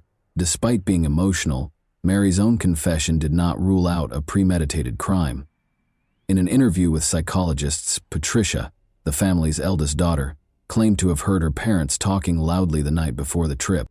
The girl remembered that her mother had later entered the room, woken her up, and informed her that they were leaving, but she did not understand what was being said. Mary's claim that she left the house right away after the murder was supported by this testimony. To prevent traumatizing the children, the investigation used their testimony with caution. They did, however, support the idea that Mary acted emotionally, even though her actions following the shooting continued to be unpredictable. Investigators concluded that Mary's confession contained enough evidence to bring charges of second-degree murder. Her acknowledgement that she fired the shot herself, the fingerprints found at the scene, and the fact that the gun was found in the car's trunk were the primary contributing factors. After conducting interviews and compiling evidence, investigators also explained her attempts to escape to another state and her escape with her children, which they viewed as avoidance behavior. Prosecutors intended to present the case in a way that would demonstrate Mary's actions went beyond chance, so she was moved to the county jail to await trial. What was ahead was a trial that would spark extensive public outrage and become a national conversation point, not just in Tennessee. The trial had a national impact. In the spring of 2007, Mary Winkler's trial got underway in the Tennessee District Court. The case immediately sparked widespread public interest. Journalists from across the nation attended the hearings, in addition to Selmer residents. On the one hand, Mary was portrayed by the prosecution as a cold-blooded killer. The defense, however, contended that Mary suffered from years of emotional suppression and domestic abuse, which ultimately caused the tragic result. From the outset of the trial, the prosecution adopted a tough posture. Using evidence from forensic experts, prosecutors contended that Mary Winkler killed her husband voluntarily. They presented evidence that Mary's behavior the night of the murder was motivated and purposeful. The necessity of removing the safety and purposefully pulling the trigger on the weapon that fired the shot was one of the main points of contention. According to experts, the shotgun was operational and difficult to fire, so this was not an accident. Prosecutors also emphasized Mary's actions following the murder, including her running from the scene, disappearing with her kids, and trying to escape to another state, all of which suggested that she knew what she had done. In order to demonstrate that Mary's actions were intentional, The prosecution presented surveillance footage of her filling up her car and using a bank card as proof. Prosecutors contended that she fled in an effort to escape accountability rather than phoning the police or an ambulance. According to the prosecution, the couple's relationship tensions stemming from financial difficulties were the driving force behind the crime. The family's significant debts were disclosed by the bank in court documents. The prosecution claims that Mary concealed letters from creditors, which sparked a dispute the night of the murder. Prosecutors tried to show that the woman's decision to divorce her husband was ultimately prompted by this circumstance because they felt he controlled her and put psychological pressure on her. Mary's choice to hide the weapon in the car trunk following the murder caught the attention of the prosecution. Prosecutors emphasized throughout the trial that a person who unintentionally fired a shot would not have taken such actions, and that this was not only an attempt to conceal evidence, but also another sign that her actions were conscious. In contrast, Mary's defense centered on her emotional state and the aspects of her family life that might have contributed to the tragedy. Mary acted rashly under intense stress and fear, according to the defense lawyers. They attempted to demonstrate that the flight was the product of shock and panic, and that the shooting was an accident. The assertion that Mary had been experiencing emotional and psychological distress served as the primary defense. She told the court for years that her husband dominated every part of her life, frequently criticized her, and made decisions for the whole family. Mary's lawyers claimed that these situations made her feel scared and powerless, which ultimately caused her to lose it during her testimony. Mary stated that she took the shotgun that evening to persuade her husband to listen to her and cease the abuse, not to murder him. She maintained that the shooting was unintentional. Mary could have acted under the influence of stress and emotional distress, according to a psychologist the defense brought to the trial. The expert pointed out that people frequently do things they wouldn't normally do when they're depressed and afraid. Her actions following the murder were another area of focus for the attorneys. They maintained that she did not intentionally try to hide the crime when she fled. Mary's instinctive defense was to leave the scene of the tragedy with her children because she was afraid that no one would understand her. Mary appeared depressed long before the tragedy, according to defense witnesses, some of whom were close friends of Mary. They recalled that she seldom expressed her emotions, but occasionally brought up the fact that her husband could be too strict. These testimonies enhanced the overall picture of the family's relationship, even though they were insufficient to prove abuse. The jury deliberated for several hours before rendering a decision. Mary Winkler's manslaughter conviction was upheld. Although her behavior following the shooting suggested responsibility for what transpired, the court believed there was not enough evidence to consider her actions fully conscious. Due to a scheduling conflict with one of the attorneys on June 8, 2007, the sentencing phase was postponed from its original start date of May 18, 2007. A judge in Tennessee sent a yease on the manslaughter charge. Mary Winkler received a sentence of 210 days in prison. According to her record, she had already completed 5 months of that time, and the judge permitted her to spend up to 60 days in a Tennessee mental health facility. And that wraps up today's chilling story. If you enjoyed this video, don't forget to like and subscribe so you never miss a new upload. Also, let me know in the comments what part of this story shocked you the most. Thank you for watching, and I'll see you in the next video.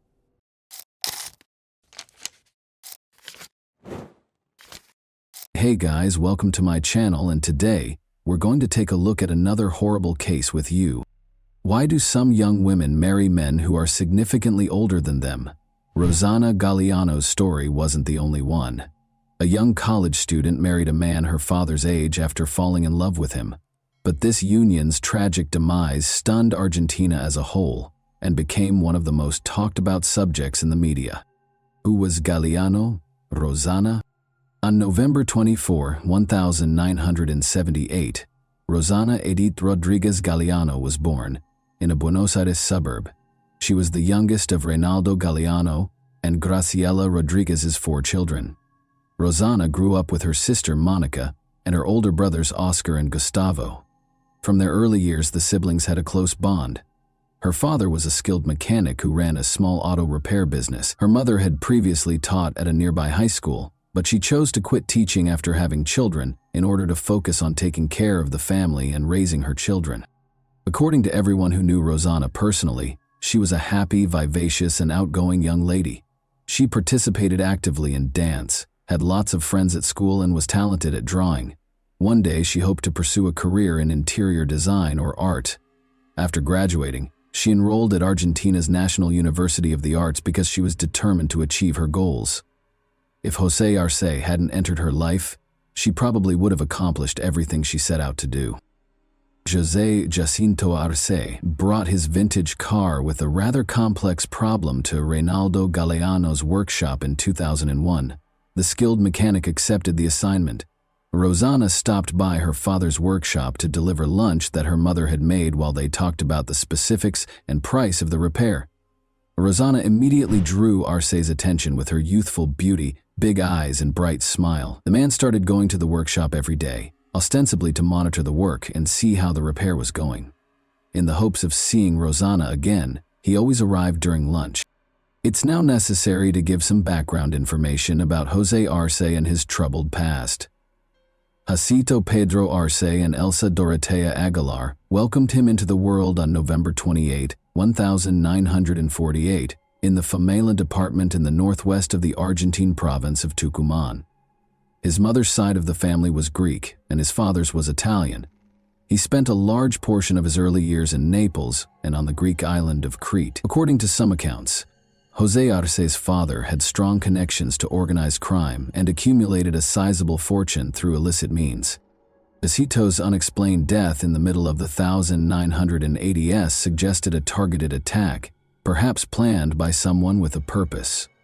José was incarcerated for smuggling illegal substances at the time of his father's passing. José and his mother resided in the United States until 1996, but he was in danger of being deported for breaking immigration laws. But Elsa, his mother, became a citizen of the United States, purchased a house in Boston, and stayed there with her sister. José had been married twice, but he didn't stay in touch with either of his previous spouses or their kids.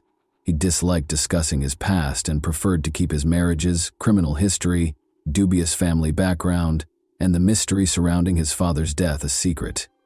José, who was over 50 at the time of the events detailed here, had 3 expensive cars, multiple properties in Buenos Aires and its suburbs, and a fashionable opulent wardrobe. He was skilled at projecting an air of sophistication and charm that made an impression on others.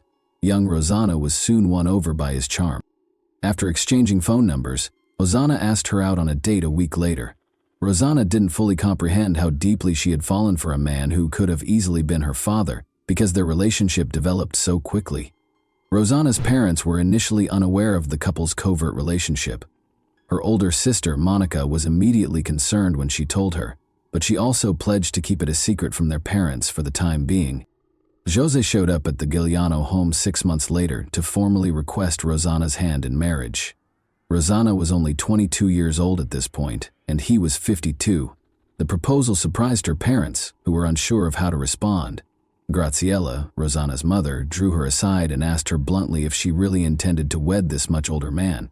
After a brief hesitancy, Rosana informed her mother that she was prepared to marry José because she loved him, but Graciela had a feeling something wasn't quite right. Her daughter looked nervous, angry, and even afraid. José most likely exerted pressure on Rosana to agree to his proposal. José, however, asserted that their 30-year age difference did not deter their love or prevent them from beginning a family. 7 months after first meeting, the couple got married at the end of 2001, and Rosana moved in with José. Everything appeared to be ideal at first. José seemed to truly love and care for his young bride. He planned a lavish wedding reception, bought Rosana pricey presents, and planned a romantic honeymoon by the sea. The spiral downward. Geronimo, a son, was Rosana and José's first child together, born in 2002. However, significant issues started to surface in the family after the birth of their child. By controlling Rosana's every action, José effectively imprisoned her in their house. He kept tabs on all of her phone conversations, and she was prohibited from communicating with her own family members as well as friends. Rosana initially made an effort to hide her problems from her family. She hoped the problems in her marriage would be resolved and felt she could manage the situation on her own. However, the situation only got worse over time. José showed himself to be a controlling tyrant who was prone to violent outbursts and was jealous and cunning. In addition to verbally abusing Rosana and disparaging her family, He even implied that she should be thankful for everything he did for her by saying that he had chosen her out of the trash. As Rosanna's fear of her husband grew, she made every effort to avoid upsetting him. In order to prevent upsetting Jose, she was prepared to forgo communication with her parents, brothers, and sister. However, he didn't really need an excuse to lose his temper or turn violent. The emotional abuse eventually became physical. Jose started using his fists to strike out nearly daily, and it was evident that he relished the authority it bestowed upon him. Rosanna was always afraid, but she was at a loss for what to do. She foolishly thought that her husband would stop torturing her and that the issue would eventually resolve itself. However, things only got worse. Jose had a number of weapons, including 2 handguns that he liked to show off to visitors and kept loaded at all times. With these guns, he regularly threatened Rosanna, saying that if she ever tried to argue with him or leave him, he would use them. Her brother Oscar happened to be an unintentional witness to one of these scenes one day. Oscar was concerned and had dropped in without warning after failing to get through to Rosanna. He went through the front door, which was unlocked, and discovered that the couple was having a heated argument. Jose slapped Rosanna several times while insulting her and her family before drawing his gun. He held the barrel to her face, took her by the hair, and jokingly mentioned how much he would like to pull the trigger. Oscar stepped in right away to protect his sister by putting himself between her and Jose. He insisted that Rosanna gather her belongings, take the child, and accompany him to their parents' house, threatening to call the police. Rosanna surprisingly declined, insisting that he not meddle in their marital issues. She asked Oscar to leave and told him that she would remain with her husband. Despite his shock, Oscar didn't continue to argue. Though he wasn't quite ready to go, he left the house in silence. He was concerned that Jose would not carry out his violent threats and that Rosanna was safe. Oscar waited outside, out of sight, and used his phone to take a few pictures. Even though early 2000s phones had far from ideal cameras, it was evident from the photos that Jose was brandishing a gun and aiming it at his frightened wife, who was sitting on the floor. Only after Jose had locked himself in his study and put the weapon away did Oscar depart. Rosanna and Jose welcomed their second child, a son named Neoen, in 2006, despite the constant nightmares at home.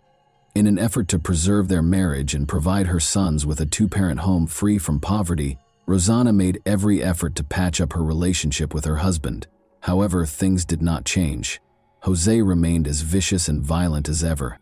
Jose and his mother, Elsa, had a very close relationship and were always there for him. Although Elsa was a resident of the United States, she regularly visited Argentina and would spend months or even weeks at her son's home. These visits were a humiliating ordeal for Rosanna, a continual trial. She had to take care of her husband's aging mother while putting up with daily taunts and criticism. Rosanna, in Elsa's opinion, was a bad housewife, a bad mother, and a bad housekeeper. She would frequently claim that Rosanna was worthless, that she lived in his home, that she was dependent on him for everything, and that she didn't deserve her son. Elsa had seen Jose's violent outbursts against Rosanna several times, but she had never stepped in to stop them. Rather, she accused Rosanna of inciting him and threatened to take away her sons and ensure she would never see them again if Rosanna ever filed for divorce. Elsa made herself known, even when she wasn't there in person.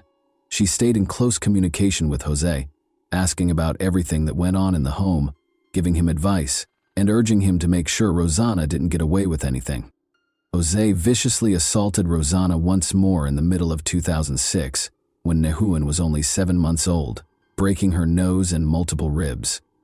Rosanna finally made the decision to report the abuse to the authorities after this violent assault, which was the tipping point for her. She requested a forensic examination after formally reporting domestic violence, and the results showed a history of systematic physical abuse, including numerous bruises and injuries at different stages of healing. Interestingly, Jose was able to persuade Rosanna to give him another chance, and the case was ultimately dismissed. She still shared a home with him, but this time she began to confide in her sister, Monica. Rosanna called Monica whenever something happened to let her know what had happened, and she even began sending her messages with the threats she had received from Jose and Elsa.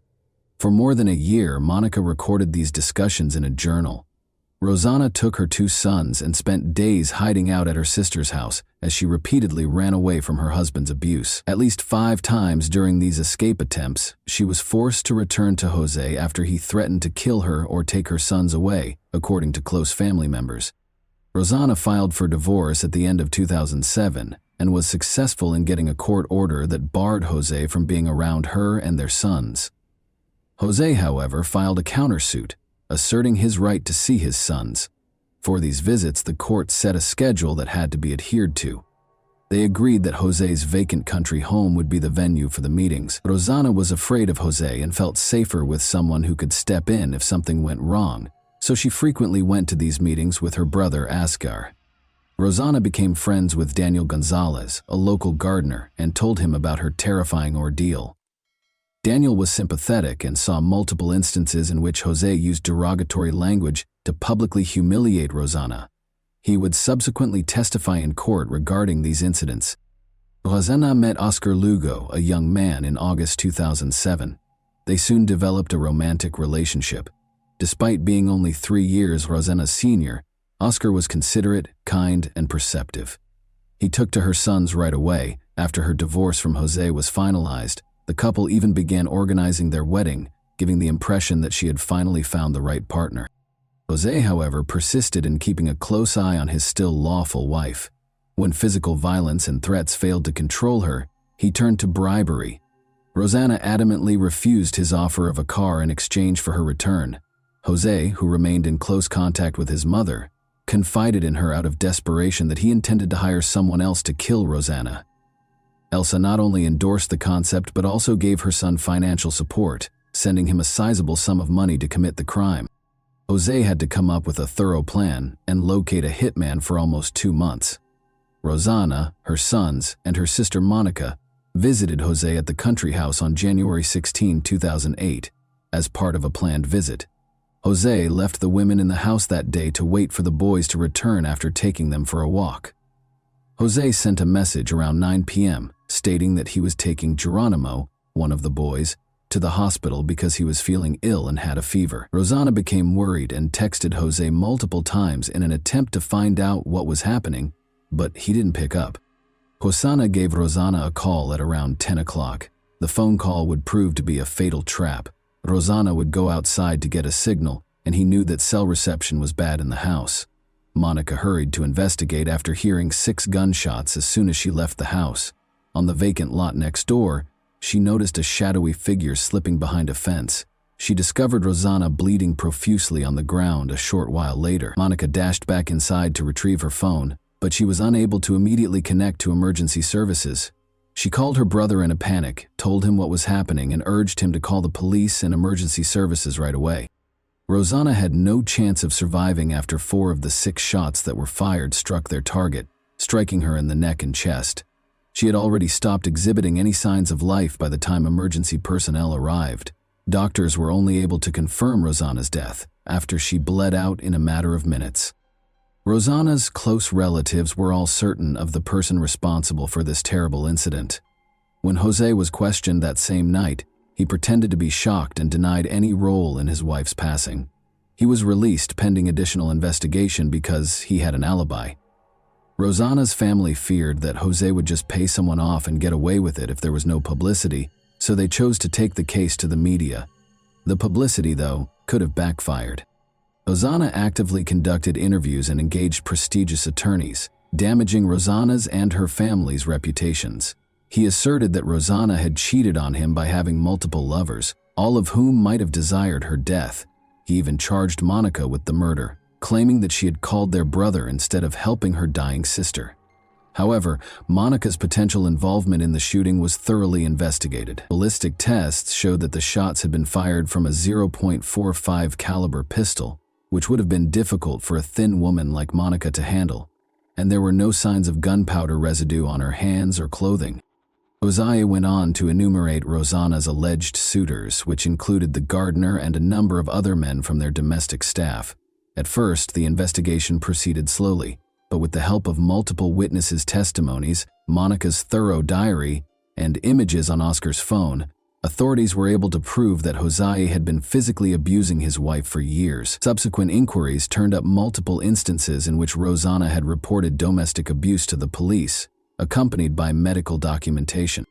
Jose's mother Elsa took care of the couple's sons while he was in custody, even though he was the main suspect in his wife's death. The Galliano family was not allowed to see the boys for almost half a year.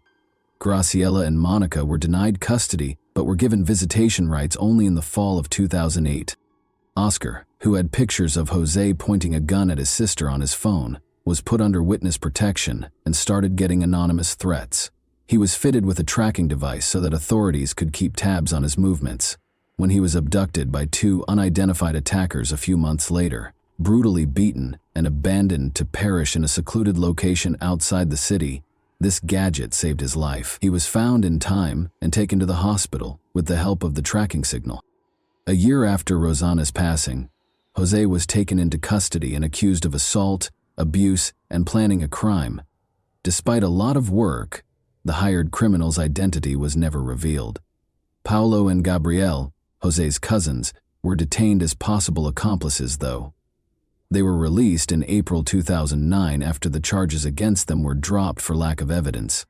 The main suspect's trial was repeatedly postponed, raising suspicions that the case was being purposefully delayed. It was discovered during this period that Jose's mother, Elsa, had sent a sizable amount of money to her son just prior to the catastrophe. The money was allegedly intended to buy Rosanna and her sons a house to live in following the divorce. But the money vanished from the account a few weeks prior to the crime, and the property was never bought. Elsa was also taken into custody as an accomplice, but she and her son were soon freed on bond.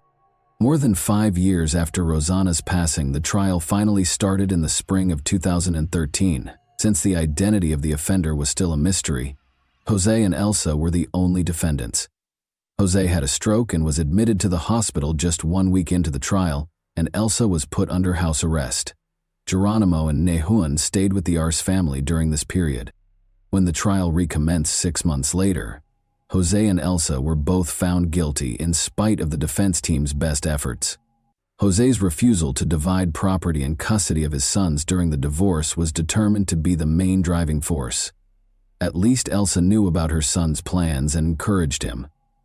The defendants tried to damage Rosanna's reputation during the trial by making multiple, later proven false accusations against her. Ajika and Elsa were found guilty on all counts and given a life sentence in prison in November 2013. But in 2015, Jose's sentence was reduced to house arrest after suffering another severe stroke, and Elsa's due to her advanced age. Geronimo and Nehuan were placed in the custody of Elsa's younger sister during this time. Rosanna's family, the Gallianos, did not obtain legal visitation rights with the boys until early 2017. However, by that time, both sons were teenagers who had spent years apart from their maternal relatives. The boys no longer felt a bond with Rosanna's parents, siblings, and extended family, so their reunions with them were chilly and aloof. Jose died on October 24, 2018, 1 month before his 70th birthday after suffering another stroke. When Elsa passed away the following year at the age of 91, the custody dispute was rekindled. Geronimo didn't want to move or change schools, so he stayed with Elsa's sister, since he was only a few months away from turning 18. However, a court order placed Nehuan in the custody of his Aunt Monica. After experiencing years of trauma and loss, Geronimo and Nehuan both battled persistent anxiety, depression, and other mental health issues. Geronimo decided to leave his maternal relatives, whom he considered to be strangers, and relocate to a different city as he grew older. Until he reached adulthood, Nehuan lived with his Aunt Monica, but their relationship remained formal and aloof. He separated from Monica and other family members on his mother's side after graduating high school and moving into a college dorm. And that wraps up today's chilling story. If you enjoyed this video, don't forget to like and subscribe so you never miss a new upload. Also, let me know in the comments what part of this story shocked you the most. Thank you for watching, and I'll see you in the next video.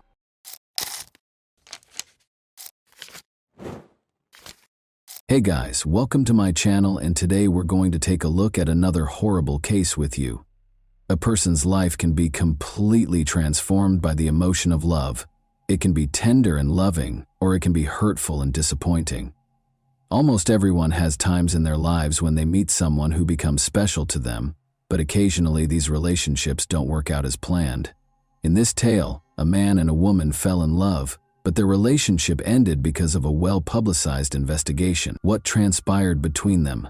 For what reason were their parents against their relationship? This video will teach you the answers to these questions.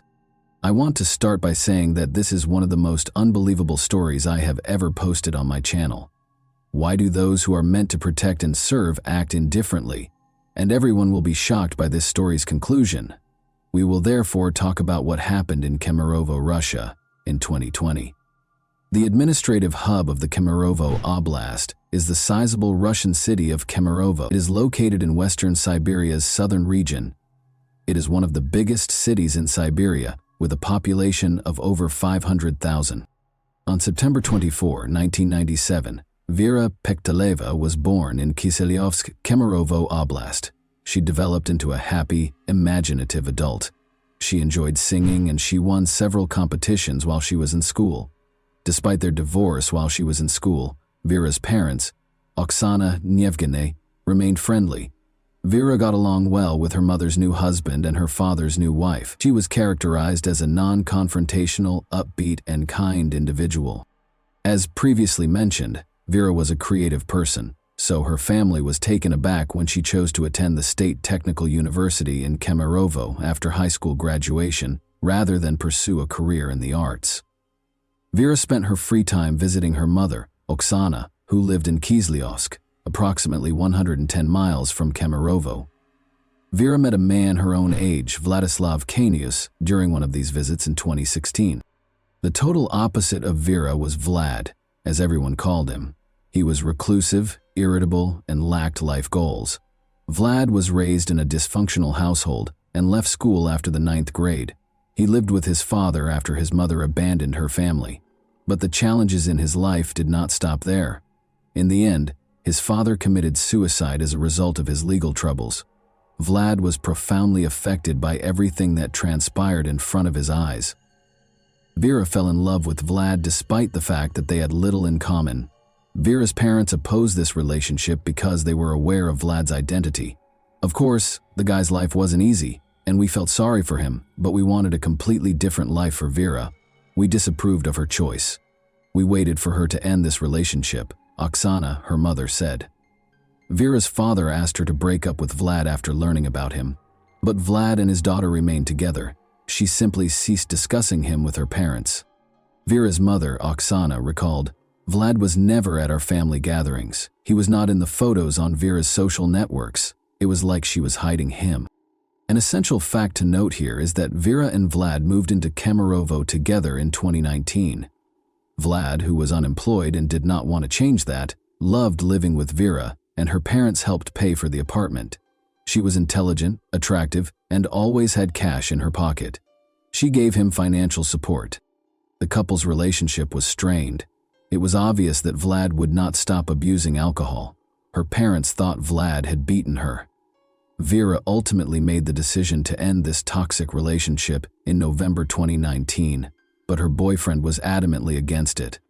As previously stated, Vera and Vlad shared an apartment that was partially funded by her parents. In November 2019, Vera made the decision to break up with Vlad. According to logic, Vlad ought to have moved out. He was not going to do it, though. He enjoyed living at the expense of others. This is a passage from Vlad's testimony. It will help you understand what transpired after Vera made the decision to break up with him. However, keep in mind that this is Vlad's testimony. Whether or not you believe what he says is up to you. He stated in his testimony, "On December 15, 2019, I got into a fight with Vera because she wouldn't let me go to a nightclub.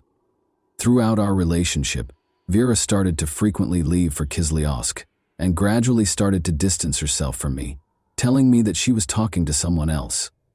Don't forget that a month prior to that, Vera told Vlad that she was ending their relationship. We continued to live in the same apartment during this period, and I also learned that she was seeing someone else through our mutual friend, who informed me that Vera was seeing another man, Alexander, from Kislyovsk, whom I did not personally know. I wanted to speak with Vera after learning that she was seeing Alexander. After our argument on December 15, 2019, she left and took some items with her, but I kept in contact with her over the phone, and on January 12, 2020, I called Vera and offered to help her move her remaining possessions to a different apartment.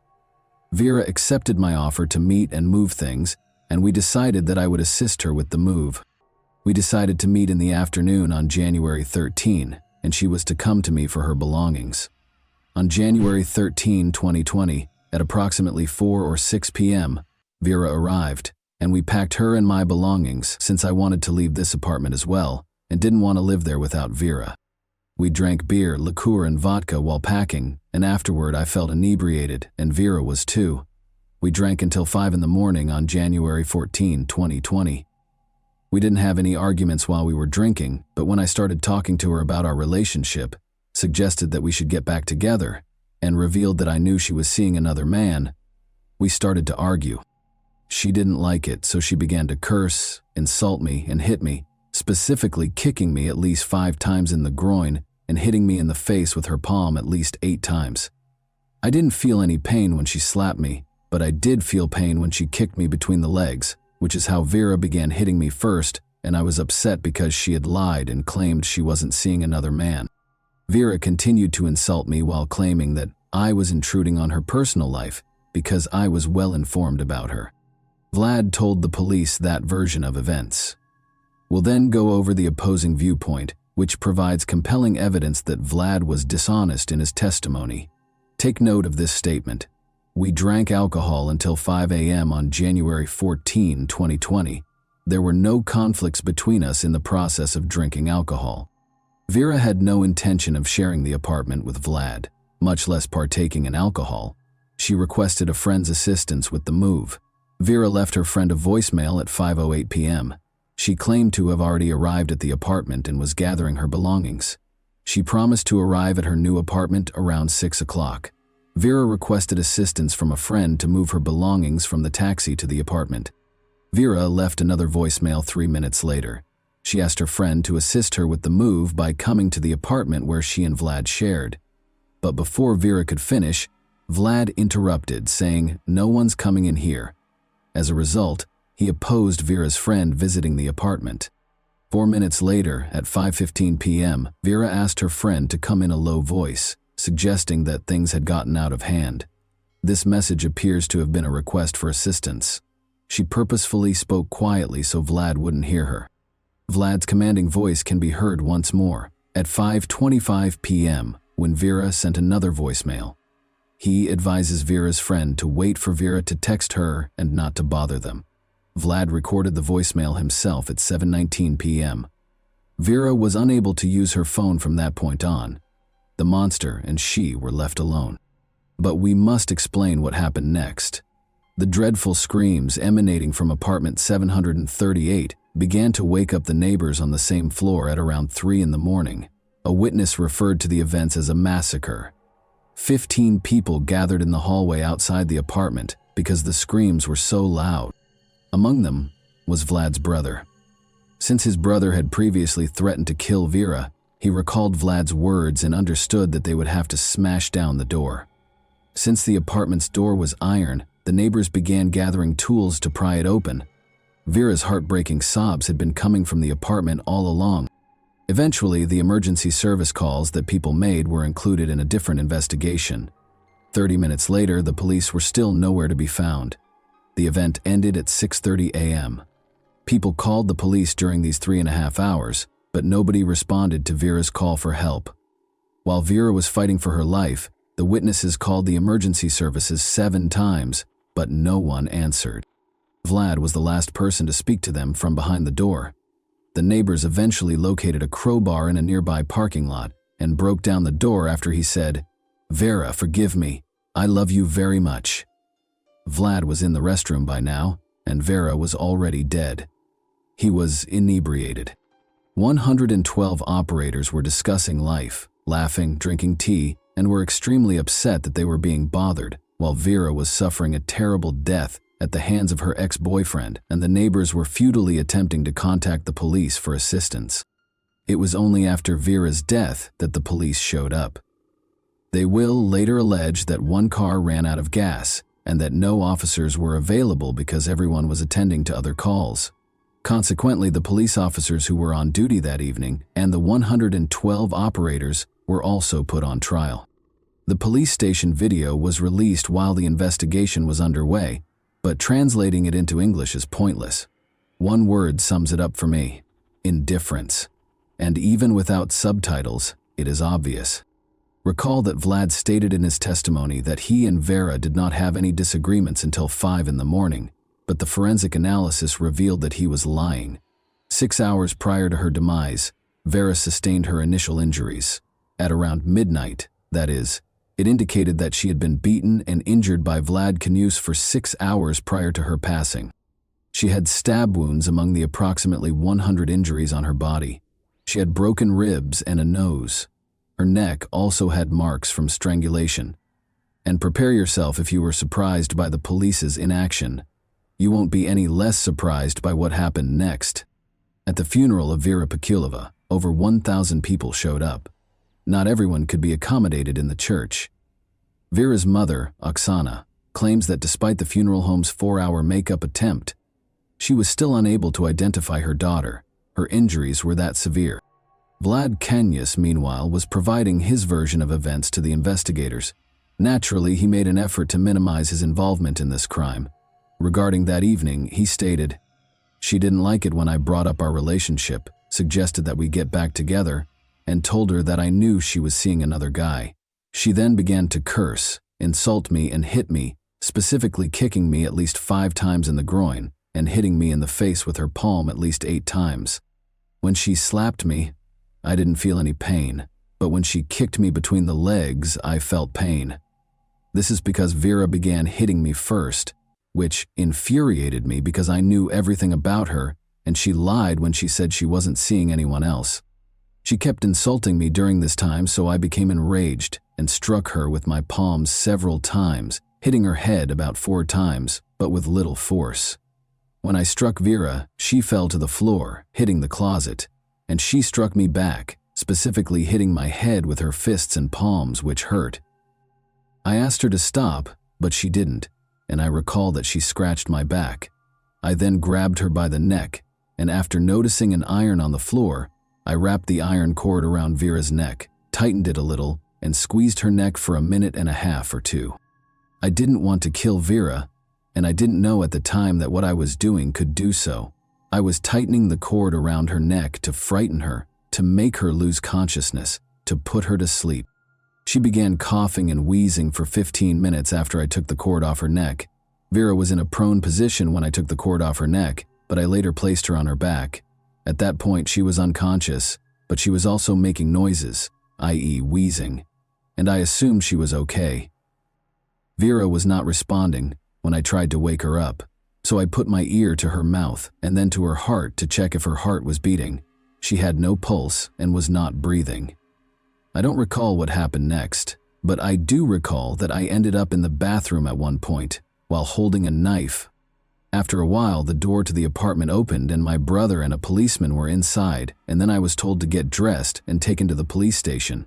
I had a knife with me because I wanted to hurt myself, and I didn't want to live because I knew Vera was dead. I want to apologize to Vera's family for what I did, and I acknowledge that my actions were the reason behind her death. I didn't intend to kill her. Vlad has a selective memory, as you have observed. He recalled strangling Vera, but he couldn't recall how he hurt her roughly 100 times. Furthermore, it was unclear how Vera, lying on her stomach on the floor, could have scratched his back and punched him in the face. It also became evident during the interrogation how Vlad's brother got to the scene of the crime. He lived in a different city after all. Vlad told the police the following. "I called my brother. I told him about what happened. I told him that Vera wasn't breathing, and my brother told me to call an ambulance and give her CPR. I tried to give her first aid. I tried to give her CPR and cardiac massage. He called his brother around midnight and threatened to kill Vera, according to information uncovered during the investigation. When questioned again about Vera's injuries during the second interrogation, he responded as follows. I admit that I caused Vera all of the injuries listed in the report, and I did not count the number of blows I delivered, but I may have been responsible for the injuries the expert discovered on her body. I don't recall how many times I struck her, but I believe it was the same amount. She screamed and insulted me during our argument, and I didn't like hitting her. When I did hit her, I didn't like her screaming, so I wanted her to stop talking. At the time, I didn't consider her suffering. Vlad Kanyus added that he and Vera had agreed to be intimate that night. Since it was impossible to prove the opposite, the charges associated with this were eventually dropped. Negligence charges were brought against emergency service providers and police officers. Unbelievably, they were not suspended from their jobs while the investigation was underway. They persisted in providing absurd justifications for their actions. For each of the 5 defendants, the prosecutor sought actual prison sentences. But the judge made a different decision. They were given suspended sentences ranging from 1.5 to 2 years. Additionally, the court mandated that each give the victims roughly $350. The police department also had to pay about $11,000 at the same time. Although the ruble is the currency of Russia, I have converted all amounts to US dollars so that everyone can understand them. According to the indictment, the police officers had gasoline, and even if they hadn't, they still ought to have taken the proper action to address the situation. However, they didn't view arriving at the scene as an urgent matter. Both police officers did not confess to any wrongdoing and refused to assist with the investigation. They claimed that the investigation team was at another address where a man's body had been discovered earlier when witnesses called to report the woman's screams and cries for assistance. It's likely that we will never find out what actually transpired that evening. Vera had no intention of residing in the apartment. She even asked a friend to assist her in moving. Thus, there is every reason to believe that Vlad poured alcohol into Vera's mouth while she was unconscious, or forced her to drink it. He had time to devise a story that would demonstrate that everything that occurred was accidental. Vlad Kanyus was given a 17-year prison sentence by the court in the summer of 2022. He partially acknowledged his guilt. Additionally, he was mandated to make a compensation payment of roughly $45,000. Vera's parents were shocked by what transpired next. Since they felt that 17 years was a very light sentence for what Kanyus had done to their daughter, they intended to appeal the decision. But Vlad was not even imprisoned for a year. Pictures of Kanyus in uniform were broadcast on the network in November 2023, and it was revealed in April 2023 that he had been pardoned by the president following 6 months of involvement in the war. You are all aware of the nature of the conflict Russia is currently embroiled in. Additionally, he was released from having to compensate Vera's parents in any way. In Russia, Vera Pektaleva's case has generated a lot of interest. Not less poignant was the news of Vlad Kanyus's pardon. The Russian president's press secretary said the following about it. There is a specific process for pardoning, and we have discussed it on numerous occasions. The first step is for the convicted individual to confess to his guilt. The Federal Bureau of Prisons makes the initial decision, followed by the regional level, the federal district, the Central Commission, and finally the president, who receives the documents for review. This is one method, and there is another in which prisoners, including those incarcerated for severe offenses, redeem themselves on the battlefield by using blood under shells and bullets. When Vera's parents found out that the person who killed their daughter was free and could start over, it's difficult to imagine how they felt. Such a chance will never come to their daughter. She was not given another chance. And that wraps up today's chilling story. If you enjoyed this video, don't forget to like and subscribe so you never miss a new upload.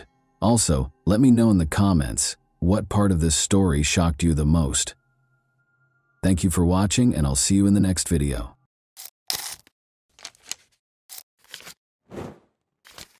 Hey guys, welcome to my channel, and today we're going to take a look at another horrible case with you. Rosemir Silva, 32, and her fiancé, Udirli Damasceno, 30, were getting ready for their wedding ceremony on Sunday, December 4, 2016, which was scheduled to take place in a charming rural setting close to Sao Paulo. To impress the guests and her future husband, Rosemir had orchestrated a spectacular helicopter arrival, but a sudden tragedy made everything into a nightmare just before the ceremony was scheduled to start.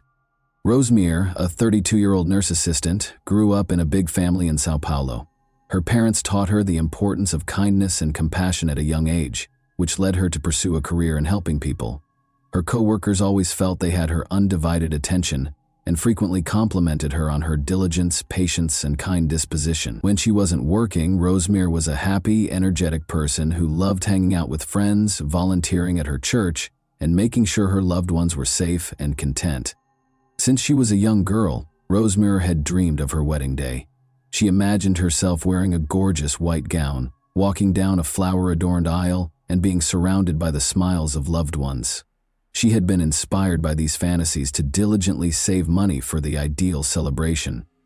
Her spectacular helicopter arrival was one of the unique touches she had in mind, a surprise that would enthrall everyone present. Uderli, who was 30 at the time, was a mechanic from Sao Paulo who was raised in a hard-working household that valued simplicity and honesty. He had a strong interest in mechanics from an early age and progressively developed into a proficient professional. Uderli had a reputation for always carrying out his duties with honesty and for being steady, collected, and trustworthy. Despite his previous marriage ending in divorce, he remained close to his daughter from that marriage and spent as much time as he could with her. Although they didn't click right away, the two quickly became closer after meeting at an evangelical church. At first, they approached their discussions warily, as if they were two strangers who were not sure what they had in common. But as their relationship deepened, it became clear that they were destined to be together. In 2015, the pair started dating, and a year later, Uderli proposed, which Rosemary happily accepted. Rosemary and Uderli immediately started organizing their wedding after announcing their engagement. From the selection of flowers and music to the seating configurations and venue decor, Rosemary was adamant that everything be flawless. This was supposed to be a fairy tale day, and Rosemary imagined every visitor looking back on it with delight.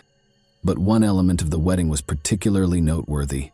Rosemary orchestrated a memorable surprise by arriving in a helicopter. Her dream had been to descend from the sky like a vision, to make an entrance that would be remembered.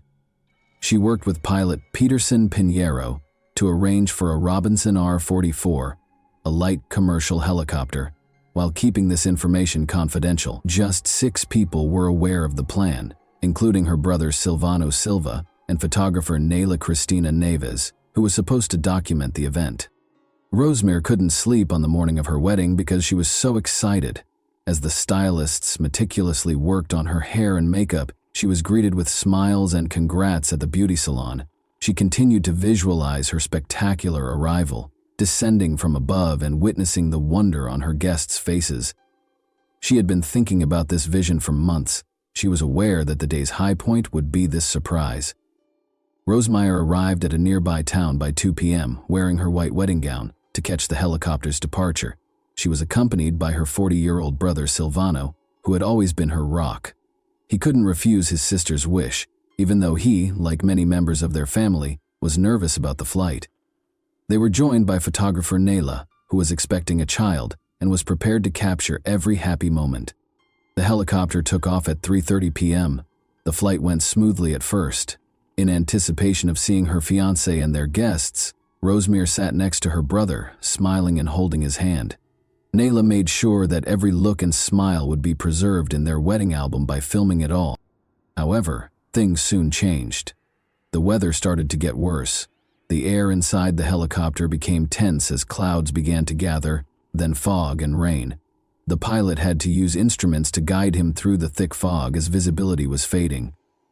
Already nervous about flying, Silvano displayed obvious signs of anxiety as he tightly grasped Rosemary's hand while she attempted to reassure him. The photographer Nayla continued to record, but her camera trembled every now and then, revealing the tension that had gripped everyone on board. The pilot approached the venue and tried to find a safe landing spot by descending, but the maneuver became dangerous due to the poor visibility. An uncontrollable descent was caused when the helicopter's tail abruptly clipped a tree. The helicopter crashed and caught fire just over a mile from the wedding location. Those involved in Rosemary's surprise plan started to feel apprehensive as time passed. The wedding coordinator, Carlos Eduardo, who had assisted in planning the flight, called the helicopter company to inquire about its progress. He was informed that the flight had left on time and ought to have reached its destination by now. His concern was heightened by this response, which led him to attempt speaking with the pilot directly. Not a single call was answered. When the phone rang and no one answered, Carlos and the other organizers frantically looked for other ways to find out where the helicopter was. Employees of the company also made unsuccessful attempts to contact the pilot. Meanwhile, as the guests became aware of Carlos's nervous manner, whispers and concerned looks began to circulate among them. The air became heavy with uneasiness, but nobody wanted to cause alarm. Anxious waiting gave way to growing panic after another 15 minutes. In an attempt to learn whether there had been any reports of an incident in the area, the organizers made the decision to contact the local authorities. At that point, they learned of a helicopter crash near the wedding site, which confirmed their worst suspicions. The fact that it was the same flight that was carrying Rosemere was not confirmed, but the information was enough to chill everyone. Carlos Eduardo confided in the pastor because he wasn't sure how to tell the groom. They went together to Uterly and told him what they knew. A few miles away, there had been a report of a potential helicopter crash. Uterly initially found it difficult to understand. He was unaware that Rosemere would be arriving by helicopter. The pastor kindly clarified that Rosemere had planned a surprise for both him and the guests. However, the words didn't seem to make sense. As the realization dawned, Uterly stood in stunned silence, staring at Carlos Eduardo and the pastor. His surroundings appeared to dim, the noises of the assembly fading into a quiet emptiness. When the gravity of the situation became apparent, everyone's eyes were on him. That helicopter might have contained Rosemere. The ensuing silence seemed to go on forever, and nobody knew how to respond. Reports verified that emergency personnel arrived at the scene of the collision within minutes. At first, there were few specifics as they tried to evaluate the situation. To keep spectators out, police surrounded the area and started their investigation. As news of the crash spread to the wedding location, the guests' anxiety grew more intense by the second, though everyone could feel that the possibility of a positive outcome was dwindling. One of the event organizers suggested waiting for official confirmation before drawing any conclusions. Behind him, the groom could hear whispers among the guests, and he knew that until the specifics were known, no one would tell the truth. Whispers were spreading like wildfire, and the day that was supposed to be a celebration was gradually devolving into chaos. First responders were already working diligently at the crash site, while the guests anxiously waited at the venue. The helicopter had crashed near a highway in a forested area. The fuselage had caught fire upon impact, and the remaining portion of the aircraft was rapidly consumed by the flames. After battling to keep the fire contained, firefighters eventually made it to the wreckage. Those attempting to piece together what had happened were struck with a sense of dread and grief when it became evident that none of the passengers had survived. In order to determine the cause of the collision, police officers started gathering evidence and searching the scene for hints. One officer found a camera that had continued to record even after the impact, and debris was strewn all over a small space. The video might offer important new information about the last few seconds of the flight. However, the cause of the tragedy was still unknown. The hope for a miracle was dashed when the wedding venue received official confirmation of the crash. With a heavy heart, the pastor went to Uterly and delivered the heartbreaking news. The groom's face was marked with pain as he tried to make sense of what he was hearing. Those who were by his side were left in stunned silence, unsure of how to react to such overwhelming grief, as the world seemed to crumble around him in that moment. Unsure of what to say or do, the guests who had come to celebrate love and happiness now stood in stunned silence. The ceremony, which had been eagerly awaited, had instead turned into a scene of shock and grief. What had been supposed to be a lovely day had turned into a sobering reminder of how easily one mistake or unanticipated circumstance could ruin lives and plans in an instant. Brazilian National Civil Aviation Agency investigators started collecting witness statements and analyzing the flight data. Particularly interested were those who had been to the wedding or knew about Rosemere's intentions. In addition to determining the technical causes of the crash, the investigation sought to understand why she chose to arrive at such a high risk. Police and aviation safety specialists carefully inspected the wreckage. Retrieving the flight data and going over recordings that might offer important insights was one of their first tasks. it was crucial to figure out why the helicopter lost control and veered off course. There were several possible causes, including pilot error or mechanical failure, in addition to the possibility of heavy fog and deteriorating weather. The investigation was further complicated by witness statements from people who knew the pilot, Peterson Pinheiro. Pinheiro was a seasoned and well-respected expert who was renowned for managing each flight with care and responsibility. He had years of experience and had flown numerous times in difficult weather conditions. Before taking off, he carefully considered the risks, according to his colleagues. Those who worked with him found the news of the crash even more confusing because of this background. It was difficult for many to accept that he could have made such a serious error, but the facts were still indisputable. The helicopter had clipped a tree and spun out of control in dense fog and rain. In order to ascertain whether there had been a chance for a safe landing, investigators tried to piece together the last moments of the flight. The families of Rosemere and Udary were left to deal with unspeakable grief while investigators worked at the crash site. Close friends, parents, and siblings found it difficult to believe that this tragedy had truly happened. One of the few people who was aware of Rosemere's intention to arrive by helicopter, her sister, recalled their conversations. The idea of surprising everyone with her entrance had filled Rosemere with excitement and enthusiasm. However, nobody could have predicted that this would be her last flight. Udary stood by the wedding arch, still reeling from the loss.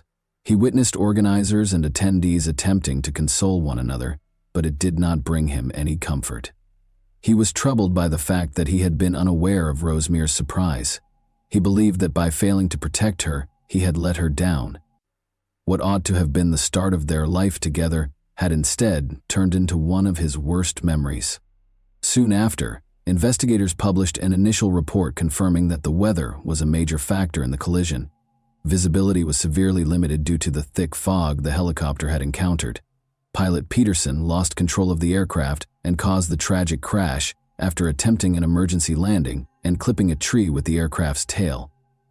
But the inquiry was far from finished. Determining why the pilot was unable to prevent the collision and why the helicopter was flying at such a low altitude was crucial.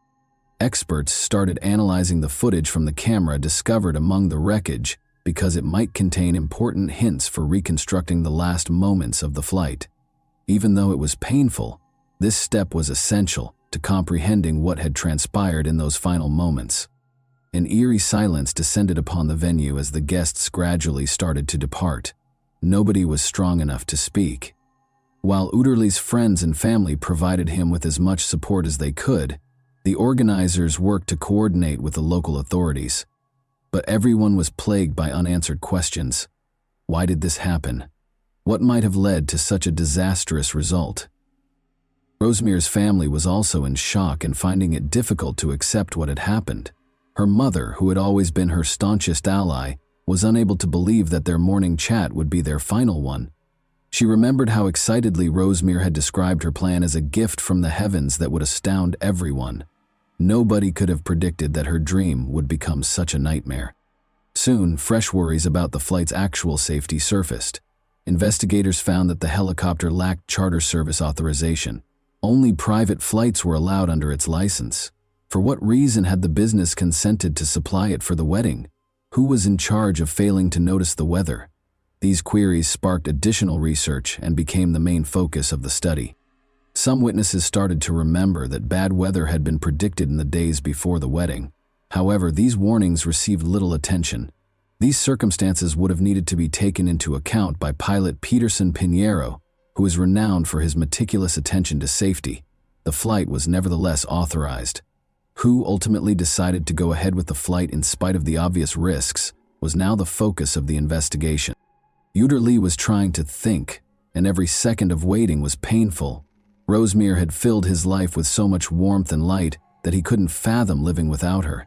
It was believed that their journey, which began with timid looks at church, would lead to a happy life together. It felt broken now, like a picture that would never be complete. A thick silence fell over the hall, which had once been intended to reverberate with wedding music and exuberant speeches. All that was audible were quiet sobs, consoling words, and reassuring hugs. Nobody knew how to comfort a man who had just lost everything he held dear, or what to say to Udary. The helicopter crash that killed Rosemary, her brother Silvano, photographer Nayla, and pilot Peterson left a lasting scar on the hearts of their families and the community at large, even though the investigation went on for weeks. As more information became available, one emotion remained constant among those who knew the victims: a deep sense of injustice and loss. The Brazilian National Civil Aviation Agency finished its report a month after the tragic incident. It was verified that the severe weather and poor visibility were the main causes of the collision. When the helicopter lost control at a low altitude, pilot Peterson Pinheiro was in a dire situation after trying to navigate through heavy fog and rain. The collision with a tree, which resulted in the fatal crash, was the crucial moment. Additionally, the report disclosed that Rosemary's helicopter lacked authorization for charter flights. Its registration only allowed for private use, and it was against safety rules to let it be used for a wedding.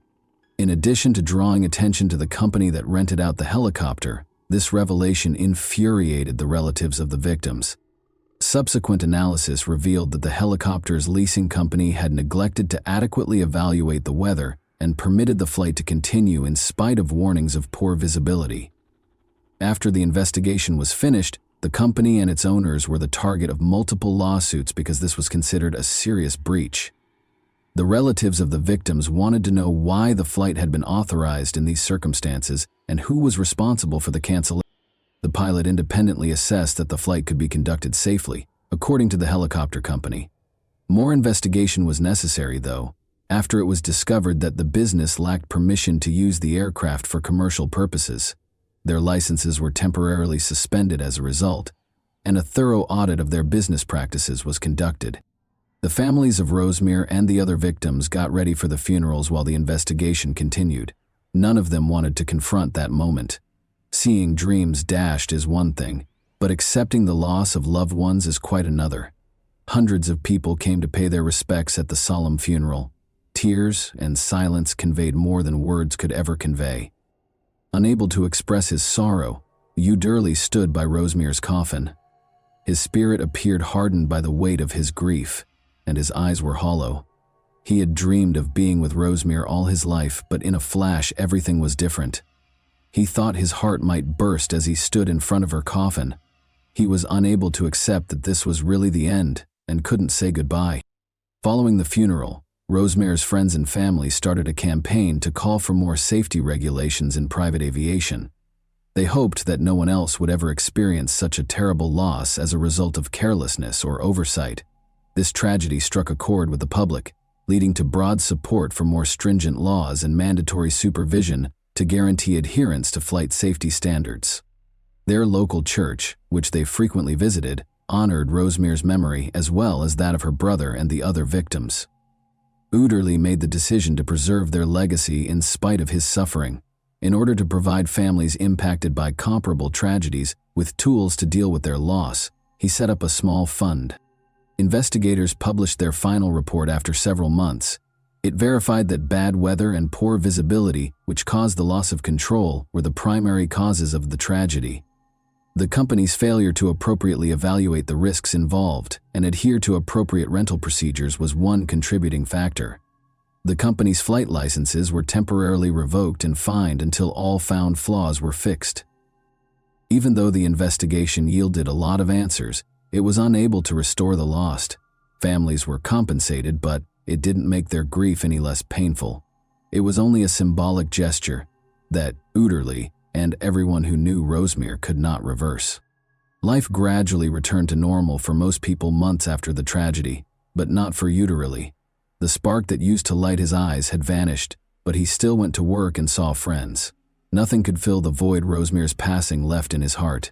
He frequently found himself thinking back on their happy times together in the evenings and wishing that day had gone differently. What started out as a dream for an amazing surprise showed how fleeting life is and how one bad choice can alter everything. Tragically, Rosemary's wedding day was not what she had hoped for, but it was still memorable. And that wraps up today's chilling story. If you enjoyed this video, don't forget to like and subscribe so you never miss a new upload. Also, let me know in the comments, what part of this story shocked you the most? Thank you for watching, and I'll see you in the next video.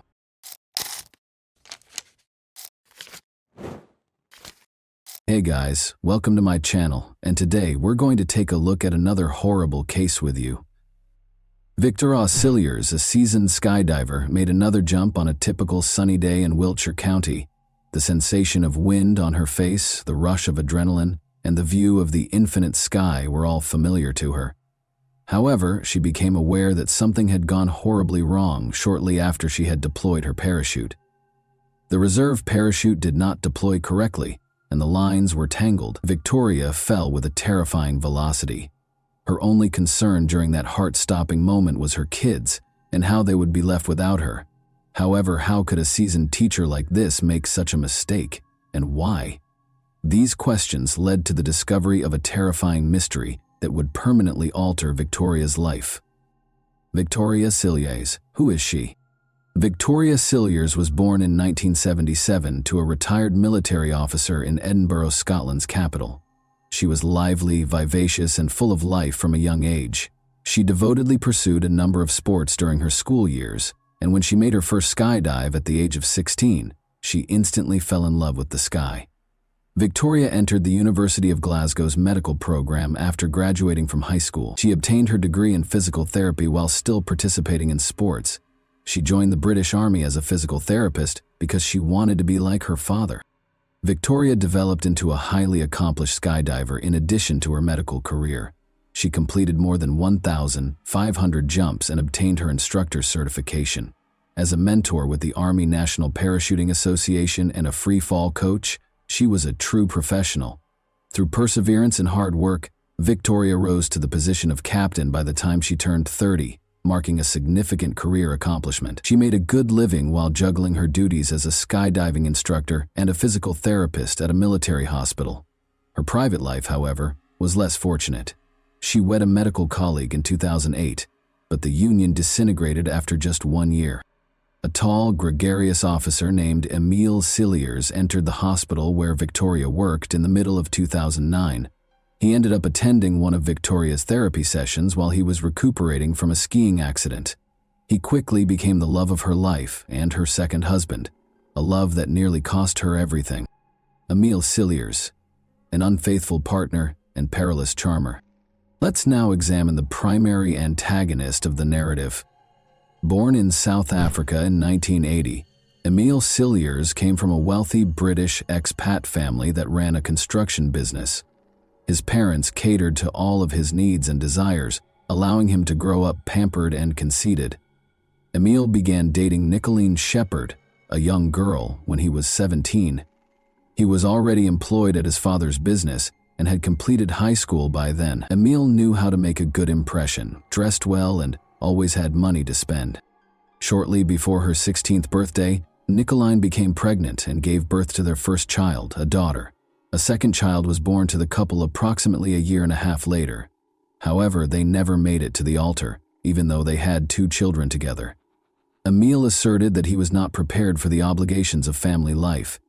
He kept having affairs with other women in spite of his role as a father. Although he didn't try hard to conceal his actions, he was always able to win Nicolene back and persuade her to stay with him. Emile made the decision to relocate to the UK in the early 2000s with the intention of establishing a prosperous career, purchasing a house, and eventually bringing Nicolene and the children to live with him. On a work visa, he went to the UK, but his trip didn't go as expected. Emile took on menial side jobs to make ends meet because he was having trouble finding steady employment. He often lived with different women and made fewer calls home to save money. Emile consistently refused Nicolene's requests to bring them to the UK or return to South Africa. Citing financial difficulties, he said he was unable to provide for them. However, he frequently bought pricey things for himself and lavished gifts on his many romantic partners. Nicolene and the kids were temporarily financially supported by Emile's parents. Nicolene's prospective mother-in-law then disclosed a startling secret during one of their conversations. Emile had just gotten married. Carly Taylor, a British woman, became his new wife. Nicolene called Emile that same day and demanded an explanation. He reassured her calmly that the marriage was solely for legal purposes, to obtain permanent residency in the United Kingdom. Nicolene tried to remain composed and trusted his story, but she soon discovered he had no intention of inviting them over. She packed one suitcase, gathered her children, and took a plane to the UK, determined to force Emil to take responsibility. She desired Emil to be involved in raising their kids. By this point, Carly was expecting their second child, and Emil and Carly already had a son together. Carly was unaware of the existence of Nicolene and her 2 children. The unexpected appearance of Nicolene surprised Emil and his expectant wife. In an attempt to make his shocked wife understand him, Emil had to switch to South African Afrikaans. He told Nicolene quite bluntly that he had no intention of continuing to be involved in their children's lives, and that their relationship was over. The always endearing Emil was forced to tell his wife who she was, but the heartbroken Nicolene fled in tears. However, Nicolene was portrayed as a villain rather than a victim in the highly embellished story he told Carly. For about 6.5 years, Emil and Carly were married, but their marriage was not happy. It was the same pattern as in his last relationship. Emil regularly cheated on Carly with several women he met wherever he went, even though they had 2 kids together. Interestingly, Nicolene, Carly, and later Victoria would all talk about Emil's incessant demands for intimacy, even weeks after giving birth, with little consideration for the discomfort or health hazards his partners might face. Emil signed a contract to join the Army Physical Training Corps shortly after he married Carly, joining the British Armed Forces. He basically turned into a fitness instructor who earned a respectable salary and a military rank. Emil and Victoria's love story. Emil broke his ankle in a skiing accident in 2009 and ended up in the hospital. Victoria, a physical therapist, was there when he first met her. Immediately sparks flew between them. It made no difference that Victoria was 3 years older. Emil tried his best to comfort her in any way he could, because she was still emotionally healing from a recent divorce. Victoria was initially unaware that her new romantic interest was still married. Similarly, Carly was unaware that her husband was meeting with a divorce lawyer and getting ready to file for divorce.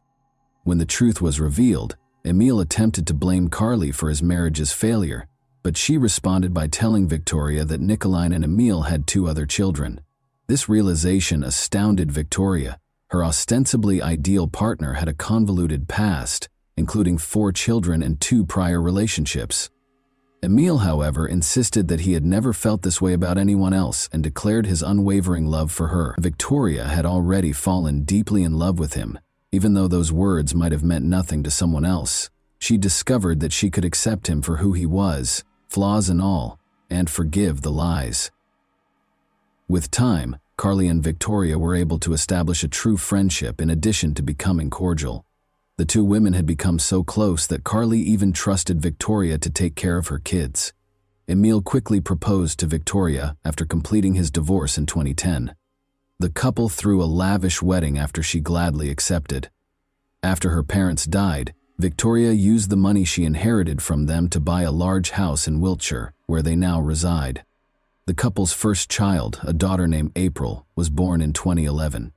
In 2015, their son Ben was born, expanding their family. Spending a lot of time with their children, the new parents seemed committed. Their family appeared to be content and strong from the outside. Victoria was an enthusiastic skydiver who had even introduced the sport to her husband, Emil. He became an expert in packing both main and reserve parachutes and obtained his own certification as a skydiving instructor, giving the family an additional source of income.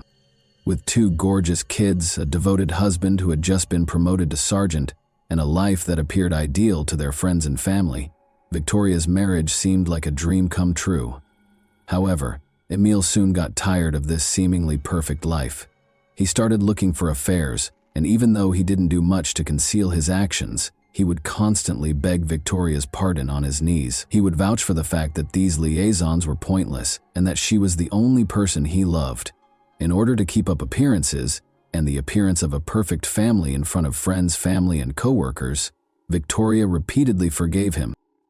As previously stated, Victoria had been an instructor at the Army Parachute Association and had a deep love for skydiving since she was a young girl. By early 2015, she had performed more than 2,500 jumps without any mistakes or mishaps. Naturally, Victoria had to take a break from the sport she loved so much during her pregnancy, and she missed it terribly. Her second child was born in early March 2015. Emil then shocked her on April 1st by telling her that he had reserved a tandem skydive for the two of them. Victoria was ecstatic, perceiving this as a considerate act from her spouse, who appeared to wish to inject some excitement into their everyday routine. The couple arrived at the skydiving base with their older daughter on April 4, the day of the scheduled jump. They prepared, but the weather abruptly changed against them. Heavy clouds rolled in and the wind increased, making it impossible for the plane to take off. The jump was rescheduled for Easter Sunday the following day. Upon arriving home, Emil abruptly informed Victoria that he would not be able to accompany her the following day. In addition to insisting that it would be best to leave the kids at home because they would only grow tired and no one else would be available to watch them, he said that urgent matters had arisen.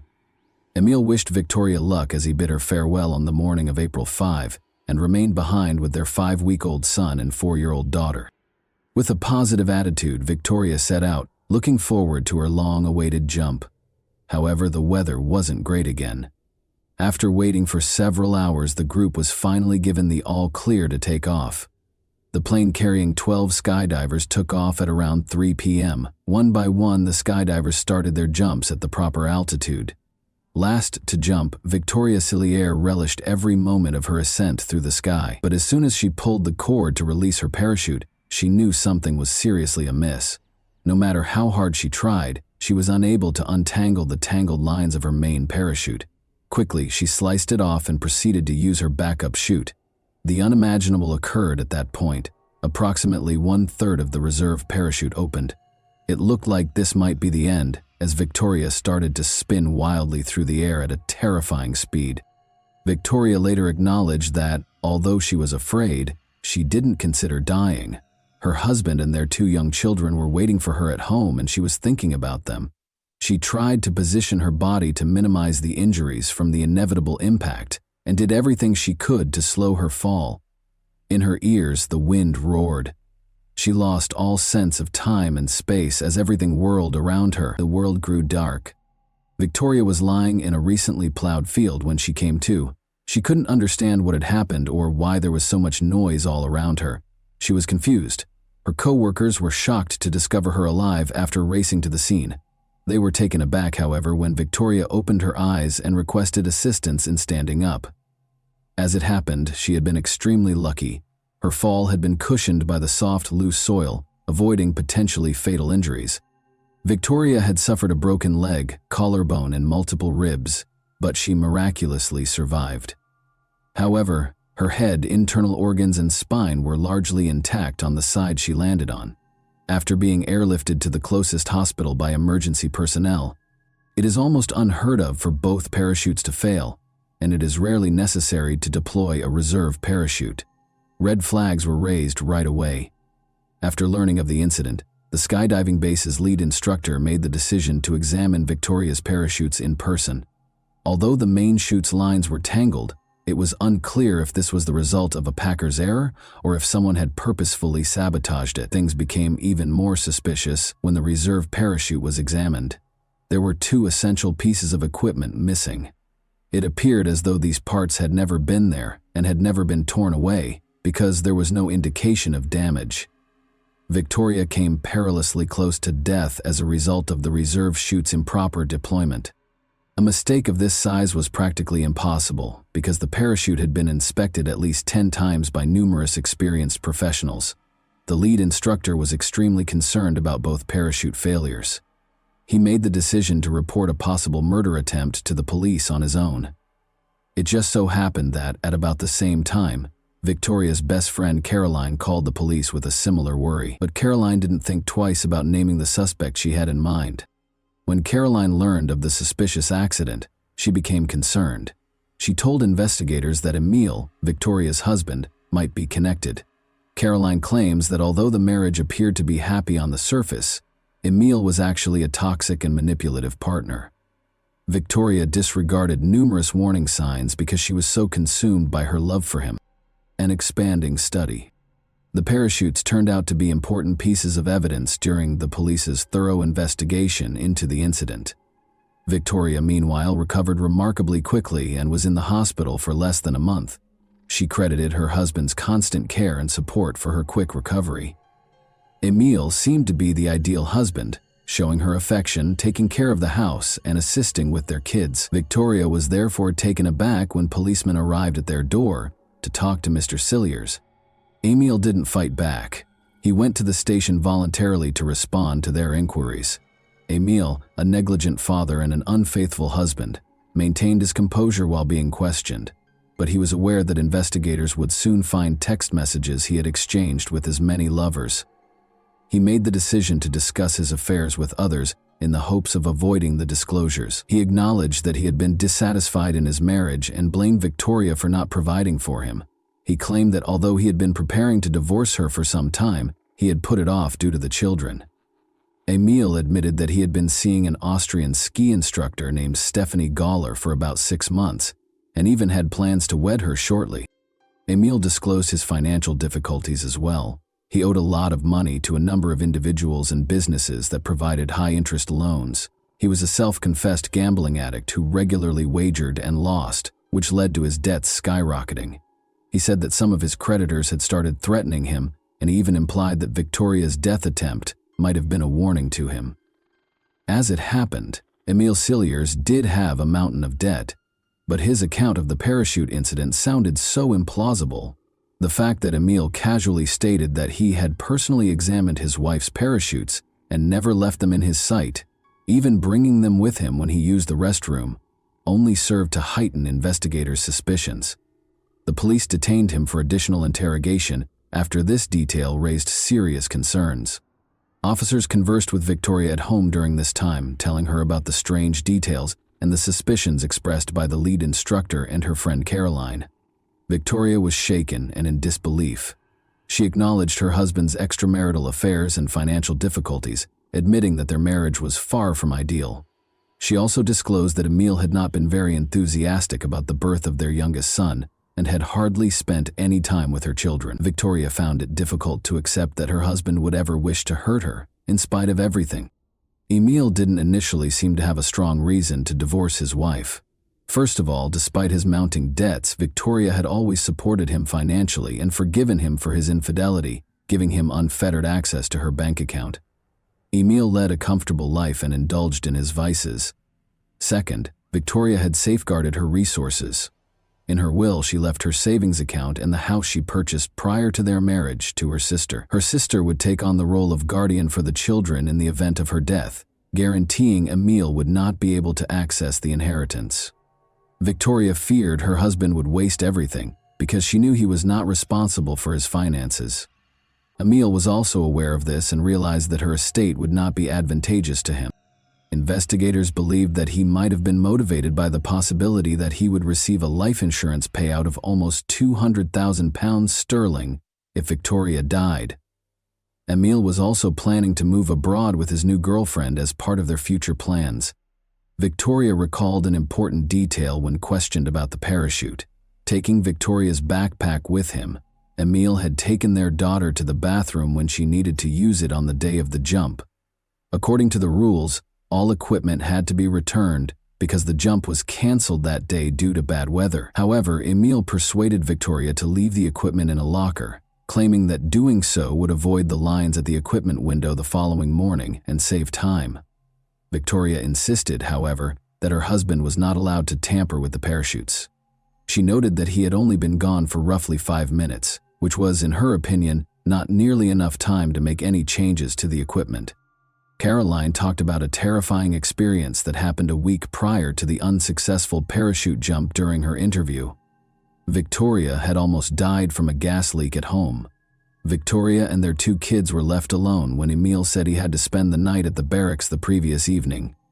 Victoria smelled gas the following morning. When she called Emil to tell him, he told her that she was just dreaming and told her to start cooking without worrying. Fortunately, Victoria was not easily persuaded. When the technician from the gas company arrived after she called, they found a significant leak at the gas valve located inside a cabinet close to the stove.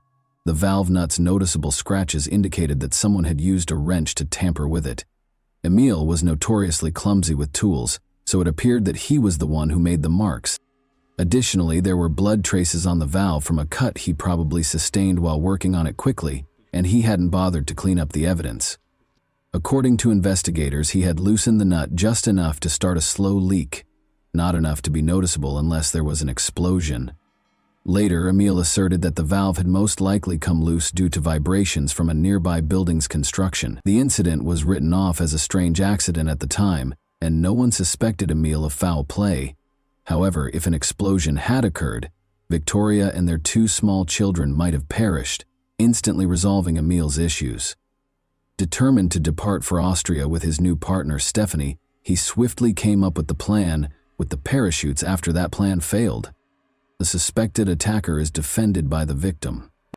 Victoria persisted in defending her husband, claiming he could never want her dead, in spite of all the dubious evidence and witness statements.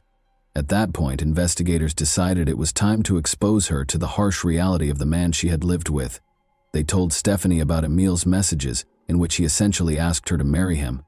He had written about his desire to start a new life, and his profound regrets about marrying Victoria. That wasn't all, though.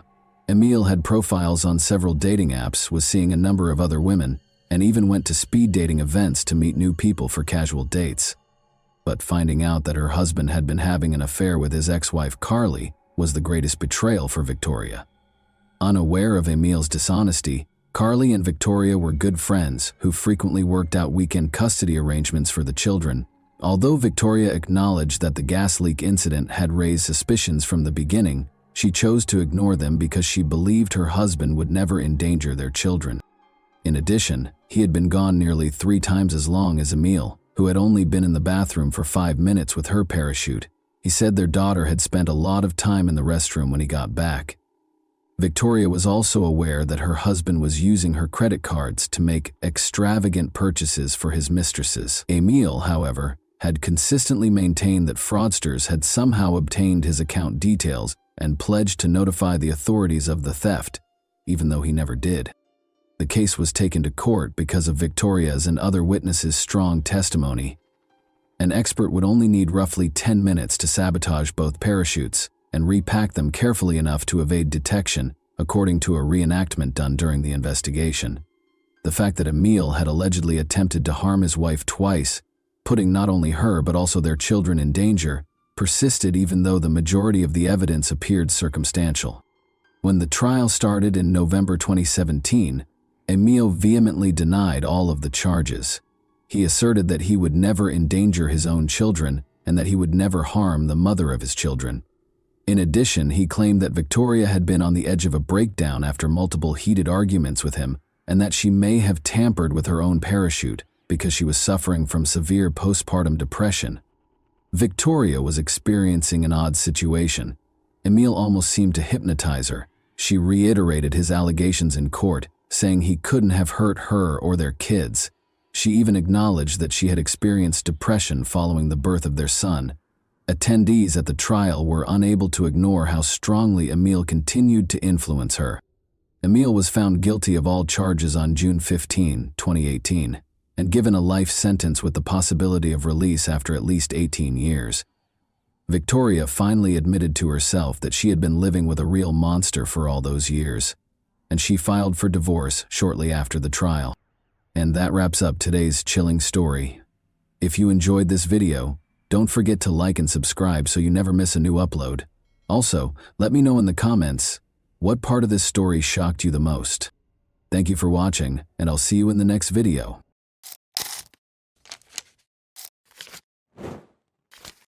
Hey guys, welcome to my channel, and today we're going to take a look at another horrible case with you. This apparently calm woman was 23-year-old Omema Aray Nelson, who had recently learned of the death of her 56-year-old husband, William Edwin Nelson, also called Bill. She didn't seem to be able to take it all in. But everyone was in for something much darker than they had anticipated. She chose to go far beyond what a human could imagine on Thanksgiving Day, November 28, 1991, when the day, if only she had stopped at killing her husband, investigators would soon discover a much darker truth than anyone had dared to think. In the back of everyone's mind at the time was the fact that it was one of the most horrific crime scenes they had ever seen. Did they think they would find another Jeffrey Dahmer? An unsettling investigation into a murder that would forever haunt Orange County began on December 1st, 1991, when a desperate call to U.S. emergency services was placed. According to Omaima Nelson's friend Jose Escovel, his friend killed her husband after he allegedly mistreated her, and he was now offering him $75,000 to assist with the body's disposal. The police sprang into action, eager to learn the truth about this heinous accusation. Officers discovered suspicious trash bags in Omaima's red 1975 Corvette when they found her driving her husband Bill's car.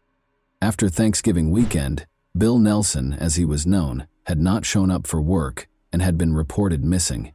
As Omaima silently watched, they pulled over and went through the things she had in her car. They discovered something disturbing in the car, which they later discovered to be human flesh. Omaima was taken into custody right away for questioning after this startling discovery, and she appeared to be completely cooperative. She denied right away all of the information that Mr. Esquivel had given to the police. She admitted to officers that she hadn't lived with him for very long and that she didn't know how to contact him.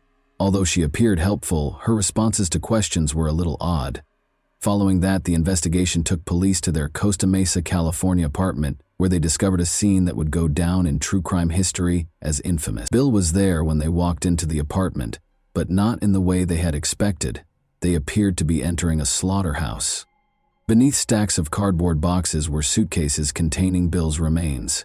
On the floor, the police found a broken table lamp, a heavy clothing iron covered in blood and human hair, and human flesh and organs wrapped in bags. Officers discovered Bill's bedroom in complete chaos as they carried out their somber search.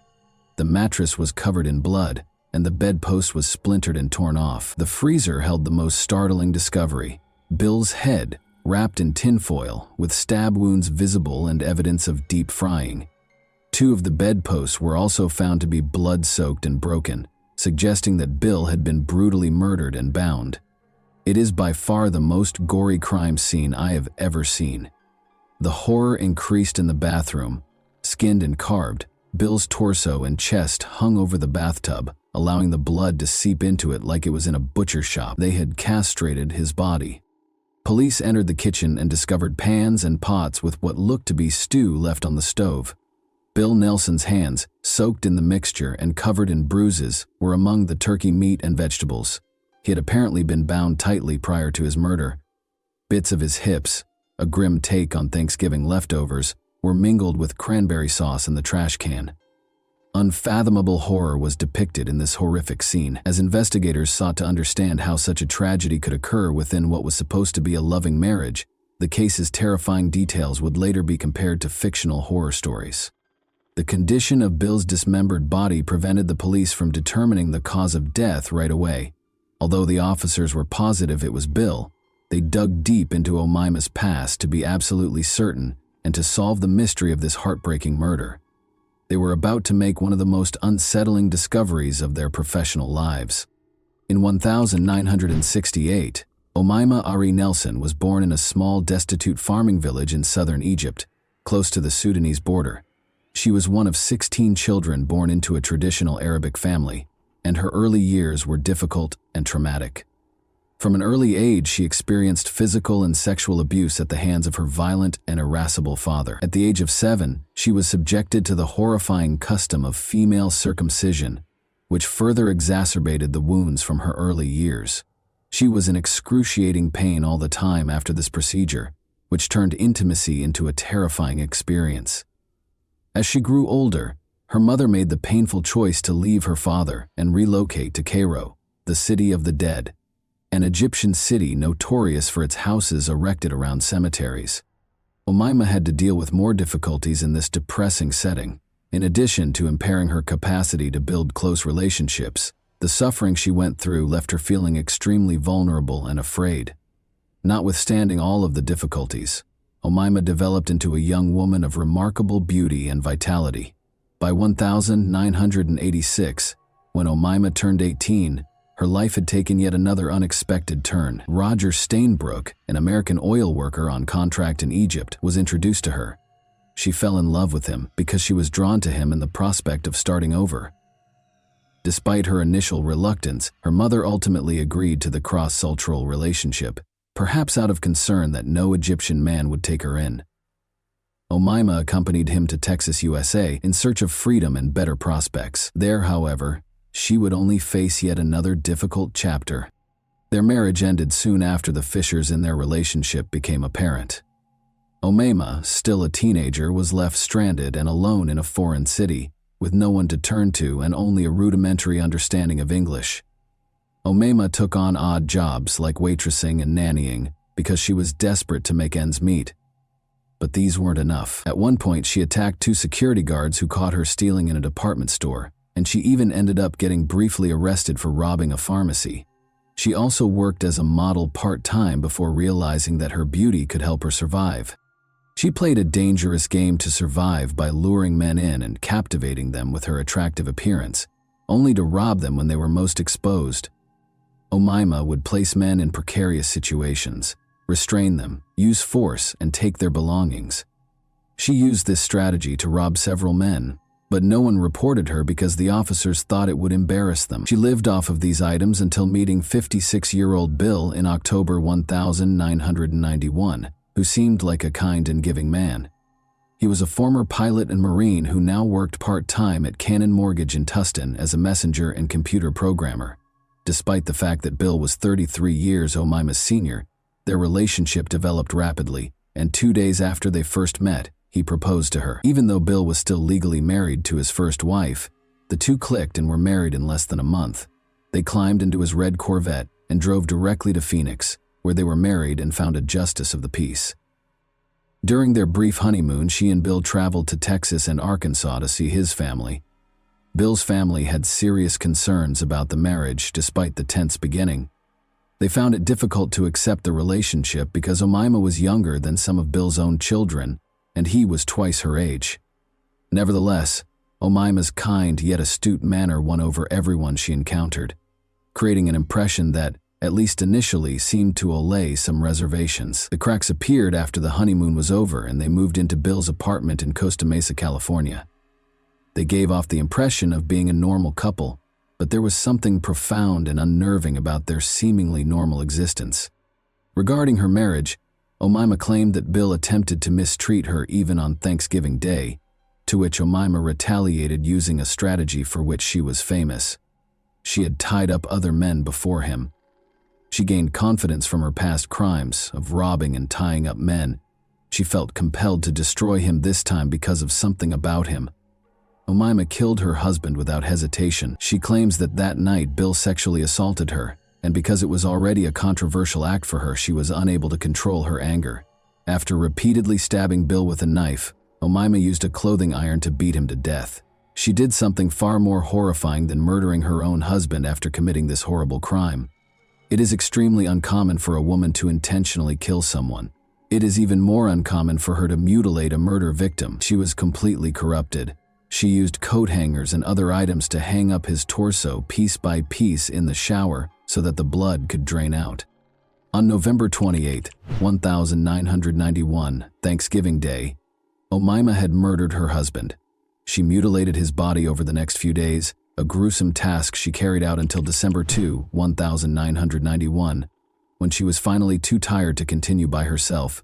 She went to her friend Jose to ask for help, saying her husband had abused her and she needed his support. Instead, Jose went straight to the police out of horror, which paved the way for a terrifying investigation. The officers now had no doubt that Bill's wife was the murderer and that the body they had discovered was in fact his. However, her statements suggested otherwise. Given the marks on her body, Omaima's claims of assault also appeared to be accurate. However, she also did something that raised suspicions. It was clear that Omaima was upset. She appeared to have been crying because she was so upset. Her arms, breasts, and face were all clearly injured. The officers sent Omaima for a medical examination to ascertain the true cause of her injuries, despite her denial of any assistance. She was admitted to the hospital to be examined for sexual assault and to have all of these injuries recorded. Her body was covered in numerous cuts, bruises, and contusions. In order to find out about any oddities they might have observed, the investigators also got in touch with Bill's stepdaughter. As it happened, he did get in touch with her prior to his own wife killing him.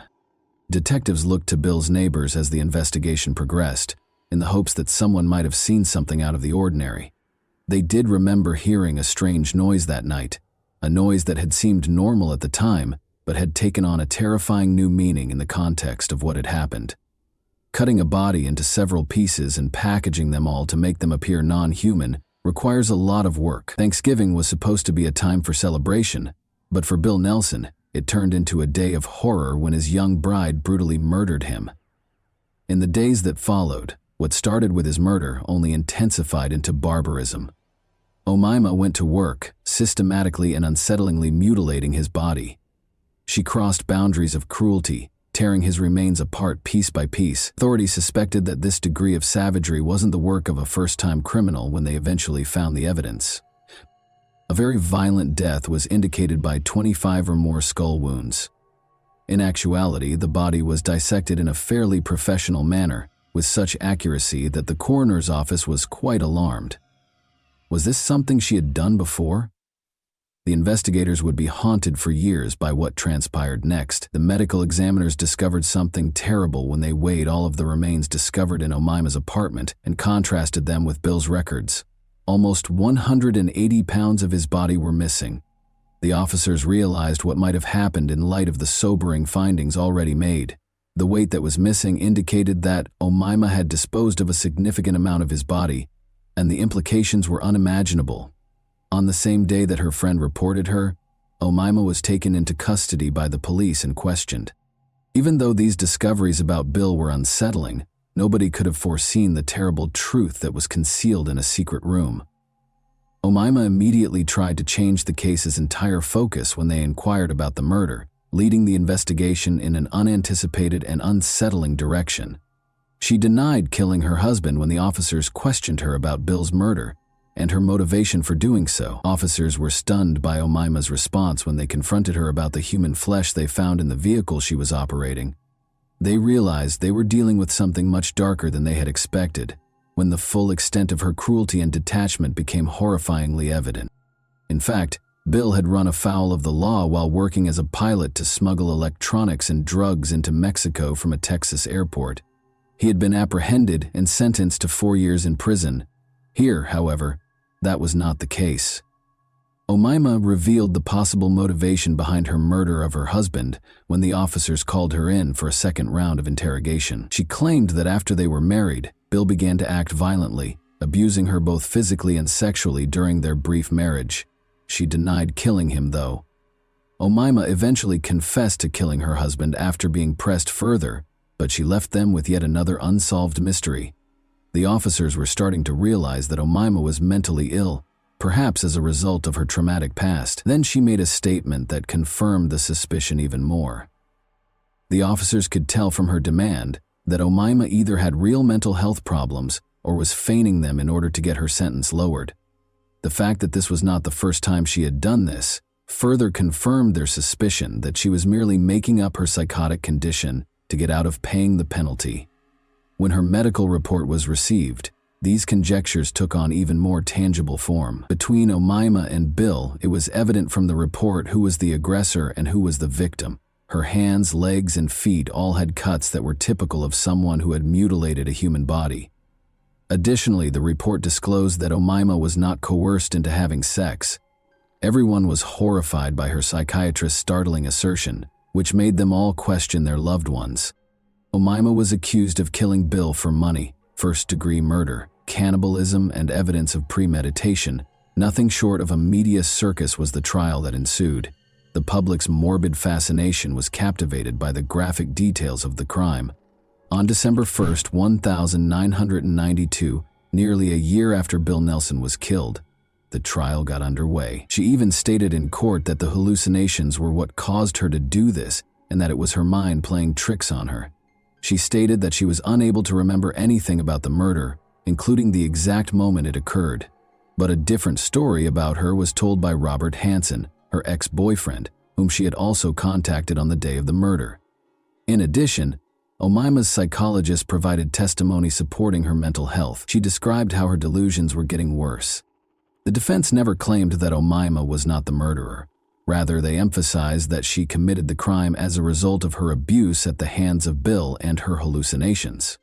Omaima claims that, in an effort to get away from Bill permanently, the voices in her head told her to dismember her husband's body, in addition to urging her to kill him.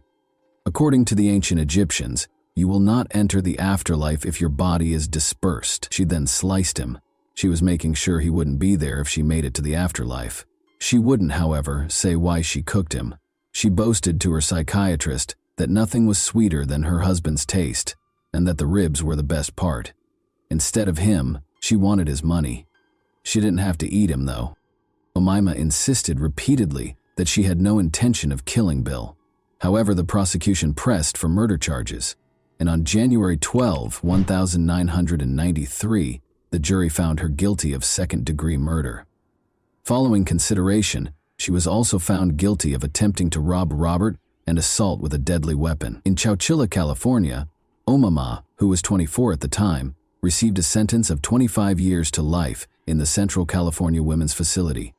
A true crime story that remains one of the most unsettling cases in California history, Omaima R.A. Nelson's story is one of tragedy entwined with horror. She was even likened to the well-known serial killer Jeffrey Dahmer, with approximately 130 pounds of Bill's body still missing. The officers speculated about what might have gone wrong on that fateful day, even though Omaima never admitted to the main details of the story. They hypothesized that he and Omaima engaged in a voluntary bondage session. She most likely wanted money or access to his wealth, which is why she tied him to the headboard.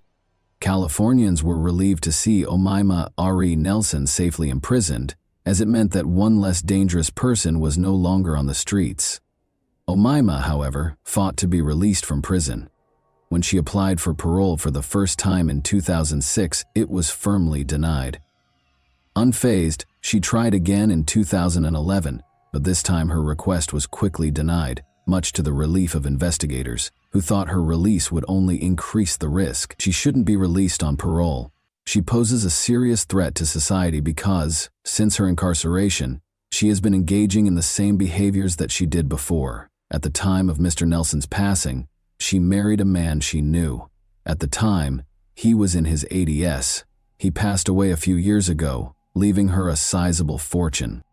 Omaima is currently unable to access any money she might want to claim outside of her prison, but if she is given parole, her access to money and freedom could completely transform her life. She may be able to rebuild a life outside of prison once her freedom and financial resources are restored, something that has long plagued the victim's family and those who remember her horrific crime. She will be eligible for a parole hearing once more in 2026, and the outcome will ultimately decide her future. This case demonstrated how childhood trauma can result in mental health problems later in life. In light of this, we would like to know your thoughts on this case. Do you believe Omaima killed her husband because she wanted his money, or did she have a mental illness and kill him in a fit of rage? And that wraps up today's chilling story. If you enjoyed this video, don't forget to like and subscribe so you never miss a new upload. Also, let me know in the comments, what part of this story shocked you the most? Thank you for watching, and I'll see you in the next video.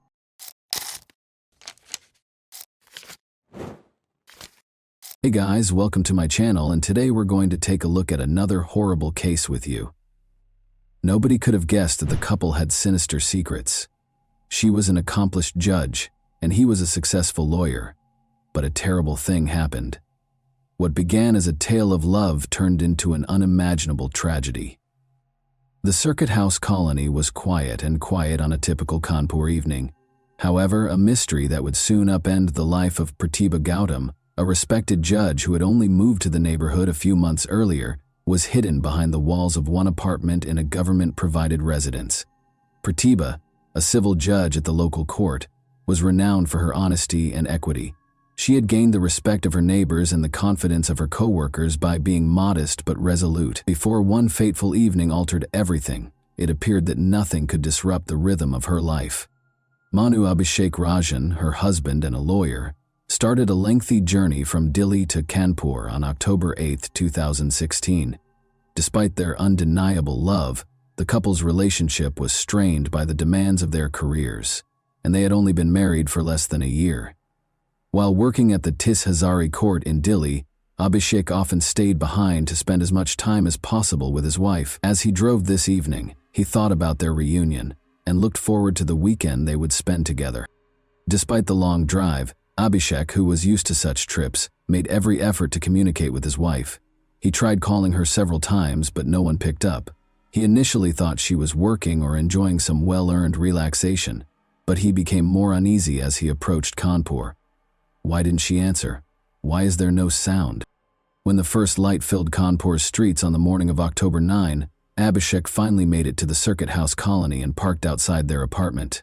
He tried calling her again, but the silence on the other end made him even more worried. As he caught his breath, he hurried to the door after getting out of his car and pressed the doorbell.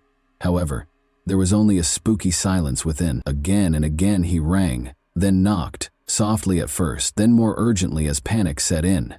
Since the door was locked from the inside, Pratibha ought to be at home. Abhishek became aware that something was seriously amiss. He made the tough choice to break in with a heavy heart.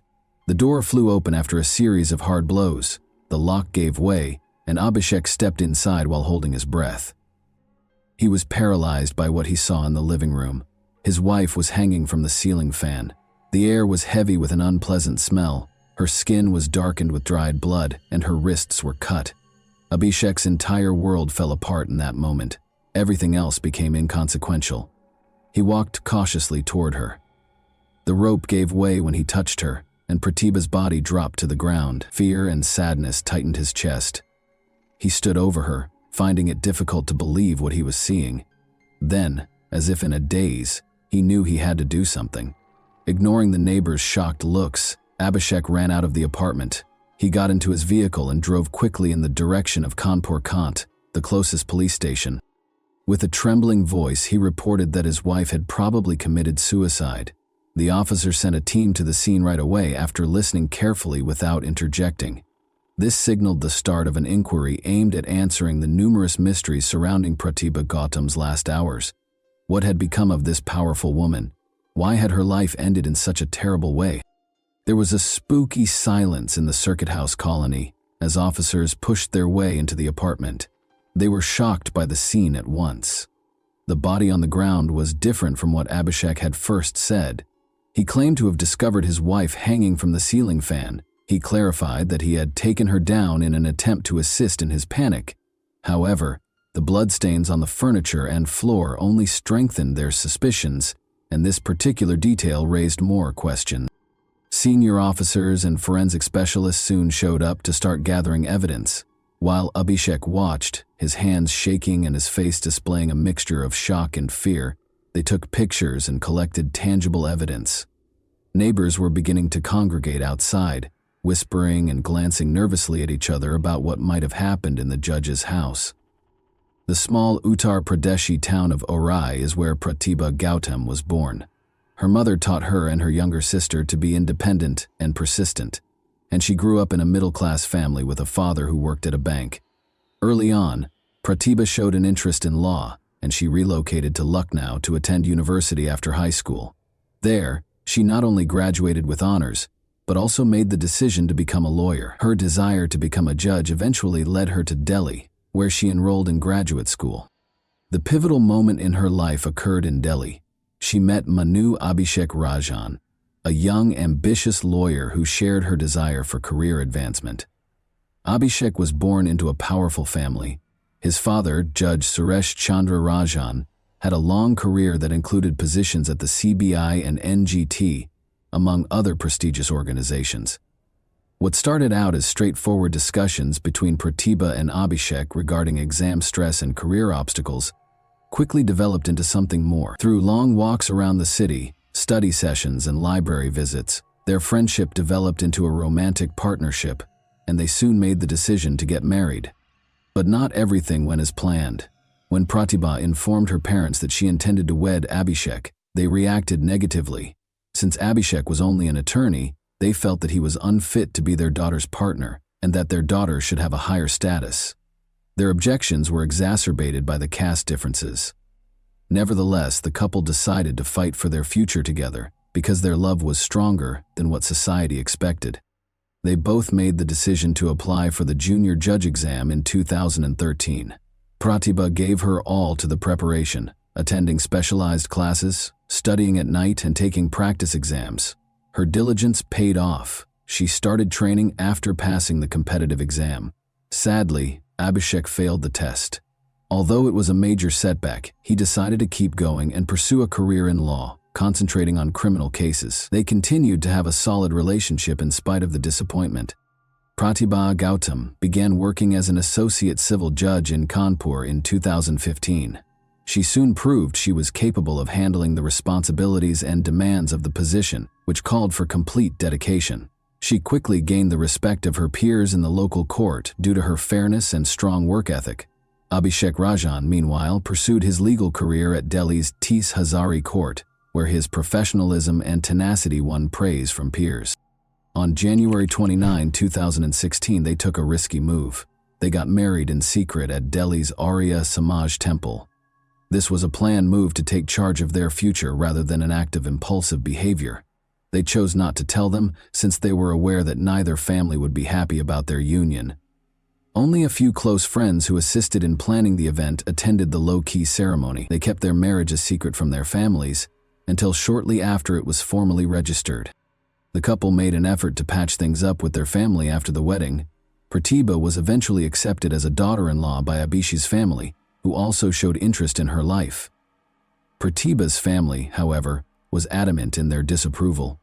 They were unable to forgive her for selecting a partner whose background and status they considered inappropriate. 2 months after the wedding, on April 23rd, Pratibha and Abhishek announced their union with a reception in Delhi. The celebration was lively and joyful, but it was clouded by Pratibha's parents' absence. It wasn't until after the wedding that her parents learned about it. They refused to accept Pratibha's decision and remained aloof, despite her repeated attempts to make amends. Pratibha found this difficult and hoped that their feelings would eventually soften, but that time never arrived. Abhishek and Pratibha ultimately made the decision to relocate to Kanpur. In the respectable Circuit House colony, Pratibha was given government housing. They made this their new home, a peaceful and safe haven where they could put their careers first and avoid family conflicts.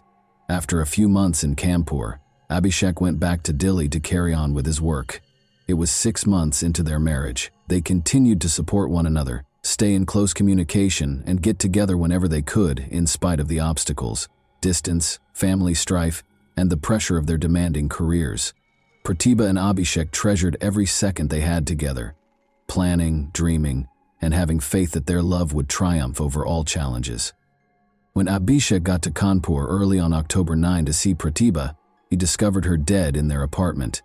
Given that Pratibha was a judge and the police unit arrived quickly, her death was not only a personal tragedy, but also a challenge to the system as a whole. Officers started going through the apartment very carefully and recording any possible evidence. Beside Pratibha's body was the scarf that had been around her neck. Investigators had a lot of questions about the cuts on her arms. Why did the scene seem so strange? And what had actually happened in that room? Shaking from shock and sorrow, Abhishek gave his first statement, explaining how he had discovered Pratibha. She was suspended when he walked in, he said, and he pulled her down until her body hit the floor. Even a preliminary review seemed extremely suspicious, but the police in this case ordered a forensic examination to ascertain the precise cause and time of death. Suspension and wrist cuts, together as a means of self-harm, didn't seem likely. Details that weren't consistent with typical cases were observed by investigators. 3 separate marks in a linear pattern indicated intentional force, and the neck injuries were deep. An O-shaped mark left by the scarf was a noticeable detail in most suspension cases.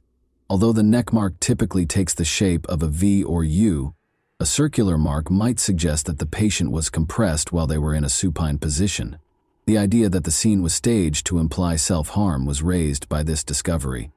The 14 deep cuts on Pratibha's arms, 6 on the right and 8 on the left, told a different tale.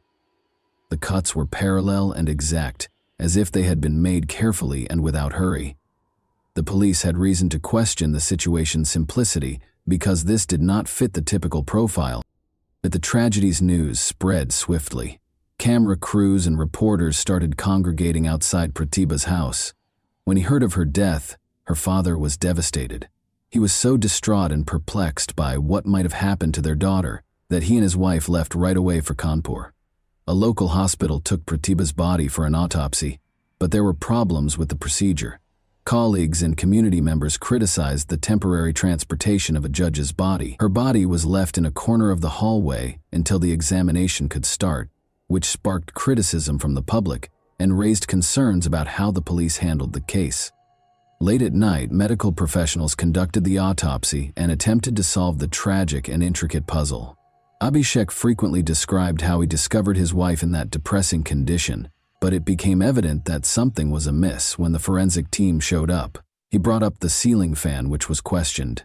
He claimed that even though Pratibha had been suspended from it, the mystery was only made more complex by the bloodstains on the fan blade. The smudges were long, as though her arms had simply touched the blades, devoid of the typical patterns of spatter that accompany physical injury. The scene looked too neat, too perfect. There were questions about the ceiling fan itself. It was obviously not strong enough to bear an adult's weight. There were no indications of bending or damage, which would have been expected from a real attempt to use it.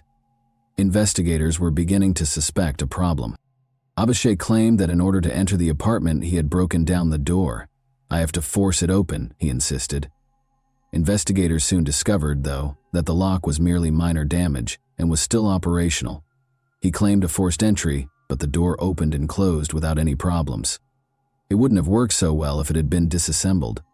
The police's suspicions of Abhishek were strengthened by this detail. The physical evidence didn't seem to support his version of events. The lead officer concentrated on getting all the details straight during the interrogation. Abhishek meticulously detailed his journey from Delhi, including every stop and piece of evidence, including his call logs, toll receipts, and surveillance footage. He said that during his journey, he made several calls to Pratibha. It seemed suspicious that he provided so much information without much prodding, as if he had foreseen the questions and had prepared his responses beforehand. The police demanded that Abhishek stay for additional interrogation, despite his repeated requests to be released, claiming that he had done everything in his power to aid the investigation. Being an accomplished attorney, he was aware that there might be many details at the crime scene that could be important, and his in-depth familiarity with these details made his story seem too polished and well-rehearsed. But when investigators learned that Abhishek did not call the police right away after finding Pratibha, the real questions started to come to light. The police station was a mile or two from the apartment, so he got in his car and drove there instead. Most people would automatically contact emergency services right away in such a circumstance, but Abhishek would not. He clarified that he wasn't sure what to do and was in shock and confusion. Although he only went to the station once, he said he had attempted to get help twice. Investigators thought they were dealing with something much more complicated than it initially seemed because of the contradictions, strange details, and disparities in his story. Even with his assured answers, Abhishek was beginning to come across as someone who knew the answers to every question, but the reality of what actually transpired on that fateful day was still unknown. Investigators understood that Abhishek might hold the secret to solving the case, and that the solution was still a ways off. Security kept a close eye on everything that took place in this residential colony. It had security posts and guarded entrances, and was inhabited by senior government officials. But Abhishek didn't ask the guards for assistance when he realized the apartment door wouldn't open. Why not? Investigators were immediately drawn to this question, because anyone else in a similar circumstance would probably turn to those around them for help. In addition to the increasing number of troubling details regarding his behavior, this lack of action seemed suspicious. When he drove to the police station after locating Pratibha, another odd detail surfaced, according to Abhishek. When he left, he didn't tell the guards at the colony's entrance what had happened. He could have gone up to them, which probably would have sped up the police call. Rather, he just climbed into his vehicle and left. His account was further called into question by investigators, who saw this as yet another warning sign. Pratibha's parents were horrified by what they saw when they got to the scene. Their sorrow soon gave way to rage. They publicly charged Abhishek and his family with being behind her death. They said Abhishek had made her living conditions intolerable, put her under continual pressure, and limited her ability to communicate with her family. In order to substantiate their allegations, Pratibha's father submitted a report to the police, asking that Abhishek be charged with coercion and causing harm. Either Abhishek was directly responsible for her death, he claimed, or his actions had caused her to die this way. As a judge, Pratibha was a successful and self-reliant woman who was used to running her own affairs. For 6 years, she had been independent. Her family found it hard to accept that she would voluntarily hurt herself. She had never displayed any signs of distress or malice, they remembered.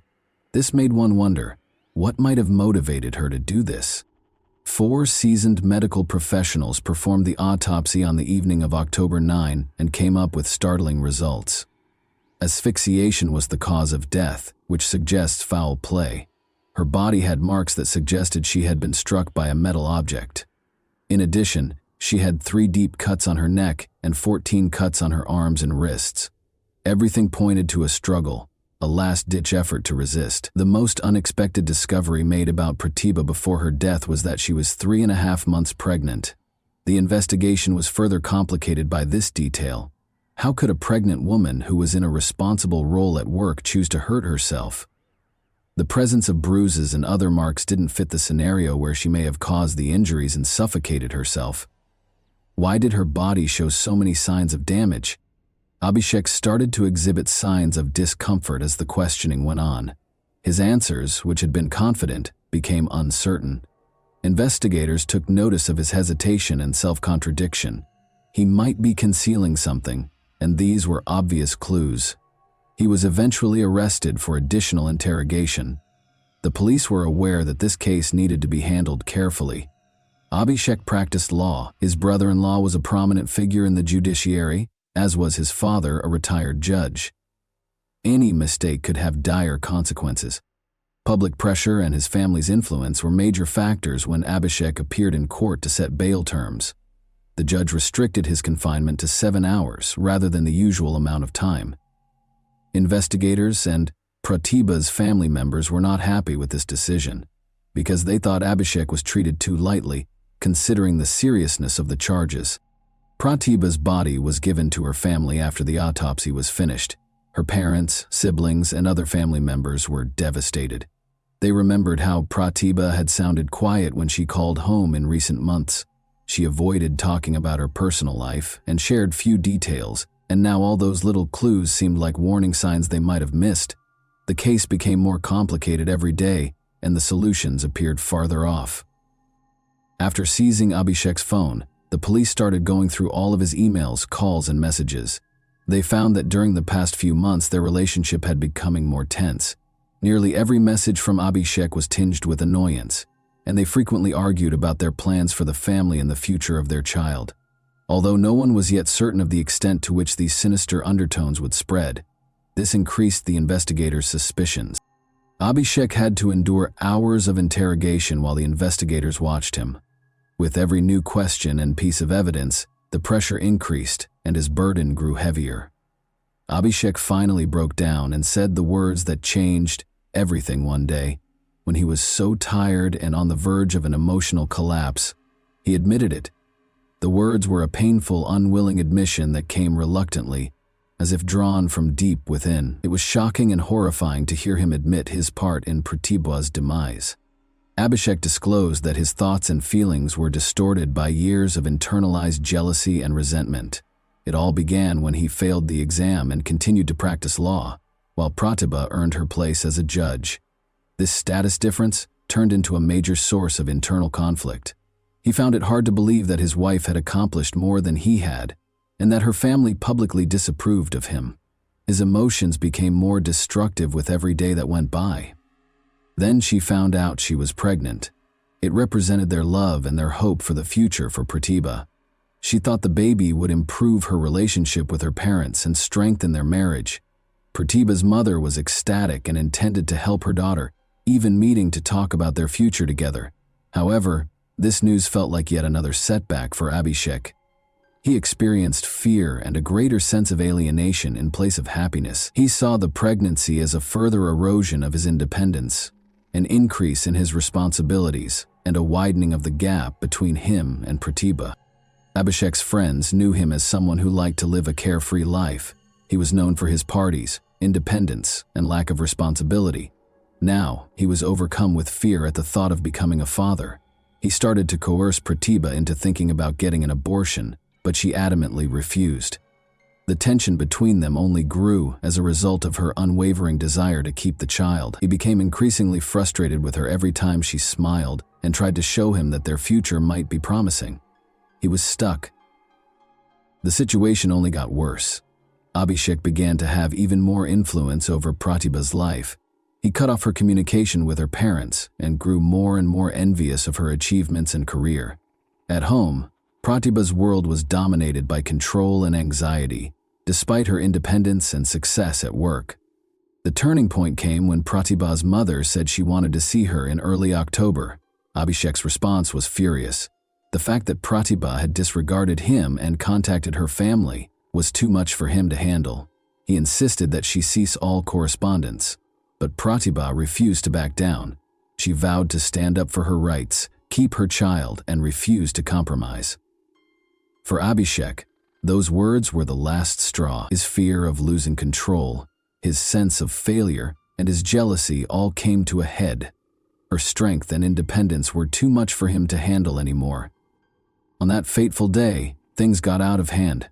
Now that he was seated across from the investigators, Abhishek talked about his anxieties, his overwhelming jealousy, and how he couldn't tolerate her independence and success. The investigators, however, believed there was more to the story even after his admission. The deeper secrets of their relationship had not yet been revealed, and it appeared likely that Abhishek had only told a portion of the truth. Things started out quickly and unexpectedly when Pratibha told Abhishek she was going to Delhi, in spite of his strong protests. On October 7, Abhishek was at a resort unwinding with friends. He was startled by the news. He made the decision to go back to Delhi right away. He left his friends behind, gave up his break, and went home. Pratibha reached Delhi by train on October 8th. In the hopes that a face-to-face discussion would improve their relationship, she was met by an irate and agitated Abhishek. He loaded her into the car, and as they drove, the tension increased and turned into a furious dispute. Shouting broke out during the exchange, and Pratibha finally had enough. Declaring she was going back to Kanpur, she got out of the car in the middle of the road and started to walk away. Abhishek's eyes were burning with rage as he watched her. "Do as you please," he yelled after her. However, his feelings overcame him after a short while, and he chose to follow her. It took Abhishek about 9 hours to drive to Kanpur during the night and arrive at Pratibha's apartment in the posh Circuit House colony. On the morning of October 9, it was around 5 or 5:30 in the morning. Since most neighbors kept to themselves and the colony was known for its security, he had some leeway to act undetected. The tension that had grown over the previous few months exploded when Abhishek walked into the apartment. He started slapping a stick at Pratibha. She tried to stop him, but he persisted. As the blows did not satisfy his rage, he cut her arms, body, and neck with a blade. Despite her best efforts, Pratibha lost consciousness and fell to the ground. Abhishek intensified his actions upon realizing she was still alive. He reached for a scarf, pulled it tight around her neck, and held it there until she exhaled. Breathless, standing over her, he started to realize the seriousness of his actions. He needed to hide his tracks now. He tried to hang Pratibha from the ceiling fan to make it appear as though she had committed suicide, but the fan was not strong enough to support the weight. It looked like it might shatter. Abhishek left her body on the ground after realizing that this plan would fail. Knowing that it might expose his intentions and motivations, he swiftly looked around the apartment for anything that might implicate him and took Pratibha's phone. Trying not to draw attention, he left the apartment at around 6 in the morning and made his way to his car before leaving the Circuit House neighborhood. However, he did not immediately call the police. Rather, Abhishek paused on a calm Kanpur street to collect his thoughts and prepare his statement to the authorities. Every detail would be important, he knew. He didn't visit the Kanpur Cant police station until 3 hours later, at approximately 9 in the morning. He claimed to have discovered Pratibha, dead in the apartment, when he reported her death there. Inconsistencies in his behavior were immediately observed by the police. Why hadn't he reported the incident sooner? Why hadn't he gotten help right away, rather than taking some time to think about what to do next? The investigators were particularly interested in these questions. Abhishek was taken into custody for additional interrogation after making his initial statement. The police started a thorough investigation of the crime scene in the meantime. The scarf that was used to kill Pratibha was discovered, but the blade that was used to injure her was gone. Suspicions increased as a result. Abhishek had obviously tried to conceal evidence and mislead the investigation, indicating that a comprehensive and intricate investigation would be necessary to find the truth. Abhishek put Pratibha's driver and housekeeper on leave the day before the incident, which at first glance appeared to be a random coincidence, but turned out to be a component of his scheme. Following Abhishek's arrest, his parents promptly fled, evading all police requests. After taking notice, the court ordered the seizure of their assets and issued an arrest warrant for them, pending their appearance for interrogation. Abhishek's parents appealed to the Supreme Court in an effort to defend themselves.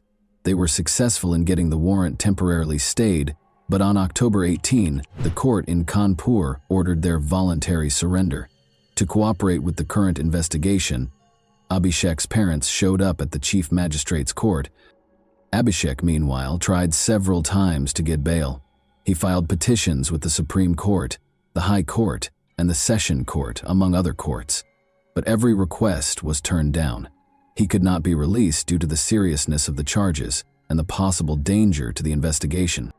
After several years, Abhishek had been incarcerated for almost 5 years by 2022. After a protracted legal battle and multiple appeals and counter-motions, the High Court finally granted him bail in April 2022, but this was only a short-term solution. The case was still being reviewed, and a verdict has not yet been rendered. Despite all of their efforts, Abhishek's family persisted in demanding his exoneration, while the police and prosecutors persisted in their attempts to establish his guilt. Both parties are still engaged in a fight for justice, while the investigation continues, and the final ruling is still pending. And that wraps up today's chilling story. If you enjoyed this video, don't forget to like and subscribe so you never miss a new upload.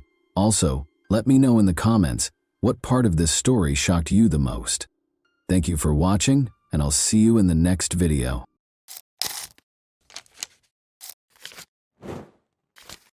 Hey guys, welcome to my channel, and today we're going to take a look at another horrible case with you. The community was rocked in 2010 when several women's bodies were found along Gilgo Beach. While some victims were found that year, others were found in 2011, all of whom had evidence of ruthless murder. Despite conducting a thorough investigation, police were unable to find any leads or suspects, and the bodies were left in appalling conditions.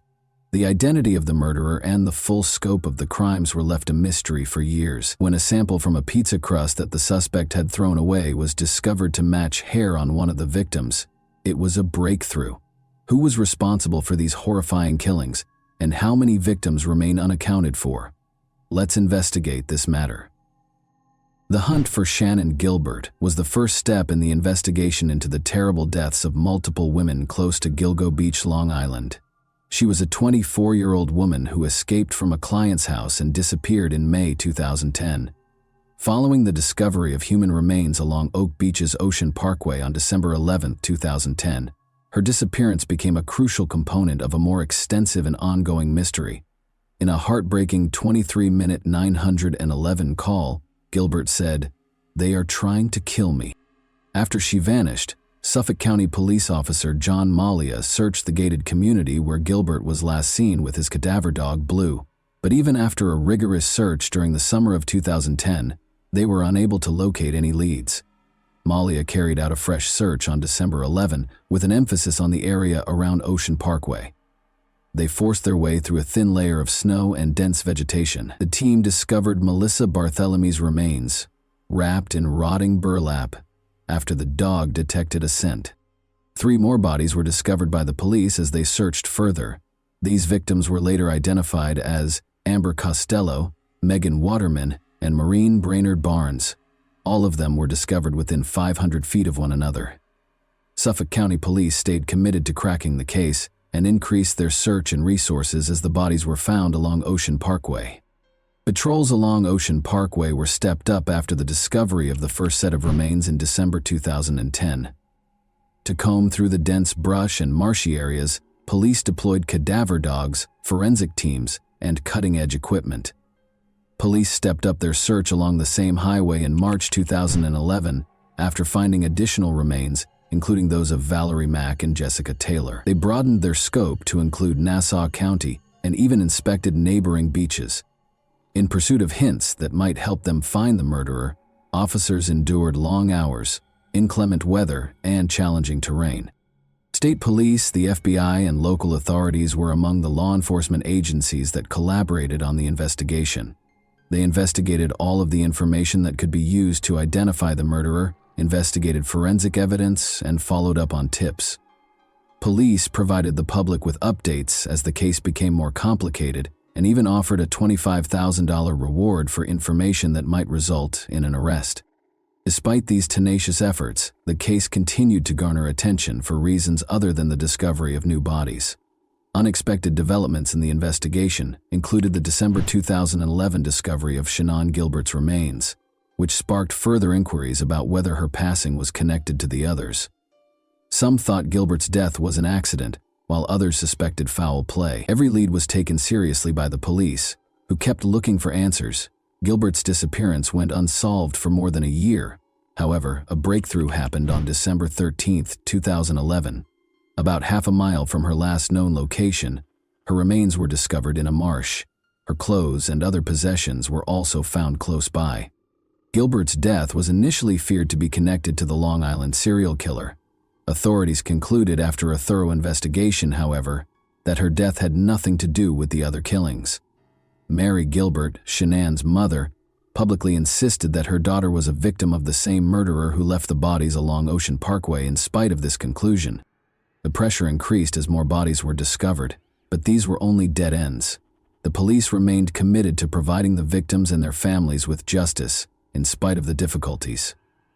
Internal conflicts within the Suffolk County Police Department were one of the many difficulties the investigation into the Gilgo Beach murders faced. The department struggled for years with leadership, especially under James Burke, the former chief of police. As investigators ran into one dead end after another, these issues slowed down progress and caused frustration. With so few leads, how were they going to proceed? Only on December 10, 2015, did the FBI formally intervene to assist. Although they had helped with searches in the past, they hadn't taken over the case completely until now. How come the FBI didn't get more involved sooner? The investigation was difficult, even with the FBI's recent involvement. Police continued to encounter dead ends after years of frustration and little progress. When it seemed like there was no way to solve the case, how could they? Clearly something needed to change. Geraldine Hart, the Suffolk County Police Commissioner, took the risky decision to reopen the investigation in 2020.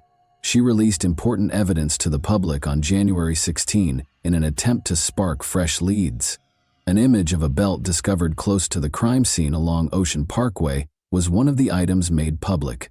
Initials, either HM or WHF, were stamped on the belt, but none of the victims were identified by them. To whom did it belong? Is this the hint that ultimately reveals the truth about the case? In addition to releasing the evidence, the police department declared that they were analyzing current leads using new scientific techniques. They started the website gilgonews.com to keep the public informed, allowing anyone with information to come forward. Would the same mysteries that had plagued the investigation for years continue to stall it? Or could this fresh push finally result in an arrest? The need to find answers appeared to be greater than before. Researchers used genetic genealogy, a novel tool, in June 2019. Everyone was curious as to whether this novel approach would ultimately solve the case. The investigation had been at a standstill for years, with few leads and innumerable unsolved questions. However, genetic genealogy provided a novel strategy that proved effective. Authorities recognized Jane Doe number 6 as Valerie Mack in May 2020. Her remains had been found in fragments for years, but using this new technique, they were able to match her DNA to her family and finally give her a name. The identification of Jane Doe number 7 as Karen Vergata in August 2023 marked yet another breakthrough. Her identity had been a mystery for almost 30 years, But the case advanced further because of genetic genealogy. These developments provided fresh impetus for the inquiry. The puzzle was gradually beginning to fit together, but there was still a long way to go. The bodies of the Gilgo Beach murder victims, found in 2010, were quickly linked to a horrific series of killings that had plagued Long Island for many years. However, how did investigators make the breakthrough when they were confronted with so many dead ends and unclear leads? Melissa Bartholomew was the first casualty. In July 2009, Melissa, a 24-year-old Bronx resident, disappeared. Before going missing for weeks, she had tried to call an ex-boyfriend and made a deposit into her bank account. Someone using Melissa's phone made threatening calls to Amanda, her 15-year-old sister. The caller made fun of Amanda and even disclosed Melissa's death. Police were unable to identify the caller even after tracking the calls to multiple locations, such as Madison Square Garden and Massapequa. In December 2010, Melissa's body, the first of the Gilgo Four to be found, was discovered close to Marines. It was Maureen Brainerd Barnes who was the second victim. After telling a friend she was heading to New York City, 25-year-old Maureen from Connecticut was last seen on July 9, 2007. She became a mother of two and used sex work to help support her family, but she later went back to it after experiencing financial difficulties. Maureen never came back after setting up a meeting with a client. In December 2010, more than 3 years later, her remains were discovered.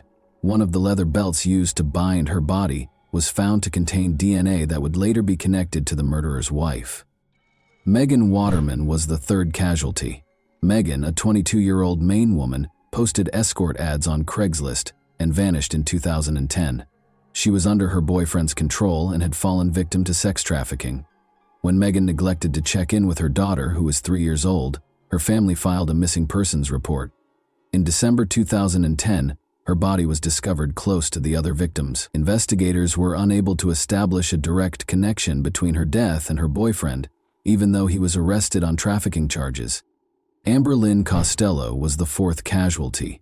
After meeting a client who offered her $1,500 in exchange for her services, Amber, 27, of West Babylon, New York, vanished on September 2, 2010. Through the Chevrolet Avalanche he drove, the client, a man who had called her multiple times, would subsequently be connected to the murderer. At first, Amber's family didn't know she was involved in sex work and thought she had entered treatment. Her heartbreaking tale brought to light the precariousness of those caught in the sex trade and addiction. 2011 saw the discovery of additional remains as the search for victims went on. The bodies of Jessica Taylor, Valerie Mack, and an unnamed toddler named Baby Doe were among 4 additional sets of remains found close to Oak Beach and Gilgo Beach. The mystery was only made more complex by the discovery of these extra victims. What other numbers were there?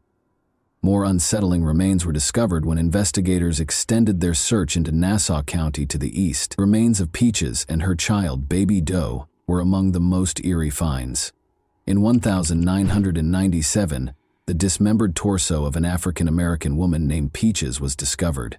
She was later identified by investigators as the mother of Baby Doe, after DNA testing linked her to the remains discovered in 2011.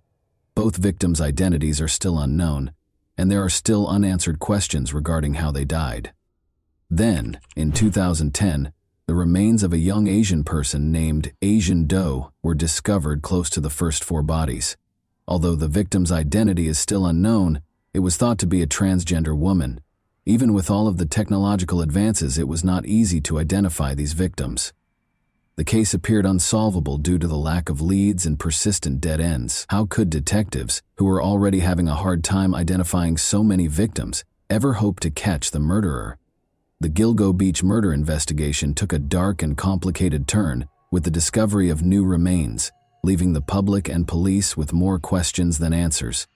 With no leads and numerous dead ends, the Gilgo Beach murder investigation seemed to be going in circles for years. Would the murderer ever be apprehended?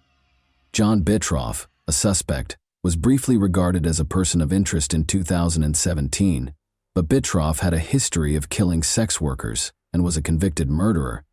His profile was suspicious because of the parallels between his crimes and the Gilgo Beach case. He hunted and was proficient with tools like hacksaws, which matched the way some victims' bodies were dismembered. Bitroff was never charged, in spite of these unsettling ties, because there was no concrete proof connecting him to the Gilgo Beach killings. However, everything changed in July 2023. Massapequa Park architect Rex Heumann, 59, was taken into custody and accused of killing Melissa Barthelemy, Megan Waterman, and Amber Costello. Investigators searched for Heumann for almost 15 years. However, that wasn't all. In January 2024, Heumann was officially charged with Maureen Brainerd Barnes's murder after being identified as the main suspect in her death. The murders of Sandra Costello and Jessica Taylor, two additional victims who had not previously been linked to the case, were then charged in June 2020 for. After all these years of uncertainty, how did police manage to identify Heumann? The breakthrough occurred when investigators used multiple crucial pieces of evidence to connect Heumann to the case. In 2022, they located a Chevrolet Avalanche registered to Heumann close to one of the crime scenes. Then, it was discovered through cell phone records that Heumann had communicated with 3 of the victims prior to their passing. However, mitochondrial DNA testing produced what may have been the most damning evidence. The hair on one of the victims was discovered to match a sample taken from a pizza crust that Heumann had thrown away. The fact that Heuermann's wife's hair also matched samples taken from multiple victims only served to heighten the unease. Crucially, though, she and their kids were out of state at the time of the killings. Is it possible that Heumann was concealing his darkest secret from his closest friends and family members by leading a double life? Although Heuermann's arrest was a positive development, the investigation had been complicated. Although the case was a labyrinth of false starts and dead ends, Heuermann's arrest ultimately represented a breakthrough. Is he the secret to unlocking the whole mystery? Finally, the eagerly anticipated answers were at hand. Rex Heumann was charged with 2 additional murders, which was a significant development in the ongoing investigation.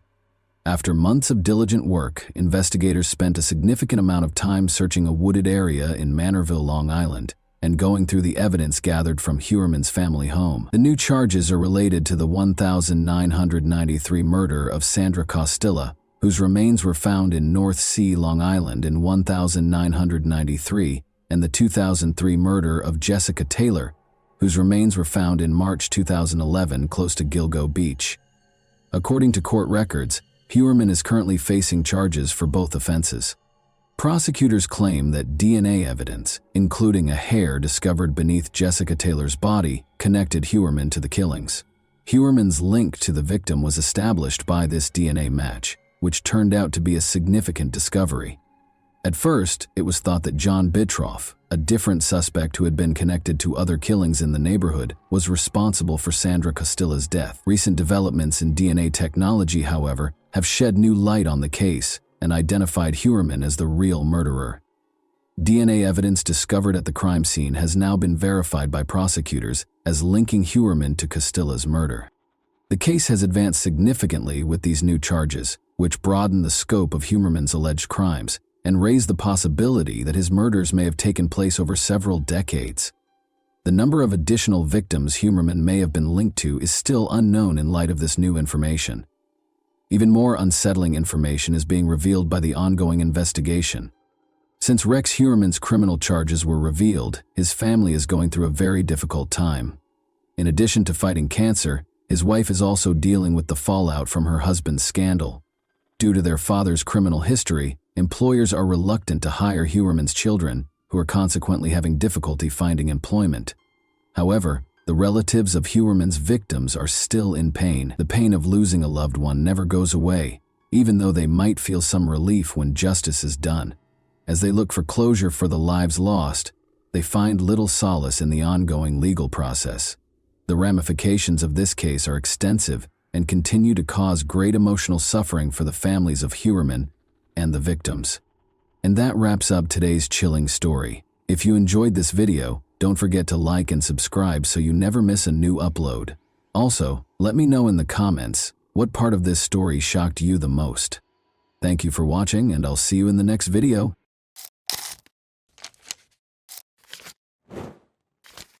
Hey guys, welcome to my channel, and today we're going to take a look at another horrible case with you. A complex network of forbidden feelings and erratic relationships is known as a love triangle. Such circumstances frequently result in emotional upheaval and fierce conflict, which can occasionally escalate to threats against the participants' physical and mental health. When someone is caught in this web without realizing it until it's too late, it's even more terrifying. The plot of Henry Stange's story, which involves passion, deceit, a double life, and struggles with dependency, develops like an engrossing detective thriller. Given their age difference, Henry thought he had found true love with a much younger woman, a relationship that might have been viewed as unusual. Unbeknownst to him, though, the woman was also entangled in another romantic relationship. She deftly used both men to further her own agenda for months before her well-planned house of cards fell apart. Marcus, a hiking enthusiast and amateur photographer, was exploring the desolate terrain of Joshua Tree National Park in Southeast California at around 7 a.m. on Friday, June 5, 2018. Marcus saw a sizable group of vultures scavenging over something as he veered off a main trail. He decided to stay away, assuming it was the carcass of a large animal. Marcus chose to photograph the birds circling in the barren desert using a small camera that he usually used for landscape photography. After taking a few pictures, he forgot about the strange sight and resumed his hike. The next day, as Marcus moved the pictures from his camera to their home computer, he told his wife about his hike. His wife's face changed dramatically as she looked at the pictures. She gestured to one of the pictures and beckoned Marcus over. Zooming in, it was startlingly obvious that beneath the vultures, something like a human leg was partially buried in the sand. The couple, shaken, immediately reported what they had witnessed to the local authorities. Marcus gave them all the pictures and explained the precise spot where he had seen the birds. Investigators found the area, which was close to one of the park's main roads, with relative ease. A seemingly ordinary discovery became the subject of one of the most intricate and astounding criminal investigations in recent memory. A pair of coyotes and a group of vultures stood out in sharp contrast to the barren desert about 30 feet from the roadside. Seeing coyotes scavenging in the middle of the day was unusual, and the officers became suspicious right away. After pulling their car to the shoulder, they got out and went to the scene. They discovered a shallow grave there that was less than 2 feet deep and had been hastily dug into the dry ground. The site had already been disturbed by local wildlife, revealing its squalid contents. This was obviously not a natural occurrence when forensic experts showed up to exhume the remains. The remains belonged to a white middle-aged man who had been interred there for approximately a week. In order to make the body accessible to scavengers, the lower half of the body had been partially unearthed. There were several horrific wounds visible. Multiple fractures in the man's skull were consistent with blows from a blunt, heavy object. The scene depicted a violent and intentional act in a terrifying way. The perpetrator had been in a hurry, judging by the shallow grave's closeness to the road and its hasty construction. The body might have stayed hidden for years if they had dug a little deeper hole and gone deeper into the desert. Rather, they made the hasty decision to hide the crime and fled the scene carelessly. According to forensic analysis, the crime most likely happened somewhere else. Despite the severe wounds, there were very few blood traces in the grave, indicating that the body was moved after death. This inference led investigators to the unsettling conclusion that the crime was, at least in part, meticulously planned. But in spite of their seeming haste, the criminal had left no clear evidence or hints for investigators to follow. The medical examiner concluded that severe blunt force trauma to the head was the cause of death. The blow's force and the attacker's extreme aggression pointed to a very personal motivation. The victim's identity and the circumstances surrounding his death were unknown, although investigators conjectured that the crime was motivated by hatred or a personal grudge. Investigators were able to recover multiple fingerprints from the remains despite the body's state, which was deteriorated by scavenging wildlife and decomposition. No matches were found when the prints were scanned through criminal databases. The absence of previous records indicated that the victim had never before encountered legal issues. However, investigators were able to identify the victim after uploading the prints to the Department of Motor Vehicles database. Henry Stange, a 54-year-old resident of the Californian suburb of Murrieta in Riverside County, was the owner of the remains. About 90 miles separated Henry's home and the location of his body's discovery. In an attempt to learn more about how and why his life had ended so tragically in the isolated Joshua Tree wilderness, investigators immediately went to his home. Henry Stange lived alone in a messy bachelor pad that mirrored his solitary way of life. Empty pizza boxes and takeout containers littered countertops, and personal items were strewn all over the house. There were no indications of forced entry, theft, or a struggle, but the place lacked the coziness of a home that had been inhabited. Whatever had happened to Henry had obviously happened somewhere else. The most disturbing finding was waiting for investigators in the house's attached garage. This area, which was probably the location of the crime, told a graphic tale. The storage boxes, tools, and walls were all covered in dried blood splatter. A sizable pool of congealed blood lay on the floor, partially smeared as if someone had tried to clean it but quickly gave up, as indicated by the empty bottle thrown close by. There was a heap of blood-soaked rags in the garage corner that had been heavily bleached. Investigators discovered what looked to be the weapon used in the crime, a heavy dumbbell smeared with dried blood near the front door of the house. Wires hanging overhead indicated that a security camera had been taken out by force. Additional cameras were discovered, torn from their mounts in the living room and hallway upon closer examination of the house. The perpetrator of this heinous act was aware of the camera locations and had taken them to remove any possible proof. Regretfully, investigators had little evidence left by the offender. No shoe prints or foreign fingerprints were found, and Henry was the only one with blood or DNA. Detectives had more questions than answers because the scene appeared to have been painstakingly cleaned. There were no known legal issues with Henry. He had no apparent enemies, lived alone, and was divorced. He was a quiet, amiable man who kept to himself most of the time, but was always courteous, according to his neighbors. But given how vicious the crime was, it begged the question, who would do such a barbaric thing? Did it have anything to do with Henry's odd pastimes? Or was it someone from his past? Most concerning of all, why hadn't he been reported missing earlier? Henry was raised in a close-knit household that placed a high importance on relationships and respect.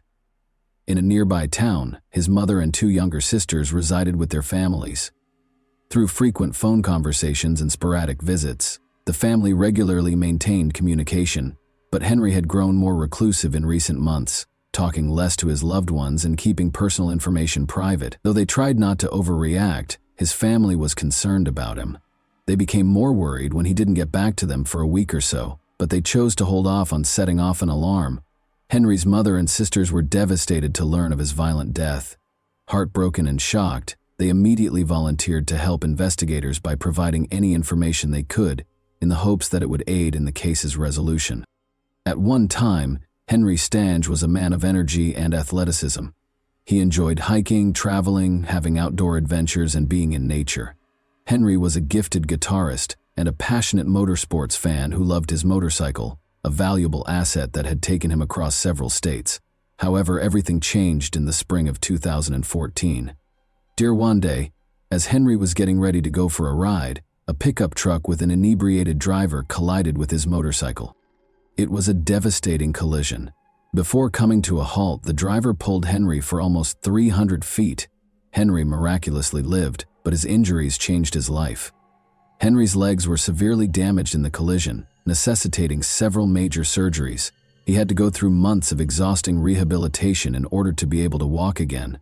But the physical pain continued. No relief was provided by over-the-counter medication. Strong painkillers were prescribed by doctors to treat his illness, but the drugs soon caused dependency, which in turn led to a crippling addiction. Henry had been married for more than 10 years and was raising 2 children with his spouse at the time of the accident. At first, his wife helped him through his recovery and increasing reliance on medicine, but the strain was too great. In order to be nearer to her family, she moved to a nearby town and filed for divorce in 2016, taking their kids with her. She remained friendly with Henry in spite of their separation, enabling him to continue being active in their children's lives. Due to his physical limitations following the accident, Henry was forced to give up many of his prior interests. Rather, he focused on his passion for electronics and technology. He converted one room of his house into a fully functional radio studio by spending a lot of time tinkering with devices and equipment.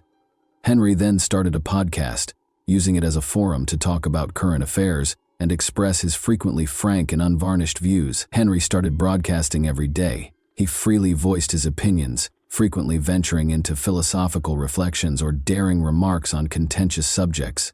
His show's lack of censorship attracted a devoted audience, garnering him both ardent supporters and ardent detractors.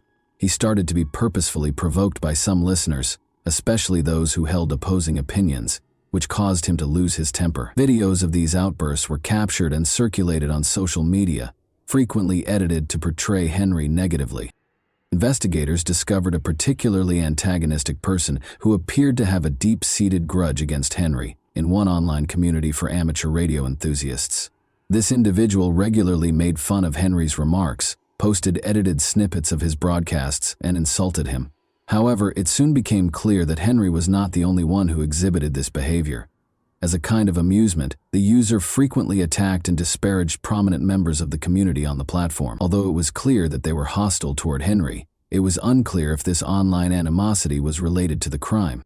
4 months prior to the tragedy, in late January 2018, Henry Stange went through a terrifying ordeal.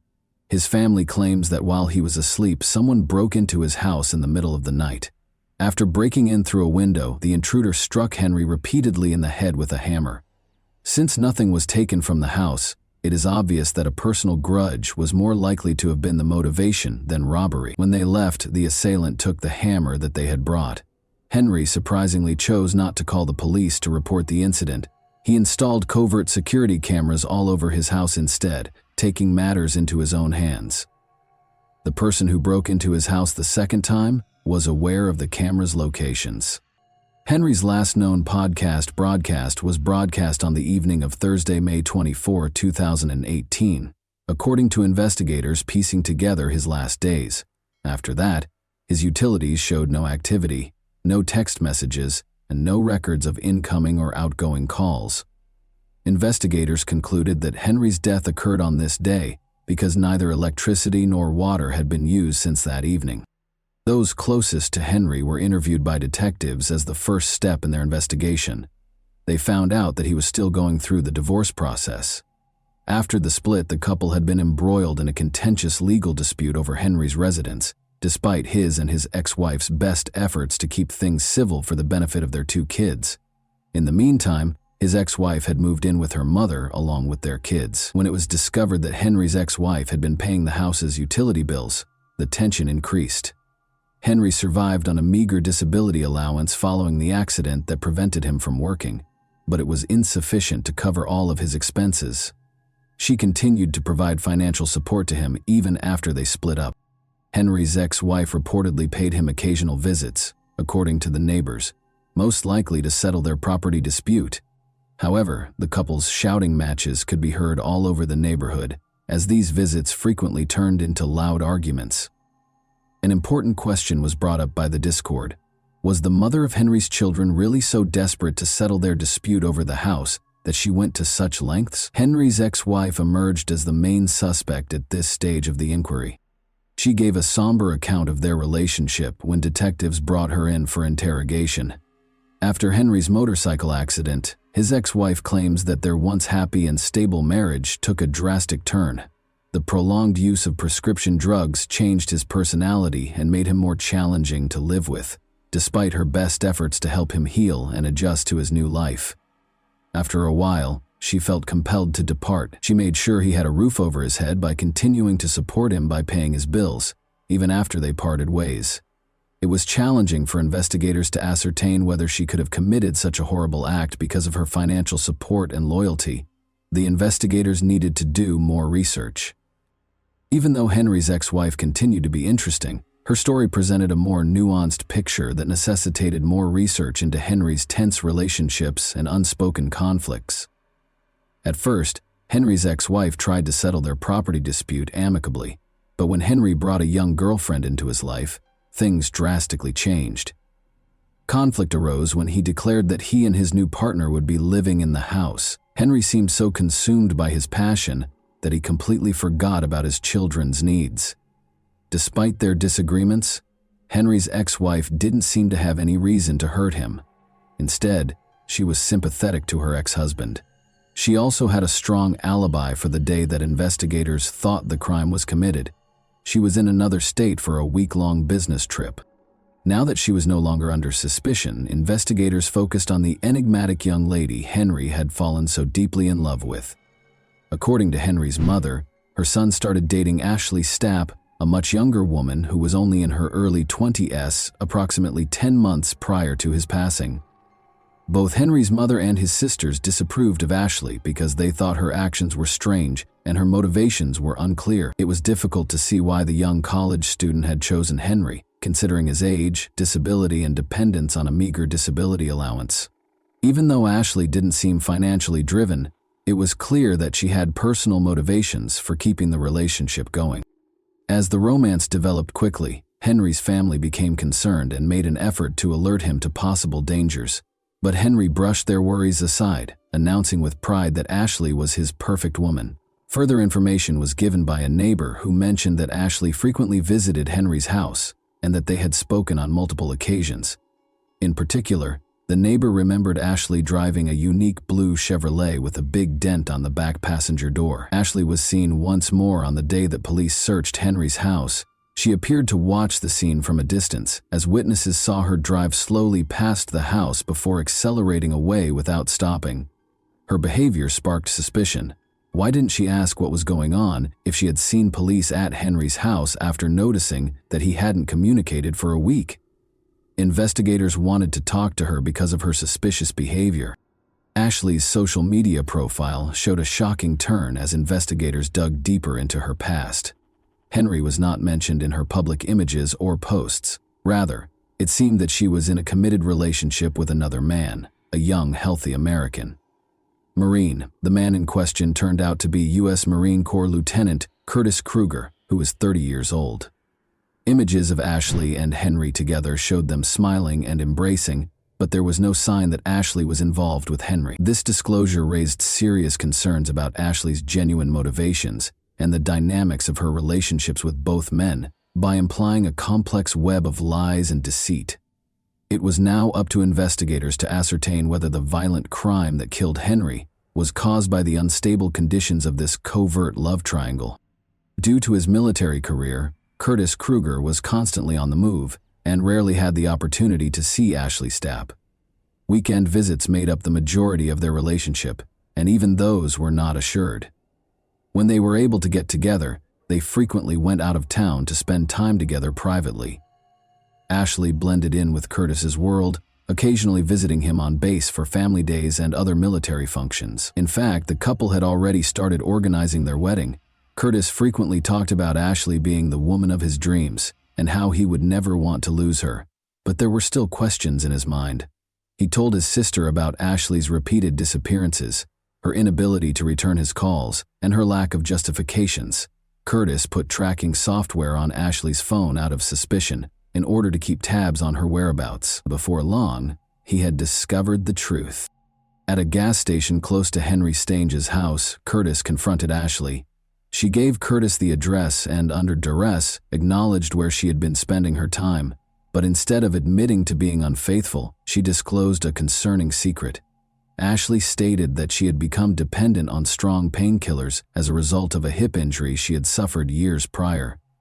She added that Henry had been attempting to cut back on his use because he was also struggling with a similar addiction. He had a lot of medicine left over from this effort, which Ashley had been taking for herself. She accused Henry of being abusive and said he made her give something in exchange for the medicine. Her story infuriated Curtis, who decided to take matters into his own hands. On a chilly January night, armed with a hammer, he broke into Henry's house and assaulted him while he slept. Curtis later confessed his actions to his sister, who would later become a crucial witness, after he thought he had killed Henry. Curtis was unaware that Henry had survived the assault. Henry believed the assault was connected to his vocal podcasting, so he chose not to notify the authorities. He was unaware that the attack was focused on his girlfriend and her double life. Detectives had a problem because Curtis and Ashley were the main suspects. Both suspects could have requested legal representation and exercised their right to remain silent, which could have delayed the investigation, and they did not have enough evidence to make an arrest. To get around this, the police came up with a cunning scheme to surprise the two. a trap that would eventually reveal the truth.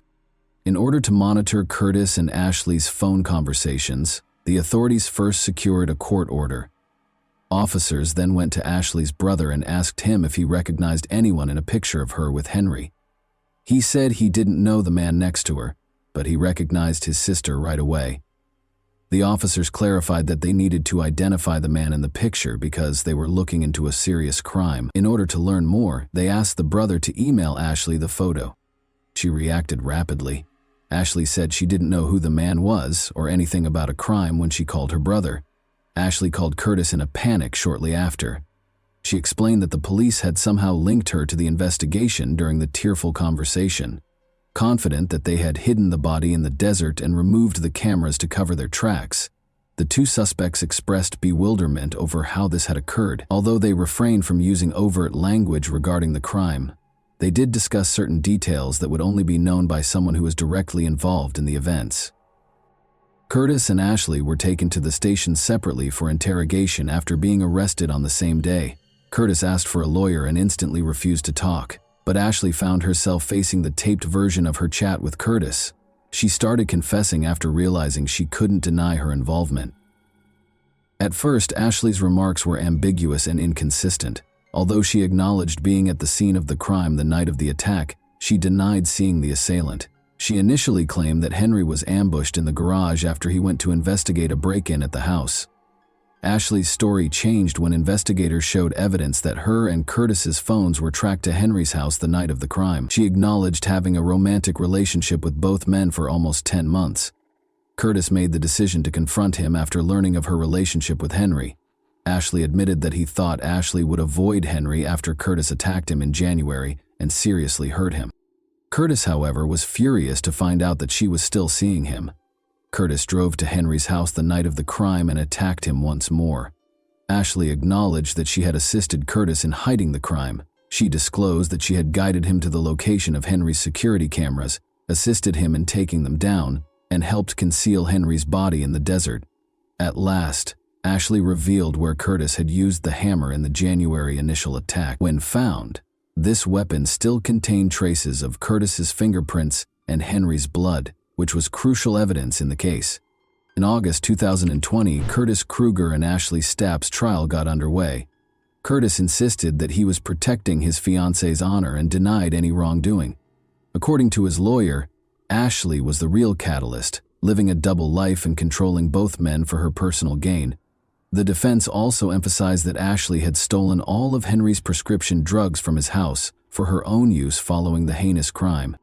Curtis was convicted in September 2020 of assaulting Henry, second-degree murder, and tampering with evidence. He was given an 18-year prison term with no chance of release until 2031. Ashley agreed to a plea bargain, acknowledging that she had obstructed justice and tampered with evidence. She received a sentence that included 2 years of probation, 9 months in jail, and treatment for her substance abuse problems. After only 4 months of service, Ashley was released. However, she broke the conditions of her probation and was returned to prison to complete the remaining 5 months of her sentence. Although Ashley has been free for a while, no trustworthy information regarding her life or current location is available. And that wraps up today's chilling story. If you enjoyed this video, don't forget to like and subscribe so you never miss a new upload. Also, let me know in the comments, what part of this story shocked you the most? Thank you for watching, and I'll see you in the next video.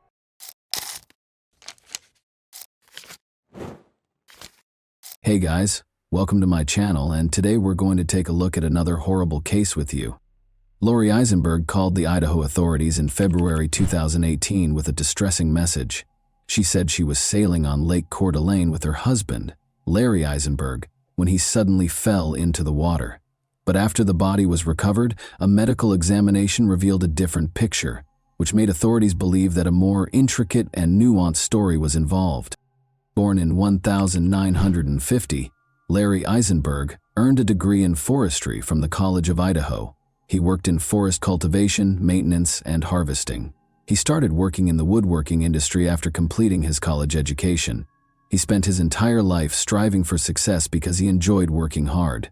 In 1974, Larry married his first wife, with whom he had 2 children. But after the kids grew up, the couple got divorced. He soon met Lori Barnes, who was born in 1953. Lori's life used to be extremely impoverished. On occasion, her family even had to stay the night on farms that were deserted. She got married in 1973 at the age of 19, and the couple divorced in 1996, but they had 6 daughters together. She moved out after the divorce and became a single mother to her daughters. Many were drawn to Lori because of her amazing laugh and smile, and she was very good with people.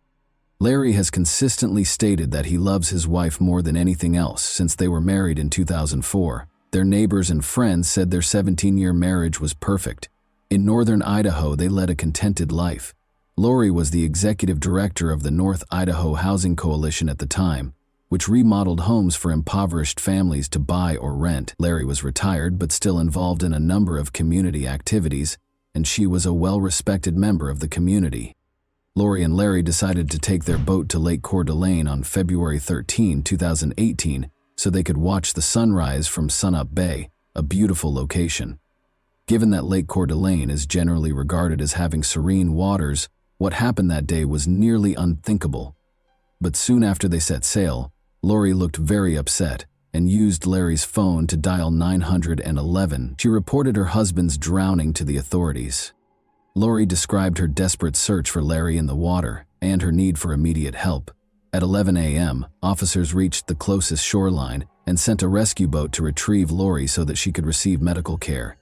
Sheriff deputies asked the woman for any information regarding Larry's last known location when they arrived at the scene. Lori claimed she couldn't find her cell phone and didn't call emergency services until 2 hours after Larry went overboard. Additionally, Lori stated that she had to manually start the engine again because the ignition key had broken shortly before the incident.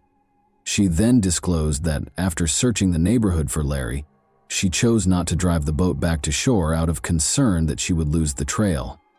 She eventually located Larry's cell phone and dialed 911 after taking out a blanket to stay warm. But after she finished speaking, the cell phone fell out of her grasp and into the lake. The officer observed that the woman's emotion appeared to be very real during this exchange. They all believed it to be an accident. Lori was assisted by medical staff in waiting for an ambulance so she could be monitored further. Officers towed the Eisenbergs' boat to a speedboat nearby so they could inspect it. Detectives noticed blood spatter in multiple locations as soon as they got on the boat, most likely from Lori's nosebleed. Officers discovered a switch and cord on the floor, despite Lori's assertion that the ignition key broke prior to Larry falling into the water. Because the switch and cord would have needed to be connected to the ignition switch in order for the engine to start later, investigators thought this was strange. Furthermore, the ignition key was obviously bent, indicating that there may have been a struggle of some kind. Along with Lori's purse, which included an empty juice bottle, officers also discovered a number of additional keys. These things were all taken as proof. Lori's cell phone was discovered by a deputy sheriff during an examination of the vehicle the Eisenbergs used to tow the boat. Additionally, a vial of allergy medication containing the active ingredient dimenhydrinate and an unidentified liquid spilled in the cup holder. Despite being an over-the-counter antihistamine medication that is frequently used to treat fevers and allergies, it still makes you feel extremely sleepy. Unfortunately, a thorough search was necessary because Lori did not provide precise information regarding their most recent location. As a result, it was determined to use a group of divers equipped with sonar. In an attempt to find Larry, search and rescue helicopters were also involved in the search, but to no avail.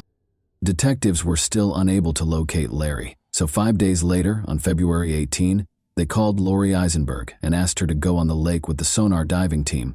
Despite her agreement, Lori was unable to name any particular landmarks and offered the searchers little help. The investigator thought this behavior was strange. Lori laughed and joked during the search and occasionally broke down in tears for no apparent reason. However, this was not stressed because everyone grieves in a different way. However, Lori's suspicious behavior at her husband's house, which was 20 minutes southwest of town, prompted 2 calls to the county sheriff later that day. Police became interested after the callers, who were the Eisenbergs' neighbors, claimed that Lori's family members were assisting her in moving her belongings out of the house. On February 21, 2018, a startling discovery was made that completely changed the course of the case. Due to Lori Eisenberg's potential fraudulent activities, the North Idaho Housing Coalition, where she had worked for years, notified police officers that it would no longer be working with her. It turns out that the coalition's accountant found errors in the report, and that $500,000 was missing from their budget total. That was the amount that only Lori had. Those who knew Lori Eisenberg were shocked by this news because, according to law enforcement, she was a law-abiding citizen with no prior criminal history. Larry's son made the decision to speak with the investigator at this point. He told him about Lori's peculiar actions and the potential role she played in his father's passing. However, the detective was certain that the woman had nothing to do with Larry's death and saw it as merely his personal grievance. However, in response to Lori's fraud charge, a search warrant was issued for the Eisenbergs' residence the following day. Several pieces of evidence were found during the search, including red stains on the floor outside the house, paper towels that appeared to have dried blood on them, black latex gloves, and a Ziploc bag that contained an unidentified white powder. Lori was immediately briefed on the evidence by the investigating detective. She countered that she was unaware of the brown stains in the backyard and that the blood they discovered on the gloves and towels was her own. The red marks on the concrete were later identified by forensic analysis as paint drips that had stained the boards. Lori was arrested on 40 counts of forgery on February 27th. Since the coalition was partially financed by taxpayers, the nearly $500,000 she was accused of stealing would escalate into a far more serious offense. On the following day, one of Lori's daughters posted her $75,000 bail. About 3 miles from the location where Lori claimed Larry fell overboard, Larry's body was discovered floating face down, close to the shore on March 1, 16 days after the tragic event. An autopsy the following day verified that the body belonged to Larry Eisenberg. That's not all, though. Toxicology tests conducted by the coroner's office showed that Larry's blood contained deadly amounts of the antihistamine dimenhydrinate. Experts concur that despite the extremely low frequency of overdoses, the drug is fast-acting and can be lethal if taken in excess in a short amount of time. Although the autopsy results were not made public by the authorities, Lori had previously claimed that her husband took several pills daily and frequently neglected to take the recommended dosage. Larry also had flu-like symptoms, according to Lori. Larry only ever mentioned being sick once, in a message to his friend. But was Larry the one who sent that message? The expert analyst concluded that the last time the cell phone signal was present close to Lori's son's house was when Larry vanished into the lake, despite the fact that Larry's phone had drowned. Given that Lori said the phone fell into the lake on February 13, this was strange. Detectives concluded that Larry's death was most definitely not an accident. As a result of all of this, Lori did not show up in court for her fraudulent fraud case in late May. A warrant for her arrest was consequently issued, but she never showed up. Investigators kept questioning the Eisenberg family's close associates, and soon the idyllic relationship started to show signs of weakness. Despite their apparent happiness, Larry had been very dissatisfied with Lori's recent spending patterns and the fact that she frequently provided financial support for her kids. Investigators also discovered that Larry was one of 3 men Lori had cheated on her first husband with. Furthermore, it was found that Lori herself had handwritten modifications to Larry's will a month prior to his death. According to the will, Larry's children would receive 80% of the estate, while his own would only receive 20%. Authorities chose to make the autopsy results public and declare the case a premeditated murder since Lori was still at large. It was discovered that he overdosed on the antihistamine Benadryl and died from diphenhydramine toxicity. Diphenhydramine, an antihistamine used to treat allergies, is marketed under the name Benadryl. It is also used as a sleep aid because it makes you drowsy. Even at standard dosage levels of 1,0,100 nanograms per milliliter, diphenhydramine induces drowsiness. Larry's body contained a deadly 7,100 nanograms of diphenhydramine at the time of his death. Larry's doctor was questioned by police to see if they saw any indications of a stroke or other medical irregularities, but the doctors said Larry was in perfect health. Investigators concluded that Lori texted Larry's daughter that morning before poisoning her husband, based on all the evidence they had collected. Subsequently, she added the pills to the man's juice. Larry became ill and went overboard near the coast. They also conjectured that before dialing 911, Lori purposefully steered the boat further away from the location. The entire Eisenberg family was uninsured. What was the motive? That was the only question left. It was probably coming to pass that Lori would inherit their shared house in the event of Larry's death, which she could then sell to raise the money she needed to pay for the money she had stolen.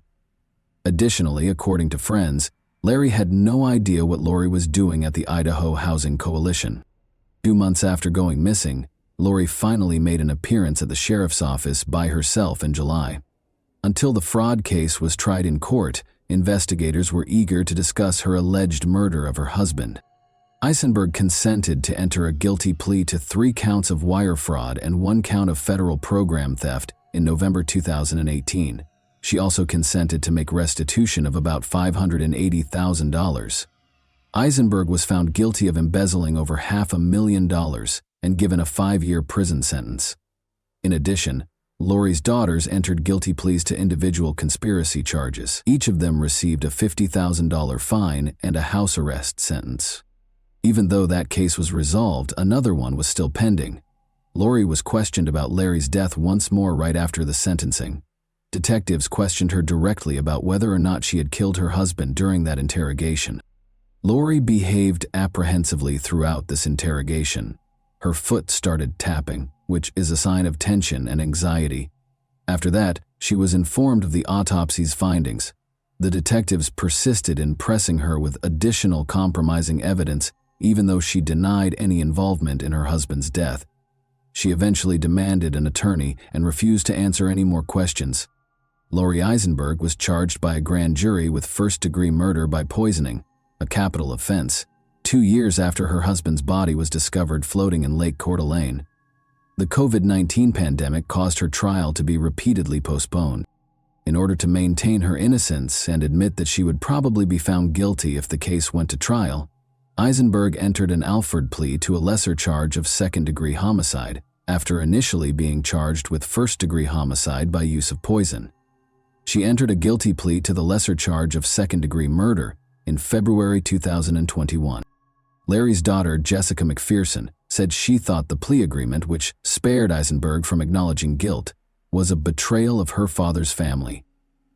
"The manner in which I lost my father," Lori Eisenberg, "has left a hole in my soul that I will never be able to fill. And for 3 years, that hole has just continued to get deeper and deeper at the web of lies, deceit, and manipulation that have continued to expand," Jessica McPherson said. Larry's son, Dean Eisenberg, stated, "It is impossible for me and those who are deeply impacted by the loss of such a great man and wonderful father to find closure." In an unforgettable way, he referred to his father as his best friend. "Even those who hated him loved him in a way," he stated. As her stepson talked about the man she confessed to poisoning, Lori Eisenberg wiped her eyes with a tissue. He spoke of a decent, industrious man who cherished his family, especially his wife. "I can only hope she did what she did to save him the embarrassment of finding out what his soulmate had done behind his back," said Dean Eisenberg. Lori's daughter, Amber Barnes, claimed that her mother controlled the household. "Larry dedicated his life to Lori. He loved her, he trusted her, and she killed him," Barnes stated.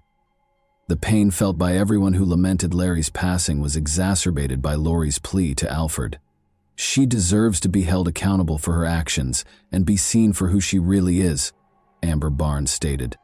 She saw Lori Eisenberg as a father figure and a great-grandfather who would give her children bear hugs and stroke their hair while telling them he loved them.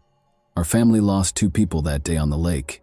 We lost Larry, the grandpa we loved, and we lost Lori, the mother and grandma that we loved, trusted, and thought that we knew. Lori shattered our lives when she took Larry's life. But it didn't stop there," Amber Barnes stated. Before the judge sentenced Lori Eisenberg, she spoke to the court for over 45 minutes. She claimed that she started stealing from the coalition because she was having financial difficulties with her daughters, one of whom she had expelled from her house when she was 15. She claimed that she felt unable to express to her husband her desire to support her daughters financially. She emphasizes that they lacked health and dental insurance. I saw my precious little grandchildren suffering because their mothers were not able to have a double-income family and not able to provide what they needed, she said. So what do they do when the kids get sick and have to go to the doctor? According to her, I got to the point where I was torn between adhering to the life and Larry's standards of life and being able to do what I thought I had to do. And so I came up with the most stupid, shameful plan ever, and that was to steal money from my employer. Eisenberg killed her husband, according to the prosecution, to avoid the additional humiliation of losing half of her assets in a divorce. Eisenberg, however, told the court that her husband wasn't supposed to consume the poisoned drink that killed him. Eisenberg claimed that she had considered suicide ever since her embezzlement was uncovered. Her words, "I knew my life was over." She claimed that after drinking the drink she had tainted with Benadryl, she intended to drown in Lake Coeur d'Alene, but her husband discovered it while she was asleep on the boat. "I had two options, death or life in prison. I never wanted to get away with anything. I know Larry would still be alive if it weren't for me," she replied. According to the judge, he was convinced that Eisenberg's account of what happened in court was accurate, at least the version she had chosen. "Your truth doesn't hold up in the light of all the evidence," he responded. Eisenberg was given a life sentence with 30 years fixed and credit for time served, according to the judge's ruling. Following the delivery of the sentence, Larry Eisenberg's family silently embraced it. And that wraps up today's chilling story. If you enjoyed this video, don't forget to like and subscribe so you never miss a new upload. Also, let me know in the comments what part of this story shocked you the most. Thank you for watching, and I'll see you in the next video.